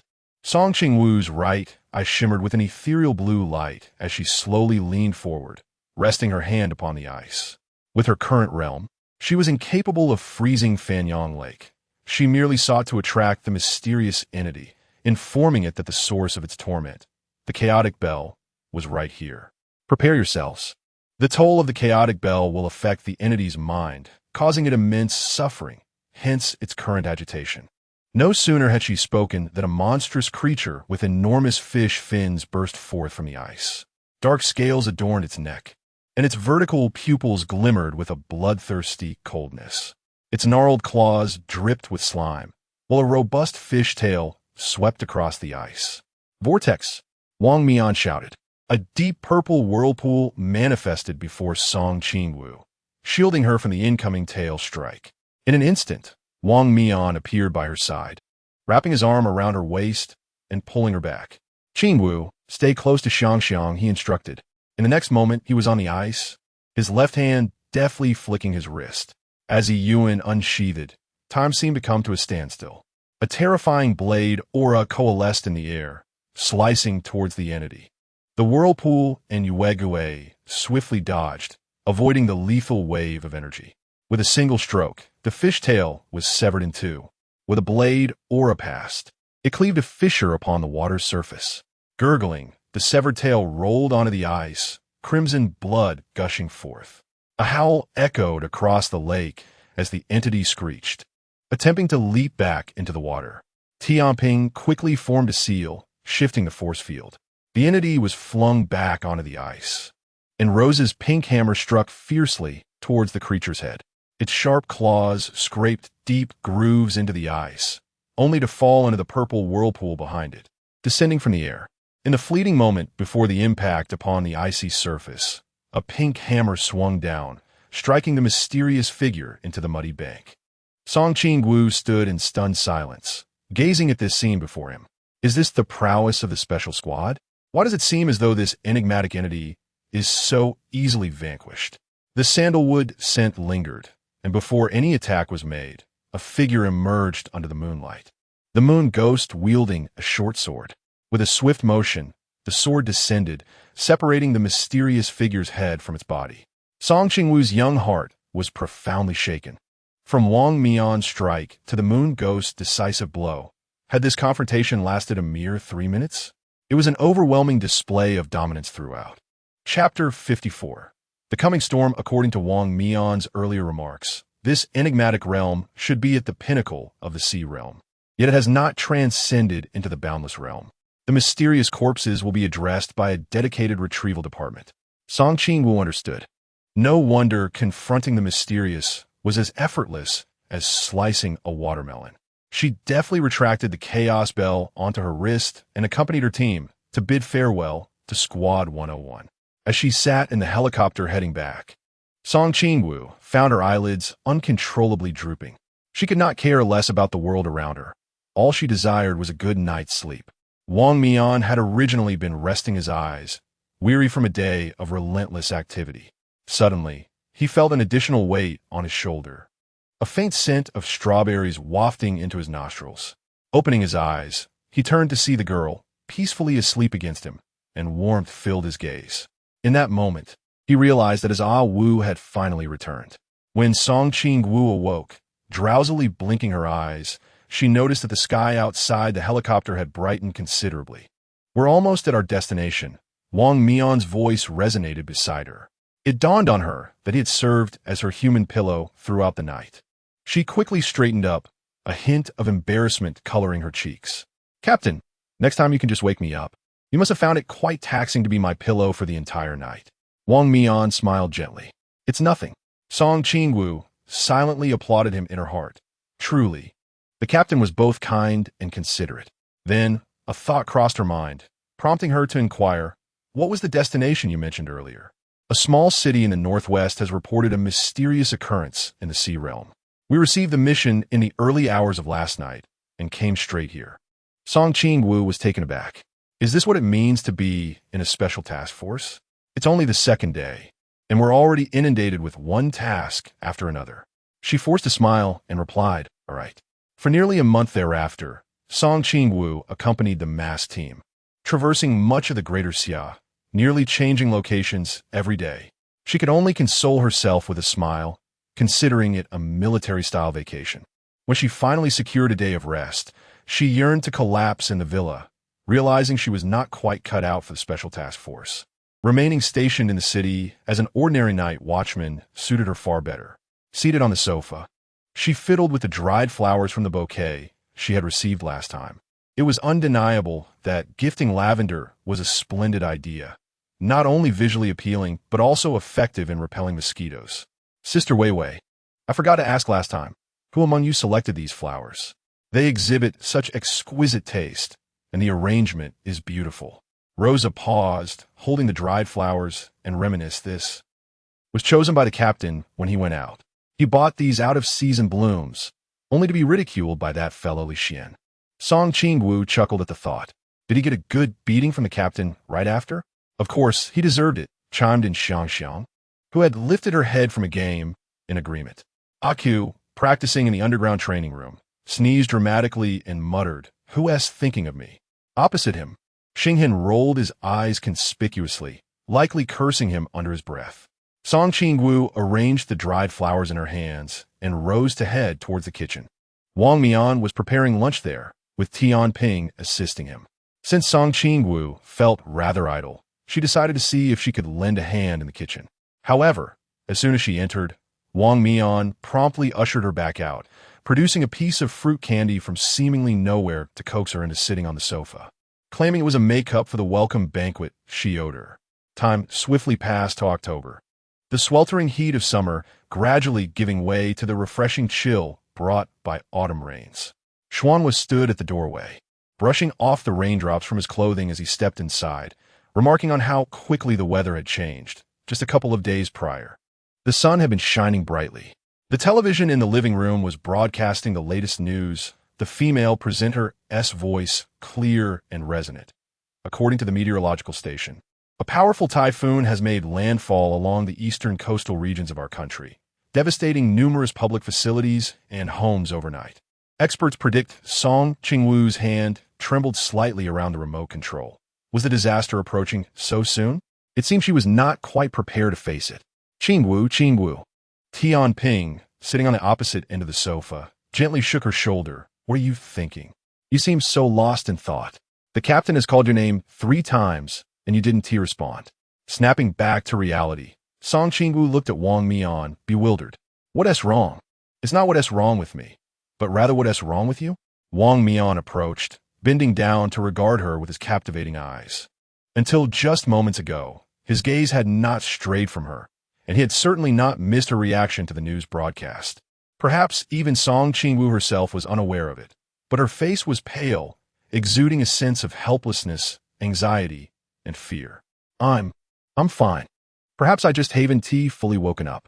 Song Qingwu forced a smile. The matter concerning Cangnan was not related to the mass team. There was no need to involve them in this predicament. Wang Mian reached out to tousle her hair, his soothing voice imbued with a comforting clarity. Why don't you go upstairs and rest for a while? If there's a mission, I will come and get you. Song Qingwu nodded. Her steps somewhat hurried as she ascended the stairs. Captain, something seems off with Qingwu. Why would a news report make her so anxious? Yue Gui suddenly appeared in the spot where Song Qingwu had just been seated, a look of confusion on his face. Take a look at this video. Tian Ping held up his phone, displaying footage of the eastern coastline being ravaged by the typhoon. Waves towering nearly 40 meters high, swiftly annihilating the surrounding structures. The remaining 6 gathered around Tian Ping, falling silent after watching the video. Tian Ping frowned and spoke. I've only witnessed waves of such height once before. Wang Mian's expression turned grave as he exchanged a glance with Tian Ping. Jamata no Orochi. But was Tiamata no Orochi already? Xuanhua suddenly recalled something. Captain, are you suggesting this is an outer god? The color drained from everyone's faces. If that were the case, the situation in Daxia would become precarious. But what connection did this have to Qingwu? Roses found herself perplexed, pondering why the higher echelons of the Night Watch would initially dispatch the pinnacle of humanity in response to the emergence of an outer god. She feared that this matter was entwined with more than just the presence of the otherworldly entity. I shall inquire with the higher-ups for further clarity and subsequently seek out Qingwu. She ought to possess some insights. Wang's gaze hung low, his brow furrowed in a prolonged tension. For reasons unbeknownst to him, an unsettling feeling gripped him, akin to the sensation of clasping something precious, only to sense it slipping away in the next moment. Chapter 55. Return a luxurious hotel in Guangling City. Song Qingwu stood outside a room, gently knocking on the door. Shortly, it was opened, and Wang Mian appeared, clearly unperturbed by her visit. Come in, he invited. Yesterday afternoon, they had received a mission to eliminate the mysterious Haijing in Guangling City. After completing their task, it was already 2 in the morning, and Song Qingwu suggested they rest in Guangling for the night. Captain, may I request a leave to return to Cangnan? She asked, her hands clasped behind her back, her knuckles rubbing together anxiously. It was only after handling the mystery that she had noticed a message on her phone from Hong Ying, indicating they would come to Beijing for observation and study. This also meant that Cangnan would be in no-go zone today, with a fierce battle looming. The distance from Guangling City to Cangnan was not too far, and she could still make it if she hurried. Wang Mian did not respond to her request. Instead, he informed her, from this morning, all flights and trains to Cangnan have been suspended, and all vehicles are prohibited from entering or leaving. Are you planning to walk back? Song Qingwu stared blankly at Wang Mian, bewildered by his words. Wang Mian sighed, a slight smile playing on his lips. You fool. I've noticed your unusual behavior these past few days. Cangnan is very dangerous right now.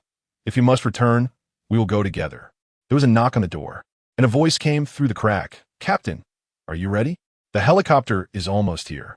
Following Wang Mian, Song Qingwu observed the well-equipped members of the masked team, momentarily at a loss for words.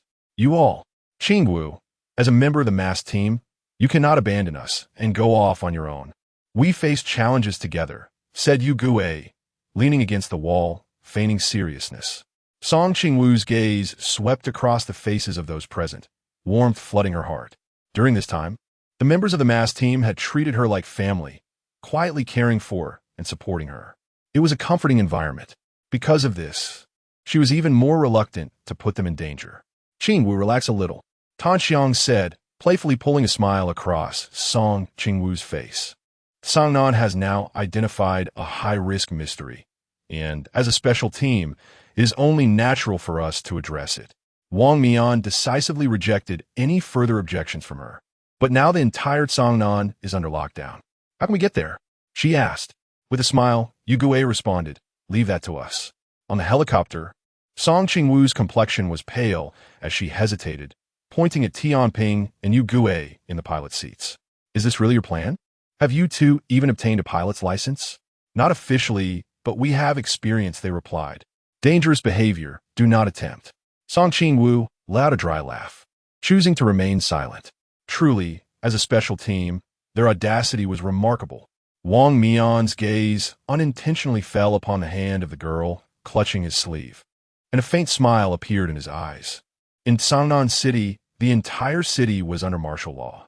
Large numbers of troops had gathered at every critical access point, sealing off every road.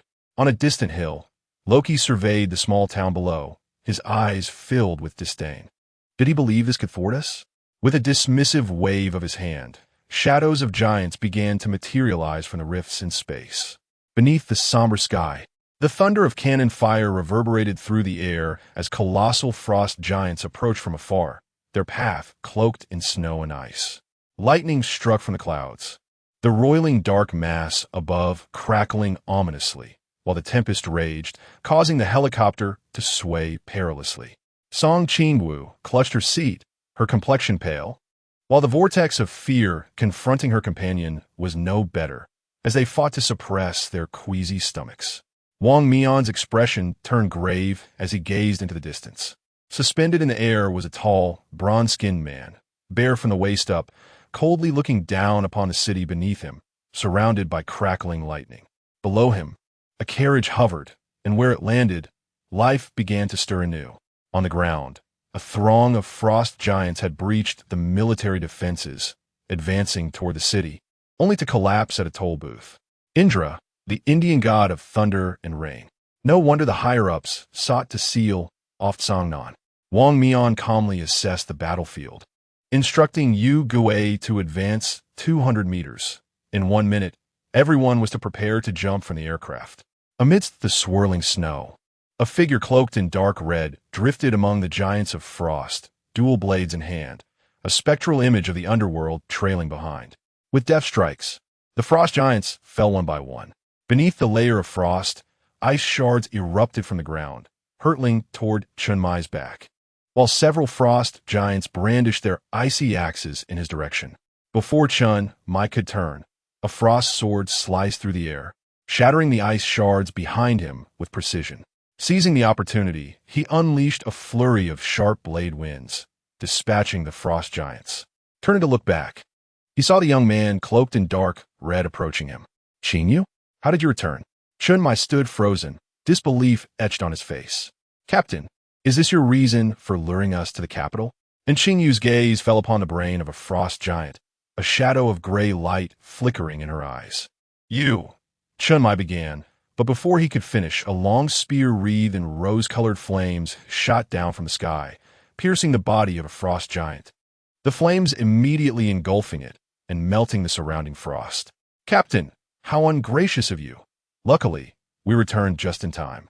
Hong Ying gracefully landed beside the spear, withdrawing it and casting a dissatisfied glare at the dazed Chun Mai.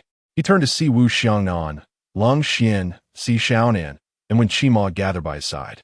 Old Zhao has already returned to the office. Fortunately, Qingyu kept her wits about her, or we would have truly fallen for your trick. Wu Xiangnan sighed. A plump, gray-white mouse affectionately climbed onto Qingyu's shoulder, proudly lifting its small head.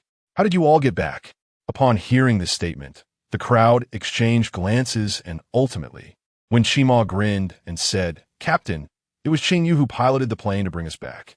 But rest assured, Qingyu's skills are exceptional, and the aircraft remains unscathed. Chun Mai's expression shifted through various shades of disbelief. You dare to steal an aircraft? He exclaimed. Weren't we in a hurry? When Qima turned his face away, avoiding Chen Mai's gaze. Wu Xiaonan approached Chen Mai's side and retorted sharply. To think you would attempt to play the lone hero. How lacking in camaraderie you are. Chen Mai. Long Xian cast his gaze back at the city and spoke slowly. Cangnan is our Cangnan.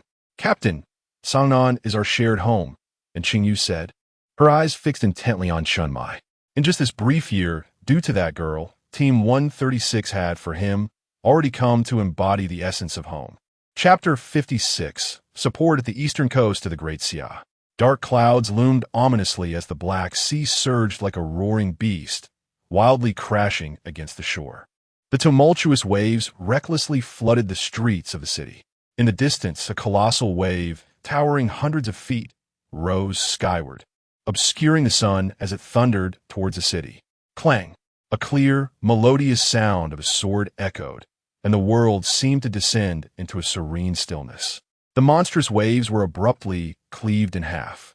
Amidst the tumult of wind and rain, a young man, cradling a long sword sheath, treaded cautiously along the desolate streets.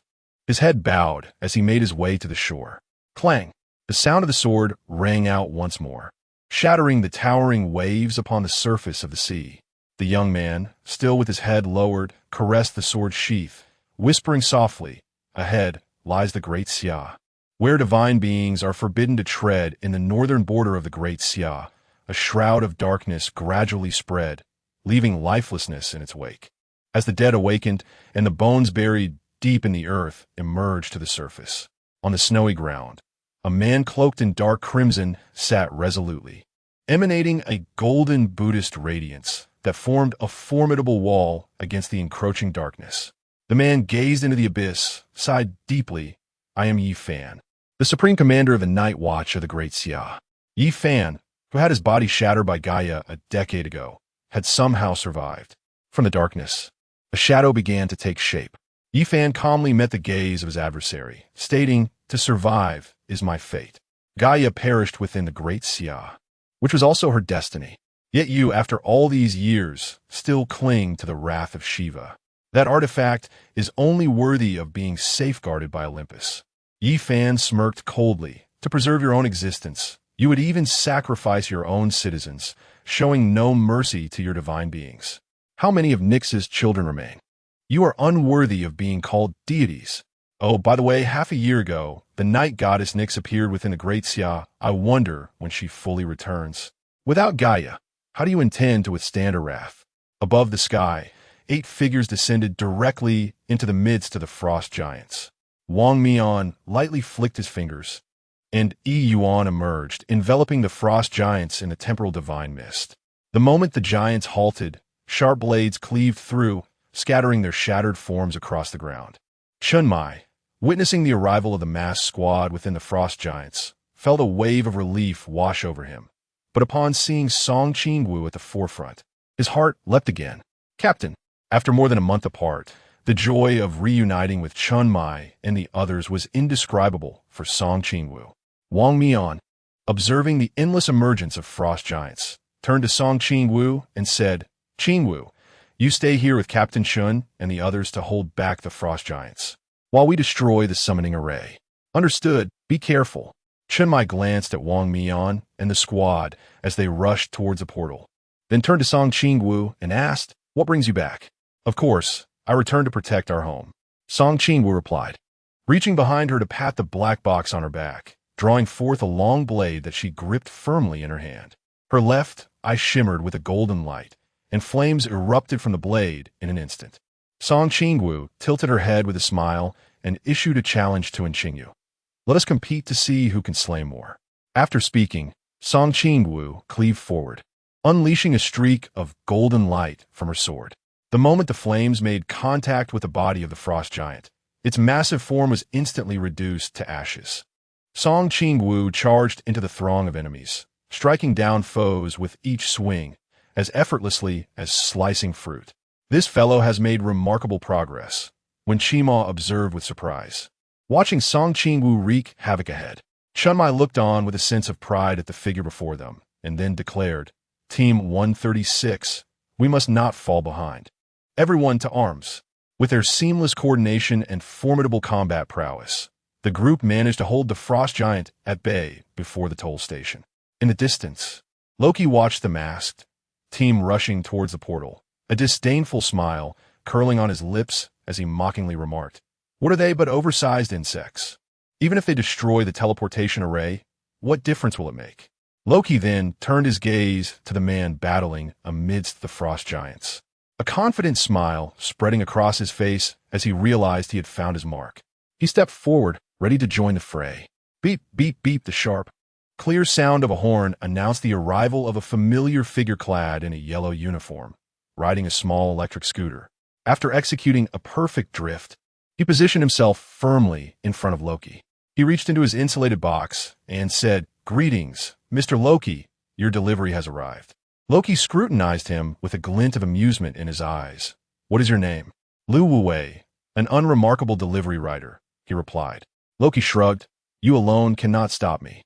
Shiva's grievance will surely be mine." Lu Wuwei shook his head and asserted, "As long as I can delay you, that will suffice."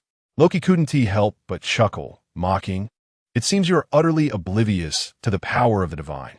As his words echoed, a massive spatial vortex suddenly appeared in the sky, and a blood-soaked giant wolf hound stepped forth, its bloodlusting gaze fixated on the small city before it, a low growl emanating with overwhelming pressure.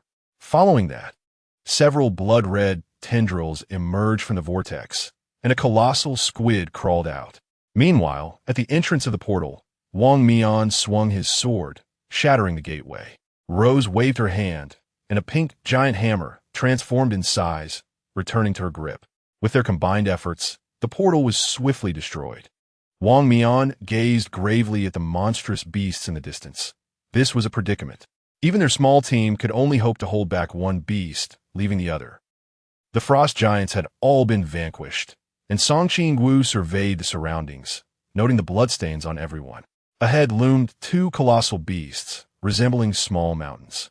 And Qingyu's gaze darkened as he focused on the horizon, recognizing the hellhound, Garm, and the kraken, the behemoth of the northern sea. A single specialized team stood no chance of halting two beasts that had already ascended to the Klein realm. However, Qingwu was not particularly worried, for she knew that the masked squad had joined the fray, and another special team that was destined to participate in this conflict would soon arrive. As the saying goes, "Speak of the devil, and he shall appear." Suddenly, a transport aircraft roared overhead, emitting a deep, resonant hum, and 8 figures clad in golden cloaks leaped from the cabin. "Ha ha! Lin Xia, I have come to capture you. Last time, that fellow Wang Mian snatched you away, but this time, you had better obediently join us, the Phoenix Squad." Chapter 57. Jay Remungender as the golden-haired woman fell. Her peals of laughter echoed through the air, swiftly capturing the attention of the masked squad, who were hastening towards the colossal beast. The laughter abruptly ceased when Wang Mian swept past Xia Siming. The 7 individuals trailing her silently covered their faces. Unfamiliar with this madwoman, Kong Shang clenched his fists, struggling to contain his frustration, but ultimately erupted, shouting, "Xia Siming, you are utterly insane. How dare you hijack an armed transport aircraft? Upon our return, we shall face a military tribunal." Xia Siming shrugged nonchalantly, her fearlessness shining through as she retorted, "So what? It's not the first time." 2 specialized teams, one for each, were pitted against 2 colossal beasts. Among them, the highest rank barely reached the boundless realm, and facing mythic beasts of the Klein rank was an arduous challenge. Qingwu suppressed her rising panic. Compared to the ongoing battle, her current concern lay with Si Shaonan. On a distant hill, Loki observed as the beasts were intercepted by the 2 specialized teams, while he found himself entangled with this human from the Great Xia. His expression darkened. Lu Wuwei fixed his gaze upon him, stating, "Loki, Great Xia is not a place for you." Loki sneered, "Do you think this will alter the course of battle? How utterly ridiculous." Taking a deep breath, the air in the distance began to warp as a spatial portal opened once more. A massive serpent writhed its way forth, its crimson tongue flicking out, and its slate-gray scales emanating a terrifying pressure upon the earth. Lu Wuwei's expression turned grave. He had not anticipated that Loki would resort to such extreme measures to acquire the wrath of Shiva. In an instant, all eyes were drawn to the colossal entity. Faced with the two beasts before them and the newly emerged Jairamungandar, Wang Mian and Xia Simeng reached a swift resolution. Divide their forces and fight to the death. Song Qingwu's complexion paled. The earthly giant serpent from Norse mythology, Loki's progeny, Jairamungandar. Its aura was far more potent than that of the previous two beasts. Verging on divine. Hiss! Wu Xiangnan gazed ahead as the serpent, tongue flicking, advanced rapidly toward them. Captain, what shall we do next? The members of Team 136 gripped their weapons, awaiting Chen Mai's command. Chen Mai gently drew his twin blades from the ground, focusing on the distant serpent. A bittersweet smile gracing his lips. It has come for me. His voice was calm, yet resolute, leaving everyone momentarily speechless. Song Qingwu lowered her gaze to the chaotic clock on her wrist. If only Nuwa were to descend now, the three beasts could be effortlessly vanquished. She had intended to summon Nuwa at the moment Cangnan began to dissipate, thus minimizing the time her soul would endure the repercussions of karma. But if she acted now, would her soul withstand it? Captain, what do you mean? When Shima inquired, puzzled. It has already locked onto my presence, drawn by what I possess. Chen Mai inhaled deeply, speaking with a sense of acceptance. This is for the best. As long as I depart from here, the people in the city will remain safe. We shall leave together. Lung Xian's gaze remained fixed on Chen Mai, and Qing Yu's attention was drawn to Song Qingwu, while the others engaged in a fervent exchange of words. Only she, with her head bowed, remained silent. Qingwu, what occupies your thoughts? And Qingyu felt a sense of contradiction. On one hand, she perceived Qingwu as a straightforward individual, her emotions easily discernible. Yet, on the other hand, and Qingyu sensed that she had never truly understood her, particularly in moments like this. Several ebony chains emerged from the ethereal visage of the underworld, instantly ensnaring everyone in place, as the weight of the situation pressed upon them. Wu Xiangnan's furious rebuke echoed ahead. Song Qingwu barely regained her composure. Captain, I possess the Chaos Bell. It can evade the aura lock. If you hand it to me, I will draw away Yemojayed. Chen Mai halted in his tracks, turning to gaze at Song Qingwu, a smile gracing his lips. Silly girl, your journey is still long. Captain, Song Qingwu, witnessing Chen Mai's disregard for her words, desperately fought against the chains. The phantom of the Chaos Bell materialized around her, and the chains shattered instantly. Freed from her restraints, Song Qingwu rushed forward, just as a great white door appeared before them. A white-haired youth cloaked in deep blue robes stepped through, an aura of potent magic enveloping the air. Jie, Song Qingwu and Chen Mai stood frozen in place. Qingwu, it has been a long time, Lin Qi said, locking his gaze onto her, a smile playing on his lips. Captain, you all should return. The next phase is in my hands.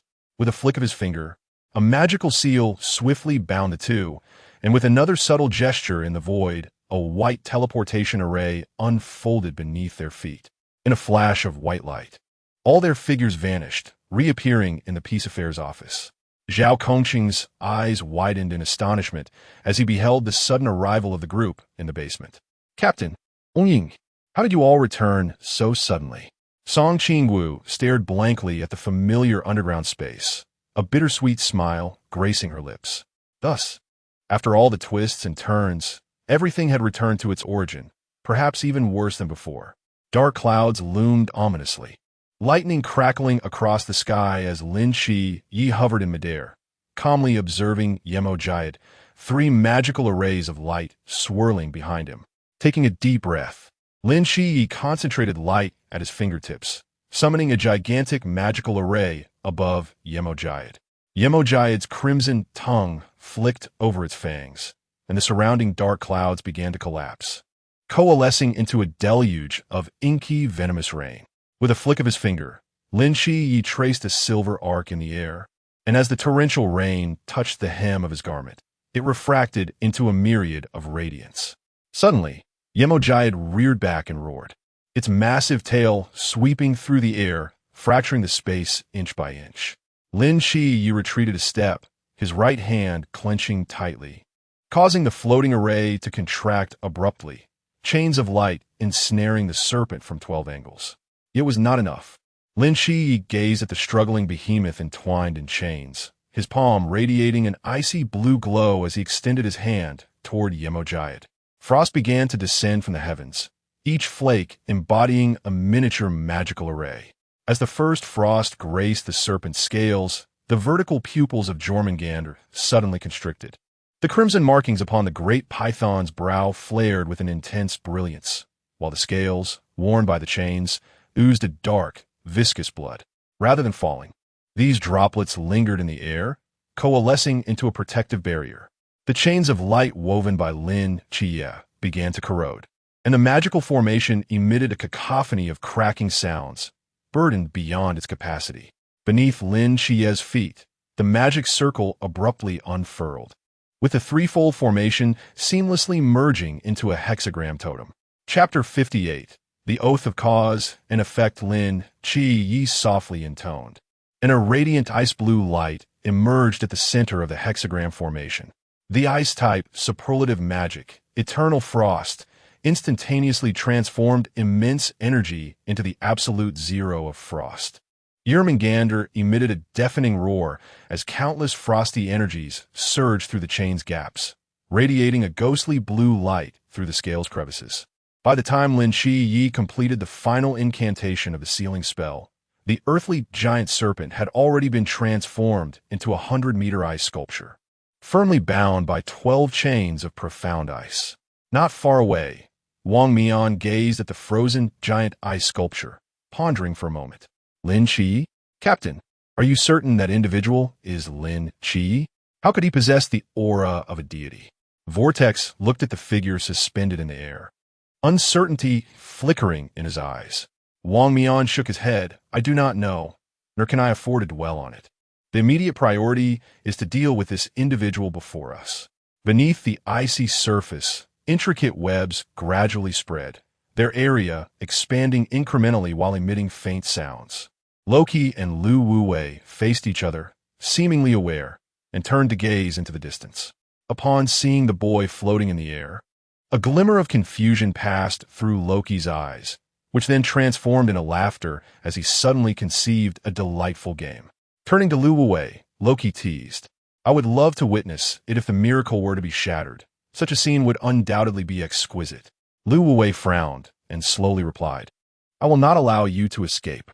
Loki sneered, do you truly believe that by holding me here, I am rendered powerless? Do not underestimate the god of deception. Lin Shi strained to maintain the magic array, observing closely as the intricate ice markings had already spread across the giant serpent's entire body. It was on the verge of breaking free from the ice, and he could hardly delay it any longer. Thunder rumbled in the sky, and the howling winds swept across the earth. On the top floor of the office, everyone was focused on the unfolding events in the distance. Behind the crowd, Xiaonan suddenly crouched down, clutching her head in anguish. Moments later, she gradually rose, her expression complex as she regarded those before her. Standing in front of her, Song Qingwu sighed lightly. Have you finally awakened? Xiaonan slowly raised her hand, the formidable pressure of the Klein realm instantly enveloping all members of Team 136. Hong Ying stared blankly at Xiaonan. Xiaonan's gaze was calm as she approached Chun Mai. I apologize. All of this is a deception.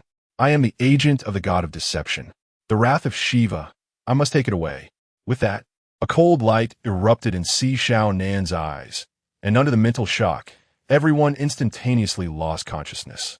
In the tumultuous sky, thunder rolled, and Jormungandr was, after all, a deity from myth. Even with the fusion of Merlin's soul, Lin Shi could only reach the infinite realm. Sealing it for a mere minute was already his utmost limit. Accompanied by the serpent's roar, the ice sculpture shattered explosively, sending countless ice shards flying through the air.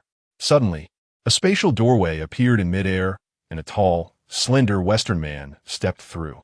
Upon seeing this man, the furious beast abruptly became docile. Lin Shi warily regarded the man hovering before him. Who are you? Me? I am but a mere spectator, yearning to witness a grand performance. Allow me to introduce myself. I am Loki. A sudden jolt pierced Lin Qi's heart. God of mischief, what are your intentions? Loki narrowed his eyes and replied, I have merely expressed my desire to behold a magnificent spectacle. In Cangnan City, rows of dilapidated houses crumbled like sand, transforming into specks of golden light that floated into the air. CAFs, ramen shops, and Peace Bridge, everything dissipated into golden dust, carried away by the wind. In the distance, cups clashed with thunder, stirring up raging waves. Chen Fuzi seemed to sense something amiss. Hearing the anxious voice of his student, he sighed deeply. What was destined to happen has come to pass. Captain, the city is vanishing. The voice from the whirlpool trembled with urgency. The remaining members of the mass team were taken aback, turned to look back. What on earth is happening? The faces of the Phoenix team mirrored disbelief. What had transpired in Cangnan? Why had such an abrupt change occurred? On the rooftop of the agency, Chun Mai, Wu Xiangnan, Hong Ying, Wen Shima, and Qingwu stood together. Upon awakening, they discovered that Lung Xian, Si Xiaonan, and Song Qingwu had vanished.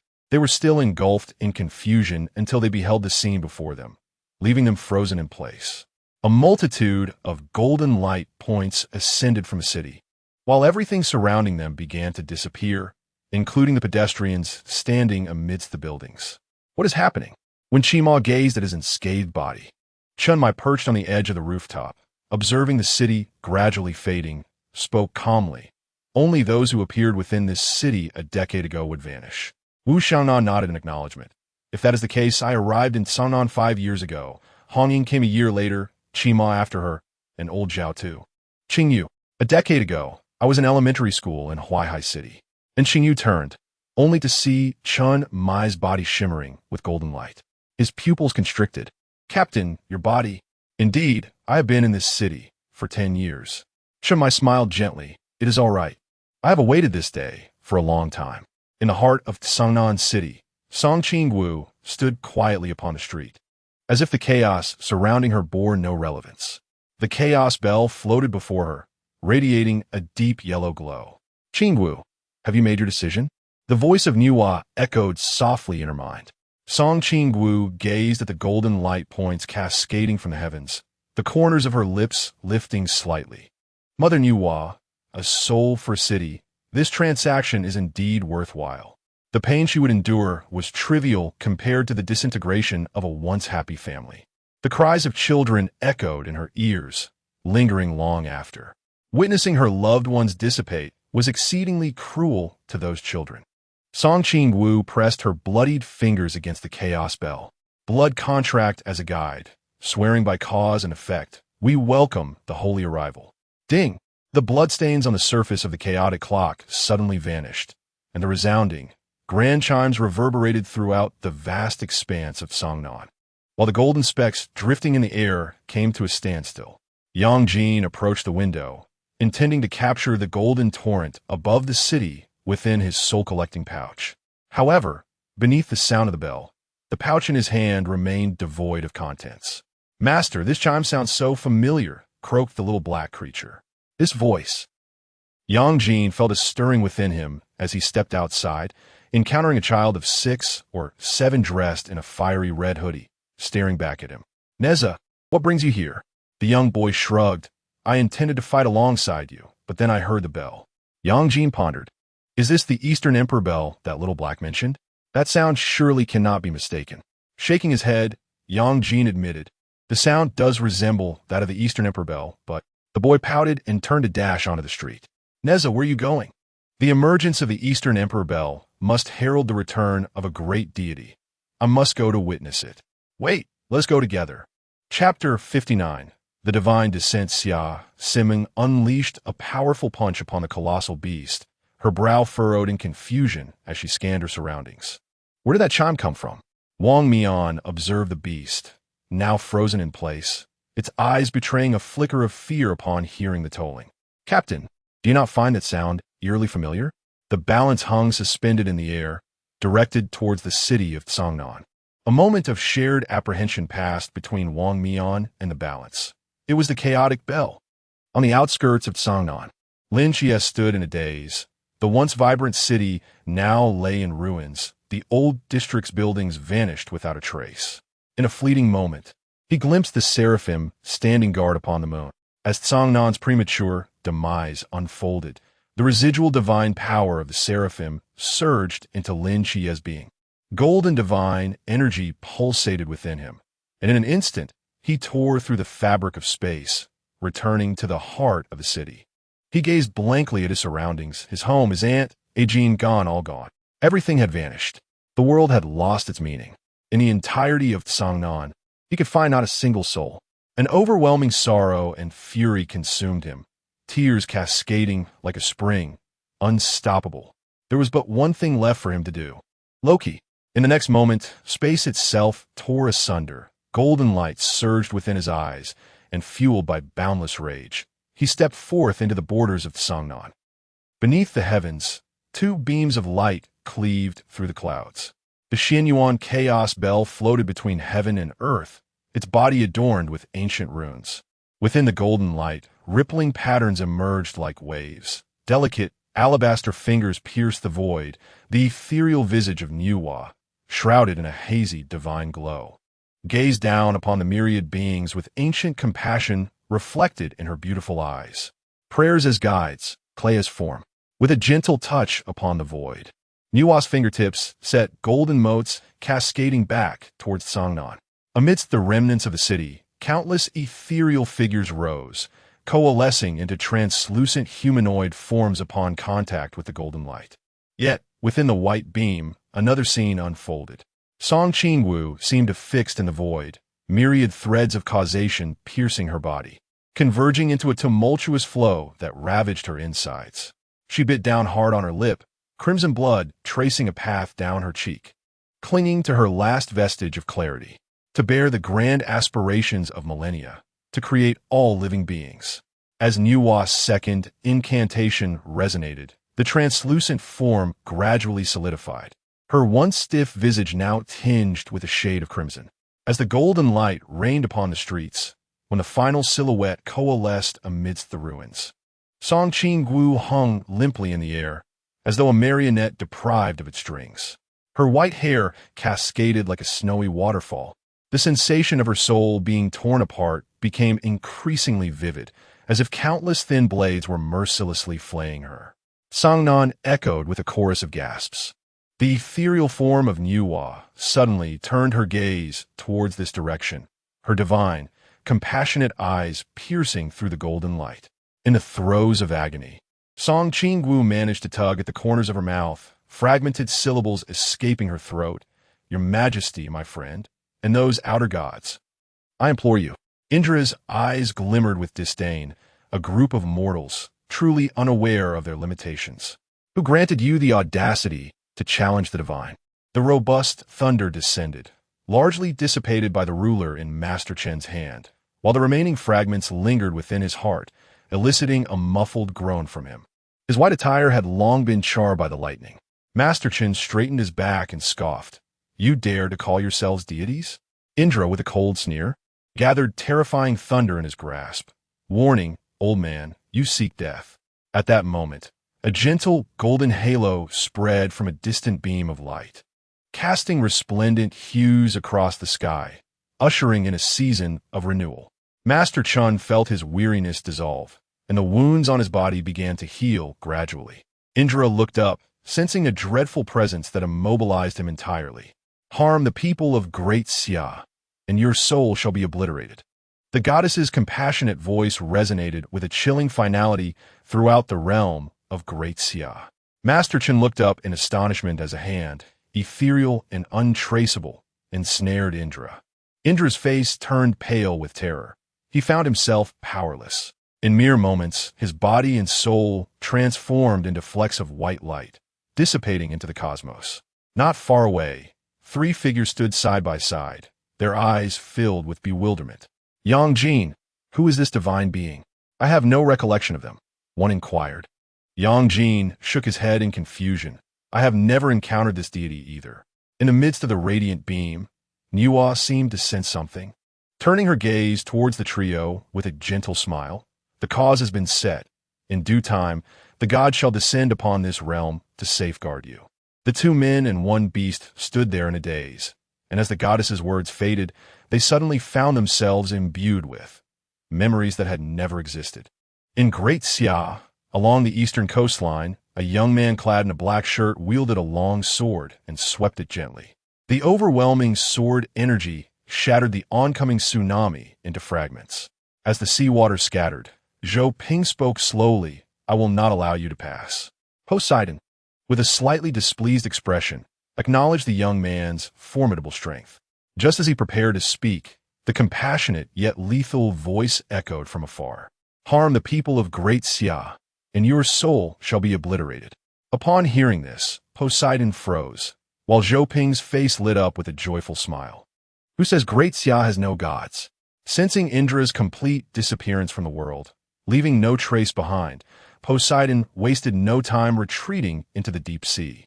Once the tumult subsided and the waves calmed, Zhou Ping sat forlornly by the shore, tracing the blade of his sword with his fingers, softly murmuring, "Sister, the deities of Great Xia have manifested.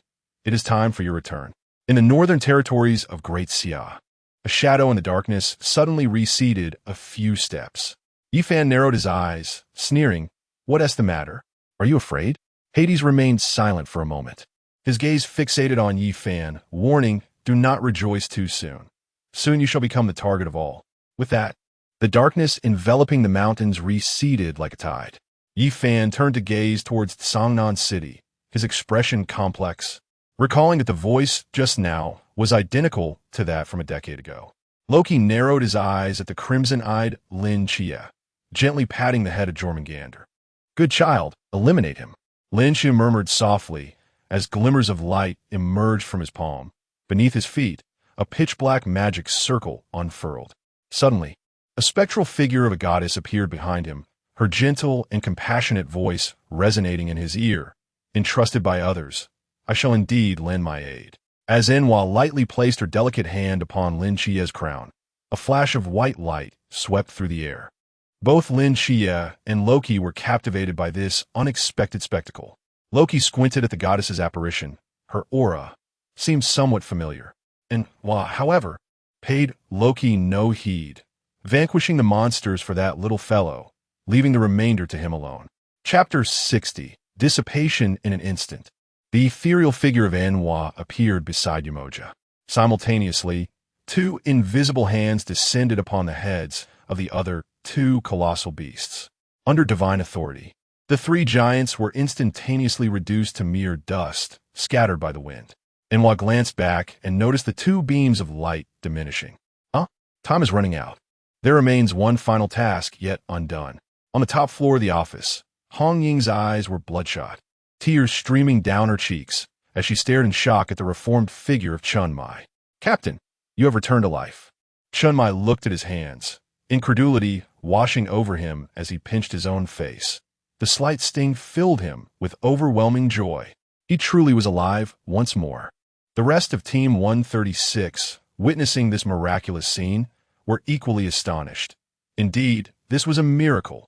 Almost simultaneously, everyone's gaze turned skyward, where the goddess descended, benevolent and sacred, to save all beings. Sensing something amiss, and Qingwu gazed towards the white pillar of light, which formed an opaque barrier, obscuring all within from the outside world, stirring an inexplicable unease within him. "Captain, I believe we should search for Qingwu." And Qingwu took a deep breath to compose himself. "By the way, we haven't seen Qingwu since earlier."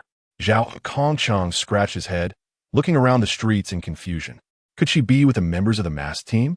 Hong Ying wiped her tears and gazed into the distance. "Regardless, we must locate her first and ensure her safety." Without waiting for a response, and Qingwu leapt from the top floor, sprinting towards the outskirts of the city. "Captain, I just scoured Cangnan and found no sign of Sister Qingwu." Upon hearing this, the members of the masked team changed expressions. Wang Mian tightened his grip on Yi Yuan's hand, his brow furrowing. "Yugui, are you certain you saw her clearly?" "I searched the entire city. She was not with the members of Team 136 either." Yugui shook his head, his expression grave as he regarded Wang Mian. Wang Mian glanced skyward and immediately made a decision. "The immediate threat has subsided. Let us split up and search the city once more."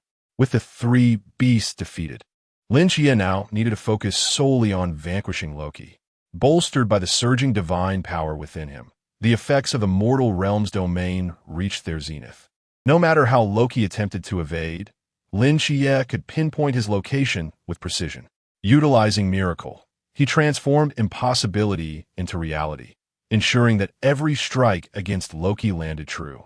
Lin Xie's figure appeared behind Loki as their blades clashed, causing the straight sword in his left hand to slip from his grasp. In the next moment, the abyssal divine ruins enveloped Loki entirely. The mortal realm's domain activated once again, severing the long sword in Loki's hand. Almost instantaneously, Loki's form dissipated. Yet Lin Xie's straight sword flew forth uncontrollably, finding its mark as Loki reappeared elsewhere. However, under the miraculous influence of the mortal realm's domain, a half-length blade pierced through Loki's heart. With a venomous glare, Loki looked at Lin Xie, a promise lingering on his lips. "Wait, I shall return to kill you." Lin Xie's heart brimmed with unresolved resentment as he flatly declared, "I shall await you." Above in the heavens, the chaotic bell tolled once more. Within the white column of light, strands of crimson mist erupted, and Song Qingwu's pupils dilated. Among her cascading white locks, flecks of golden light shimmered. Nuwa's gaze pierced through the luminous barrier, resting upon the figure suspended in the air, her beautiful eyes filled with nostalgia. Whether in the past or present, the goddess had always cherished all living beings. With a graceful motion of her hands, she recited an ancient incantation. As the new moon and full moon alternate, let the essence of all things in the world converge. With each syllable uttered by Nuwa, the radiance within Song Qingwu intensified. The ancient formation unfurled from within her, her soul and body separating, transforming into glimmers of light that scattered across the realm. With the celestial glow, let the bones be shaped, drawing from the moon's essence. Let the form be nourished. A golden magic circle subtly concealed itself within the world alongside this incantation. Upon completing her ritual, Nuwa gazed eagerly across the vast expanse of the Daxia territory. The original body could no longer harbor the divine soul and had begun to disintegrate. She scattered the soul across the world, harnessing the power of all living beings to awaken their spirits. She also devised a formation, utilizing the brilliance of the stars and the essence of the sun and moon to reconstruct the divine body. Sanger, amidst this magnificent landscape, where shall you awaken? Nuwa's ethereal form gradually faded, the golden beam of light condensing into a thread, vanishing from existence as if it had never been there. Within Cangnan City, countless individuals bowed in reverence to the deity. The dark yellow bell suddenly contracted into a point, drifting towards an unknown destination. The white column of light dissipated, and high above, a broken body wavered as it fell. Hong Ying narrowed her eyes towards the sky, then widened them in alarm. "Captain, someone is falling from up there. Quick, save them." Without a moment's thought, all the sentinels present rushed towards the figure plummeting from the heavens. Lin Xie hovered in midair, retaining a fragment of divine power within him. He focused on the falling figure and opened a spatial portal with outstretched hands, stepping through it. A white spatial magic circle unfurled beneath the descending body, and in the next instant, Song Qingwu's form materialized upon the ground. Emerging from the portal, Lin Xie beheld the girl lying in the mud, her complexion pale and devoid of life, her mind a cacophony of confusion. How could this be? He cradled Song Qingwu's body, his voice trembling. "Qingwu, Qingwu." Golden light flickered in his eyes as he invoked mortal realm of the divine. He could not comprehend why this was happening. The entirety of Cangnan had been revived, yet Qingwu's soul was nowhere to be found. And Qingyu approached silently, step by step, until he stood beside Lin Xie. He slowly knelt down, gently wiping the blood from Song Qingwu's cheek. There was no breath, no heartbeat, no semblance of life. The arriving crowd halted in their tracks upon witnessing this scene. Wang Mian stood frozen, his entire being stunned, as beneath his mask, his pupils constricted sharply. The veins in his hand, gripping Yuan, bulged, overwhelmed by a wave of profound sorrow. Qingwu, Hong Ying covered her mouth, tears brimming in her eyes. This sudden turn of events left everyone at a loss. For a moment, no one uttered a word. In the realm of the mundane, As the fervor of the divine spiraled into chaos, Lin Xia found himself devoid of the remaining divine power within him. The girl cradled in his arms remained unresponsive, as the miraculous essence sustaining her soul began to wane. Merlin's spirit faded, and a searing pain engulfed Lin Xia's mind. The sensation of his very soul being torn asunder resonating throughout his being. A radiant white light emerged, heralding the slow regeneration of the fragmented soul. He struggled to embrace the frigid form, as the fingers of the body he held began to transform into flickering motes of luminescence. Even beneath the shroud of the temporal divine ruins, the girl's corporeal essence could not be halted from dissolving. A Taoist clad in simple robes approached silently, gazing at the dissipating figure on the ground, a soft sound of intrigue escaping his lips, his eyes reflecting a glimmer of perplexity. He turned his attention to two figures and a dog not far off, calculating with a flick of his fingers, as the stars in his gaze flickered and then gradually faded away. Chapter 61. The Order. As the first rays of sunlight broke through the devastation, illuminating the ruins, the logistics team of the Night Watchers poured into the small town, heralding a fresh dawn for Cangnan. In the Peace Affairs office, within the underground chamber, the members of the Phoenix Squad and the Masked Squad sat in silence around table, and Qingwu lowered her gaze to the strawberry hair tie in her hand. Lost in thought, outside the corridor, the faint sound of Hong Ying's sobs could be heard. Moments later, a figure clad in a white coat emerged from the adjacent room. "Doctor, how is he?" Shimai hastened over. The doctor sighed softly. Within him, a force is at work, mending both his body and soul. There is no physical ailment, but his mental state has encountered some difficulties. He has been subjected to stimuli twice in succession, and in a state of extreme emotional distress. He has developed a rejection of the external environment, sealing himself within the world he has constructed to safeguard his psyche from harm. Consequently, he has lost control over his divine realm. Shunmai furrowed his brow. How can we treat him? In simpler terms, he has succumbed to madness. To prevent him from wreaking havoc on his surroundings during moments of instability, I recommend transferring him to a sanctuary for treatment. Deep within the sanctuary, there exists a designated area for the treatment of mental disorders, where he can receive optimal care. Observing Chunmai lost in silence, the doctor continued. I have already reported Lin Xia's condition to the higher-ups. The order will be issued shortly. That afternoon, Xia Simeng received the directive from above. Rising to her feet, she scanned her surroundings with a complex expression. The higher-ups have ordered the Phoenix Squad to escort Lin Xia to the sanctuary.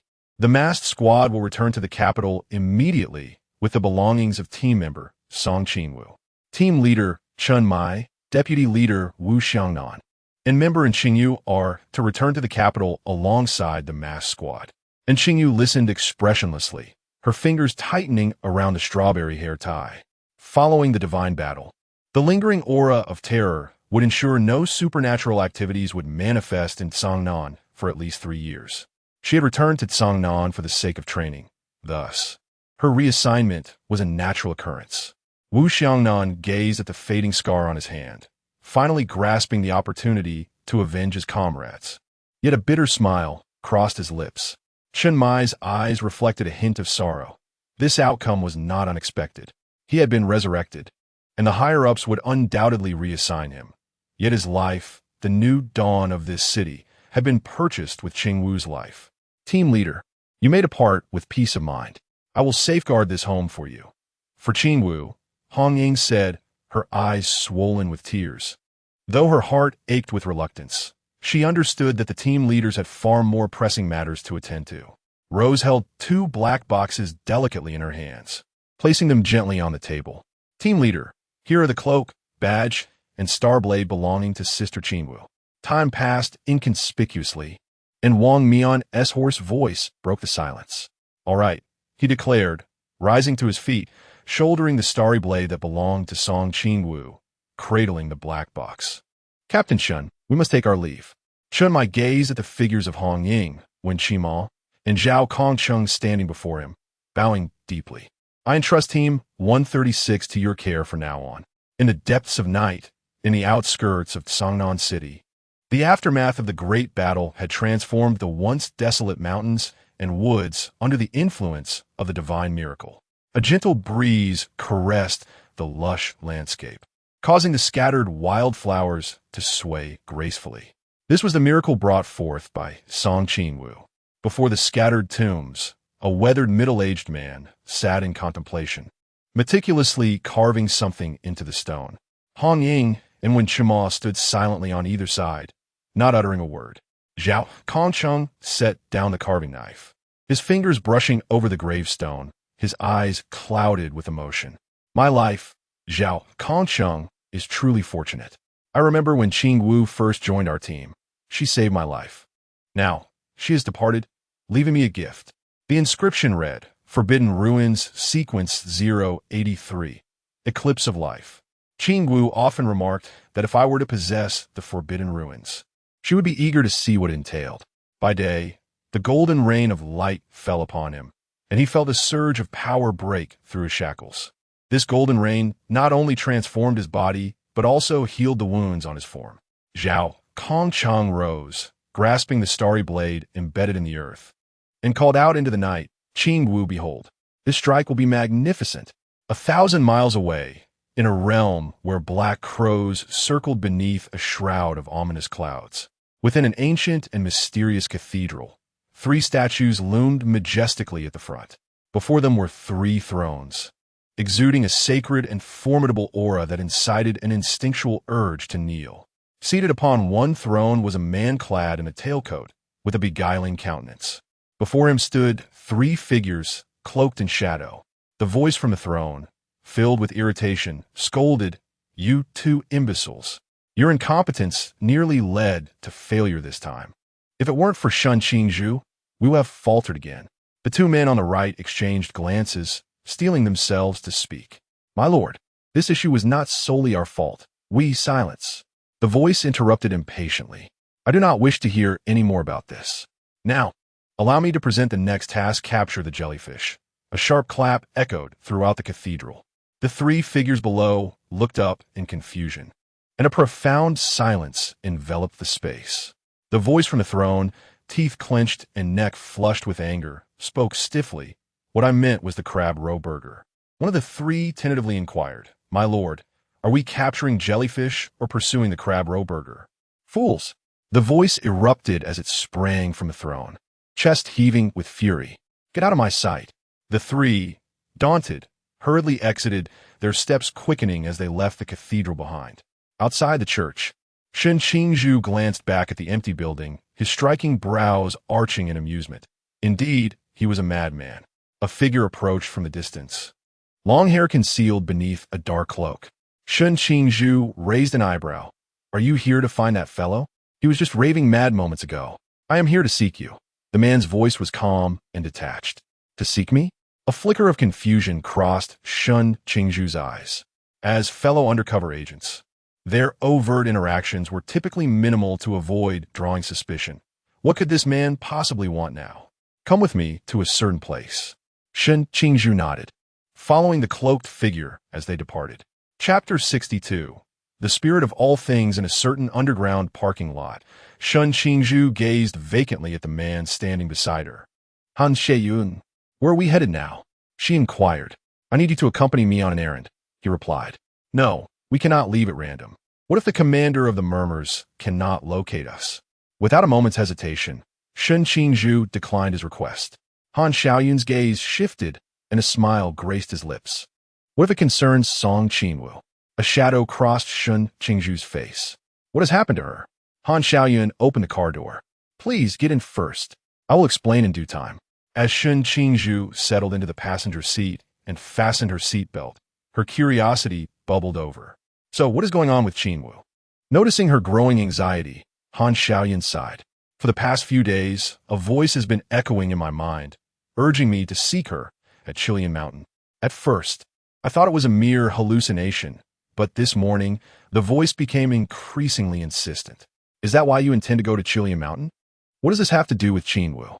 Wasn't it her deity that signed the contract with you?" With his hands firmly gripping the steering wheel, Han Xiaoyun tapped his knuckles rhythmically against it. What if I told you that the entity I contracted with bore an identical visage to hers? How can that be? Didn't Qingwu say that it was Donghuang Taiyi with whom you made the contract? There is nothing impossible. I would never mistake that face. But Shen Qingzhu paused to gather her thoughts. Why didn't you mention this earlier? Upon signing the contract, I was bound by a force that prevented me from speaking of it. Yet now I can. Clearly, something has shifted. Han Xiaoyan exhaled deeply. This is merely conjecture. Perhaps the answers await us at Jiutai Mountain, in the capital city, the tomb of the Night Watchers. The weather today was exceptionally clear, with a sky devoid of clouds. Before a newly erected gravestone stood a group of individuals cloaked in various colors: dark red, gray, and gold. Yi Fan retrieved a medal from a black box, its surface shimmering brilliantly under the sunlight. After a unanimous decision among the higher echelons of the Night Watchers, it was resolved that during the War of the Southern Sea, Song Qingwu sacrificed herself to save the people of Southern Sea City, and thus, she was posthumously awarded the Star Sea Medal. Yi Fan placed the medal into the black box held by Chun Mai, alongside Song Qingwu's distinctive cloak, badge, and starblade, all to be interred together. Everyone, salute. The entire ceremony transpired in hushed reverence, with attendees departing quietly in succession. Wang Mian stood before the gravestone, his voice gentle as he bid a final farewell to Song Qingwu. We must take our leave. There are still those waiting for us in this world. A gentle breeze caressed in Qingyu's cheek as he observed the retreating figures of the mass team. Slowly, he knelt before Song Qingwu's gravestone, his tone devoid of sorrow or joy. Now it is only us left, and Qingyu chuckled softly, a single tear gliding down her lens. She lured me into the night watch, only to depart midway. Song Qingwu, you are nothing but a deceiver. I have been transferred to Team 006. It will be much more convenient for me to visit you in the future. As Qingyu spoke, her gaze shifted to the tombstone positioned to her left, where Brother Zhuai was keeping you company, ensuring that you would not feel lonely. Time passed in a blur, and soon a week had elapsed. In the foothills of the Jiutai Mountains, two men clad in cotton coats, appearing somewhat disheveled, sat upon a stone. They had been searching for 3 or 4 days, but the vastness of the Jiutai Mountains was overwhelming. Continuing this way was not a viable solution. Shen Qingzhu furrowed his brow, asking, "Did that voice not provide you with a specific range?" Han Xiaoyan shook his head, stating that since their arrival in the territory of the Jiutai Mountains, the voice had vanished. Forget it. The elevation here is high, and there is still a considerable time before sunset. Let us rest for a while before continuing our search. Shen Qingzhu sighed heavily. In such a sprawling forest, it hardly seemed likely that anyone was present. As the sun dipped below the horizon, night enveloped the mountains. Among the trees, sporadic rustling sounds could be heard. Shen Qingzhu, wielding a flashlight, descended the narrow path, observing his surroundings keenly. Do you not feel that there are an unusually large number of animals active tonight? It is at least 3 times what we saw a few days ago, and they appear remarkably agitated. A couple of harmless howls echoed through the night, capturing the attention of the 2 men and halting their descent. What was that sound? Shen Qingzhu inquired, perplexed as he turned toward the source. Definitely not a wolf, nor a pup, Han Xiaoyan dismissed, for he had never heard a wolf make such a call. Shen Qingzhu directed his flashlight toward the sound, and in the blink of an eye, a graceful figure leaped forth, vanishing into the deeper woods. A snow-white leopard, Shen Qingzhu remarked coolly. Initially, the 2 believed this to be a mere diversion on their descent. However, as they approached the base of the mountain, the cacophony of animal calls grew louder, and they began to witness throngs of creatures rushing toward a singular direction. Exchanging glances, Shen Qingzhu and Han Xiaoyan decided to follow suit. What could possibly be occurring to incite such a mass migration among the woodland denizens? At Tianjing Lake in the Jiutai Mountains, the 2 ascended a hill not far from the lakeshore, gazing into the distance. The center of the lake shimmered with points of bioluminescence. Countless animals gathered there, organized by species, forming a line to reverently pay homage at the lake's heart. Shen Qingzhu quickly spotted the snow-white leopard, which lay prostrate at the front of the assembly. Han Xiaoyan stared in awe at this scene, a sense of familiarity washing over him. After a prolonged silence, he finally spoke, I believe we have found her. Are you suggesting that the one at the center of the lake is the deity we seek? Indeed, Han Xiaoyan confirmed, gesturing toward the surrounding green grasses. Not only the animals, but even the plants are bowing toward the center of the lake. All living things possess a spirit. Shun Qingzhu nodded, acknowledging that aside from a miracle, there truly was no rationale to elucidate this phenomenon. Time ticked away, and an increasing number of animals gathered around Tianjing Lake. The soft moonlight cascaded upon the surface of the lake. Shun Qingzhu lifted his gaze to the heavens, where a grand full moon hung majestically in the sky. He distinctly recalled that mere moments ago, there was no moon visible in the firmament. What date was it in the Daxia calendar? The first day of the month. Shun Qingzhu pointed towards the sky, pondering why the moon above appeared as a full moon rather than a new moon. Moreover, do you not find the brilliance of the stars in the sky a tad excessive? Chapter 63. Fusang. In the current circumstances, we can only wait. Han Xiaoyan sat cross-legged on the grass, despite the peculiarity of the environment surrounding them. As he spoke, beams of white light emerged from the myriad beings, merging into the scattered glow upon the surface of the lake. As the first rays of sunlight graced the horizon, the resplendent moon and the rising sun danced in harmony. In the lake, an ancient tree, formed from the convergence of shimmering lights, radiated a soft luminescence. Han Xiaoyan rose from the ground, pulling Shun Qingzhu forward. This was the very tree. As they approached, ripples began to form on the lake's surface, and the ancient tree suddenly transformed into a colossal orb of light, hovering above the water. In an instant, the glow dissipated. A young maiden, with hair as white as snow cascading like moonlight, her tresses adorned with glimmering golden flecks that fell to her waist, slowly opened her eyes. Her gaze, like two clear springs, sparkled with life, and as her eyelids lifted, a gentle quiver followed. Her delicate face, pale and radiant, contrasted beautifully with her crimson lips, exuding an ethereal charm. The maiden descended gracefully. As her toes brushed the surface of the lake, ice patterns radiated from her, swiftly enveloping the area around her. The transparent ice mirrored the flowing fabric of her ethereal gown, swaying with the breeze. Qingwu, Shun Qingzhu murmured, her eyes fixated on the maiden. The girl floated out from the heart of the lake, approaching Shun Qingzhu with a hint of curiosity in her clear gaze. Did you just call for me? Shun Qingzhu caught a glimpse of her own reflection in the maiden's eyes. I am Fusang, the true spirit of the ancient divine tree. Fusang tree, not Qingwu. The maiden's crescent-shaped smile radiated warmth towards Shun Qingzhu. Shun Qingzhu was taken aback, staring at her for a long while before managing a faint smile. I apologize. I mistook you. After all, Qingwu should currently be with the mass team. She turned her gaze towards the man standing behind her, hope flickering in her eyes. You are my believer in this world. Can you take me to the capital? After the great calamity of yesteryears, she had nearly lost her essence. Fortunately, a fragment of the laws of life remained, allowing her to coalesce her spirit after countless reincarnations. This was made possible thanks to Sister Nuwa, who awakened her soul, thus granting her true life once more. Yet, this world seemed foreign to her original realm. Sister Nuwa had informed her that to return to her former world, she needed to cultivate anew, restoring her divine state to open the spatial passage between dimensions. In this world, she was utterly alone. Sister had mentioned that upon awakening, she could journey to the capital to seek out someone named Yi Fan. What do you wish to do in the capital? Han Xiaoyan inquired courteously. To find Yi Fan. Han Xiaoyan found himself at a crossroads. Given his current identity, revealing himself in the capital would compromise his cover. Yet, this was a divine directive he could not disregard. Fusang perceived his hesitation and, with a serious expression, asked, Do you harbor unspoken troubles? You may share them with me.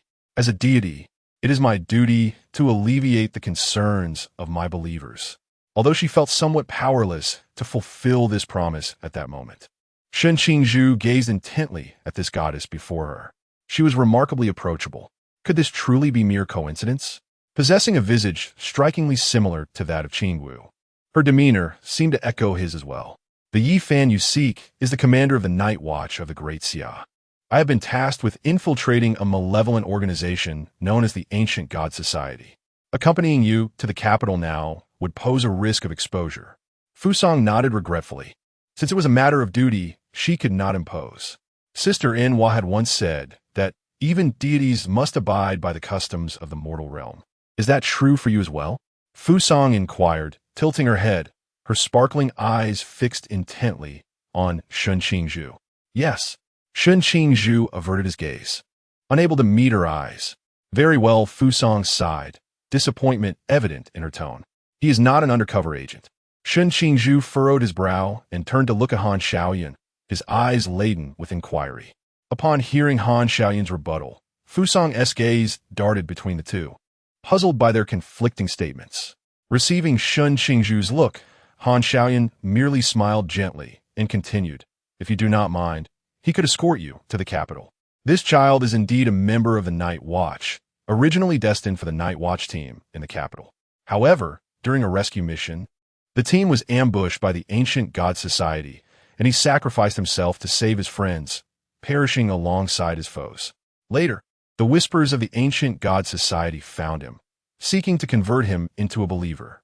Thus, he became an undercover agent within their ranks." Han Xiaoyan, what do you mean by that? Shun Qingzhu's brow knitted in concern, his fists clenched tightly. With a weary smile, Han Xiaoyan replied, "Shun Qingzhu, I am, after all, your senior. This is your opportunity to return to the Night Watch. You should escort her to the capital. And do you not wish to uncover the nature of her relationship with Song Qingwu?" "No," Shun Qingzhu protested. "I see your potential. Remaining with the Ancient God Society would hinder your growth. The 006 team in the capital offers you a far greater opportunity for development. You young Night Watch members are the hope for the future of Great Xia." Lowering his gaze, Shun Qingzhu gradually relaxed his clenched fists. Observing Shun Qingzhu's wavering resolve, Han Xiaoyan continued, "The information has been suppressed. You are unaware that not long ago, the entire Cangnan city was reduced to ruins overnight, with a multitude of military trucks arriving for reconstruction efforts. Those are the logistics teams of the Night Watch." Shun Qingzhu was taken aback. This revelation was indeed news to him. What calamity could have befallen Cangnan to lead to its utter destruction? Thus, Shun Qingzhu returned. "I am sufficient to handle the Ancient God Society. Do not worry about me. With my current state of Wuyang, I can ensure my own safety." Han Xiaoyan stepped forward, patting Shun Qingzhu on the shoulder. "Overthink it. Who would concern themselves with you?" Shun Qingzhu turned away, avoiding Han Xiaoyan's gaze. "If I leave, how will you explain my absence to the whispers? Simply tell the truth. You, Shun Qingzhu, were not under his control due to the Hui Tian Jade defected midway, and were assisted by the Night Watch. I failed to capture you, and you escaped." Recalling the earlier situation with the whispers in the church, Shun Qingzhu chuckled softly. "I wonder if that fellow will become so enraged that his insanity will resurface. Have you both come to an agreement?" Fusang inquired, playfully tormenting the snow leopard's large head. "Indeed, Shun Qingzhu will escort you to the capital." "Splendid. Also, there is no need to address me as you, as it makes me feel rather aged. Simply call me Fusang." Rising to her feet, Fusang stood on her tiptoes and solemnly patted Han Xiaoyan on the shoulder. "Do your best. You are a devoted follower of this divine maiden, and I have high expectations for you." With that, Fusang surveyed her surroundings and waved her hand skyward, allowing specks of luminescence to descend into the bodies of the small creatures. "Little ones, I must take my leave. You may disperse now." As her words echoed, all the animals bowed thrice before Fusang and then gracefully scattered in an orderly fashion. Chapter 64. What on earth is happening? Shun Qingzhu gazed at the scene before him, filled with confusion. "The divine blessing has conferred these little ones as my followers," Fuso said gently, turning her head to look at Shun Qingzhu. She touched his forehead, a glimmer of light appearing. "This is a token of gratitude for sending me to the capital." In an instant, Shun Qingzhu felt his spiritual power surging rapidly, breaking through the threshold of the river realm and reaching its pinnacle before halting. Fuso clapped her hands, a satisfied smile gracing her face as she looked at Shun Qingzhu, proclaiming her task accomplished. The divine blessing will enable you to disregard all dangers when facing mortal peril, preserving your lives. Thank you. Then shall we depart? Fuso said, preparing to leave when Shun Qingzhu grasped her arm. What is it? Fuso inquired, perplexed. Shun Qingzhu looked down at the vibrant green grass, noticing her pale, rounded thumb slightly curled. Where are your shoes? Fuso's eyes widened in surprise. Oh dear, she chuckled, realizing she had forgotten to transform. Then please, conjure a pair now. Fuso lowered her head, tugging at her dress, slightly hesitant to meet Shun Qingzhu's gaze. What I just gave you was the last of my divine power. I am now akin to an ordinary person. Shun Qingzhu regarded her with an expressionless face, a hint of helplessness in his eyes. He crouched down. Come, I will carry you. Thank you. Shun Qingzhu, you are truly a wonderful person, Fuso exclaimed, her face radiant with gratitude. Han Xiaoyan quietly observed from the side, a subtle smile playing at the corners of his mouth. They journeyed by car to the Cangnan Mountain region, stopping in a quaint town not too far away. 5 hours later, Fuso sat in the back seat of the vehicle, donning a brand new pair of white shoes. As Han Xiaoyan drove, he outlined plans for the two of them. In the black bag at the back, you will find the fare for your taxi to the capital. The phone inside is newly purchased, with a new number.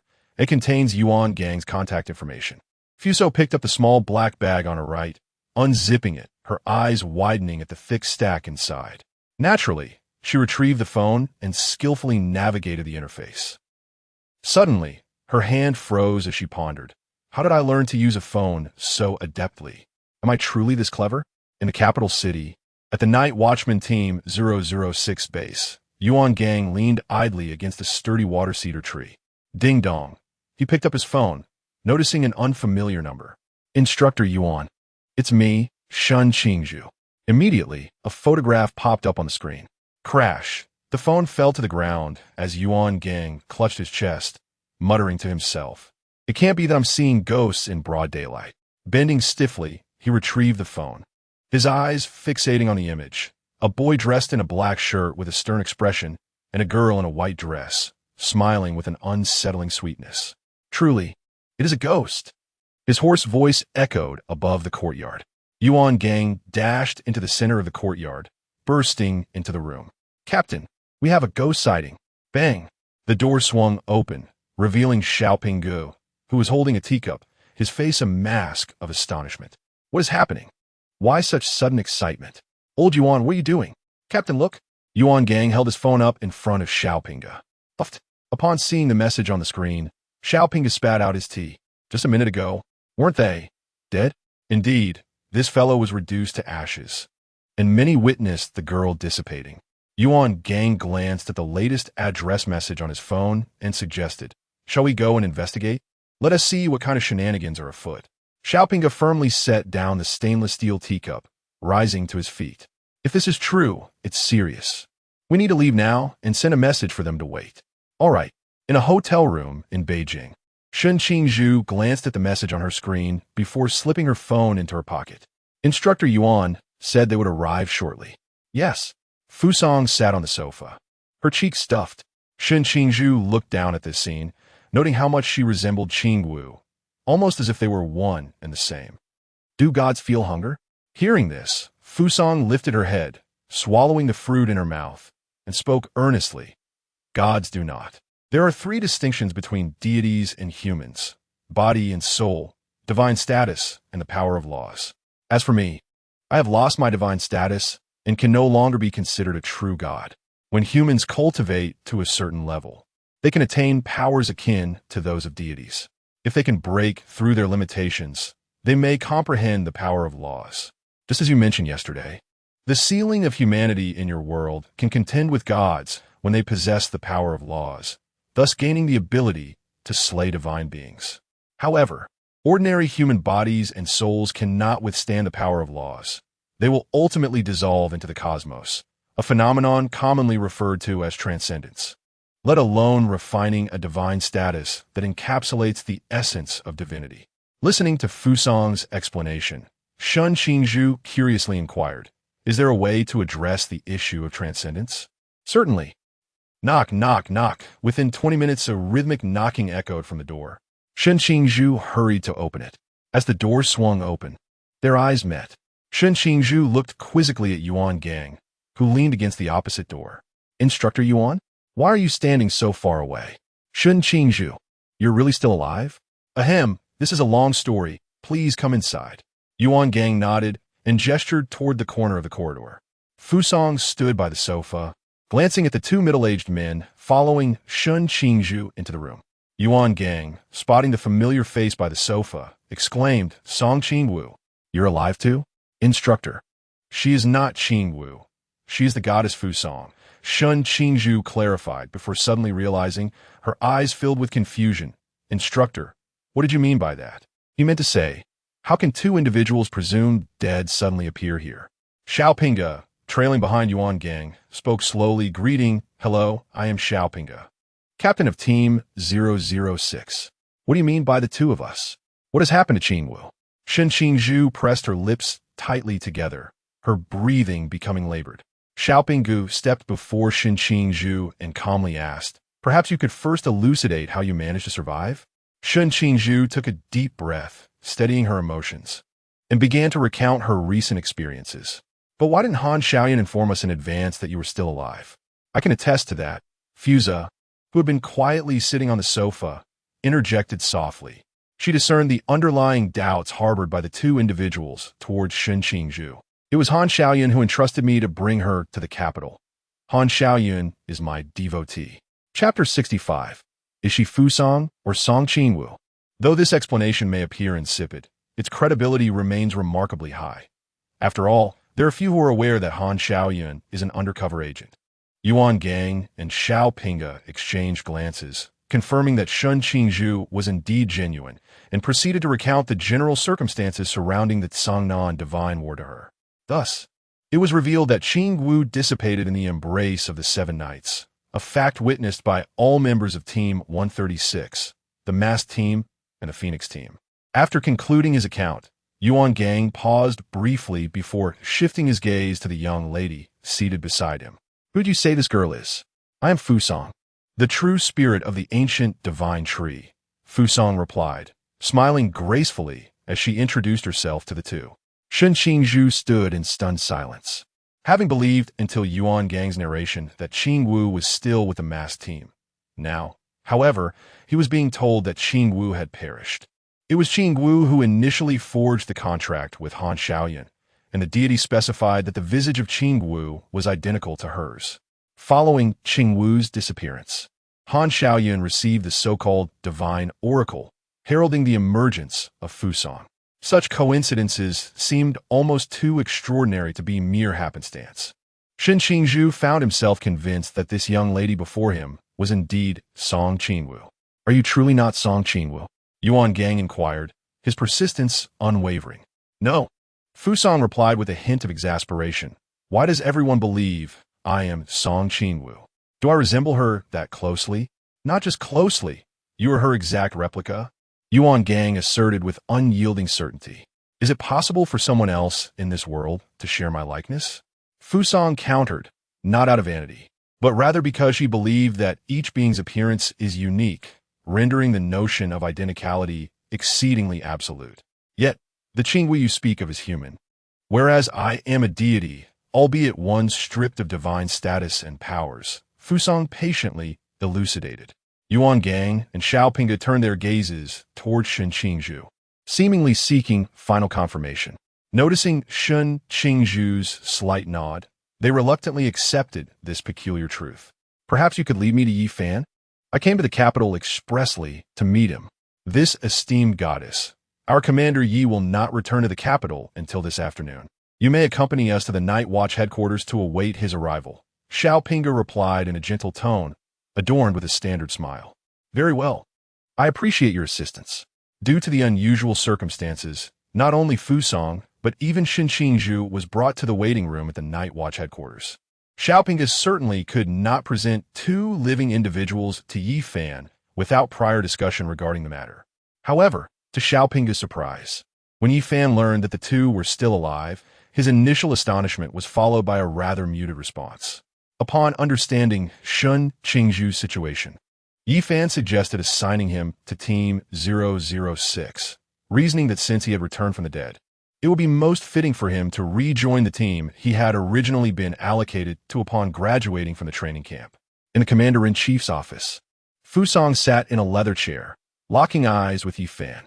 Qingwu, Commander Yi, I am Fusong. No, you're Song Qingwu. Although the circumstances surrounding the mysterious demise of this young woman amidst so many onlookers remain unclear, one thing Yi Fan is certain of is that she is indeed Song Qingwu. Fusong felt inexplicably vexed. Commander Yi Fan, who am I? If not someone you should know better? With her arms crossed and a frown adorning her face, she pondered how it was possible for both individuals to behave in such a manner. Perhaps it truly is the case. Commander Yi Fan, I beseech you to cease this unreasonable commotion, Fusong declared, slamming her hands on the table, her expression serious as she regarded the dignified yet benevolent commander. Sister Nuwa sent me to find you. Can I genuinely rely on this? Fusong openly voiced her skepticism before Yi Fan. With a resigned nod, Yi Fan realized that this young woman had once again lost her memory. His gaze caught the red string on Fusong's wrist, and he smiled slightly. What you hold is the Chaos Bell, is it not? Song Qingwu is also capable of wielding this artifact. Impossible. The Chaos Bell is my brother's innate artifact. Aside from him, only I can use it. Fusong's voice dwindled, understanding that Yi Fan had no reason to deceive her. Yet she could not fathom how she could be the Song Qingwu they spoke of. Have you considered the possibility that you have forgotten your own past? But how could you possibly know this? Because we have known each other for a long time. Upon departing from the Night Watch headquarters, Fusong found her mind in disarray.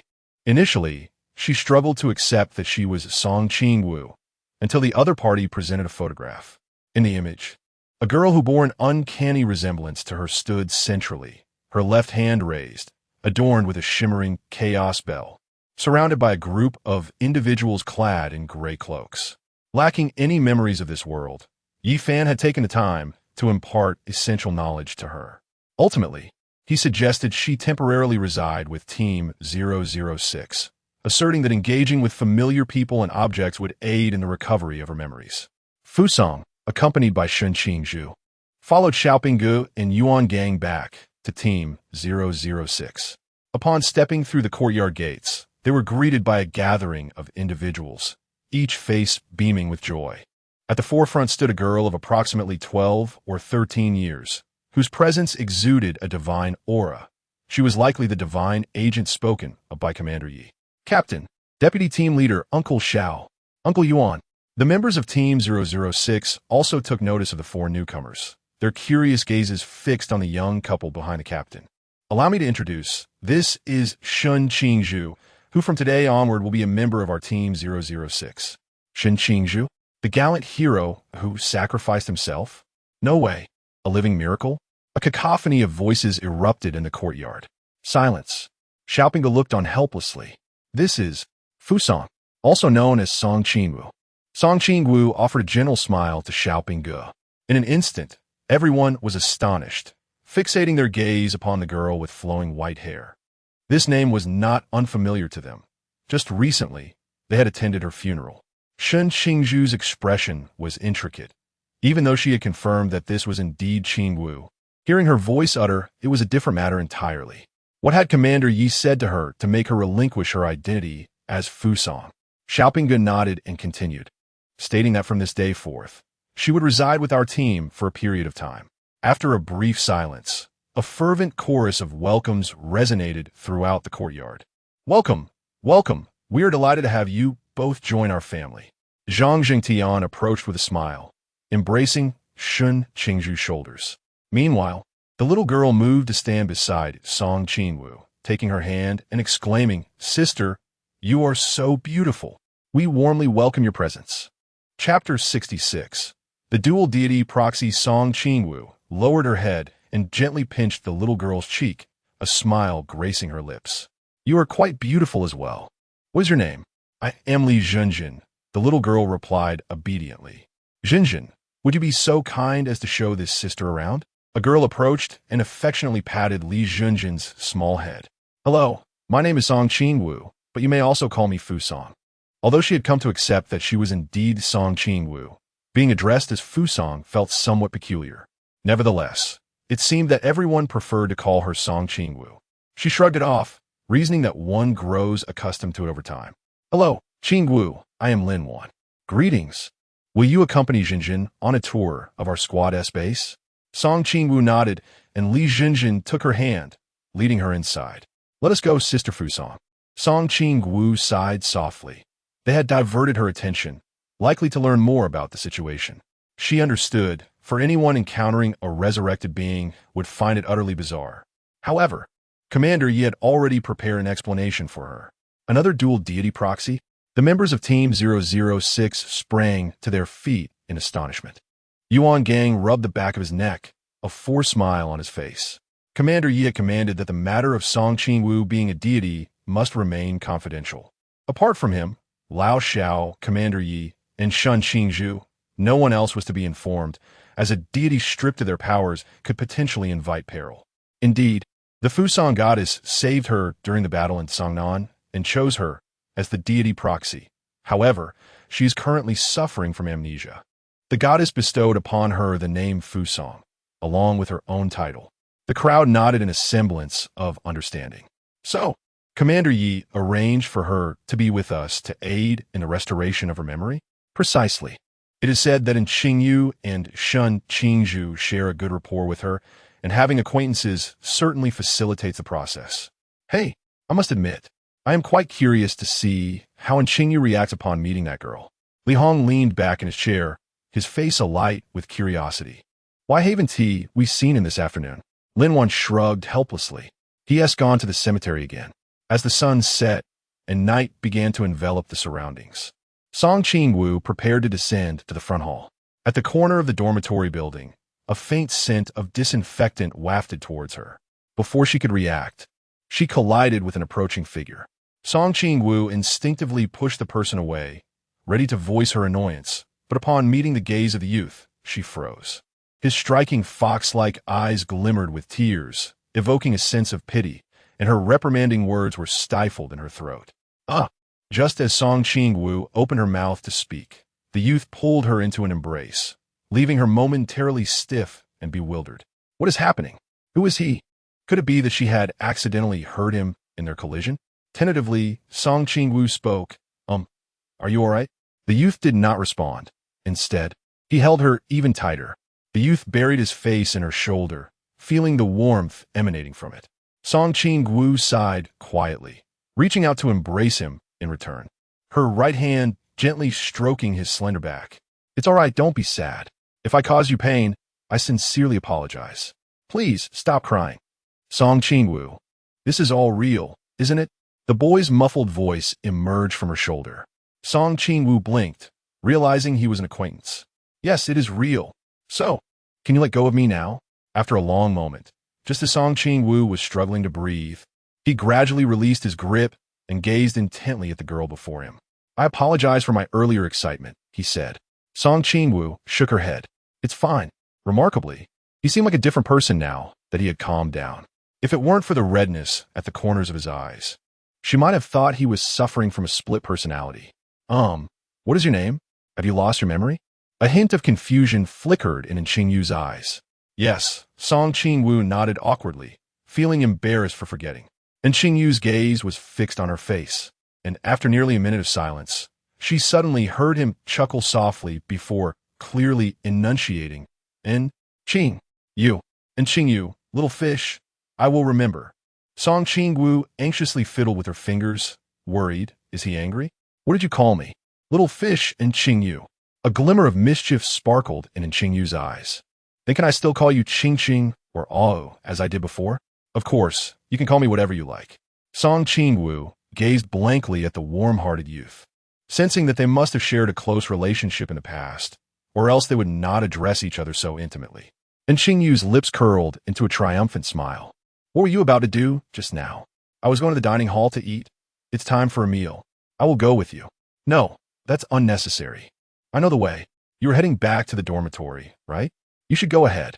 No worries. Let us eat first. And Qingyu spoke with an unyielding tone. pulling Song Qingwu's wrist as they departed.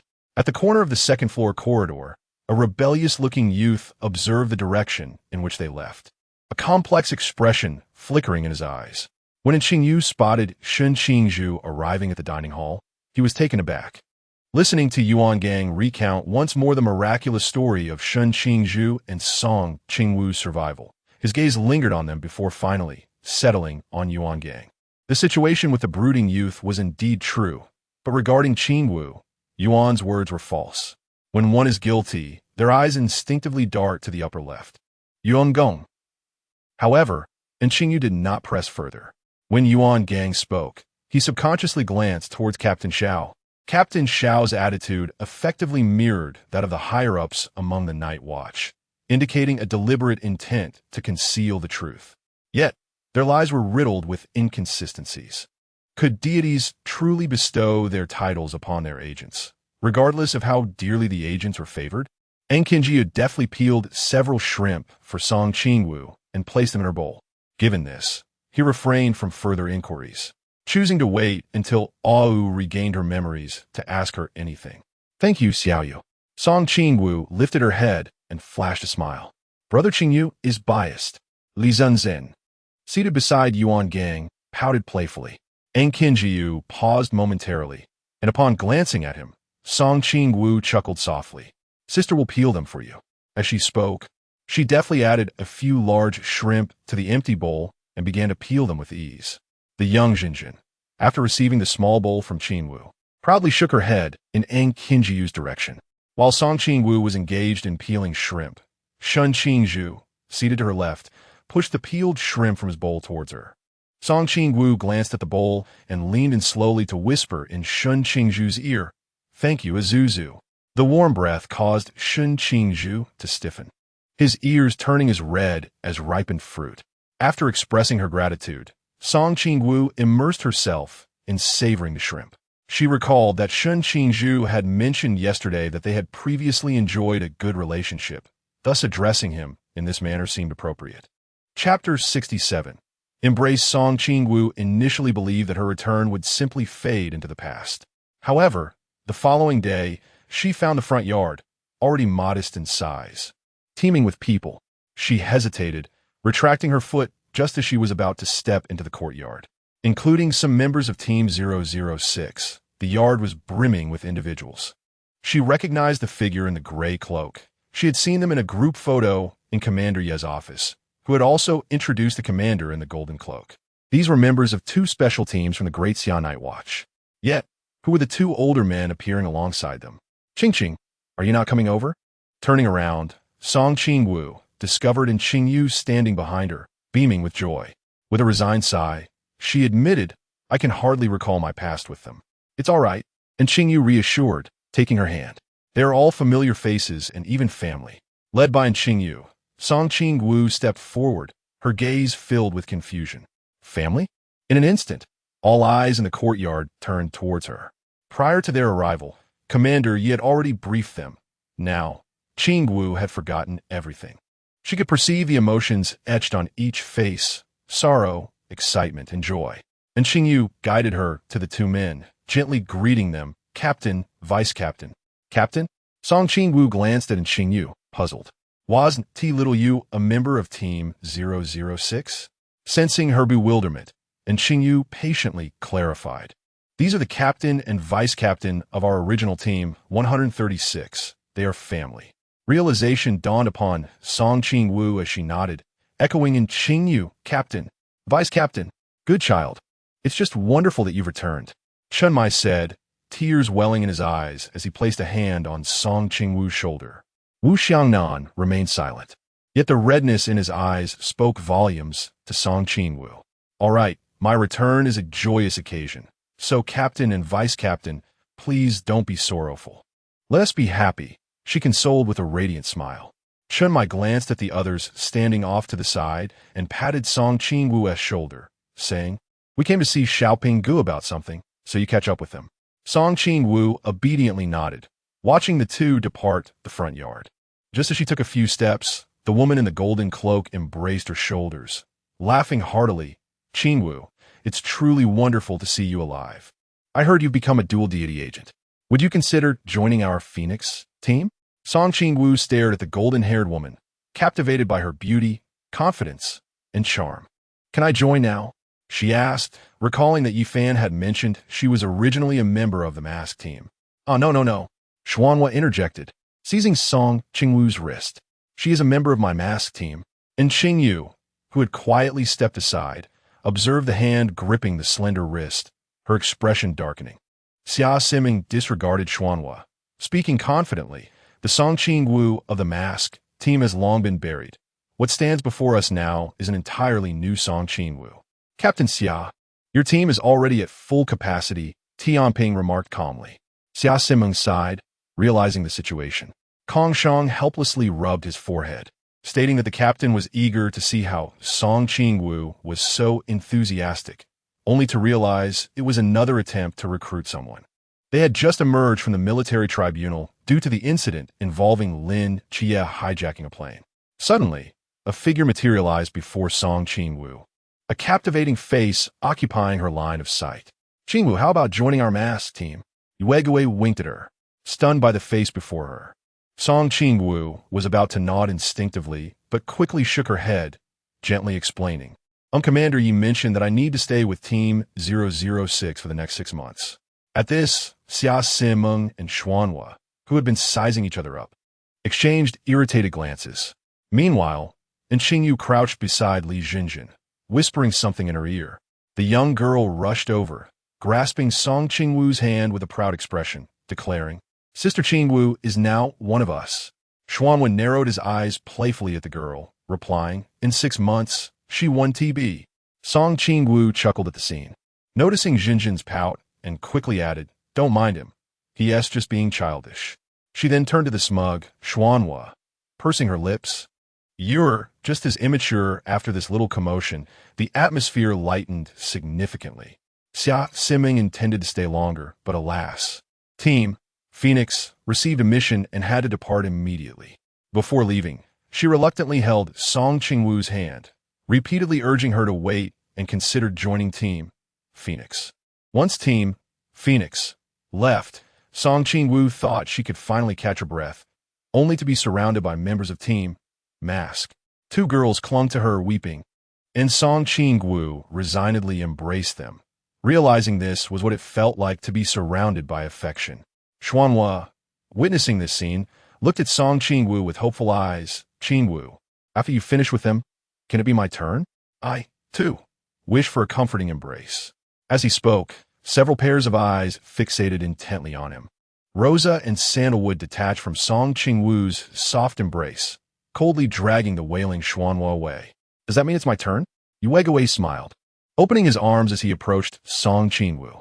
Tianping calmly reached out, tugging at Yuegui's hat, a look of disdain in his eyes. Be a little more reserved. Observing the chaotic scene, Song Qingwu sighed helplessly before breaking into a smile. Well then, let us all have a group hug, a reunion embrace. She approached Xinghin, and they shared a polite hug, expecting everyone to follow suit. However, when it came to Yuegui and Xuanhua, they embraced her tighter than the others, leaving Song Qingwu questioning if she had offended them in the past, fearing they might be attempting to suffocate her. In truth, it was during Song Qingwu's embrace of the moon ghost that, from a place unseen by her, the moon ghost cast a provocatively challenging gaze at the vortex. Unyielding, the vortex returned the challenge with a defiant look while holding Qingwu close. When it was Tianping's turn, Song Qingwu opened her arms and tilted her head to glance at him, gently enveloping him in her embrace. The moment her soft form made contact with him, Tianping found his hands rigid, uncertain of where to place them. For a brief instant, his mind seemed to halt, and the warmth flooding his ears left him feeling utterly flustered. It was only after she departed that he gradually regained his composure. Chapter 68. As Song Qingwu approached the man standing silently in the background, a hint of melancholy shadowed his demeanor. Just as she was about to speak, Wang Mian enveloped her in his embrace, feeling the warmth radiating from her, which rekindled the dormant heartbeat of his once desolate soul. Each day that followed her disappearance had left him heartbroken, yet he could not afford to display his sorrow. The weight of greater responsibilities rested upon his shoulders. Upon receiving the notification from Commander Yi, he had been eagerly anticipating this moment. Hastily returning after completing his mission, sleepless for the night, solely for the sake of now. A gentle breeze swept through the courtyard, rustling the withered leaves upon the bluestone bricks. Song Qingwu barely reached Wang Mian's shoulder as he tenderly pressed her against his chest. The rhythmic thumping of his heart resonating through her, dizzying her senses. "Oh, I missed you so much." Song Qingwu softly wrapped her arms around Wang Mian's waist, whispering, "I am here." In that moment, silence enveloped them, as if the world around had faded away. Held in his embrace, she gently nudged his chest after a while. "Wang Mian, that's enough now." Wang Mian lowered his gaze to her slightly parted lips, his eyes dimming as he replied, "All right." He released the girl from his grasp, tenderly caressing her hair. Another breeze stirred, causing the fallen leaves to dance. A teasing voice emerged from the shadows. "Captain, you're messing up Qingwu's hair." "It's all right." Song Qingwu responded with a playful smile towards the group.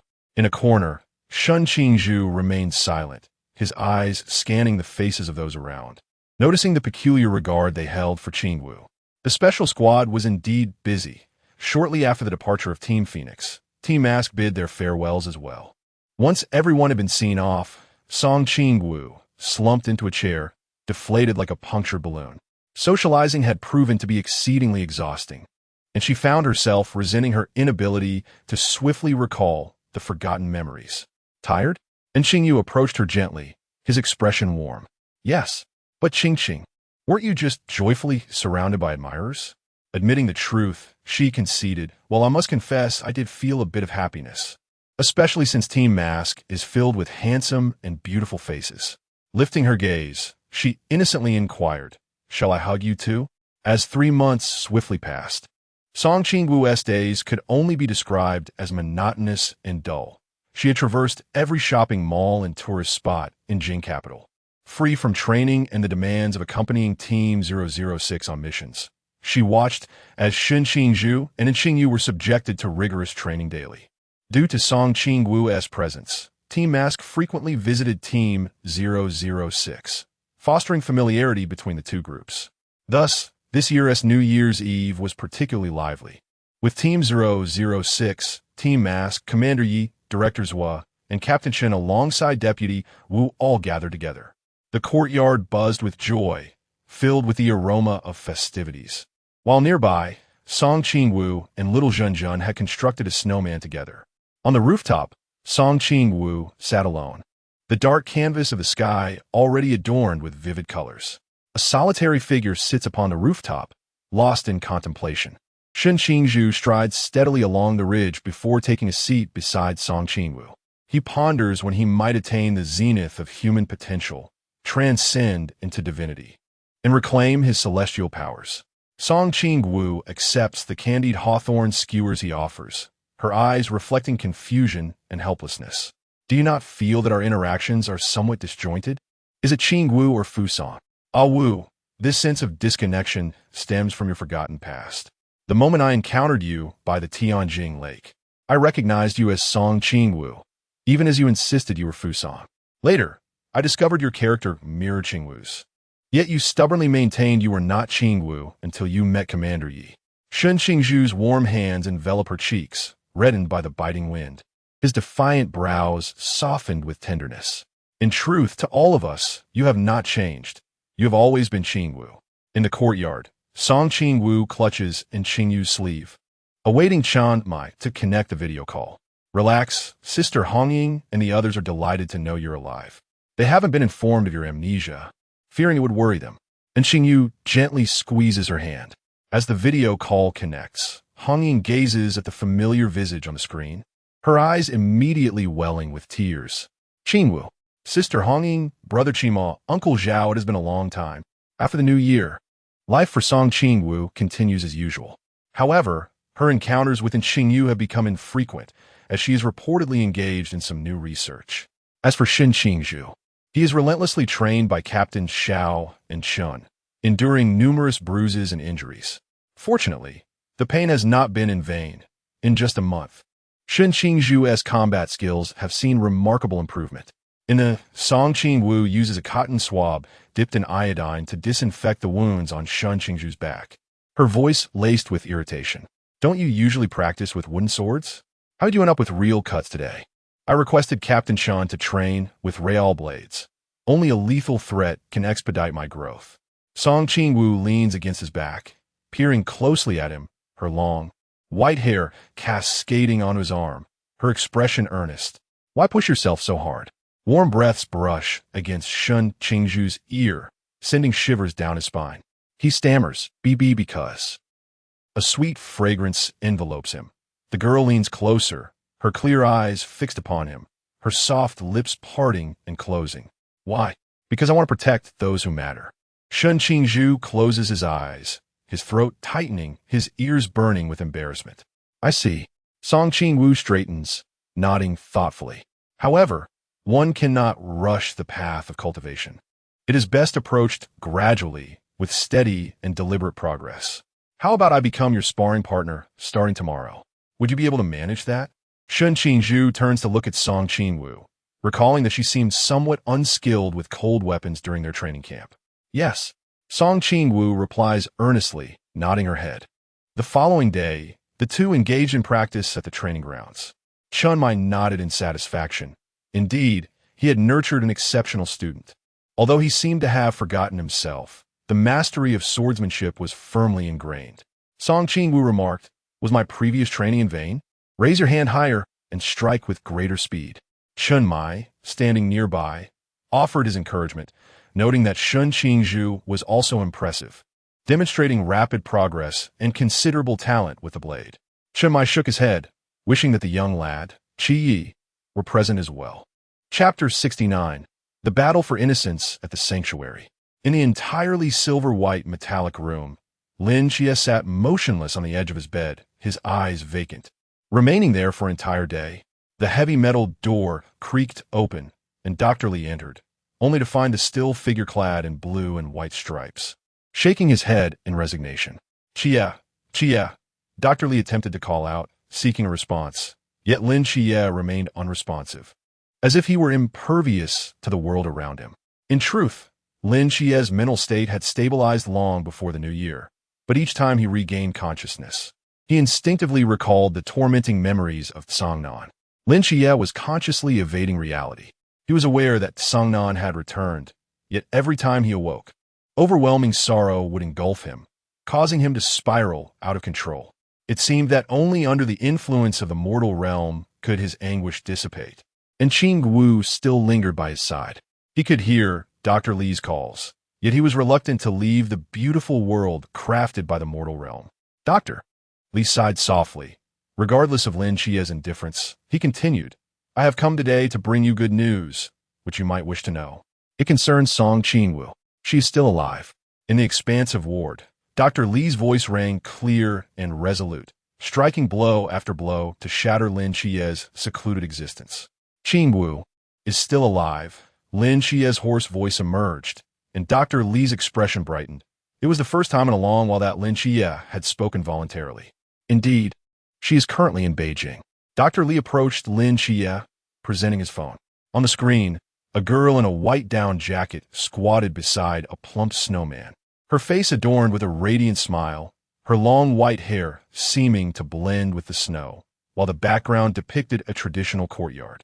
Perhaps the girl in the photograph was too vivid and lively, her visage no longer the cold, grayish hue of memory.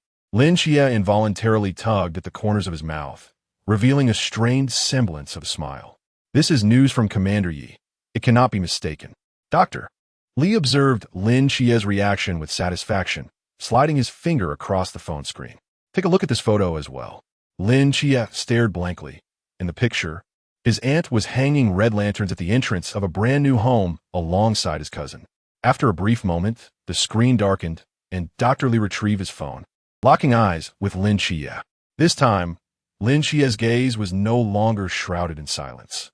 It seemed as though something was breaking free from the ground. Whether it was a spirit of determination or hope, Dr. Li could only speculate. In Beijing, at the base of Team 006, in the lounge, Qingwu lay peacefully on a recliner, relishing the leisurely afternoon. The spacious lounge was devoid of company, rendering it somewhat dull. Suddenly, a melodious ringtone chimed beside her. She reached for her phone and, upon glancing at the caller ID, a smile blossomed on her face. As the video call connected, a cherubic chubby face appeared on the screen. "Hi, fatty. Hi, Qingwu. Have you found me today?" The chubby boy grinned broadly. Reclining with an air of superiority on a genuine leather sofa, his legs casually crossed. Song Qingwu shook her head, speaking candidly. Since Bailey Pang Pang discovered she was still alive, he had been calling every few days to reminisce, claiming it was to help her recover her memories. He even had 2 boxes of local delicacies sent from Guangshan, expressing gratitude for the care given to her, Shun Qingzhu, and in Qingyu by Team 006. In Qingyu's words, he was just a foolish, wealthy, chubby boy. It mattered little. The matter of memory recovery could be approached gradually. However, she had not seen Xiaoyu for several months. The captain mentioned he was engaged in some research, and Azuz was likely still in the training room, leaving her alone. Holding the phone, Song Qingwu spoke earnestly. Bailey Pang Pang pondered for a moment before responding gravely, suggesting they discuss matters first and inform the others later. Song Qingwu nodded enthusiastically. "All right." "What?" Song Qingwu exclaimed in shock, quickly realizing something, lowering her voice as she leaned closer to the screen. "Are you crazy? You actually want to break someone out of prison? The captain told me that Xia is being treated there. Lao Chao informed me that place is not meant for ordinary people. I heard the male inmates have certain inclinations." Song Qingwu's expression was bewildered. She could not comprehend Bailey Pong Pong's words. Xia had a mental illness, so, of course, it was abnormal. Moreover, what did he mean about the male inmates? Bailey Pang Pang paused, scratching his head before clarifying, and we must protect Xia's innocence. Song Qingwu was momentarily taken aback, finding Bailey Pong Pong's analysis remarkably sensible. For nearly half a year, Commander Yi and the others had yet to release any news about Lin Xia, which was indeed concerning. Furthermore, Xia was a strikingly handsome youth. What if? Song Qingwu thumped her chest and confidently vowed, "Leave it to me, Pang Pang. I will relay the message to Xiaoyu and the others.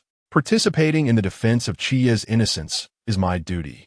Meanwhile, at the headquarters of the Watchers, several figures clad in dark crimson cloaks convened in the meeting room.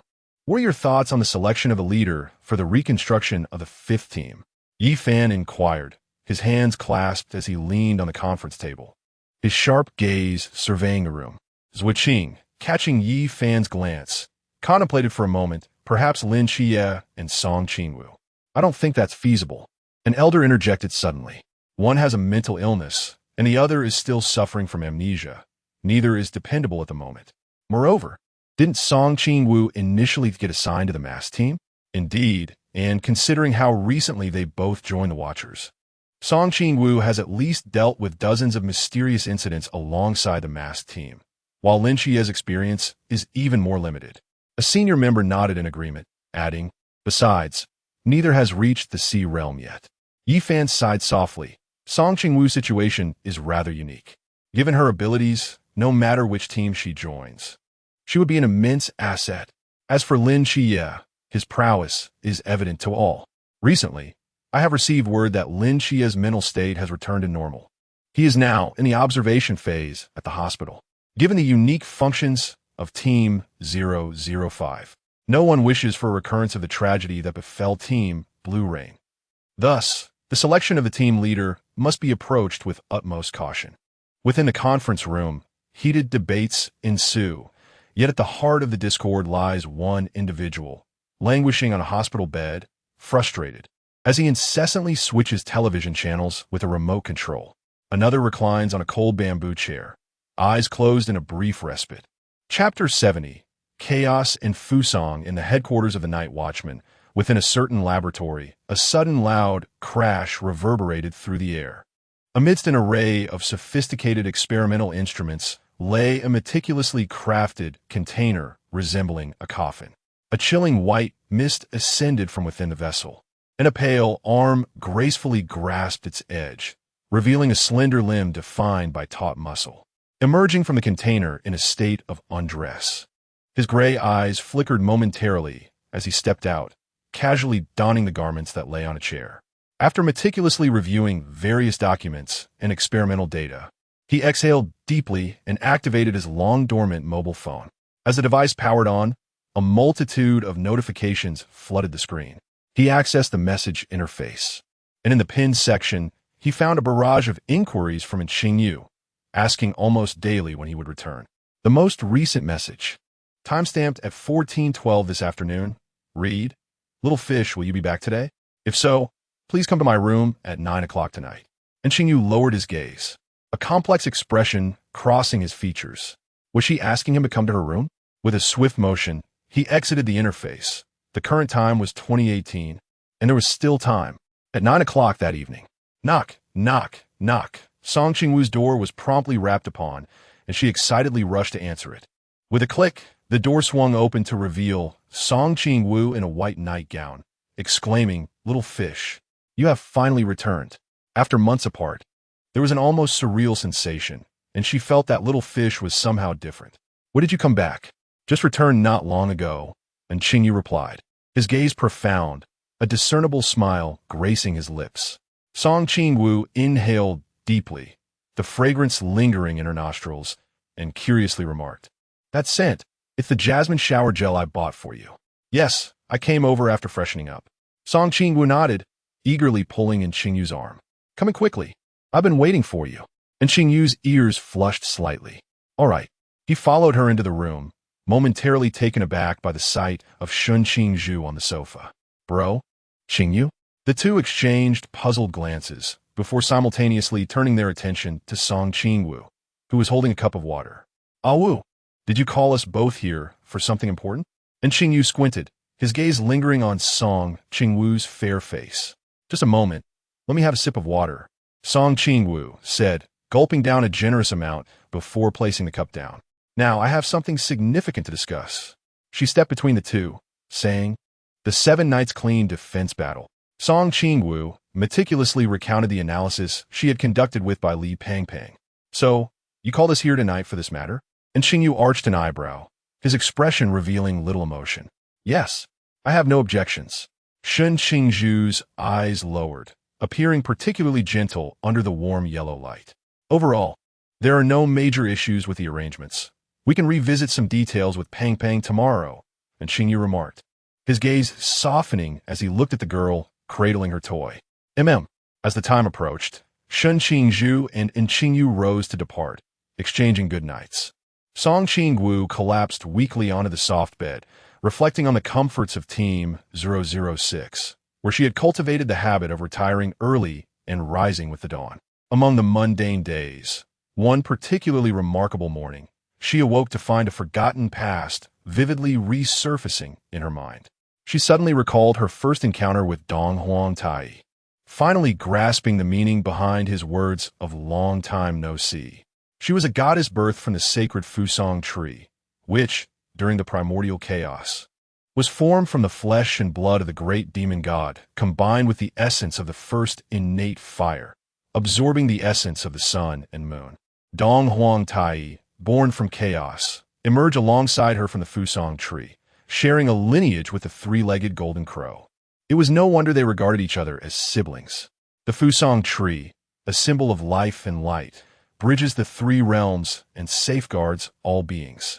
From its inception, it wielded the laws of life and space. This feeling was utterly enchanting for her. Recovering these memories felt akin to the return of the original owner of this body, an overwhelming sense of disconnection catching her off guard. She recalled Donghuang asking in her dreams, "Are you Qingwu or Fusang?" In that moment, she remembered what Shun Qingzhu had said on New Year's Eve. She had always been Song Qingwu. Thus, her response to her brother was, "Qingwu is eternally Qingwu, and Fusang is also Qingwu." Fusang represents the past, while Qingwu embodies the present. Song Qingwu lay on the bed for several hours, contemplating the events that had transpired during this time. She felt somewhat deceived by Sister Nuwa, who had promised that she would merely bear the consequences. Instead, she had died before everyone, albeit for the purpose of facilitating her awakening. Now, she possessed both a divine soul and a divine body, and her future ascension would not confront the issue of dissolution.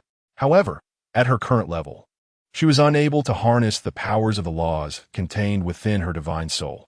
Presently, in addition to Donghuang's chaos divine ruin, she also bore her own Fusang divine ruin. She found satisfaction in this. The chaos divine ruin governed destruction, while the Fusang divine ruin embodied vitality. The distinction of her two divine ruins lay in their inheritance of all divine abilities. Yet, Song Qingwu was perplexed as to why Xia ultimately ended up in the fasting chamber.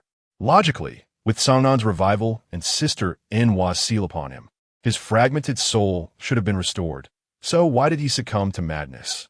Among those who first noticed her regained memories was in Qingwu, a testament to her keen insight, or so Song Qingwu believed. Time rewound to that afternoon, where Song Qingwu was diligently instructing the young Jinjin in basic sword techniques. Mastering the Star Blade was likely an essential skill for every night watchman.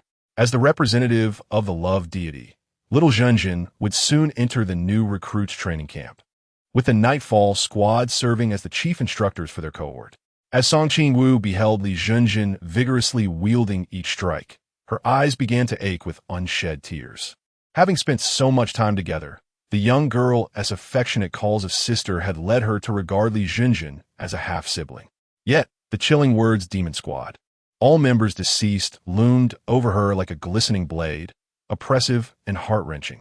Perhaps this was the price of foreknowledge concerning the future. Nonetheless, Song Qingwu felt a sense of fortune. The memory she had regained and her restored identity bestowed upon her the hope to alter their fates. She had become so engrossed in her thoughts that she failed to notice the figure standing at the entrance of the training grounds. Chapter 71. The spatial gate in her hand, and Qingyu held a small cake. Her gaze towards Song Qingwu imbued with a complexity of emotions she had often witnessed in the past. Slowly, she approached and softly called out Qingwu. "Qingyu," Song Qingwu responded, rising from the ground. "What brings you here?" And Qingyu's eyes sparkled with delight. "I've come to deliver cake." "Yay! Thank you, brother Qingyu." Li Zunzhen exclaimed, setting down her wooden sword and darting over to the small table. Song Qingwu, bewildered, was led by Qingyu to a corner. "You remember everything now, don't you?" His words caused Song Qingwu's eyes to widen in surprise. And Qingyu smirked, curious about the reason. Song Qingwu nodded fervently, and then Qingyu leaned closer, his warm breath brushing against her ear. "Because Qing and little fish and Qingyu." Song Qingwu shot him a glare, leaving with a parting remark. "Jinjin is in your care." In the lounge, Song Qingwu touched her flushed cheeks, uncertain whether it was the sun or in Qingyu's teasing that had caused her embarrassment. How dare he take advantage of her amnesia to jest? Following this brief encounter, the memory she had deliberately overlooked surged back like a tidal wave. What was with the affectionate nicknames? And the absurdity of hugging each member of the masked team?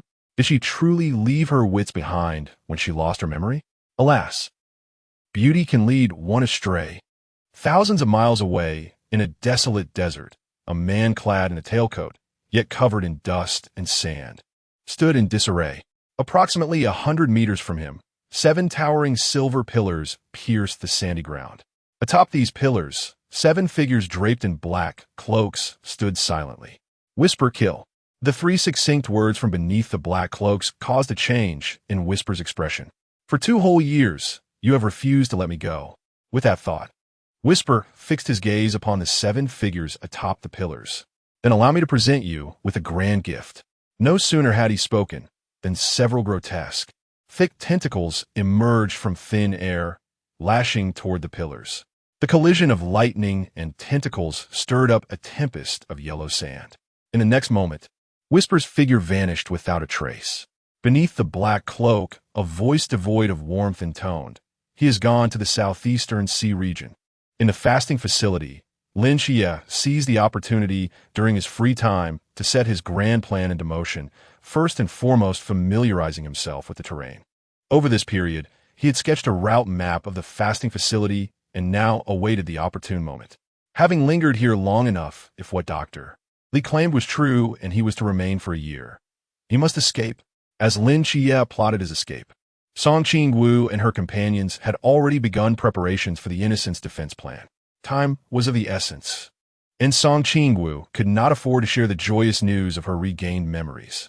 At the appointed hour, she boarded the last flight to Guangshan City, arriving precisely on time. Notably, Bai Li Pang exhibited remarkable generosity, covering all expenses for the group's journey. Experiencing first class for the very first time was nothing short of exhilarating. Upon their arrival, Song Qingwu and Qingyu and Shen Qingzhu found Bai Li Pang and Xiao Yuan awaiting them eagerly. As soon as they met, Pang enveloped Shen Qingzhu in a hearty embrace. "You've gained weight again," Shen Qingzhu remarked coolly, her gaze unwavering as she assessed Bai Li Pang's approach. "You're in Phuket, and I'm thrilled to see you're still alive." Bai Li Pang feigned wiping away non-existent tears. "All right, let us not linger," Shen Qingzhu said, turning her head away, somewhat awkwardly pushing him aside. Song Qingwu could hardly suppress her smile. She observed the interaction with delight, recognizing Shen Qingzhu as a proud, yet tender-hearted feline. "Let us get down to business," Qiao Yuan interjected, slightly exasperated as he pulled Bai Li Pang away. "Indeed, Pang, Qi is waiting for us," Song Qingwu concurred, suggesting that they could catch up with their friend on the plane later. Qiao Yuan and Bai Li Pang exchanged glances towards Song Qingwu, their eyes alight with joy. "Qingwu, you've regained your memories?" "Yes," she affirmed. "Once we rescue Qi, it will be a double celebration." Bai Li Pang joyously made a victory gesture. "Let us move quickly.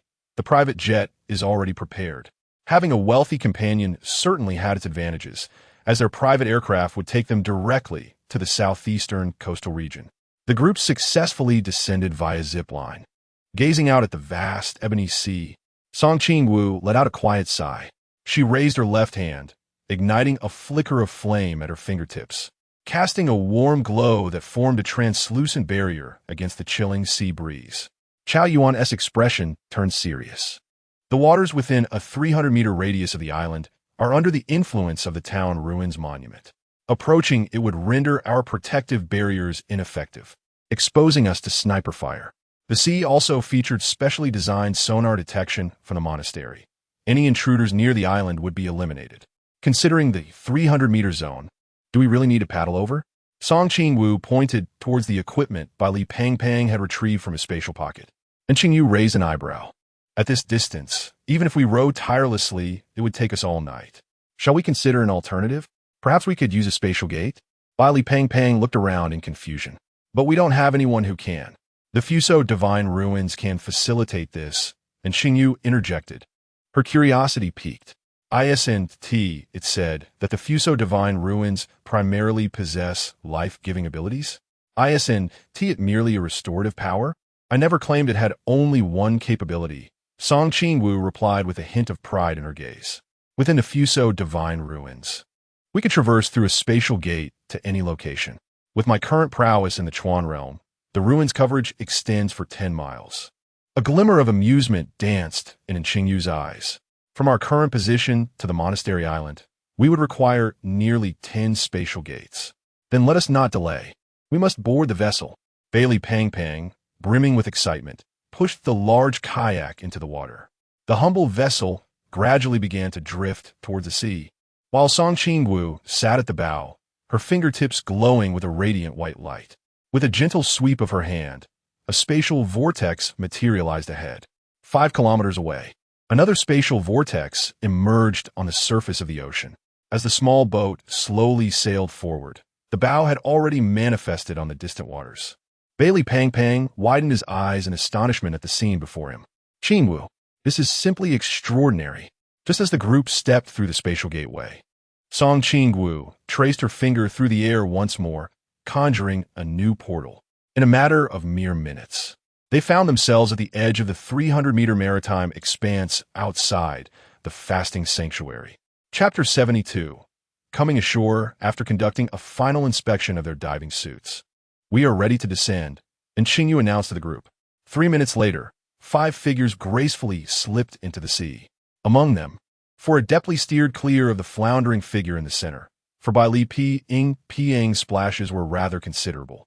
On a shallow beach on one side of the island, Song Qingwu and Shen Qingzhu emerged from the water first.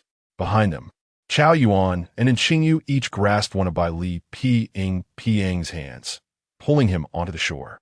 Bai Li Piang removed his oxygen mask, gasping for breath as he lay on the sandy beach, utterly exhausted. Hearing this, Song Qingwu, having shed her diving suit, couldn't help but chuckle.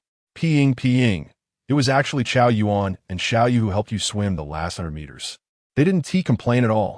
And Qingwu, now out of her diving suit, regarded Bai Li Piang with a congenial gaze. Piang, you ought to consider shedding some weight. I must ask, have you not exercised at all since returning to Guangzhou and Shenzhen? Bai Li Piang grinned foolishly at the group, nodding affirmatively to Chao Yuan's remark. What shall we do next? Bai Li Piang inquired as he stood up, retrieving water from his spatial pocket to distribute among everyone. Wait. Song Qingwu squinted towards the towering steel walls in the distance. We have received word that we are not the only ones here. There are also the believers.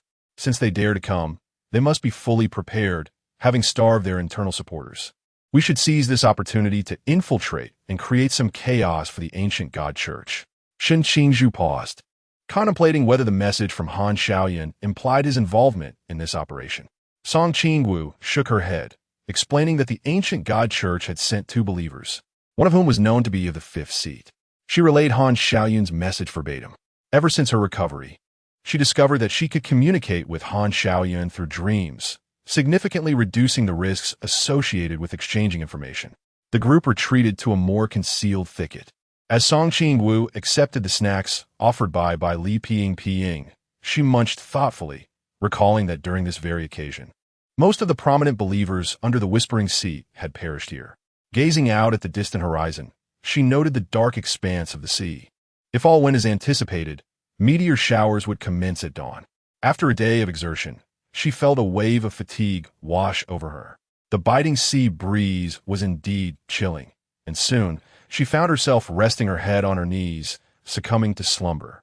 In her dreams, she sensed a warm presence enveloping her, compelling her to draw closer for warmth. Shen Qingzhu, feeling the girl's body inching closer, remained rigid in place, wary of moving as the sweet scent enveloped him, gradually seizing control of his thoughts. Unbeknownst to him, the girl had tightly grasped the hem of his garment. Lowering his gaze to her sleeping visage, he caught a glimpse of her bent legs. This posture, she would likely be uncomfortable upon awakening. Shen Qingzhu flexed his knuckles, pondering how to adjust the position of the slender girl resting in his arms. Seemingly resolute, he gently cradled Song Qingwu's waist with his left hand, while his right hand steadied her shoulder, slowly adjusting her posture. He inched closer, reducing the distance to allow her to rest her head more comfortably upon his shoulder. And Qingwu's peripheral gaze remained fixed on the two, his hands, which hung by his side, tensed and relaxed, ultimately closing his eyes to rejuvenate. The sun ascended from the horizon, casting golden-orange rays upon the youthful faces, vibrant and exuberant. When Song Qingwu eventually awakened, she belatedly realized she had spent the night leaning against Shen Qingzhu, which explained the warmth she had felt in her dreams. A profound sense of guilt welled within her. Having previously used Wang Mian as a pillow, she now found herself treating Shen Qingzhu as a source of warmth. She slowly straightened, intending to shift her position, only to discover a distinctly knotted hand resting upon her waist. Turning her head, she beheld Shen Qingzhu's serene visage, his delicate lashes fluttering, his usual sharpness replaced by a gentle softness. Never mind, I shall remain here for a while longer. At least I should wait until he awakens. Approximately 10 minutes later, everyone gradually roused from slumber. Song Qingwu stood to stretch her limbs, and soon, in the distant shallow waters, two dark figures emerged. She gestured discreetly to the group, who nodded in understanding and stealthily retreated into the thicket behind them. The two followers shed their diving suits and concealed their tools before making their way toward the woods. As they walked, they surveyed their surroundings, and once they had passed through the trees, the five emerged swiftly from the underbrush. Song Qingwu patted Bai Li Pang's shoulder, encouragingly saying, "Pang, it will soon be your turn." Bai Li Pang thumped his chest confidently, replying, "No problem, leave it to me. Just watch." With that, he followed the direction the followers had taken. Shen Qingzhu, feeling somewhat uneasy, inquired, "Is he truly going to be all right on his own?" And Qingyu's lips curled into a subtle smile as he reassured, "Fear not. With the town monument in place, those two followers are mere ordinary individuals, and before Pang Pang, who possesses forbidden items, they have no chance of resistance." The two followers were discussing their forthcoming plans when Bali Pang Pang unexpectedly appeared, startling them. The second seat eyed him warily. "Who are you? And what brings you here?" At that moment, the fifth seat's eyes gleamed with murderous intent, seemingly ready to charge at Bali Pang Pang. However, Bali Pang Pang simply shook his head, a sly smile gracing his face. "Young man, do not be so hasty." In the next instant, a golden light emanated from his chest. By the time Song Qingwu and the others arrived, Bali Pang Pang had already completed his task, clapping his hands with satisfaction, nodding proudly as he showcased his binding technique. "What do you think? Look at this binding. Isn't it quite secure?" Shen Qingzhu and Chao Yuan exchanged perplexed glances at this peculiar method of binding, casting a sidelong look at Song Qingwu, yet they refrained from commenting. And Qingyu, however, felt a slight twitch at the corner of his mouth, bemusedly remarking, "As long as you are satisfied." Only Song Qingwu unabashedly expressed her approval. "Well done." Alongside, she shared a silent high five with the plump one. The sight of the bound, alluring body of the devotee struck her as amusing, particularly the expressions on the faces of the two, which likely concealed profound frustration. And Qingyu first instructed Song Qingwu to accompany the plump one in keeping watch around them, for the forthcoming interrogation might prove somewhat daunting. Subsequently, she slowly approached the two devotees, a faint smile gracing her lips, though it did not reach her eyes. "Now, I kindly ask for your full cooperation. You shall answer whatever I inquire." Chapter 73.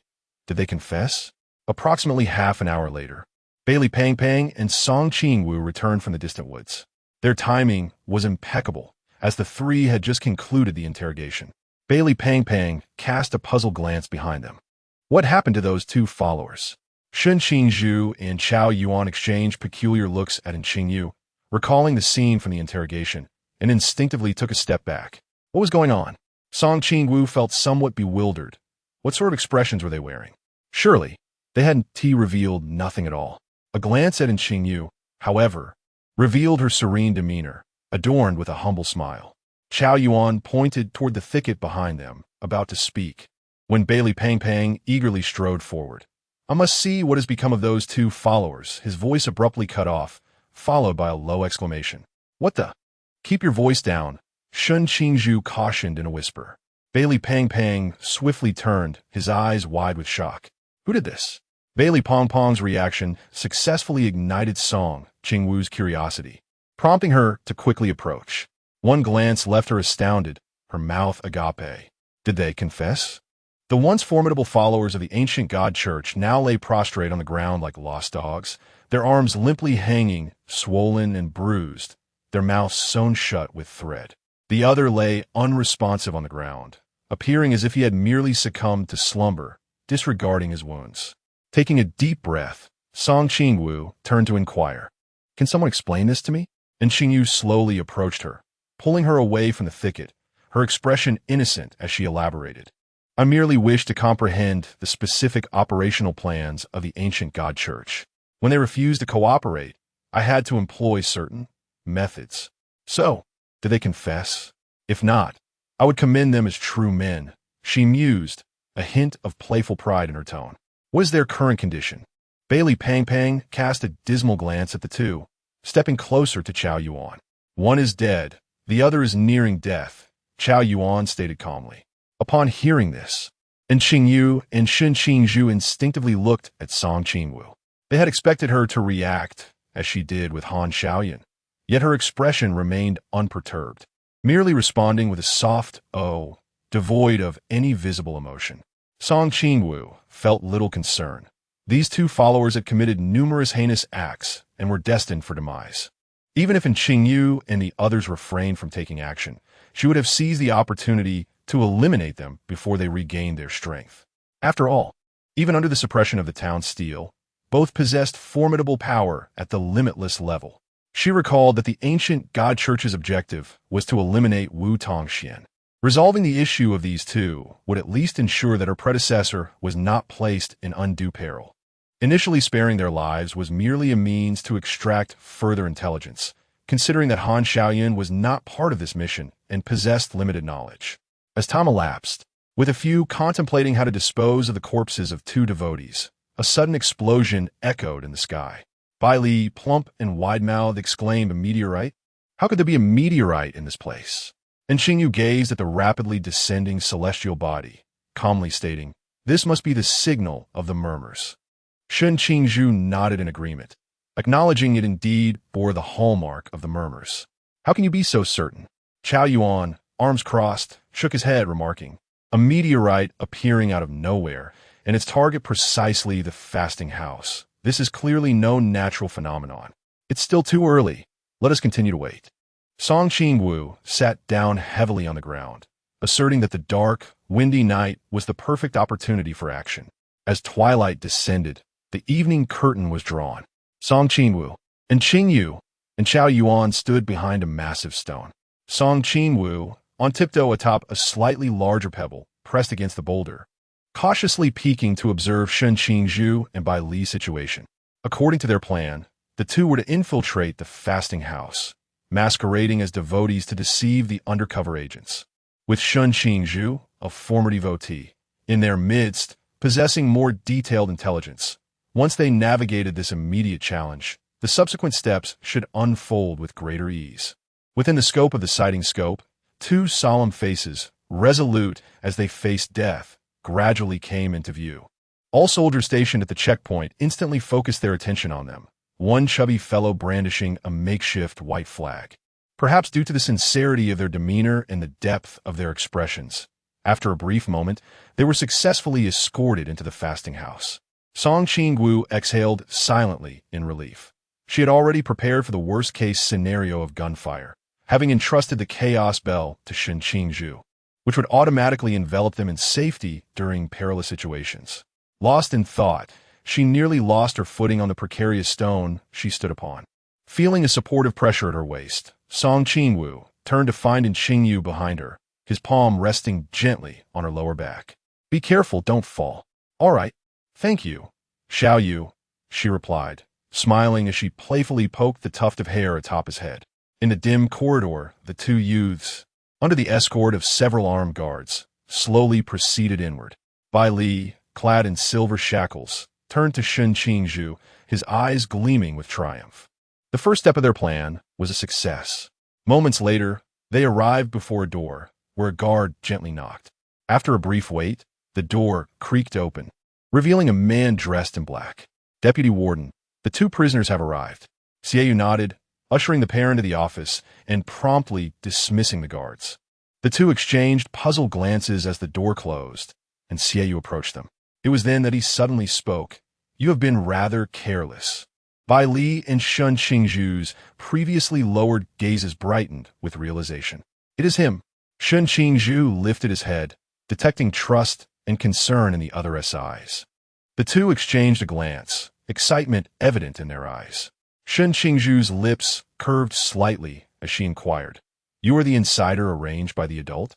Xiaoyu stepped forward, grasping Shen Qingzhu's hands tightly, his eyes brimming with exhilaration. "It is I."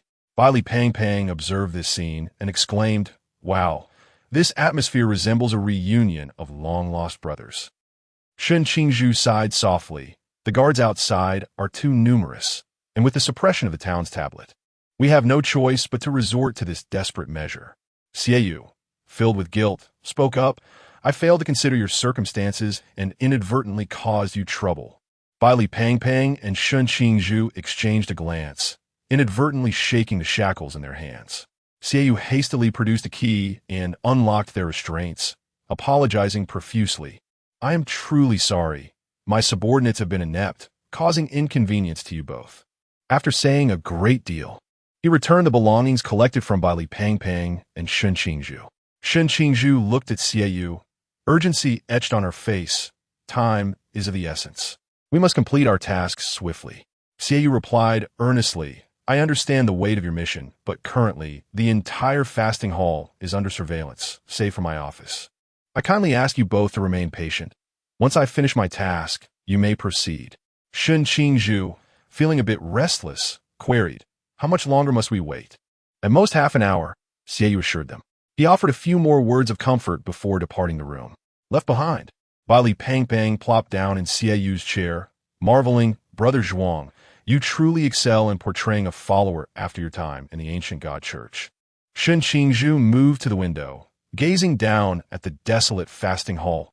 For now, let's observe the unfolding events. Chapter 74. A fortuitous gain? Outside the sanctuary, 3 individuals sat languidly behind a massive boulder.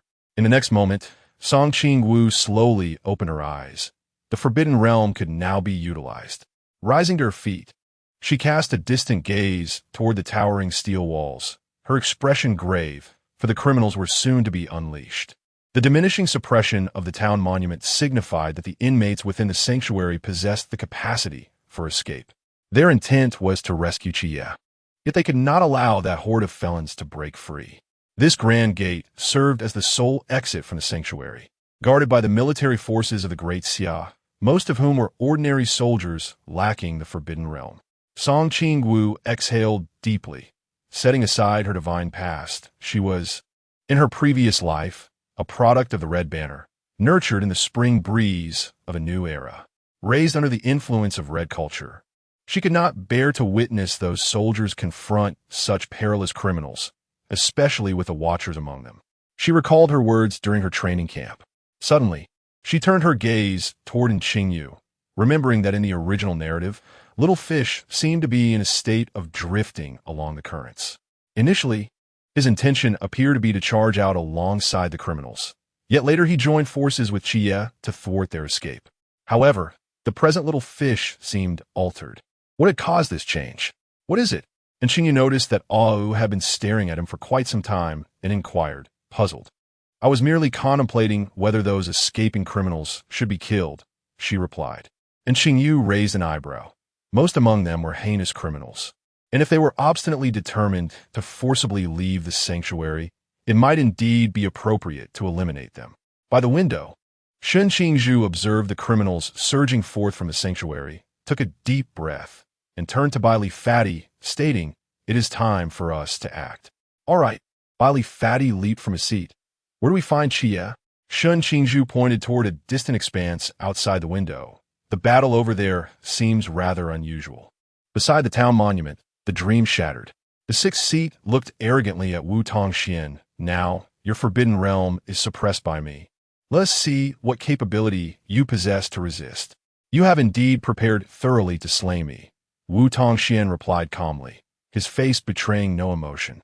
"However, regrettably, my Forbidden Realm is not my dream, but formless." Upon hearing this, both followers were momentarily taken aback. Lin Xie gazed in confusion at Wu Tongxuan's actions, wondering why he kept patting his shoulder. Patting repeatedly, Wu Tongxian could not help but inquire, "How many Forbidden Realms do you possess?" Lin Xie paused, then quickly responded, "Let me count." "Never mind." Wu Laogo waved his hand dismissively. "This will suffice." Suddenly, a beam of golden light burst forth. "Xia, we have come to defend your innocence." Baili Fatty boomed, charging boldly toward the ground. Seizing the opportune moment, Shun Qingzhu nimbly leapt to the ground and glanced at Baili Fatty, who was rolling on the ground, a trio of black lines crossing her face. In an instant, silence enveloped the scene. The rotund figure of Ba Fat and the imposing Zhuang Gu descended from the heavens, leaving Lin Xie in a state of shock. He could scarcely believe that Zhuang Gu was still alive. Shun Qingzhu nodded and calmly stated, "We will discuss the details once we are outside." "Xia!" Ba Fat exclaimed with exuberance as he scrambled to Lin Xie's side. "How did you end up here?" "Naturally. We are here to rescue you and safeguard your innocence." Lin Xie replied. "Innocence? What innocence?" Upon noticing the unexpected appearance of the chubby fellow, the 4th seat exclaimed in delight, "Bailey Tumming? Goodness, what a stroke of fortune." Ba Fat, observing the other's fervent demeanor, took a couple of steps back with mild disdain, pondering why he always seemed to attract those intent on taking his life. Wu Tongxian cast a glance at the 2 individuals standing beside Lin Xie and sighed softly. Given the current circumstances, he feared he could not attend to them. In the next moment, a thick darkness emanated from beneath Wu Tongxuan's feet, swiftly engulfing everything around. The sixth seat squinted, warily eyeing Wu Tongxian. Lin Xia gazed in astonishment at Wu Tongxian, realizing that he had replicated his darkest divine ruins. Wu Tongxuan's gaze was fixed upon the two acolytes when he suddenly reached out towards the sixth seat. In an instant, half of the sixth seat's body was consumed by darkness, and within a heartbeat, his form was reduced to that of a helpless puppet torn apart by an unseen force. Blood gushing forth. The sixth seat's agonized cries barely echoed before he fell silent. The fourth seat's countenance darkened instantly. Wu Tongxian had ascended to half-step climb, now wielding Lin Qia's darkest divine ruins. Alone, he was utterly outmatched. Damn it, wasn't there supposed to be backup? Where are they? Senior, can you take him down by yourself? Shun Qingwu suddenly inquired amidst the tense atmosphere. Wu Tongxian smiled faintly. A mere fourth seat was no match for him, and the situation was now firmly under his control. Ba Fat clapped his hands decisively. That's splendid. Xia, let's flee at once. Old Chow and the others are waiting for us outside. He then shouted into the air at Wu Tongxian. Rest assured, Senior, we have already dealt with his other companions. You must not let him escape. The fourth seat looked on in disbelief.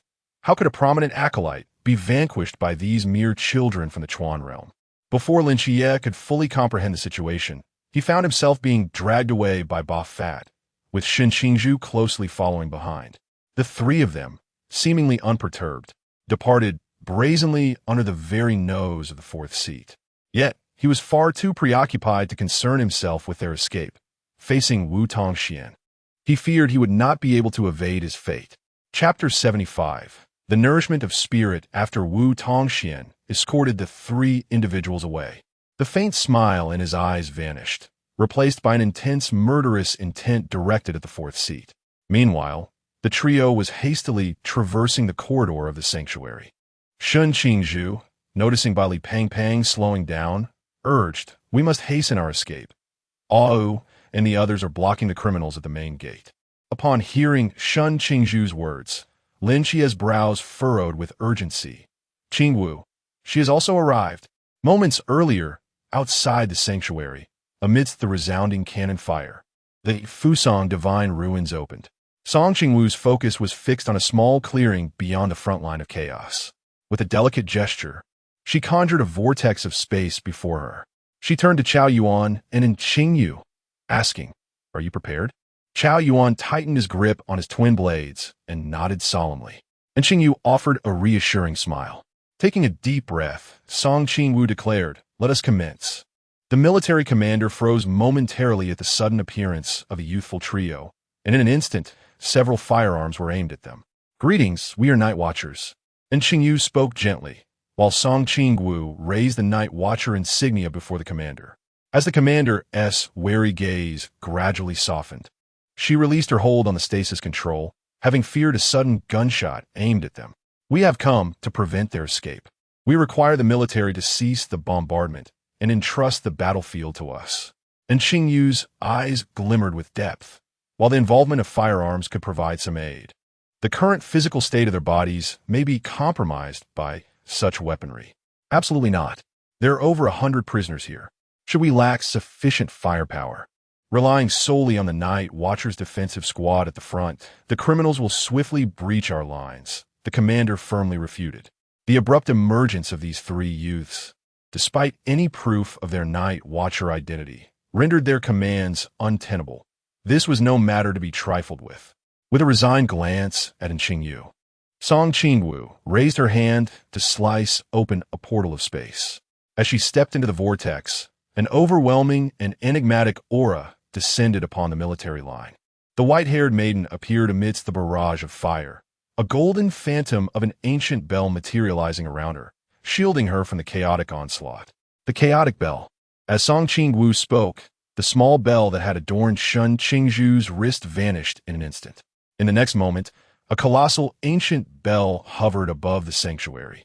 Whether it was blades of wind, fireballs, or ammunition, all assaults fell into a state of suspension. With a pointed gesture, she pressed her wrist down, intoning a solemn note, "Suppress." In the rear ranks of the prisoners, As the immense bell descended, all attacks dissipated midair. Raising her hand once more, the chaotic bell flew back to her, a thick scent of blood wafting from the crowd of inmates. The previously dense mass of prisoners parted, leaving no splattered blood, no cries of agony, only a pool of crimson mud. As the flames of warfare ceased, every onlooker was momentarily taken aback by the unforeseen turn of events. The terrifying aura emanating from the ancient bell gradually calmed the previously fervent and roaring prisoners. Meanwhile, the night watchmen engaged in combat among them swiftly retreated to Song Qingwu's side, intentionally avoiding their position just as the bell tolled. This strike had achieved its intended effect, intimidation, and Qingwu fixed her gaze upon the girl ahead, then calmly addressed the commander, saying, "Now, you may leave the battlefield to us." Song Qingwu's icy stare locked onto the prisoners across from her. "Today, those who cross this bell shall perish." She clenched her fists tightly, perspiration beading in her palms. She was wagering, hoping that these prisoners valued their lives enough to abandon their escape. Naturally, this was the best-case scenario, yet reality was seldom so kind. A sinister-looking prisoner narrowed his eyes and shouted fiercely, "What are we afraid of? It's just a little girl. With so many of us, how can we not kill them?" With one leading the charge, the others began to echo his sentiments. "Indeed, anyone who dares obstruct me must die. Once we eliminate this group of night watchmen, I will be free. That little girl is quite a sight, but what a pity it would be to kill her," chuckled a gaunt, yellow-toothed man. The prisoners surged forward like a pack of wild beasts, recklessly colliding once more with the night watchman. And Qingwu remained expressionless as she observed the emaciated man among the crowd. From his fingertips, dozens of fine threads erupted, weaving into a sharp, colossal net before the defensive line. He then gripped his frost-encrusted longsword and charged towards that man. Suddenly, a dark, malevolent energy erupted from behind Song Qingwu.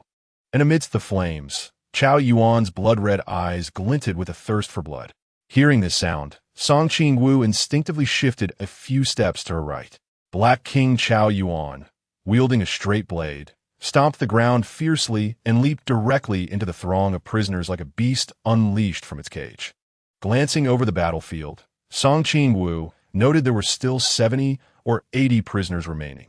Things could become troublesome. Despite her seemingly composed demeanor, her mental energy had already waned significantly. Moreover, without divine power, it was overly strenuous for her to utilize the Chaos Bell. Forcing it once had already reached her limit. This formidable weapon could no longer be employed. However, it mattered not, for under the nurturing influence of the Lingxi nourishment within the Fusang Divine Ruins, her mental energy would soon replenish. From beneath the ground within the confines of the Fusang Divine Ruins, small, light green orbs the size of pearls floated upward. They rushed into the bodies of the night watchmen, visibly healing their wounds and rapidly restoring their expended mental energy. Once they had nearly recovered, Song Qingwu shifted her focus to the Divine Ruins, her right eye shimmering with a ghostly blue light. As night fell, the influence of the lunar energy was at its peak. Countless icicles descended from the sky. Under the Chaos Divine Ruins, Song Qingwu intermittently paused her actions. The strongest among these criminals were merely at the Sea Realm.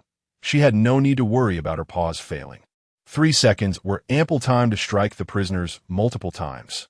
3 seconds, then another 3. Chao Yuan had become utterly consumed by rage, blood splattering incessantly. While in Qingyu's art of dismemberment left Song Qingwu astounded. Was his mental energy depleted? Not a problem. Song Qingwu decisively shifted to a different divine realm, employing Lingxi nourishment to assist each night watcher in regaining their optimal condition. Initially, the military commander remained skeptical, prepared to order fire at the slightest hint of danger. Yet now, the scene unfolded differently. These youths, alongside the Night Watcher team, had indeed managed to firmly restrain the criminals, even exhibiting a tendency to push back.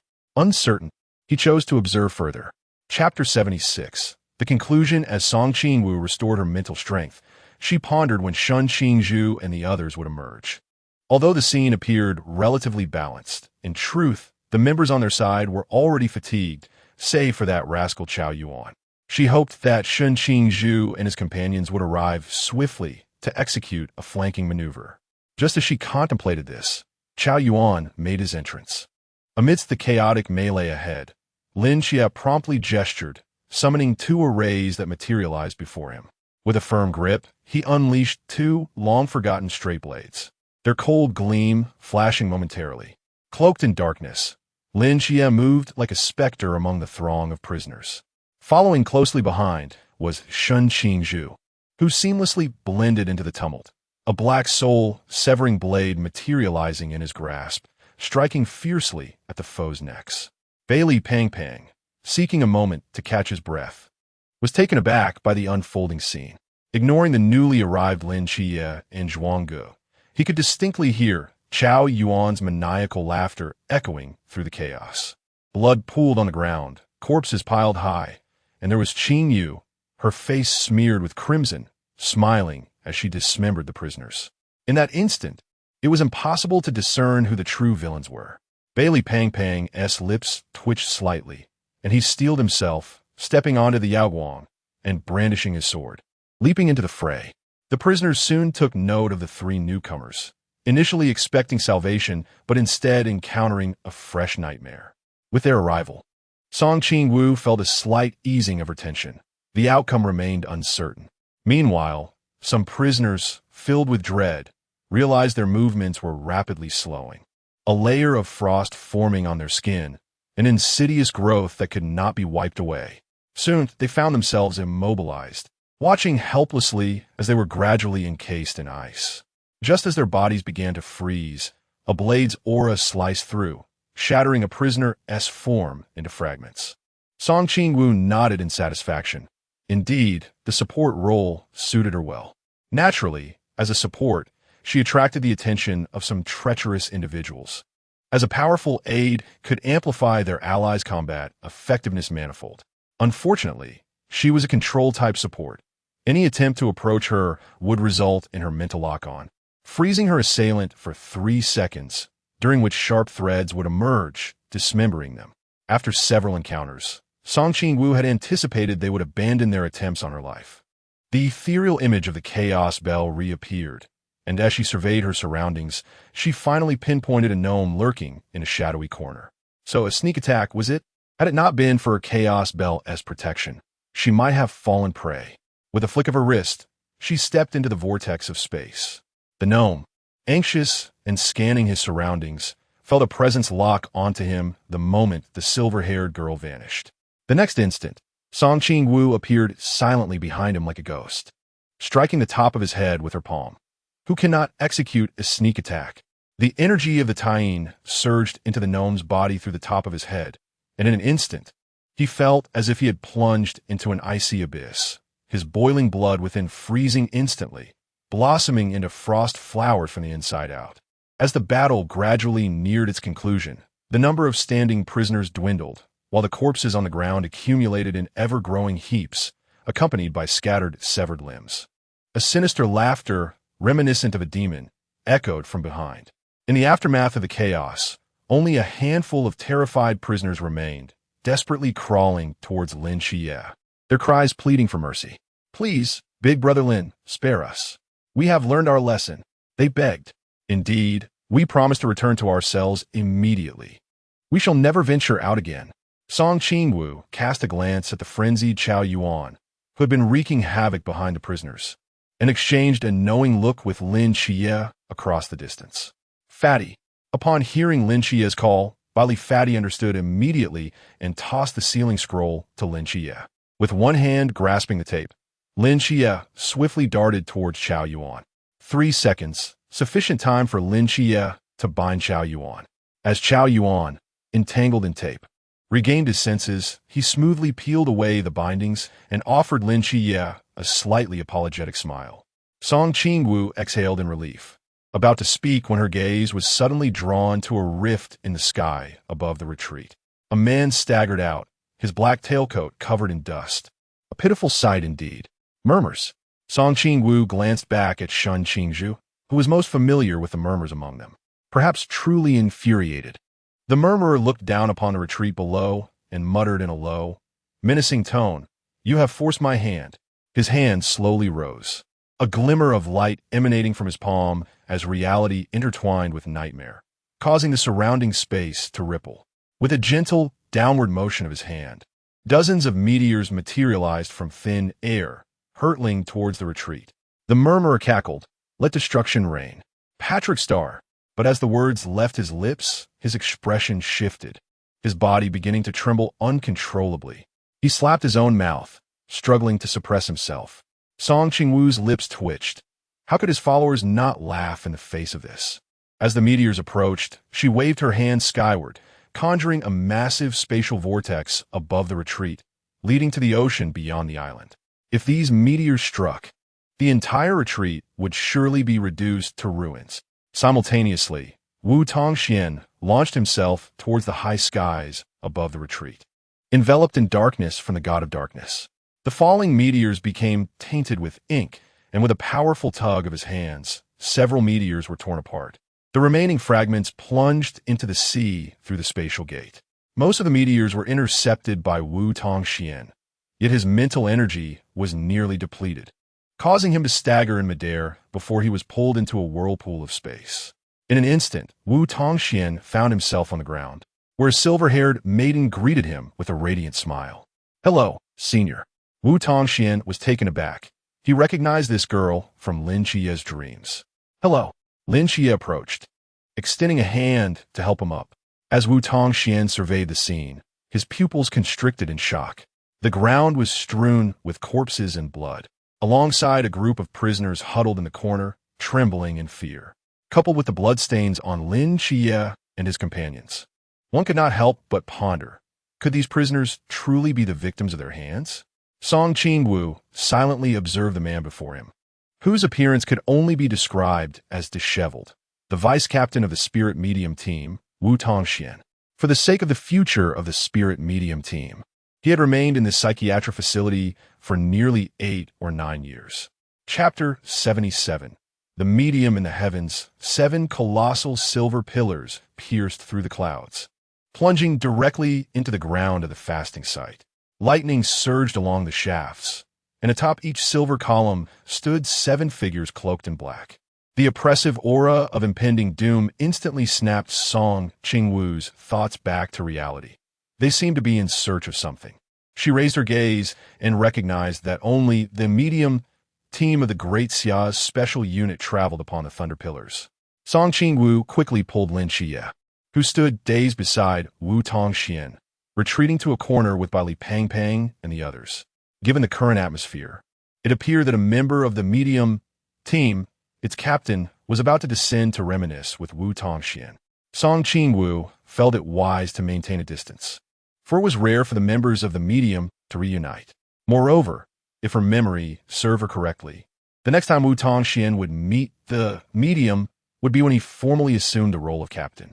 The 7 shadowy figures leaped gracefully from the silver pillars, landing firmly before Wu Tongxian. The central figure stepped forward, slowly removing the hood of his cloak. "Long time no see. Wu Xiaogou." The most formidable among humanity under the Great Xia, Bu Li, revealed himself. Beneath the cloak was an extraordinarily youthful visage. The man's expression was stern. Yet upon seeing Wu Tongxian, a faint smile graced his lips. "Xia, who are they?" Li Pang Pang whispered, inching closer to Lin Xia, his gaze fixated on the still figures in the distance. "The Great Xia's Night Watchman, Special Unit Number 002, the medium team. Even in death, they shall burn brightly for their comrades." Song Qingwu averted her gaze, turning away to blink back tears. The sight of those immobile corpses, she feared that if she continued to look, she would be unable to restrain her sorrow. Mere moments ago, she believed she could accept the reality with composure, but now, the visceral presence of the figures before her was a shock she struggled to endure. And Xingyu's gaze bore heavily upon Song Qingwu. He had not missed the fleeting moment of their eye contact, the emotion in her eyes, sadness, yet again sadness. What was the reason behind it? When shall we depart? Chao Yuan discreetly scanned the medium team and inquired softly, given the current situation, should we leave? Blind one, you've made an astute observation. The group, momentarily lost in their thoughts, suddenly recalled their primary objective for being there, to rescue Xia and escape the fasting site. Furthermore, their identities as jailbreakers and escapees posed a risk. Should the medium team realize their presence, they could very well be apprehended and confined within the fasting site. Shaking her head, Song Qingwu hastily cast aside her sorrow, promptly opening a spatial portal behind by Li Pangpang, signaling for everyone to flee. The other side of the portal revealed the shallows of the island. Chao Yuan and Bai Li Pangpang stepped through one after the other, while Qingyu, with one foot already in, turned back only to find Song Qingwu frozen in place, her gaze locked onto the medium team at the center of the scene. Awu. Song Qingwu turned to glance at the three individuals who had yet to depart. Seemingly resolute, she sighed softly. Please wait for me outside for a moment. I still have matters to attend to. It won't take long. With this, she attempted to usher the trio into the spatial portal, yet they remained steadfastly in place. What are you planning to do? Lin Xia grasped her arm tightly, his gaze betraying a peculiar mix of anxiety and fear. Song Qingwu blinked, pondering why they were so tense over her brief absence. I merely wished to converse with the seniors. She shook her arm gently, hoping Lin Xia would release his grip. Meanwhile, Wu Tongxian, in a state of desperation, cried out, I have no shame, Captain. I desire nothing. I only wish for their return. He sank helplessly to the ground, his disheveled hair obscuring a face marked by resignation, defiance, and profound sorrow. In that moment, Qingyu, Lin Xia, and Shun Qingzhu turned their attention to Bu Li and Wu Tongxian, bewildered by the sudden shift. Had everything not been fine just moments ago? After a brief silence, Bu Li spoke slowly. They have always been here. The moment you become a medium, you will understand. He then addressed Wu Tongxian. All right. Wu Xiaogo, rise quickly. The juniors are watching. Song Qingwu sighed in exasperation. Then you shall wait for me here. With that, she dashed to stand before Bu Li, Senior. I wish to consult you on some matters. Are you available now? Bu Li's gaze fell upon the girl. His long tenure as a medium, leaving him with little recollection of this junior. I am Song Qingwu. She quickly interjected, offering her introduction. Bu Li nodded slightly. He had indeed heard of her, an agent of the divine, a focal point of interest for the higher echelons of the Night Watch. Very well. You may inquire. Song Qingwu surveyed her surroundings, contemplating which corner might offer more privacy. Sensing her hesitation, Bu Li extended his hand and transported her to the pinnacle of the Thunder Pillar. What do you wish to ask? Bu Li's expression was stern as he regarded the girl before him, yet a flicker of confusion danced in his eyes. What could be so secretive? Song Qingwu took a deep breath, striving to maintain her composure, and spoke. I may have a means to bring your teammates back to life. As she spoke, she clutched her pants tightly, her gaze fixated on Bu Li's handsome visage. Forgive her for staring so intently, but she had little choice. The expanse atop the Thunder Pillar felt spacious, yet with two individuals, it became somewhat cramped. If she retreated another step, she would be at the edge of the pillar. Repeat that. Bu Li's cold demeanor fractured, his excitement palpable as he gripped Song Qingwu's shoulders with an extraordinary force. The smile that adorned her face was more akin to a grimace, pleading silently for him to ease his grip. Her legs were already trembling slightly. I said, I may have a way to revive your teammates. Song Qingwu reiterated, cautious not to sound too absolute. I need to confirm, are their souls still within their bodies? Logically, upon death, a soul would either descend to the underworld for reincarnation or become a wandering spirit, eventually dissipating. If Bu Li's ability as a medium allows for direct communication with the deceased, enabling them to regain control over their own bodies and powers, rather than merely being a manifestation of his subconscious fantasies, then once Song Qingwu reaches a sufficient level of mastery, she will indeed be able to resurrect them. Indeed, this stems from the unique abilities of mediums, as their souls remain tethered within their corporeal forms. All right. Song Qingwu let out a slight sigh of relief, a smile gracing her features. Can you truly bring them back to life? Bu Li asked, hope shimmering in his cautious gaze. Absolutely. Song Qingwu replied affirmatively this time. After exchanging a few details with Bu Li, she found herself increasingly overwhelmed and hesitantly spoke up. Senior Bu Li, could you let me down for a moment? Booley paused, his gaze lingering on the girl's extraordinarily beautiful face, and he then noticed her rather pale complexion, which seemed unusual. Reflecting on her earlier request, he inquired in surprise, "Are you afraid of heights?" "A little," she admitted. In truth, Qingwu had made significant progress compared to before. Overcoming her acrophobia was a gradual process. Moreover, she had discovered an effective method, focusing on a specific task to divert her attention. Thus, in a sense, if she were not currently standing there conversing with Booley, but rather engaged in a mysterious confrontation mid-air, her state might have been even more favorable. Booley brought Qingwu back to solid ground. After expressing her gratitude, she hurriedly ran back to Lin Xia and the others, opening a spatial portal and urging them to depart. Booley watched the vanishing figure, a hint of perplexity crossing his stern countenance. Why was she in such a hurry? Chapter 78. Beach Expedition. As the first rays of sunlight crested the horizon, four figures suddenly emerged before Bai Li Pang at the water's edge.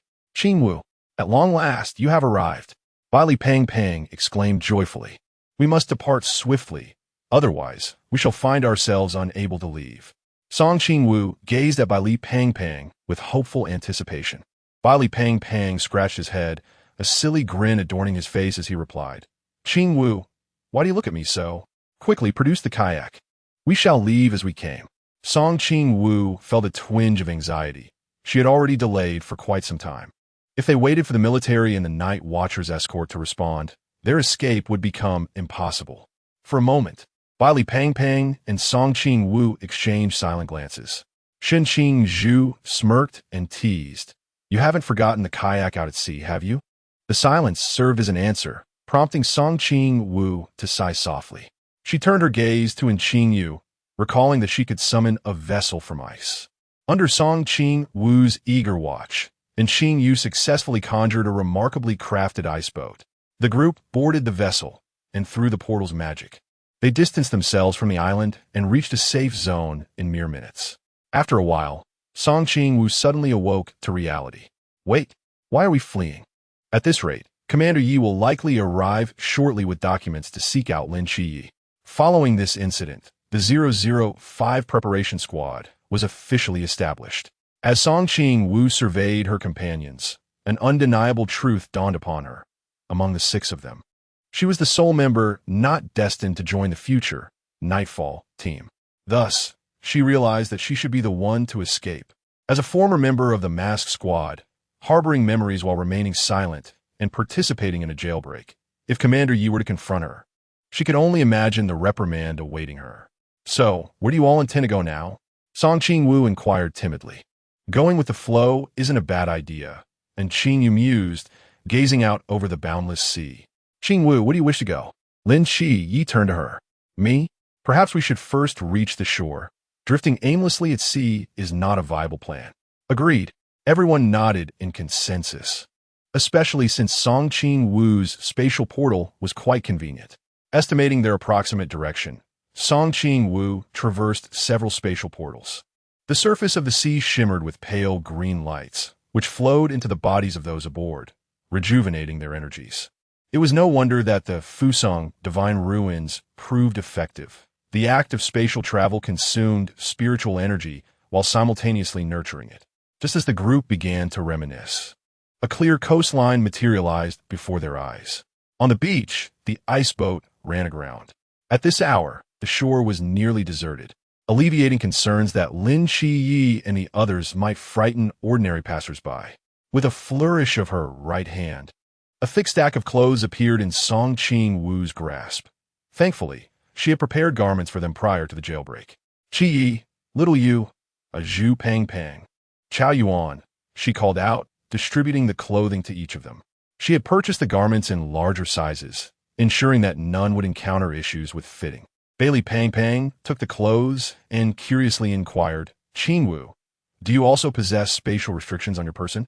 Qingwu shook her head, then nodded slightly. "Well, I suppose one could consider it so.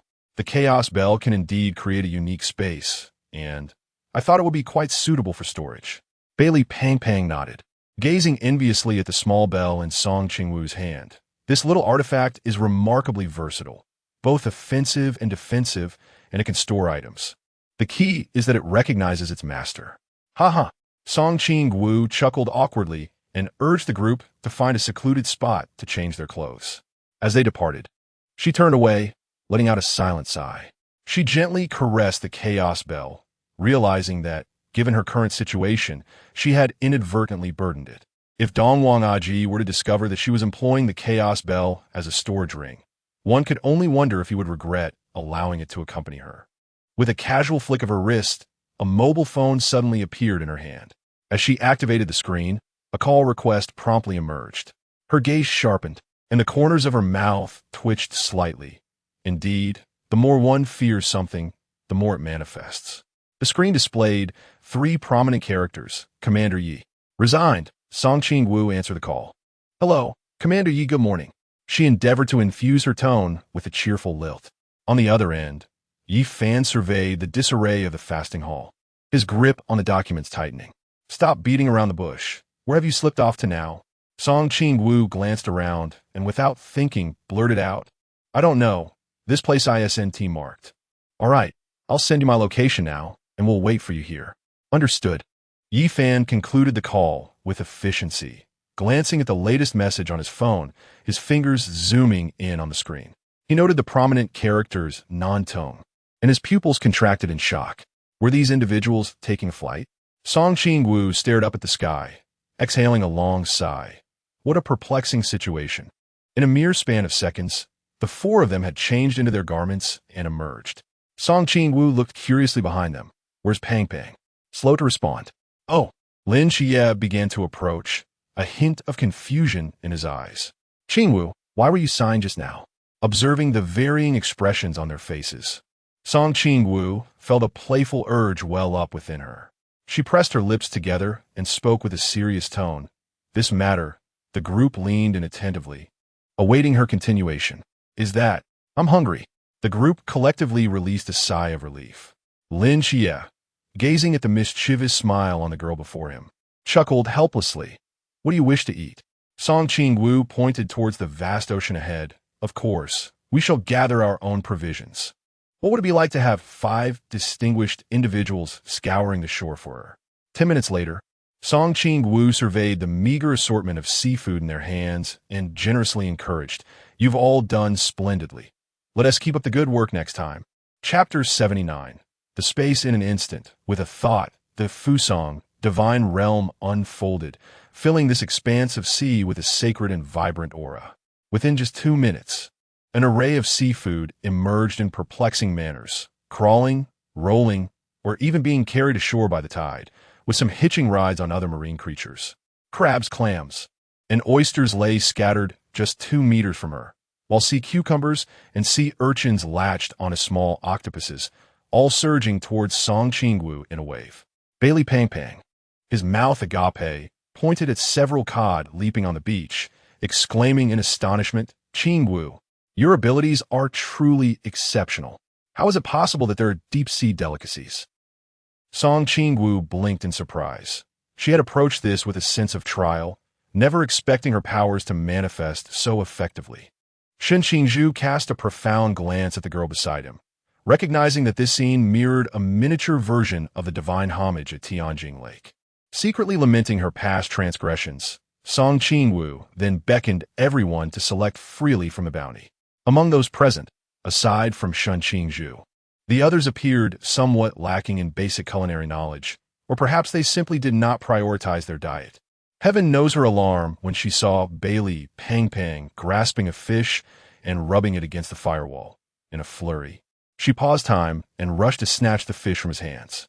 With a serious tone, Song Qingwu pointed to a large basin of seafood and explained, Pang Pang, these need to be cleaned, and the fish must have its innards removed. Is that so? Bailey Pang Pang nodded in sudden realization, wiping away her non-existent tears of frustration. Song Qingwu mused that the foolish son of a landlord was truly enviable. Then, to everyone's astonishment, she retrieved from her space an iron pot, a barbecue grill, a folding table and chairs, utensils, condiments, and rice. Qingwu, have you brought an entire kitchen into your space? Bailey Pong Pong's eyes sparkled with admiration. thinking he would do the same next time. Song Qingwu smiled lightly. When one is away from home, it is essential to ensure a comfortable living. As they busied themselves preparing breakfast, the group shared their experiences from the past year, with Bailey Pangpang enjoying the most pleasant narrative, while Shen Qingzhu and Song Qingwu recounted the most convoluted. Shen Qingzhu's latter experiences were almost entirely intertwined with Song Qingwu's, and as he spoke, she occasionally chimed in, weaving their tales together. Naturally, certain matters strictly prohibited by Commander Yi were left unsaid. Regarding the matter of the Cangnan Divine War, Song Qingwu attempted to address it succinctly, but as questions poured in one after another, she sighed softly, glanced at the seafood porridge simmering in the pot, set her spoon down, and spoke earnestly. There is Uncle Chun in Cangnan. As you know, I am an orphan. Team 136 is my family, and Uncle Chun is my kin. I cannot stand by and watch him perish. Furthermore, there are your family members in Cangnan as well. Given our unbreakable camaraderie, if I possess the ability, I must certainly rescue them. After all, whether it's a few or a multitude, the difference is negligible. If I can bear some cost to ensure the survival of an entire city in Cangnan, it is worth it. After finishing her words, Song Qingwu lowered her head, inhaling the fragrant aroma wafting from the pot. Her eyes filled with admiration for her culinary skills. "Fatty, come and taste it," she called out eagerly. "I'm coming." Bali Pang hurried over, bowl in hand. Meanwhile, Lin Xia was still lost in his thoughts. Qingwu's seemingly composed demeanor pierced his heart deeply. Was exchanging one's life truly worth such a trivial cost? Was the bond of friendship strong enough to drive her to this extent? Qingwu silently observed the girl, whose face was alight with joy. He could not fathom how she could proclaim a desire to cherish life while acting so recklessly. Wu was the only unsolvable riddle he had encountered. "What are you all doing? Come and try my cooking," Song Qingwu urged, noticing her companions standing like wooden statues. Shen Qingzhu strolled over at a leisurely pace. Song Qingwu took the octopus legs sprinkled with chili powder and, with his eager gaze upon her, bit down, releasing a burst of succulent juice. Crunch, crunch, crunch. This seafood, delivered right to her, was indeed delectable. Song Qingwu gave a thumbs up, praising Zhu. "Your culinary skills are truly impressive. From cleaning the seafood to grilling, Shen Qingzhu was remarkably adept. It was no wonder that diligent men exuded such charm. Despite his youth, Shen Qingzhu already carried an air of maturity. As they savored the barbecue and sipped on seafood porridge, Lin Xia suddenly froze, then stood up, warily gazing towards the sea. "Xia, what's wrong?" Bailey Pang inquired, puzzled by the sudden shift. At this, everyone turned their attention to the ocean. Song Qingwu smacked her forehead, realizing she had been too engrossed in eating to inform them that Commander Yi was on his way. "No need to be alarmed. It's Commander Yi," she quickly reassured them. "He called me while you were changing, asking us to wait for him here." A man draped in a dark red cloak with a starry blade at his waist approached them slowly. Among the group, aside from Lin Xia and Bai Li Pang, the others had at least encountered Yi Fan before. Upon seeing that familiar face, everyone breathed a sigh of relief, but then, as if struck by a realization, they froze in place. Could he be here to capture them? Yi Fan stepped forward, surveying the various tools and food laid out on the beach, his lips twitching in bemusement. One might think they were on holiday. Glancing at Lin Xia, Yi Fan smiled and introduced himself. "I am Yi Fan, commander of the Night Watchman of Daxia." "Good eatings, Commanderie." The group chorused in unison. "Commanderie, please join us for a meal. It must be tiring on the road." Song Qingwu eagerly offered a bowl of seafood porridge to Yi Fan, thoughtfully pulling out a chair for him to sit. Moments later, 7 figures gathered around, enjoying their meal heartily. Since Commander Yi did not bring up the matter of the fasting place, they all tacitly remained silent. However, even the most delectable meal must eventually come to an end. Observing that everyone had nearly finished their meal, Yi Fan solemnly declared, "Now, let us address the matter at hand." As anticipated, Yi Fan commenced by mentioning the subject of the reserve team number 005. The specifics aligned closely with what Song Qingwu was already aware of. This was a ghost team, unrecorded in any files, neither belonging to the ordinary teams stationed in the city nor to any special forces, yet mandated to fulfill the functions of a special unit. Much like a brick, it could be relocated wherever needed. The captain of the reserve team possessed absolute authority in selecting team members, with the power to recruit individuals from outside the Night Watchers, as well as to forcibly enlist any Night Watcher into the team. Lin Xia, given your potential, you are destined to become the captain of the special team number 005, Yi Fan stated, handing the file to Lin Xia. Noticing Lin Xia's lingering hesitation, Yi Fan continued enticingly. The authority of a special team captain far exceeds your imagination, and the benefits are exceptional. Upon hearing this, Qingwu could not help but twitch at the corners of his mouth. Commander Yi certainly painted an enticing picture. Aside from high salary, there were no days off. Rising earlier than a rooster and sleeping later than a dog. Could such treatment not be deemed exceptional? L'inquiète tentatively invited, commanderie. Do I have the right to refuse? Yi Fan smiled and nodded, his gaze warm. Of course, that is your right. Now, let's first discuss your prison break and the matter concerning your escape. Lin Xia, this is a blatant threat. Chapter 80. Smooth sailing ultimately. Under the coercion and persuasion of Yi Fan, coupled with the eager gazes of Bai Li Pang Pang and others, Lin Xi chose to accept the position of captain.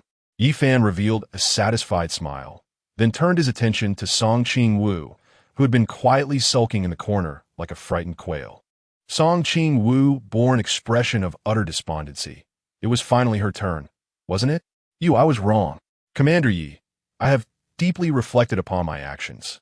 I should not have regained my memories and kept them to myself, nor should I have attempted a prison break. I will return to the capital with you immediately, and I assure you, I will diligently. No, I will sincerely reflect and never err again. Observing Qingwu's painful realization and contrition, Yi Fan smirked coldly, still pretending. She yearned for a stable life, didn't she? If such good fortune ever befell her, he would write his name backward. Qingwu, Oh, it is good that you recognize your mistakes. Knowing your errors means you must work diligently. Hence, I shall treat your punishment leniently. Yi Fan regarded Qingwu with a seemingly amiable gaze. You shall be penalized with 5 consecutive years of unceasing, earnest labor. Qingwu smiled with feigned charm. Thank you, Commander Yi. Wait, what did you just say? 5 years without rest. Her perfect smile began to crack. 5 years.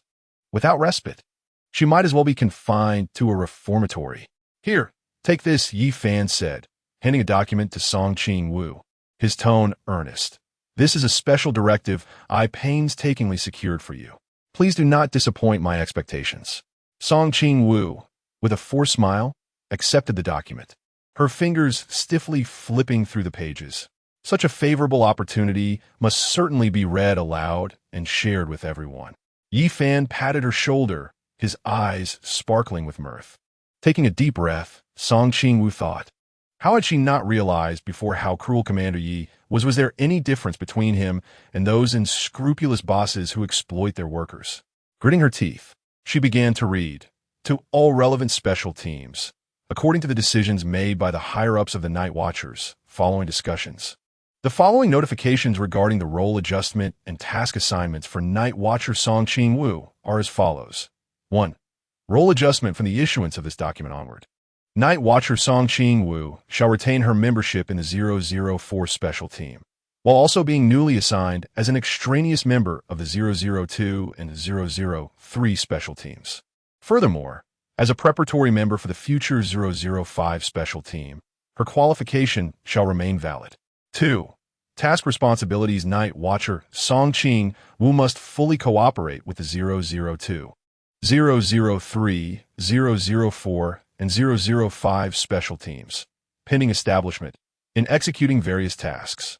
During task execution, she must strictly adhere to the principle of task prioritization, ensuring an efficient completion of tasks by judiciously allocating work according to urgency and comprehensive consideration. Wow! Upon finishing, Qingwu was so exasperated she almost laughed. Commander Yi, do I resemble a cow or a horse? Yi Fan scrutinized the young girl's innocent face and nodded affirmatively. You resemble a human. Beside them, Lin Xia and Qingwu, Shun Qingzhu, Chao Yuan, and Bailey Pang Pang could no longer maintain their composure upon hearing the contents of the document. They gazed at Yi Fan and Song Qingwu in astonishment. Utterly impressed, Song Qingwu's lips twitched as she stared at Yi Fan in confusion. Commander Yi, what does it mean to be an external member? Why am I simultaneously a member of two other special teams? Cough. It means that the captains of teams 002 and 003 have the authority to deploy you. Yifan replied somehat shipipish. In truth, my intention was to have you join the more specialized Team 005. The circumstances surrounding the Blue Rain team remain vivid in my memory. With you aboard, the safety of Team 005 would be considerably assured. However, that rascal Wang Mian refused to let you go, and ultimately, I reached an agreement with him to retain your status in Team 004. Song Qingwu fell silent, realizing she was merely a pawn to be moved wherever needed. Nevertheless, she understood Yi Fan's decision to include her in Team 005, as the team navigating the fog was more perilous than the others. Yi Fan gently placed his hand on her head, offering reassurance. Rest assured, Teams 002 and 003 generally want to deploy you. As for Team 004, Wang Mian also mentioned that you need further growth and experience. There will always be a place for you in the mask team. Thus, in essence, you are performing one job while receiving two salaries. What is there to be unhappy about? There is nothing to be unhappy about, Song Qingwu replied, a smile gracing her face.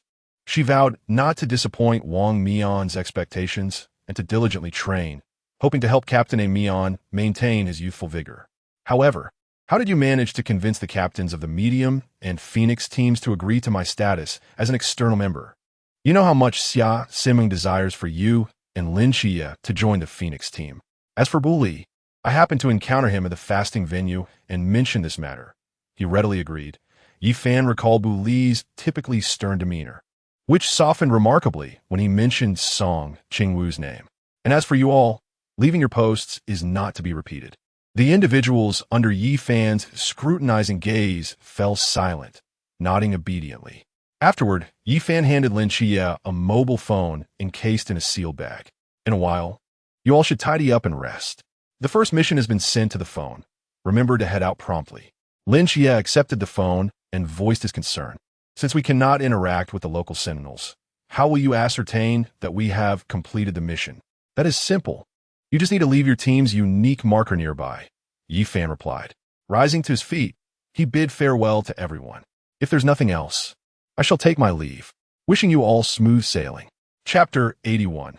Cleansing Magic. As soon as Commander Yi departed, Song Qingwu felt as though she had wilted like a frost-bitten eggplant. Her spirit diminished.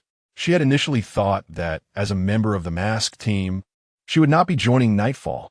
However, Commander Yi promptly transformed her status into that of a shared member with a mere document. Lin Xia gazed at the papers in his hands, experiencing a surreal sensation. Just 2 years prior, he was an ordinary high school student, blissfully unaware of the world around him. With a soft sigh, Lin Xia surveyed the room and suddenly had an idea. He retrieved the reserve team member application from the file and began to pass it around. With a solemn tone, he proclaimed, "In my capacity as the captain of the 5th Special Teams Reserve, I invite you to join my special squad." Deep down, Lin Xia felt a tinge of anxiety. Qingwu was assigned by the higher-ups, so her participation was a certainty. Pang Pang and Chao Yuan would likely follow suit. His greatest concern, however, lay within Qingwu and Shun Qingzhu. As previously learned, both were currently members of Team 006, surrounded by formidable seniors from the Night Watch, with training environments and resources beyond compare. Would they forsake everything they had to embark on this journey with him? The group exchanged knowing glances, a silent understanding passing among them. Shun Qingzhu and Chao Yuan were the first to seal their commitment, decisively biting their fingertips and leaving their imprints on the documents. Song Qingwu hesitated, her hand poised to pass the pen, astonished by their swiftness. Bailey Pang Pang suddenly leaped to his feet, laughing triumphantly at the sky. At long last, the heavens reward the diligent. I too shall be a member of the special team. With that, he bit his finger fiercely, marking the document with his blood. Song Qingwu remarked, "Aren't you all afraid of the pain?" She then turned to Qingyu. "Here, take these pins and fill in the other information for me. And Qingyu, could you use the fine thread from your fingertip to make a small cut for me?" And Qingyu nodded, extending her fingertip, which gently brushed against Song Qingwu's. In an instant, crimson droplets began to seep forth. Song Qingwu blinked, surprised at the lack of pain. She then pressed her mark onto the document. The last time she had stamped her seal was when she joined the masked team. The emotional landscape was vastly different this time. Previously filled with novelty and excitement, now overshadowed by the bittersweet reality of juggling multiple responsibilities. A sprinkle of green light ascended from the sandy ground, settling upon their fingertips. The wounds healed at an astonishing rate, rejuvenating in mere moments. And Qingyu, seeing that everyone had stamped their documents, also left her fingerprint, acknowledging that while Team 006 and the Research Institute were commendable, being together with everyone seemed far more enjoyable. Before long, Lin Xia received 5 completed documents, scanning the group with satisfaction as he nodded. "With this, we have fulfilled the first requirement." Once the formalities were complete, Song Qingwu rose, gazing at the equipment scattered across the beach, pondering how to begin the cleanup. Eating had been joyous, yet now faced with the task of tidying up, she felt uncertain about where to start. Lin Xia approached and stood beside her, asking, "Qingwu, why are you lost in thought again?" Song Qingwu turned her head and, upon seeing Lin Xia's handsome face, her eyes sparkled with a sudden realization. "Xia, do you know any cleaning magic? If you could cast a spell, it would make these things spotless." Song Qingwu's question momentarily left Lin Xia taken aback. Cleaning magic. It seemed he truly did not possess such an ability. He immediately focused his consciousness into the mental hospital, where he found the esteemed Master Merlin leisurely sipping tea in the courtyard. Across from him sat Nikes, who was busy knitting. "Good morning, Mother, Lord Merlin." "Good morning, Director Darnatus." At that moment, the mental hospital of the gods was enveloped in a rare tranquility. Clearly, Braki had finished his raucous singing and had been persuaded back to his room. "Director, you have come to seek me," Merlin said, a graceful smile gracing his lips. Lin Xia nodded. "Indeed, Lord Merlin, I wish to inquire about a spell." "Oh, what spell is that?" "Cleaning magic." Merlin was momentarily taken aback.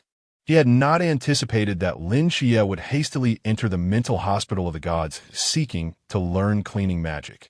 With a slight smile, he replied, "Director, I will be delighted to enlighten you." Lin Xia proved to be an exceptional student. After Merlin demonstrated the spell, he immediately grasped its essence. Upon casting it himself and receiving Merlin's approval, he broke into a relaxed smile, exclaiming, "Praise the magic of cleanliness." Seeing Lin Xia lost in thought, Song Qingwu waved her hand in front of his eyes, but received no response. She surmised that he had likely gone to the mental hospital to consult Master Merlin. It seemed that the prospect of mastering cleaning magic was quite promising. Patiently, she awaited Lin Xia's return with his newfound skills. Within the mental hospital, Zhu, carrying the food that Steward Lee had sent for the director, discovered that the director had already vanished. Placing the food on the table, he looked at Merlin in confusion. "Uncle Merlin, has the director left so soon? It has only been a few minutes. I wonder what could be so urgent." Merlin smiled mysteriously and nodded without speaking. Moments ago, he had attempted to discern the fate of the director, but had sensed a trace of energy that did not belong to this world. Indeed, this realm was far from simple. The director had become entwined with an aura from another dimension, a sensation that tugged at his very soul.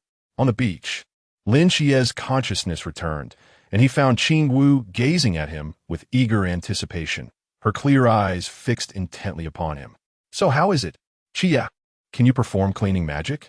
Lin Xia nodded, opening the divine ruins as if reciting an incantation. A white magical array hovered above the dishes, slowly descending. With a flash of white light, the used pots and pans were rendered spotless. Song Qingwu beamed with delight, praising, as expected of Xia, truly remarkable. After tidying up, she waved her hand to store the dishes into her spatial pocket. Once everything was packed, Chao Yuan suddenly inquired, "Qi, what is our mission this time?" Lin Xia opened his phone to check the task notification that had arrived 5 minutes prior. After swiftly scanning the key information, he raised his gaze to the others and stated, "Our mission location is Antak County." Bai Li, who was a bit taken aback, asked, "Antak County?" And Qingwu adjusted his glasses and explained, "It is a small county located in the northeast, on the outskirts of Tianhe City, bordering the Cangnan Mountains. If we go further north, we will cross a stretch of primeval forest and reach the border of Daxia." "Such a remote place," Shen Qingzhu remarked, frowning. "What exactly is the nature of our task?" Lin Xie continued, "A day ago, large-scale mysterious traces were discovered in the northern primeval forest of Antak County, initially assessed to possess strength between the Chuan and High realms. Our mission is to delve into the northern primeval forest and locate and eliminate these mysteries." He paused, his expression grave. "The crux of this mission lies in the vastness of the primeval forest, its complicated terrain, and the fact that Antak County experiences low temperatures year-round. With winter approaching, we must prepare ourselves to survive in extreme conditions." After Lin Xie concluded, Song Qingwu, seemingly deep in thought, opened a ticketing app on his phone and began scrolling the screen. "There is no direct high-speed train to the mission site, so we will need to transfer to a green train along the way. The nearest train departs at 10 this morning. If there are no delays, we should reach our destination by sunset tomorrow at the earliest." Song Qingwu shook his phone and smiled brightly. "Now, there are still 2 full hours until departure, Captain Lin. Let us make the necessary arrangements." Chapter 82. Procurement. 2 hours is ample time to accomplish a myriad of tasks. 6 individuals, having secured 2 hourly rooms, sought nothing more than a cleansing shower. After drifting at sea and engaging in fierce battles, each bore the unmistakable scent of blood. It was imperative to present themselves in a confined public space later, as any hint of suspicion would be undesirable. Thus, under the curious gaze of the front desk attendant, the 5 men and 1 woman hurriedly checked into their rooms, only to vacate them half an hour later in a flurry. It is indeed peculiar in this day and age. The front desk attendant observed the departing figures of the 5, pondering the fleeting half-hour. Had she become out of touch with the times? What antics were the younger generations indulging in nowadays? After leaving the inn, the 6 sought out the nearest large shopping mall, splitting into 2 teams for their procurement mission.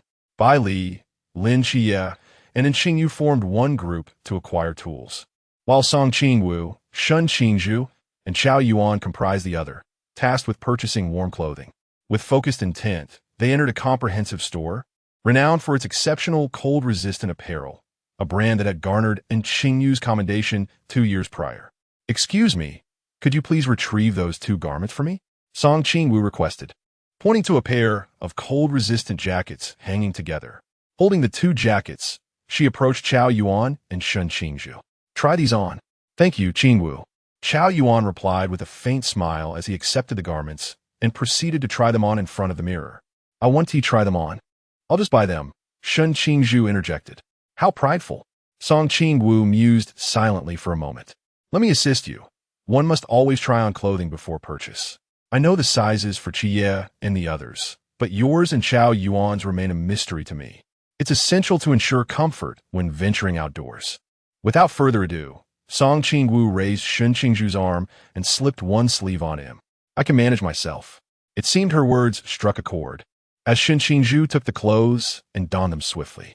Standing before him, Song Qingwu adjusted the hem of his jacket and then stepped back 5 paces. Clad in a black and gray ensemble, the 2 exuded an aura that practically screamed, "Keep your distance." Song Qingwu nodded in approval. "The fit is impeccable. Your demeanor is commendable. Excuse me, could you please package the clothes they are wearing as well as those additional pieces?" Song Qingwu instructed, gesturing towards the remaining jackets. "Also, could you please exchange that last black jacket for a larger size?" "Thank you." Having completed their purchases, Song Qingwu glanced at her phone. 8:48 p.m., still early. She then ventured toward another section of clothing, with the 2 stoic youths following closely behind. Shopping at the mall truly invigorates the spirit. As they observe the increasing number of gift boxes and shopping bags in their possession, Shen Qingzhu and Qiao Yuan exchanged glances, a hint of perplexity dawning upon their faces. Did they truly require such an abundance of clothing? After preparing 2 additional outfits for their team, Song Qingwu finally ceased her shopping endeavors. The three found a blind spot in the surveillance, and, with a sweeping motion, Song Qingwu summoned the garments into her spatial storage. With 20 minutes of free time remaining, Song Qingwu surveyed the shopping mall, contemplating the essentials of clothing and supplies. We have already procured our attire, and the necessities are being prepared by Pang Pang. Ah yes, we must also arrange for some food. Leading her companions, she made her way to the underground supermarket. Shun Qingzhu initially presumed she merely wished to purchase snacks. Yet he was taken aback when Qingwu, after selecting a cart brimming with treats, ventured towards the fresh produce section. Gently grasping her arm, Shun Qingzhu expressed his concern. Qingwu, perishables won't last long. With wide eyes, Song Qingwu reassured him, worry not, within the confines of the chaos bell, time stands still. Fresh meats placed inside will remain pristine even after 3 days. Nodding in understanding, Shun Qingzhu gradually released his hold, silently pushing the shopping cart while following closely behind her with Chao Yuan. Their only task was to respond with eat or not eat, want or not want. In mere moments, Chao Yuan's cart was also filled to the brim. After settling the bill, they emerged from their shopping excursion, laden with several large bags, and retreated to a secluded corner to store their items within the spatial realm. Such a life of spending without regard for prices was exceedingly comfortable, a luxury made possible by the generous bonus bestowed upon her by Commander Yi. At 9:25, the six of them successfully convened at the entrance of the mall. So, how did it go? Did you buy everything? Lin Xia inquired of the trio. Of course, we are quite reliable. Song Qingwu replied with a charming smile. All right, let us now take a taxi to the high-speed train station. How troublesome. It's merely a matter of 3 spatial gates, Song Qingwu retorted, her fingertips aglow as she gestured forward, revealing the spatial gate. In an instant, they found themselves in a corner outside the station. Qingwu, how many spatial gates can you open at most? Li Pang Pang asked with curiosity. Under full mental capacity, I can manage 8 to 10 gates, depending on the duration of their opening, as the expenditure of mental energy varies. With the restoration provided by Lingxi nourishment, I could potentially open nearly double the number of gates. Is it not possible for Lingxi nourishment to continually restore mental energy? Upon this query, everyone turned in unison to gaze at Li Pang Pang. Bang bang. You have stumbled upon a crucial point. Song Qingwu's lips twitched slightly. Would that not render me a perpetual motion machine? Certainly not. Frequent short-term use of Lingxi nourishment will lead to a gradual decline in the rate of mental energy restoration compared to its consumption. Furthermore, while employing Lingxi nourishment, I am unable to utilize the capabilities of the chaos, divine ruins, and cannot simultaneously wield the powers of mortal realm and darkest divine ruins as Qia does. The Fusang divine ruins at present lack offensive capabilities, which implies that I would forfeit my means of self-defense. Nonetheless, with the Chaos Bell in my possession, this issue is effectively mitigated. Chapter 83. Take a seat. At the bus station platform, several individuals found their designated spot to await their departure. Li Pang Pang approached, gazing at the seating chart held by Song Qingwu. With 6 of us, we perfectly secured 3 consecutive seats. It matters not how we position ourselves. He noted the seat numbers diligently, eager to locate them once they boarded the train. Fortune smiled upon them, for they were the only 6 passengers in their carriage. As the train came to a halt and the doors opened, Chao Yuan stepped aboard first. Li Pang Pang and Song Qingwu powered down their phones, preparing to enter, when they noticed Lin Xia and Qingyu and Shun Qingzhu standing motionless by the doorway of the carriage. Xia, why aren't you coming in? Li Pang Pang scratched his head, perplexed by the situation. You and Qingwu go ahead, Lin Xia replied with a subtle smile. Oh, Li Pang Pang nodded, stepping inside first, followed by Song Qingwu.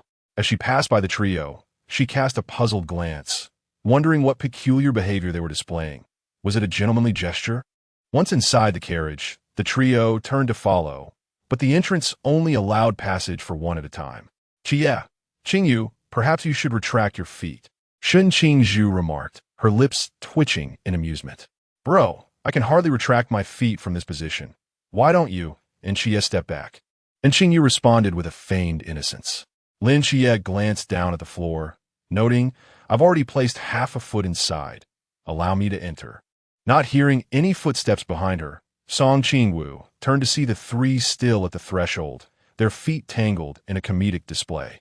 Confounded by their antics, she moved to her seat, where Bai Li Pang and Xiao Yuan had already settled in. "Qingwu, take a seat here." Bai Li Bang Shukulat, patting the empty spot beside him. Qingwu looked back, her brow furrowed in confusion. What were those three doing? Such camaraderie was commendable. They were so unwilling to part that they had to enter together. Thus, she graciously relinquished the three vacant seats in the rear to them, opting to sit beside Bai Li Pang. Upon seeing Qingwu take a seat next to Bai Li Pang, the trio exchanged glances, uncertain whose feet had been retracted first, before they finally entered one after the other. As the train sped along the tracks, the group, fatigued from their recent escapades and lacking proper rest for several days, gradually succumbed to sleep in the tranquil carriage. At this moment, only Lin Xia remained awake, seated on the outer side, his gaze lingering upon the scattered strands of her snow-white hair, his heart entangled in nostalgia. The last fleeting encounter with her in Cangnan had nearly become a permanent farewell. Later, within the confines of the Asylum of the Gods, Lin Xia had inquired of Merlin about the two colossal beams of light. Merlin had merely remarked that it resembled a sacrificial array. That sacrifice? She had merely uttered the word "worth it," reluctant to elaborate, yet Lin Xia understood the torment she endured to save Cangnan. Even now, as she vividly stood before him, he could never forget the haunting image of her bloodied form, lifeless in his embrace. Qingwu had saved the captain, rescued his family, and salvaged Cangnan. Yet he found himself powerless to save her. In that moment of helplessness, Lin Xia resolved never to experience such despair again. As she blinked, the outside world had succumbed to darkness. The long journey of over 10 hours was nearing its conclusion. Qingwu sat vacantly in her seat, disheartened at the thought of transferring to the green train after disembarking, contemplating yet more hours of travel. She lamented that she should have opted for a flight. Beside her, Bai Li Pang retrieved a bag of chips, offering, "Qingwu here." "Thank you, Pang," she replied, glancing at the packaging, original flavor. A pair of long hands reached from behind, snatching the chips from her grasp and promptly replacing them with another bag. Turning her head, Qingwu found Lin Xia calmly tearing open the package. She playfully formed a small heart with her fingers, praising him. "Xia." Noticing her gesture, a smile flickered in Lin Xia's eyes. After knowing her for so long, her preferences remained unchanged. She had never been fond of the original flavor. Lin Xia turned his gaze to the window, advising, "Once we disembark, change into warmer clothes. The temperatures will drop further north." "All right." On the green train, Qingwu trailed behind, observing Qingwu, Lin Xia, and Qingyu stride in with long legs, hastily taking their seats as if fearing there would be no space left. She had purchased tickets for a pair of seats. After all, they were occupying the same spots. What was the rush? Qingwu and Qingyu settled at the far end, leaving a space between Lin Xia and Qingyu. Judging the situation, Qingwu decisively chose the more accessible seat next to Qingyu. As the girl seated beside her, Qingju's lips curled into a slight smile, his gaze calmly sweeping across the aisle. Ignoring Qingju's look, Lin Xia's attention fell on the empty seat next to Qingwu, just as he intended to rise. Bai Li Pang took the opportunity to plop down beside her. "The aisle seat suits a young master like me," Lin Xia thought to himself, feeling exasperated. He clenched his fist, ultimately shifting to a middle seat, allowing the outer position to Xiao Yuan. Clatter, clatter, the green train traversed the endless plains. The interior was cramped and noisy, predominantly filled with elderly folks exchanging pleasantries, with young people like them being a rare sight. The few who were not unattractive drew curious glances from the older passengers as they passed by.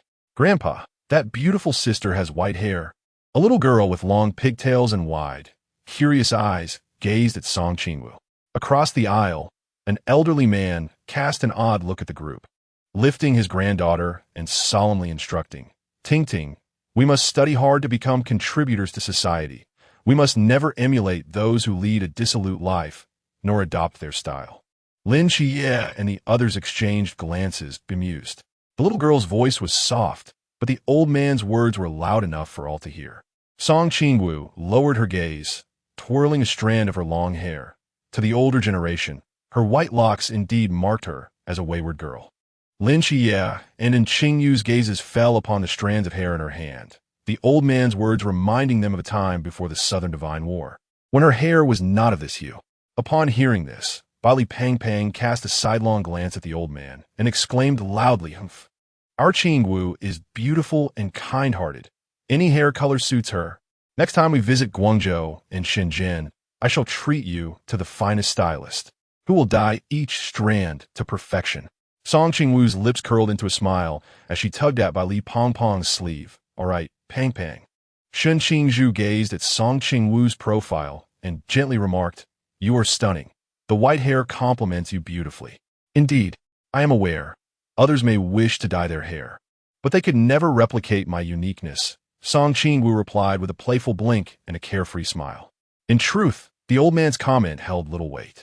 After all, aside from Bali Pang, the other boys often wore stoic expressions, giving off an intimidating aura. As for her, it was merely her hair. Together, they certainly appeared to be a group of delinquents. At present, what concerned Song Qingwu most was the connection between this grandfather and grandson duo and the unfolding narrative. Logically, their visit to Tianhe should have preceded the events of the original story. They ought not to have encountered the pair.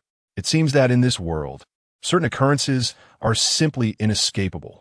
Chapter 84. The Absurd. Accompanied by a low hum, the train gradually pulled into the station. "Dear passengers, we are about to arrive at Tianhe. Please prepare to disembark." As the train came to a halt, several individuals began to alight. Outside the station, 6 figures stood upon the desolate street, where scarcely a soul could be seen. Song Qingwu retrieved several hiking backpacks, urging everyone to don them, for they were to masquerade as a group of travelers, and thus must appear convincing. The weapons belonging to Qi Yi and Chao Yuan could be concealed within, and each backpack was also stocked with a modest supply of food, a precautionary measure in case of unforeseen circumstances that might lead to their separation. As they strolled down the street, they eventually located a restaurant. Upon entering, the proprietress approached them with a menu in hand. "Do you have a private room?" Baili Pang inquired. "Young man, our establishment is rather small. We do not have private rooms," the proprietress replied with a hint of regret. "Let's sit over there," Song Qingwu suggested, pointing to a relatively secluded corner not far away. "All right," came the unanimous agreement from Lin Shi and the others, and they made their way to the designated spot. The proprietress handed the menu to the silver-haired girl. "Little miss, take a look and see what you wish to order." Lin Shi met Song Qingwu's gaze and calmly spoke. "Qingwu, you take the lead. We are all agreeable." The others nodded in affirmation of Lin Qi's words. "Meat? We want plenty of meat dishes," Baili Pang exclaimed with gleaming eyes, his mouth watering at the sight of the delectable dishes on other patrons' tables. "Very well," Song Qingwu said, perusing the menu, while the proprietress remained attentive, embodying the warmth of the northeastern hospitality. "Little miss, are you all from the south?" she inquired. "Indeed, sister. We are a group here for tourism," Song Qingwu replied with a bright smile.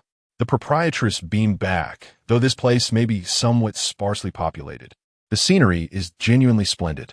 Song Qingwu quickly selected 6 dishes and a soup, returning the menu to the proprietress. Although their appetites were substantial, the generous portions of northeastern cuisine necessitated a cautious approach to ordering. "Young man, what do you plan to visit next? Would you like some recommendations?" A robust voice came from behind. Lin Shi turned to see 2 middle-aged men seated in the rear, evidently having overheard their conversation. He smiled slightly. "Brother, we intend to travel to Antak County." "Antak County?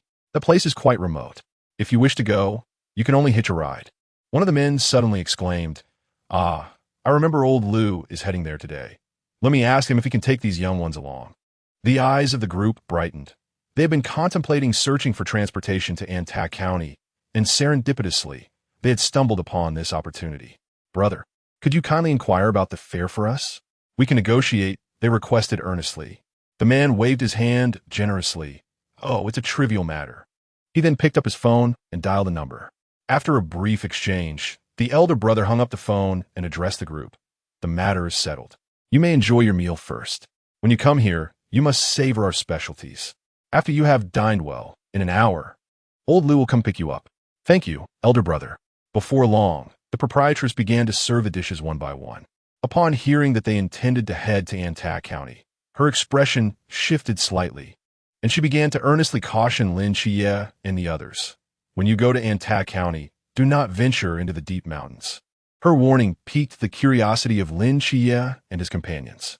Proprietress, is there something in those deep mountains? Anqing's eyes sparkled with a thirst for the unknown. There's a legend here, the proprietress said, settling onto a stool and beginning to narrate.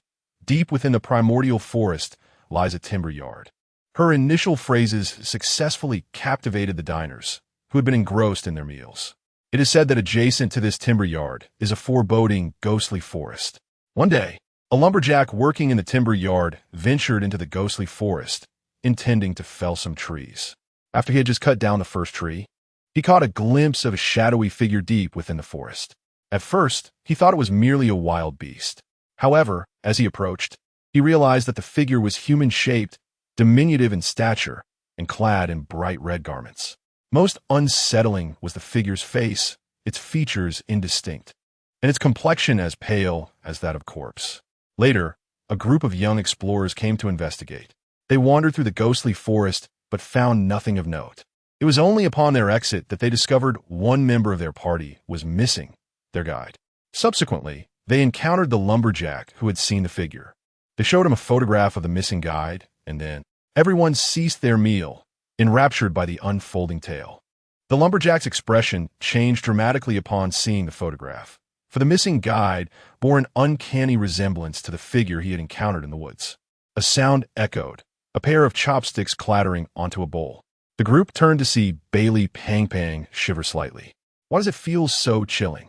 Sister, we are merely going to enjoy the scenery in the county town. We won't venture into the forest, so rest assured. Qingwu smiled reassuringly.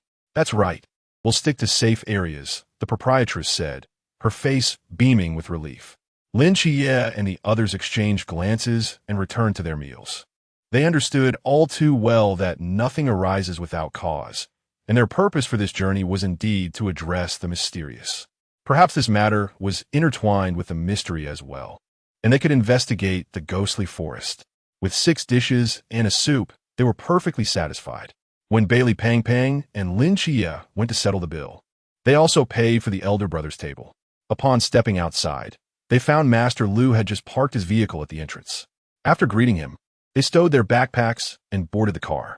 5 hours later, after a bumpy journey, they finally arrived at Antak County. Chapter 85, Reunion in Antak County. Beneath the azure sky, distant mountains stretch endlessly, shrouded in an impenetrable mist. It is as if the Great Xia exists under a glass dome, with the swirling fog preventing any advance. Everyone halts, gazing into the obscurity, rendered motionless. Qingwu exhales softly, her eyes reflecting a complex array of emotions. This is indeed the high wall constructed by the deities of the Great Xia, a result of their self-destructive cultivation and corporeal forms. Let us proceed to the outpost of the night watchman, Lin Xia suggested, retracting his gaze. But didn't Commander Yi instruct us to avoid contact with the local night watchman? Lin Xia shook his head. The primordial jungle is vast. We require more clues regarding the mysterious. Given our current identities, we can adopt a more direct approach to extract information from them. At the Antak County Forestry Bureau, the 6 stood before a dilapidated 2-story building, contemplating the large characters emblazoned on the metal plaque. Surrounding them for 3 kilometers was a desolate landscape. Indeed, regardless of the time, the conditions endured by the warriors guarding the border are exceedingly harsh. Lin Xia stepped forward and gently knocked on the door. Knock, knock, knock, creak. The door swung open to reveal a young man. Upon seeing 5 youth clad in tourist attire, he momentarily froze before inquiring, "What brings you here?" Lin Xia offered a polite smile. "Hello, we're here for sightseeing and wish to explore the nearby woods. Might you have a map we could have?" Behind the young man, an older gentleman suddenly appeared, his expression grave. "What do you think this is?" A primordial jungle. And you ask for a map? There are none. Lin Xia glanced into the room, pointing at a chart affixed to the wall. What is that? The forest planning map. That will suffice. We are not picky. Lin Xia replied with a smile. Li Diyang interjected. You cannot enter the primordial jungle. Chen Han declared emphatically because there are ferocious beasts like bears and tigers lurking within. Perfect. We are precisely here to film a wildlife documentary. Lin Xia exclaimed, his face lighting up with excitement. Indeed, sir, we are a team. Song Qingwu chimed in, suddenly stepping forward with a bright smile. Li Diyang was momentarily at a loss for words. He had not even noticed that behind the tall and sturdy young men stood a little girl. He cast a skeptical glance at the group, suspecting they were deceiving the child. The other five exchanged puzzled looks. How did you figure that out? The wind is strong outside. You should come in, Li Diyang said, stepping aside to allow them entry. These young men must have employed some trickery to convince a little girl to accompany them into the jungle in the dead of winter to film a documentary. It was quite perplexing. Once inside, Chen Han approached with a kettle of hot water, pouring each of them a cup. Li Diyang, with an air of candor, led Song Qingwu aside. Uncle, is there something you wish to discuss? Song Qingwu inquired, her clear eyes glimmering with curiosity. This was a rare opportunity to observe the visage of Emperor Fengdu up close. The girl bore an ethereal beauty, seemingly a cherished gem from some family, appearing utterly innocent. Li Diyang, wearing a gentle expression, said, My dear, please speak honestly with your uncle. Did those fellows lure you into the forest, or did they threaten you? Startled, Song Qingwu sensed that Li Diyang had the fervor of someone ready to confront Xia and his companions if she affirmed his suspicion. She then broke into a bright smile. Uncle, we are good friends and partners. We merely wish to explore the woods and film a documentary. Is that so? Li Diyang questioned, skepticism etched upon his face. Can you be certain? Absolutely. As Li Diyang conversed with Song Qingwu, and Qingyu and Lin Xia exchanged glances and nodded subtly. He had memorized the map. When Song Qingwu and Li Diyang approached the table, and Qingyu offered a paper cup, knowing she preferred not to drink hot water, and the liquid had already cooled. With a satisfying gulp, Song Qingwu consumed the lukewarm water. While there was nothing inherently wrong with her action, under the weight of preconceived notions, Li Diyang deemed the young men utterly irresponsible for taking a girl out without ensuring her well-being. Look how parched she is. They didn't even provide her with water. Li Diyang filled her cup again with water from the kettle, advising tenderly, drink slowly, don't rush. If you're thirsty, be sure to drink plenty. Observing the obedient girl holding the paper cup, he cast a glance at the five young men and sighed softly. Youngsters, I earnestly advise you, do not enter the forest. It is fraught with danger. If this young lady accompanies you and suffers an injury, it could cost her dearly. It will be wiser for you to return to the county town. Noticing that Li Diyang was poised to continue his earnest admonitions if they did not reconsider, the group exchanged glances and began to concur. Uncle, we understand our mistake. It was merely a moment of curiosity. Li Pang spoke first, his bashful smile revealing sincerity. Indeed, Uncle, we plan to head back shortly. Lin Xia added, his voice tinged with regret. Li Diyang nodded with a hint of satisfaction. Now that's the spirit. As the group prepared to rise and depart, a series of knocks echoed from the door. Chen Han opened it, and everyone turned to see the elderly gentleman from the train, accompanied by his granddaughter. The little girl immediately spotted Song Qingwu and exclaimed joyfully, It's the beautiful sister from the train. Song Qingwu beamed sweetly and waved at the girl. Upon seeing the 6 individuals inside, the old man's expression grew peculiar. Li Diyang hurried over and took the cloth bag from the old man's shoulder. Old man, Ting, what brings you here? You could have notified me in advance. Dad. The little girl joyfully leapt into Li Diyang's embrace, exclaiming, I miss you so much. My dear child, your father misses you as well. This was a moment of reunion for the family, filled with happiness and warmth. Observing this tender scene, Lin Xia and the others chose not to intrude any further. Their purpose had been fulfilled. After expressing their gratitude to Li Diyang, they departed from the scene. Before leaving, Song Qingwu cast a final glance at the old house, the laughter of the little girl resonating distinctly across the desolate landscape. With a silent sigh, Song Qingwu contemplated the imminent return of the Emperor of Fengdu from the Great Xia and the unfortunate fate of that little girl, who would soon lose her father. Chapter 86. The Genius After Leaving the Forestry Bureau, a few individuals ventured into the depths of the jungle. 7 nights. Do we really not need to retrieve that map? Baili Pang scratched his head, wondering how they could wander aimlessly in the forest without a map. Lin Yi shook his head. No need. Qingyu has already memorized it. What? Baili Pang exclaimed in astonishment. How could someone memorize such a complex map in such a short time? And Qingyu nodded shyly, offering a modest smile. Pang, you might not know this, but before joining the Night Watchers, little Yu was already pursuing a doctoral degree. Song Qingwu hopped ahead, embodying the rarity of a true genius. Chao Yuan stepped forward, shaking his head while patting Baili Pang on the shoulder. This is the difference between individuals. As dusk fell, the twilight began to envelop the surroundings. And Qingyu gazed into the distance. The area we just passed, according to the map, should be the forest's outskirts. If we continue on, we will officially enter the realm of the primeval jungle. Lin Qi nodded. It's about time. Let's proceed into the forest. With flashlights in hand, the group traversed the woodland. The vastness of the primeval jungle offered no definitive destination, making a gradual search inward their best option. And Qingyu directed her flashlight towards the distance, continuing deeper into the jungle.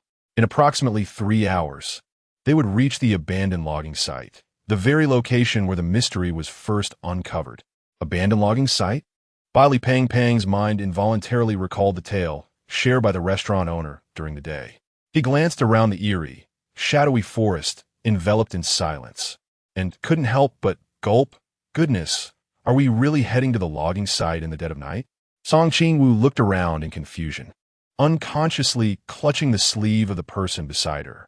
Though she was mentally prepared, the atmosphere was overwhelming. If her memory served her right, it was no ordinary paper figure. Those were the spectral guards of Fengdu, true ghosts. In her past life, she had never dared to enter a haunted house, fearing such entities, and this time it was all too real. Shen Qingzhu lowered his gaze, and in the dim light, his eyes fell on the hand tightly gripping his sleeve. Beneath the night, the corners of Shen Qingzhu's mouth curved slightly as he discreetly shifted half a step closer to Song Qingwu. Fearful as they were, the mission still needed to be accomplished, and thus, the group continued their slow approach towards the logging site. Song Qingwu activated the Chaos Divine Ruins, gaining control over the movements of all living beings within a radius of 500 meters. Despite both being classified as Chuan realms, the perception range of Fusang Divine Ruins far exceeded that of Chaos Divine Ruins. However, appearances could be deceiving. While Chaos Divine Ruins had a smaller range than Fusang Divine Ruins, the effectiveness of their perception was worlds apart. In fact, under the domain of Chaos Divine Ruins, what could be described as perception was more accurately termed control. Song Qingwu was aware of every action occurring within that range, akin to surveillance, allowing her to manipulate time remotely. The perception of the Fusang Divine Ruins resembles a radar monitoring system. In the current situation, the greatest fear lies in the sudden emergence of an unknown entity. A distance of 500 meters provides ample time for a response in the event of an unforeseen incident. After an indeterminate period, Lin Xia and Song Qingwu simultaneously halted their steps. There was something lurking in the vicinity. Lin Xia, positioned at the forefront, furrowed his brow as the beam of his flashlight gradually swept through the pitch-black forest. Song Qingwu turned, her gaze fixed intently on the trees to the right. A colossal ant was positioned approximately 200 meters to their right. With a swift motion, the group turned their heads, warily observing the forest to the right. And for a brief moment, the only sound in the darkened woods was the rhythm of their breaths. Lin Xie retrieved a straight blade from his backpack. 20 meters. In the next instant, the blade was unsheathed, a glimmer of cold light cutting through the night as it lunged towards the forest. Immediately, a piercing howl echoed. A shadow sprang forth, and just as it was about to collide with the group, Song Qingwu locked it in place. In the following second, 3 blades struck the giant ant's body simultaneously, severing 3 of its legs. The group reacted with remarkable speed, retracting their blades and retreating swiftly. A dull thud resonated as the giant ant crashed to the ground. Song Qingwu once more immobilized it with her mental lock, and Qingyu's eyes shimmered with a gray hue. The vital spot lies within the antennae groove. Lin Xia paused, pondering the location of the antennae groove. It was the concave area situated between the two antennae on its head, slightly towards the back. With a swift motion, just as in Qingyu's words fell, a straight blade was deftly plunged into the antennae groove, so swiftly that it left the others momentarily stunned. Song Qingwu, with an innocent expression, remarked, "I thought I would pause time and act first." She withdrew the blade, disdainfully flicking off the green blood, before returning it to her space. The giant ant lay helplessly on the ground, and the five of them illuminated its appearance with their flashlights. And Qingyu extracted a black box from his backpack, containing an assortment of dissection tools. He selected a small knife and commenced an anatomical study of the giant ant's carcass. In a sense, this was the first time Song Qingwu had observed in Qingyu's dissection of the mysterious creature. His adept techniques and fluid knife skills were nothing short of astonishing. 10 minutes later, and Qingyu retracted his instruments and spoke calmly. "This is a worker ant. Based on the ant survival system, it is inferred that there exists not only a colony of worker ants in this forest, but also a queen ant. Just this single worker is already at the level of the river realm. The queen must be at least of the sea realm." Shen Qingzhu remarked with a serious expression. "If this situation continues to develop, the residents at the edge of the town could be attacked at any moment." Lin Xia frowned, realizing that they could no longer afford a delay. "We must quickly locate their nest and eliminate the queen." After gathering the necessary information, the group did not linger any longer, continuing their advance towards the abandoned timber yard. At the happy inn, a loud bang echoed as a young girl's piercing scream erupted, accompanied by the sound of shattering glass. The elderly man burst into the room, gazing into the distance where his granddaughter was being carried away by a blood-red giant ant, swiftly vanishing into the dark recesses of the forest. Ting ting. The abandoned logging site lay before him, its desolate soil overrun with weeds, and several dilapidated low buildings stood in disarray. Each blackened opening resembled an unfathomable vortex, and lingering too long upon them sent chills down one's spine. The shattered windows swayed gently, and as the flashlight beam illuminated the grayish, old-fashioned brick house, it revealed a tapestry of weathered marks, with a faint outline of decaying walls visible within. Chapter 87. Enlightenment. Several individuals tread through the overgrown wilderness, making their way toward a modest dwelling ahead. Bai Li Pang Pang, plump and quivering, fumbled in his pocket and produced 2 strings of prayer beads. One of the strings was delicately placed into Song Qingwu's hand. Clutching the beads, she retained her grip on Shen Qingzhu's sleeve with the other. "Pang Pang, why are you giving me these beads?" "To ward off evil. I had them blessed by a master," he replied. Song Qingwu, momentarily at a loss for words, tucked the beads into her pocket. Her steps faltered as she tightened her grasp on Shen Qingzhu's sleeve. Noticing the tension, Shen Qingzhu lowered his gaze and inquired, "What's wrong?" Simultaneously, Lin Xia halted, their gazes drawn to the low building ahead. Bai Li Pang Pang clutched the beads tightly, his voice trembling. "What's going on?" With a gentle grip, Song Qingwu conjured a straight blade into her hand. Although the figure of the paper man was undeniably horrifying, all fear stemmed from a lack of firepower. From a second-floor window on the left, someone was observing them. Bai Li Pang Pang's face turned pale as he stammered, "Are they alive or dead?" Lin Xia unsheathed his straight blade, taking a deep breath before rasping, "They are not alive. It is a paper man." Song Qingwu's voice was calm, yet it carried the weight of a depth charge, stirring the air around them. In a fleeting moment, the flashlight illuminated the area. A ghastly white face was pressed against the decaying wall. The smooth visage, with slender brows and crimson lips, bore dark, hollow eyes that fixated on the 6 of them, exuding an unsettling aura. The instant it met the light, the pale face of the paper man flickered and vanished from the window. "Catch it!" Lin Xia shouted, pursuing it with his blade. Almost concurrently, and Qingyu grasped a surgical knife and followed suit, his eyes gleaming with uncontainable excitement. Song Qingwu intended to switch to the Fusang Divine Realm, planning to intercept ahead, but upon the realm's opening, she sensed something swiftly advancing into the depths of the forest. Raising her eyes, she realized Shen Qingzhu and Chao Yuan had already disappeared, leaving only Bai Li Pang Pang, who stood frozen, clutching the prayer beads. Resolutely, Song Qingwu made her decision, taking hold of Bai Li Pang Pang with one hand while opening a spatial portal with the other. Pang Pang, we must go somewhere. Bai Li Pang Pang, bewildered, questioned, "Where are we going, Qingwu?" Before he could finish his sentence, they found themselves in a small clearing. To save someone. Song Qingwu's expression grew solemn as she focused on the dense forest ahead. 400 meters away, a giant ant carried a small girl toward their direction. "I will rescue her. After that, you take her away to safety," she quickly arranged. "Understood. Leave it to me." Bai Li Pang Pang's demeanor shifted to one of seriousness. A giant ant with a girl on its back. He had no time to ponder the implications. Why were they here? In this moment, it was just the two of them. Lin Xia and the others were nowhere to be found. They had to exercise utmost caution. Pang Pang, prepare yourself.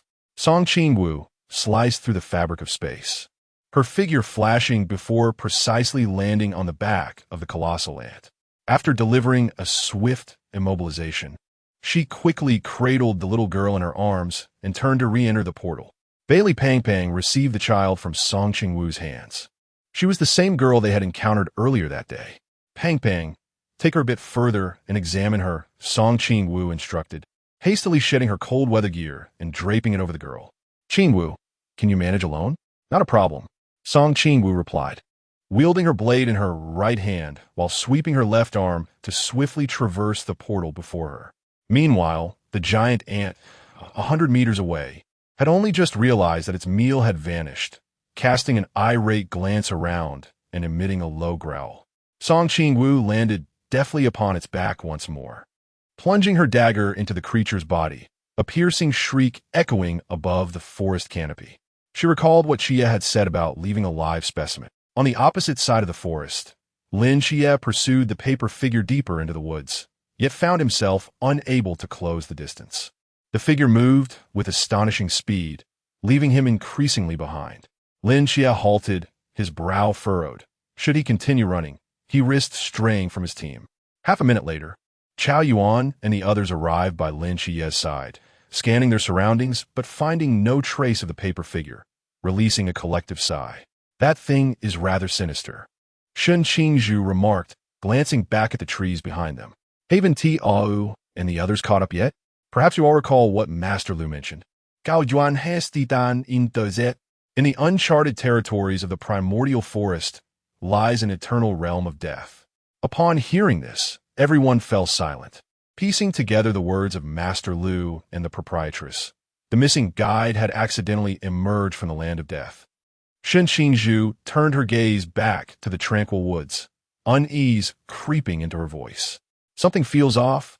A.U. and the others shouldn't be this delayed."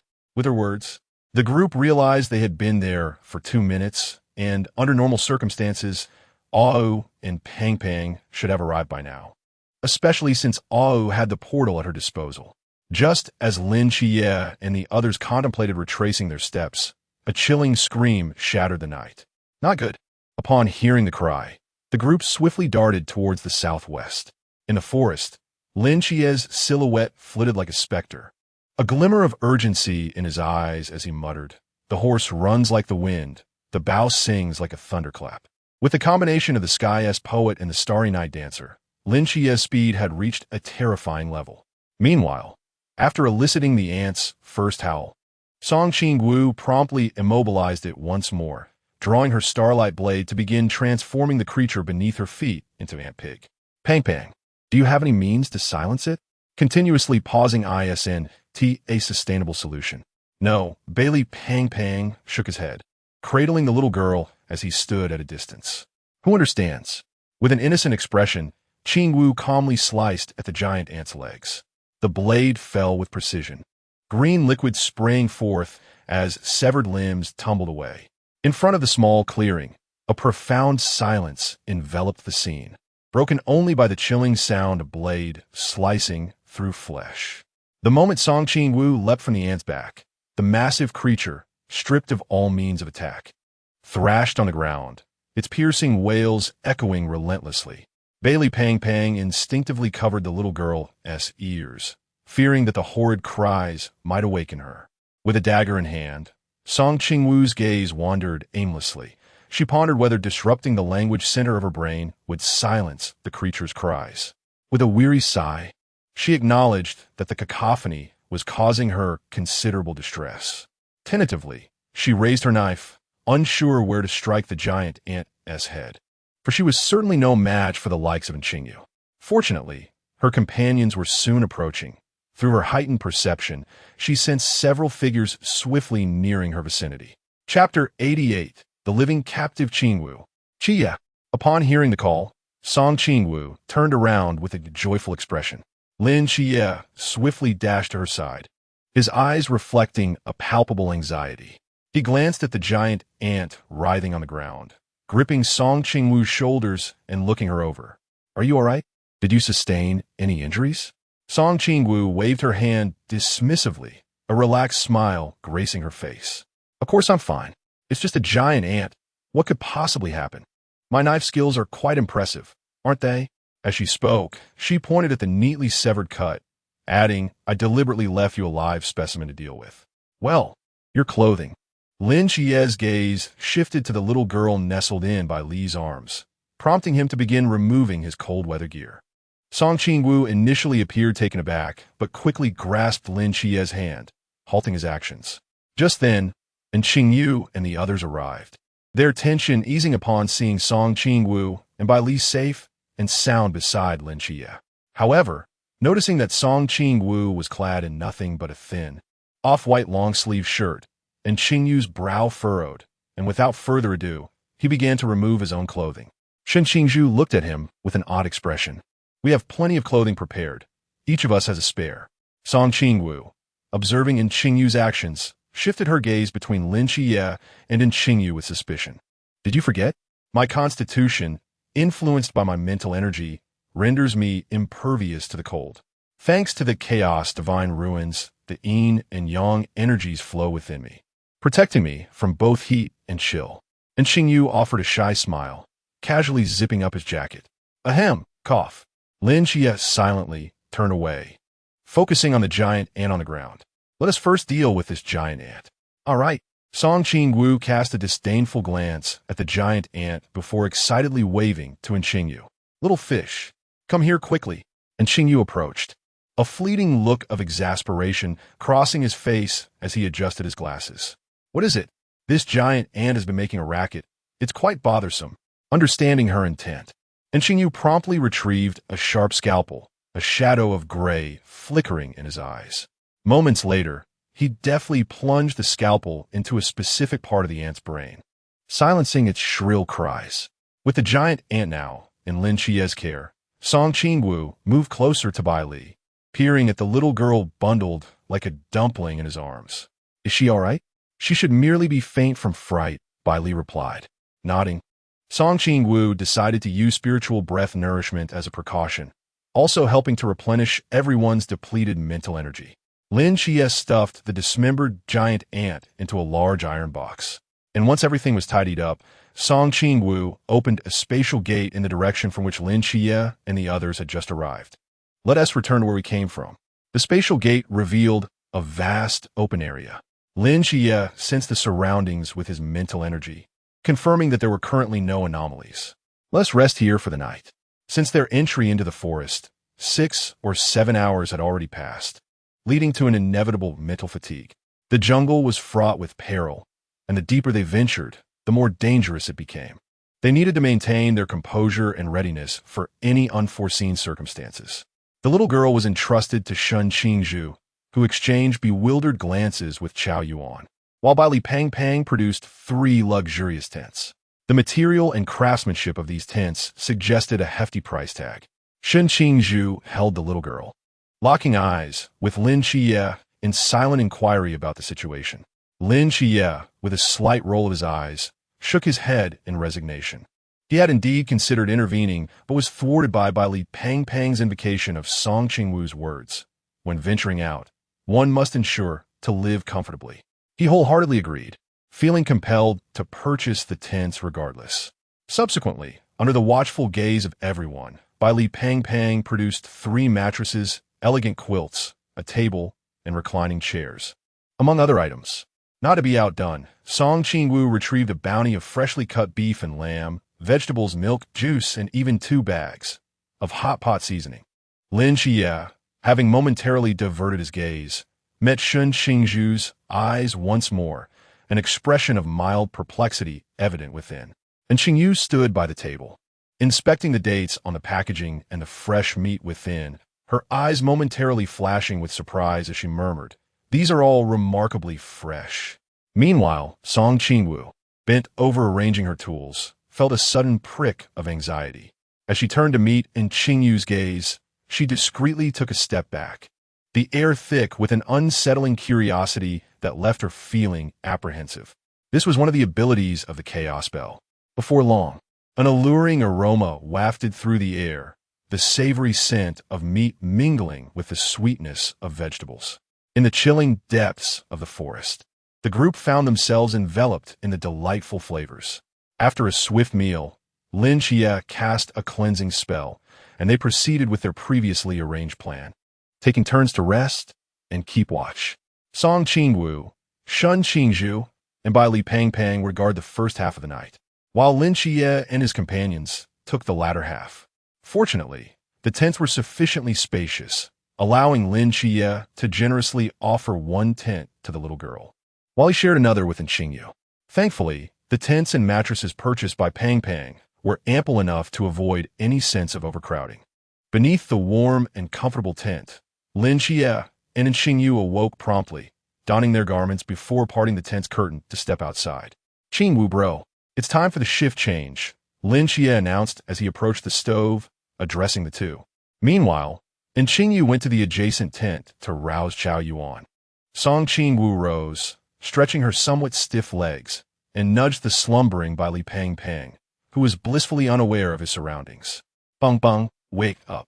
It's time to change shifts." Perhaps it was Song Qingwu's gentle nature. Upon seeing Bai Li Pang unresponsive, Lin Xia decisively delivered a firm tap on his shoulder. "What is the matter? What is going on?" In the next instant, Bai Li Pang sprang upright, his eyes wide with shock as he scanned his surroundings. "It's time to change shifts." Lin Xia shook his head in exasperation. 3 individuals entered a tent, and as soon as they stepped inside, the comforting warmth enveloped Song Qingwu. She removed her cold weather attire and climbed onto the mattress, gently lying beside the young girl. After approximately an hour, the little girl beside Song Qingwu suddenly trembled, abruptly opening her eyes and instinctively letting out a startled cry. This unexpected sound startled Song Qingwu, causing her to jolt upright and scan her surroundings. Once she realized it was merely a false alarm, she let out a resigned sigh. Chapter 89. The Found One Little Sister, Do Not Be Afraid. The monster has been driven away. Song Qingwu gently patted the little girl on her back. The girl, filled with uncertainty, surveyed her surroundings, and upon recognizing Song Qingwu, exclaimed with delight, "Pretty sister." "What is the matter, Qingwu?" Lin Xia stood at the entrance of the tent, lightly tapping the curtain twice. Originally, Lin Xia and the others were seated around the fire, unaware of any disturbances within the perceptible range of the divine ruins. The sudden scream from the tent startled them all. "It's nothing, just the little girl has woken up."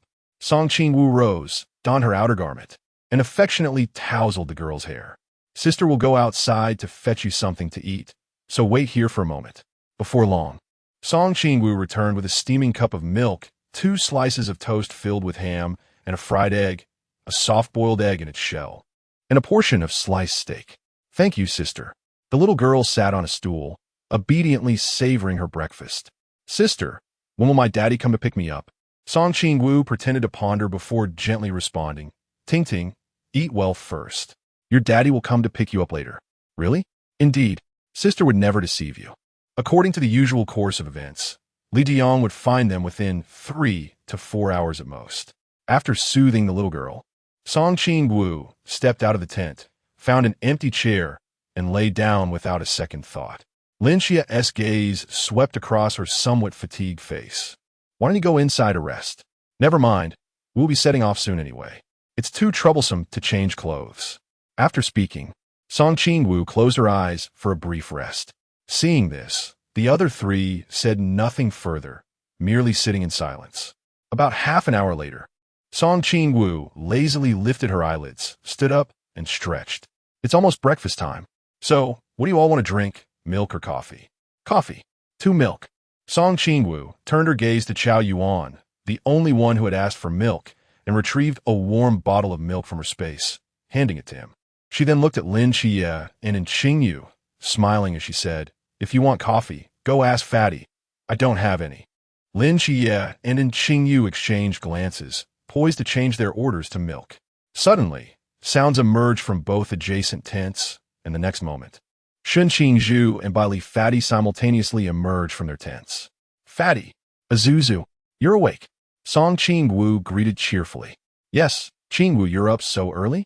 Baili Fatty rubbed his eyes and yawned. "Yes, it's breakfast time. Xia and Xiaoyu just mentioned wanting coffee." Baili Fatty pulled out a coffee machine from his spatial storage, beaming as he looked at Lin Xia and Qingwu. "We truly share a telepathic bond. Coffee is on me, don't worry.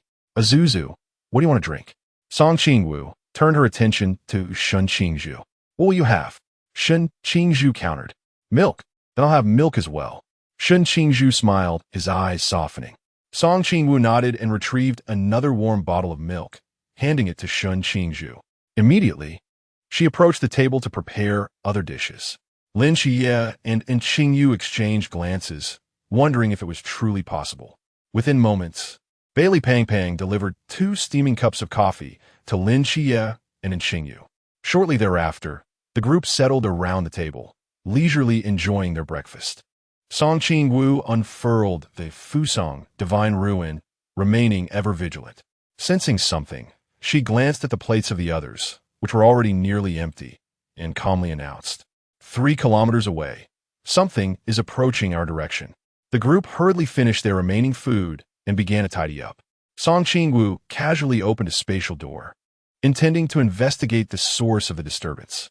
Although she had a rough idea of what it might be, a closer look was prudent. Just as she was about to step through the door, someone grabbed her arm. "Where are you going?" "Just to see what is coming closer." "We're going together," Lin Xia interjected firmly. "No, 2 people would attract too much attention." "Don't worry, I'll return swiftly." She soothingly patted Lin Xia's hand and stepped into the spatial door. Moments later, Song Qingwu reappeared, her expression calm as she reported. "There are 2 figures cloaked in dark red, observing from afar. They appear to be the 2 from the Forestry Bureau." And Qingwu raised an eyebrow, glancing at the little girl seated in a chair, realizing they were likely there to find her daughter. "Shall we wait here?" suggested Bailey Pang Pang. Lin Xia paused for a moment before agreeing. "All right, Pang Pang, take out the filming equipment." They decided it would be unwise to leave the little girl behind, as her presence could complicate matters. The best course of action was to personally hand her over to the 2 guardians. For now, they would continue to feign that they were merely filming a documentary, hoping to deceive the 2 sentinels. Bailey Pang Pang retrieved the tripod and camera, studying them with earnest intent. Before long, Li Diyang and Chun Han arrived, following the trail. They found 6 children, 3 of whom were huddled together, whispering, while one young man wandered about with a camera. Their daughter sat on a small stool, clutching a lollipop. "Daddy!" The little girl, upon spotting her father, rushed towards him with excitement. "Ting Ting!" Li Diyang's face, stiffened by the cold wind, broke into a smile as he lifted his daughter into his arms, holding her tightly. Lin Xia and the others exchanged glances from a distance before slowly approaching the father-daughter pair. "Ting Ting, are you all right? What about that giant ant?" The little girl shook her head, her braids swaying in unison. When I woke up, I was in my sister's tent. Tent? Li Diyang scanned the area, then turned to the group of 6 youths standing ahead. "Thank you for saving Ting Ting." Lin Xia smiled gently. It was nothing, just a small effort. Li Diyang and Chun Han exchanged a glance and feigned casualness as they inquired, "How did you manage to rescue Ting Ting from the red giant ant?" "Huh?" Lin Xia and the others appeared utterly bewildered. "What red giant ant?" Bailey Pang Pang scratched his head and replied, "Uncle, we found Ting Ting on the road." Li Diang's eyes filled with skepticism. Found her on the road? Indeed. The six of them nodded emphatically. Shen Han observed their attire, noting it was not much different from the day before, save for one individual holding camera. Upon noticing the tripod, standing not far off, he questioned, "Are you filming a documentary with such minimal equipment?" "Yes, this is primarily what we have. The rest is in the bag," Lin Xia replied, maintaining a composed demeanor. Li Diang narrowed his eyes as he scrutinized the six youths, then leaned closer to his daughter, whispering, "Ting, you should return with Brother Chun. Grandpa is waiting for you at home, and I'll be back shortly." He then handed his daughter over to Chen Han. "Please take Ting back." However, concern etched on Chen Han's face. Li Diang gestured towards the hunting rifle behind him. "Do not worry, I will bring them back with me later." Tiananu did, leading the little girl away. Chapter 90. No complete corpse. After watching the two depart, Li Diang turned to observe the youth behind him. These young individuals simply refused to heed warnings. They had been told of the dangers lurking in the forest, and despite their assurances the previous day that they would not venture in, they had nonetheless entered. They had rescued Ting, proving their intentions were not malevolent, and he felt compelled to bring them back. He could not allow them to risk their lives in the woods. Noticing the look of concern etched on Li Diang's face, the stout and earnest Bailey chuckled and said, "Uncle, you should return early. There's no need to worry about us." "Humph." Li Diang scoffed, and under the gaze of the six, he swiftly drew his hunting rifle. "You youngsters, despite all my warnings yesterday, refuse to listen. Come back with me at once, or I shall be forced to take more drastic measures." His voice resonated with authority amidst the trees, laden with seriousness. Bailey turned away, exchanging glances with his companions, their expressions tinged with a sense of helplessness. Half a minute later, Li Diang lay on the ground, bruised and battered, staring blankly at the sky, lost in contemplation, and Qingwu crouched beside him, using an alcohol swab to disinfect his wounds. Qingwu sat down on a small stool, shaking his head in exasperation. "Uncle, I told you to stay calm, but you wouldn't listen. Look where that S gotten you. You've hurt yourself badly, and that gun was taken by Qingwu. It will be returned to you shortly. Why did you have to run?" Li Diang grimaced, the movement causing a sharp pain to twist his features. "Who are you all, truly? What is your purpose here?" Lin Qingwu blinked innocently. "We've already mentioned we are here to film a documentary. Just look at all our equipment." With that, he gestured towards a camera mounted on a tripod. "Do not try to deceive me. A documentary crew with such prowess?" Lin Qingwu smiled slightly. "Is it so strange for a descendant of an ancient martial arts family to possess such skills? And what about the rest of your group? Photographer, doctor, two narrators." "And a financier," Lin Qingwu replied, indicating his companions in turn.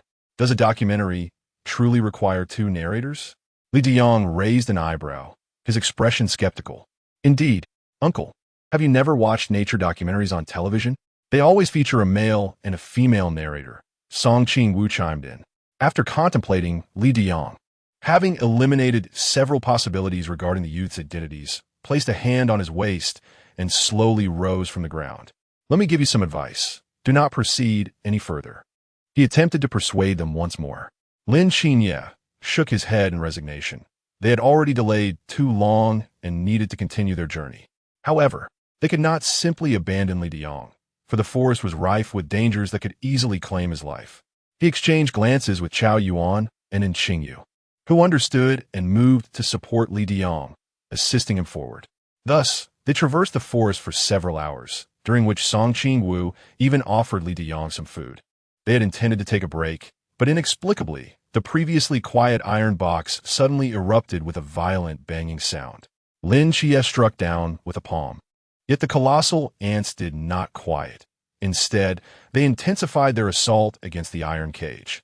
Qingwu surveyed her surroundings, her expression growing grave.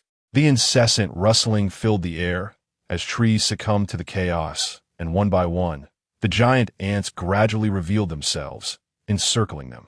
Hearing the commotion, Li Diang's countenance darkened. He snatched his weapon back from Bai Li Pang, cursing, "We've disturbed the ant nest, and this is what we owe you.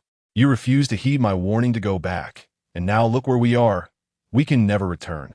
Li Diang positioned himself protectively before his companions. chambering his shotgun and aiming at the weakest point of the encirclement. In a moment, I'll clear a path for you.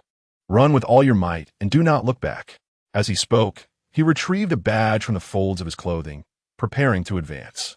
A glimmer flashed in Song Qingwu's eyes as she gently patted Li Diyang's shoulder, saying, "Uncle, it would be wise for you to remain back." In the next instant, 6 figures darted forward like lightning. Li Diyang regained his senses, surveying the scene with disbelief. Among the 6 wielded the unique star blades of the Night Watchers. The silver-haired girl, with her long blade drawn, summoned blazing golden flames that engulfed the weapon. With a swift strike, she plunged the blade between the giant ant's antennae, igniting it in golden fire, reducing it to ashes in an instant. With a single flourish of her hand, she vanished from sight, only to reappear at the outer circle of the ant swarm. Meanwhile, the boy who claimed to be a descendant of an ancient martial family wielded twin blades, cloaked in darkness as he maneuvered through the ants, leaving a trail of green ichor in his wake. The doctor, calm and composed, unleashed frigid frost that encased the giant ants in ice. With a mere gesture, countless ominous threads erupted from his fingertips, slicing the frozen ants into pieces. A cacophony of sinister laughter echoed in Li Diyang's ears as he turned to witness the other side. There, a madman engulfed in black, malevolent flames weaved through the swarm, wielding a straight blade with reckless abandon, severing limbs as they fell. The individual, dubbed the Commentator, effortlessly held the ants at bay from several dozen meters away with a single blade, merely lifting his hand. With a resounding boom, the explosion sent remnants of the giant ants crashing to the ground mere meters from Li Diyang.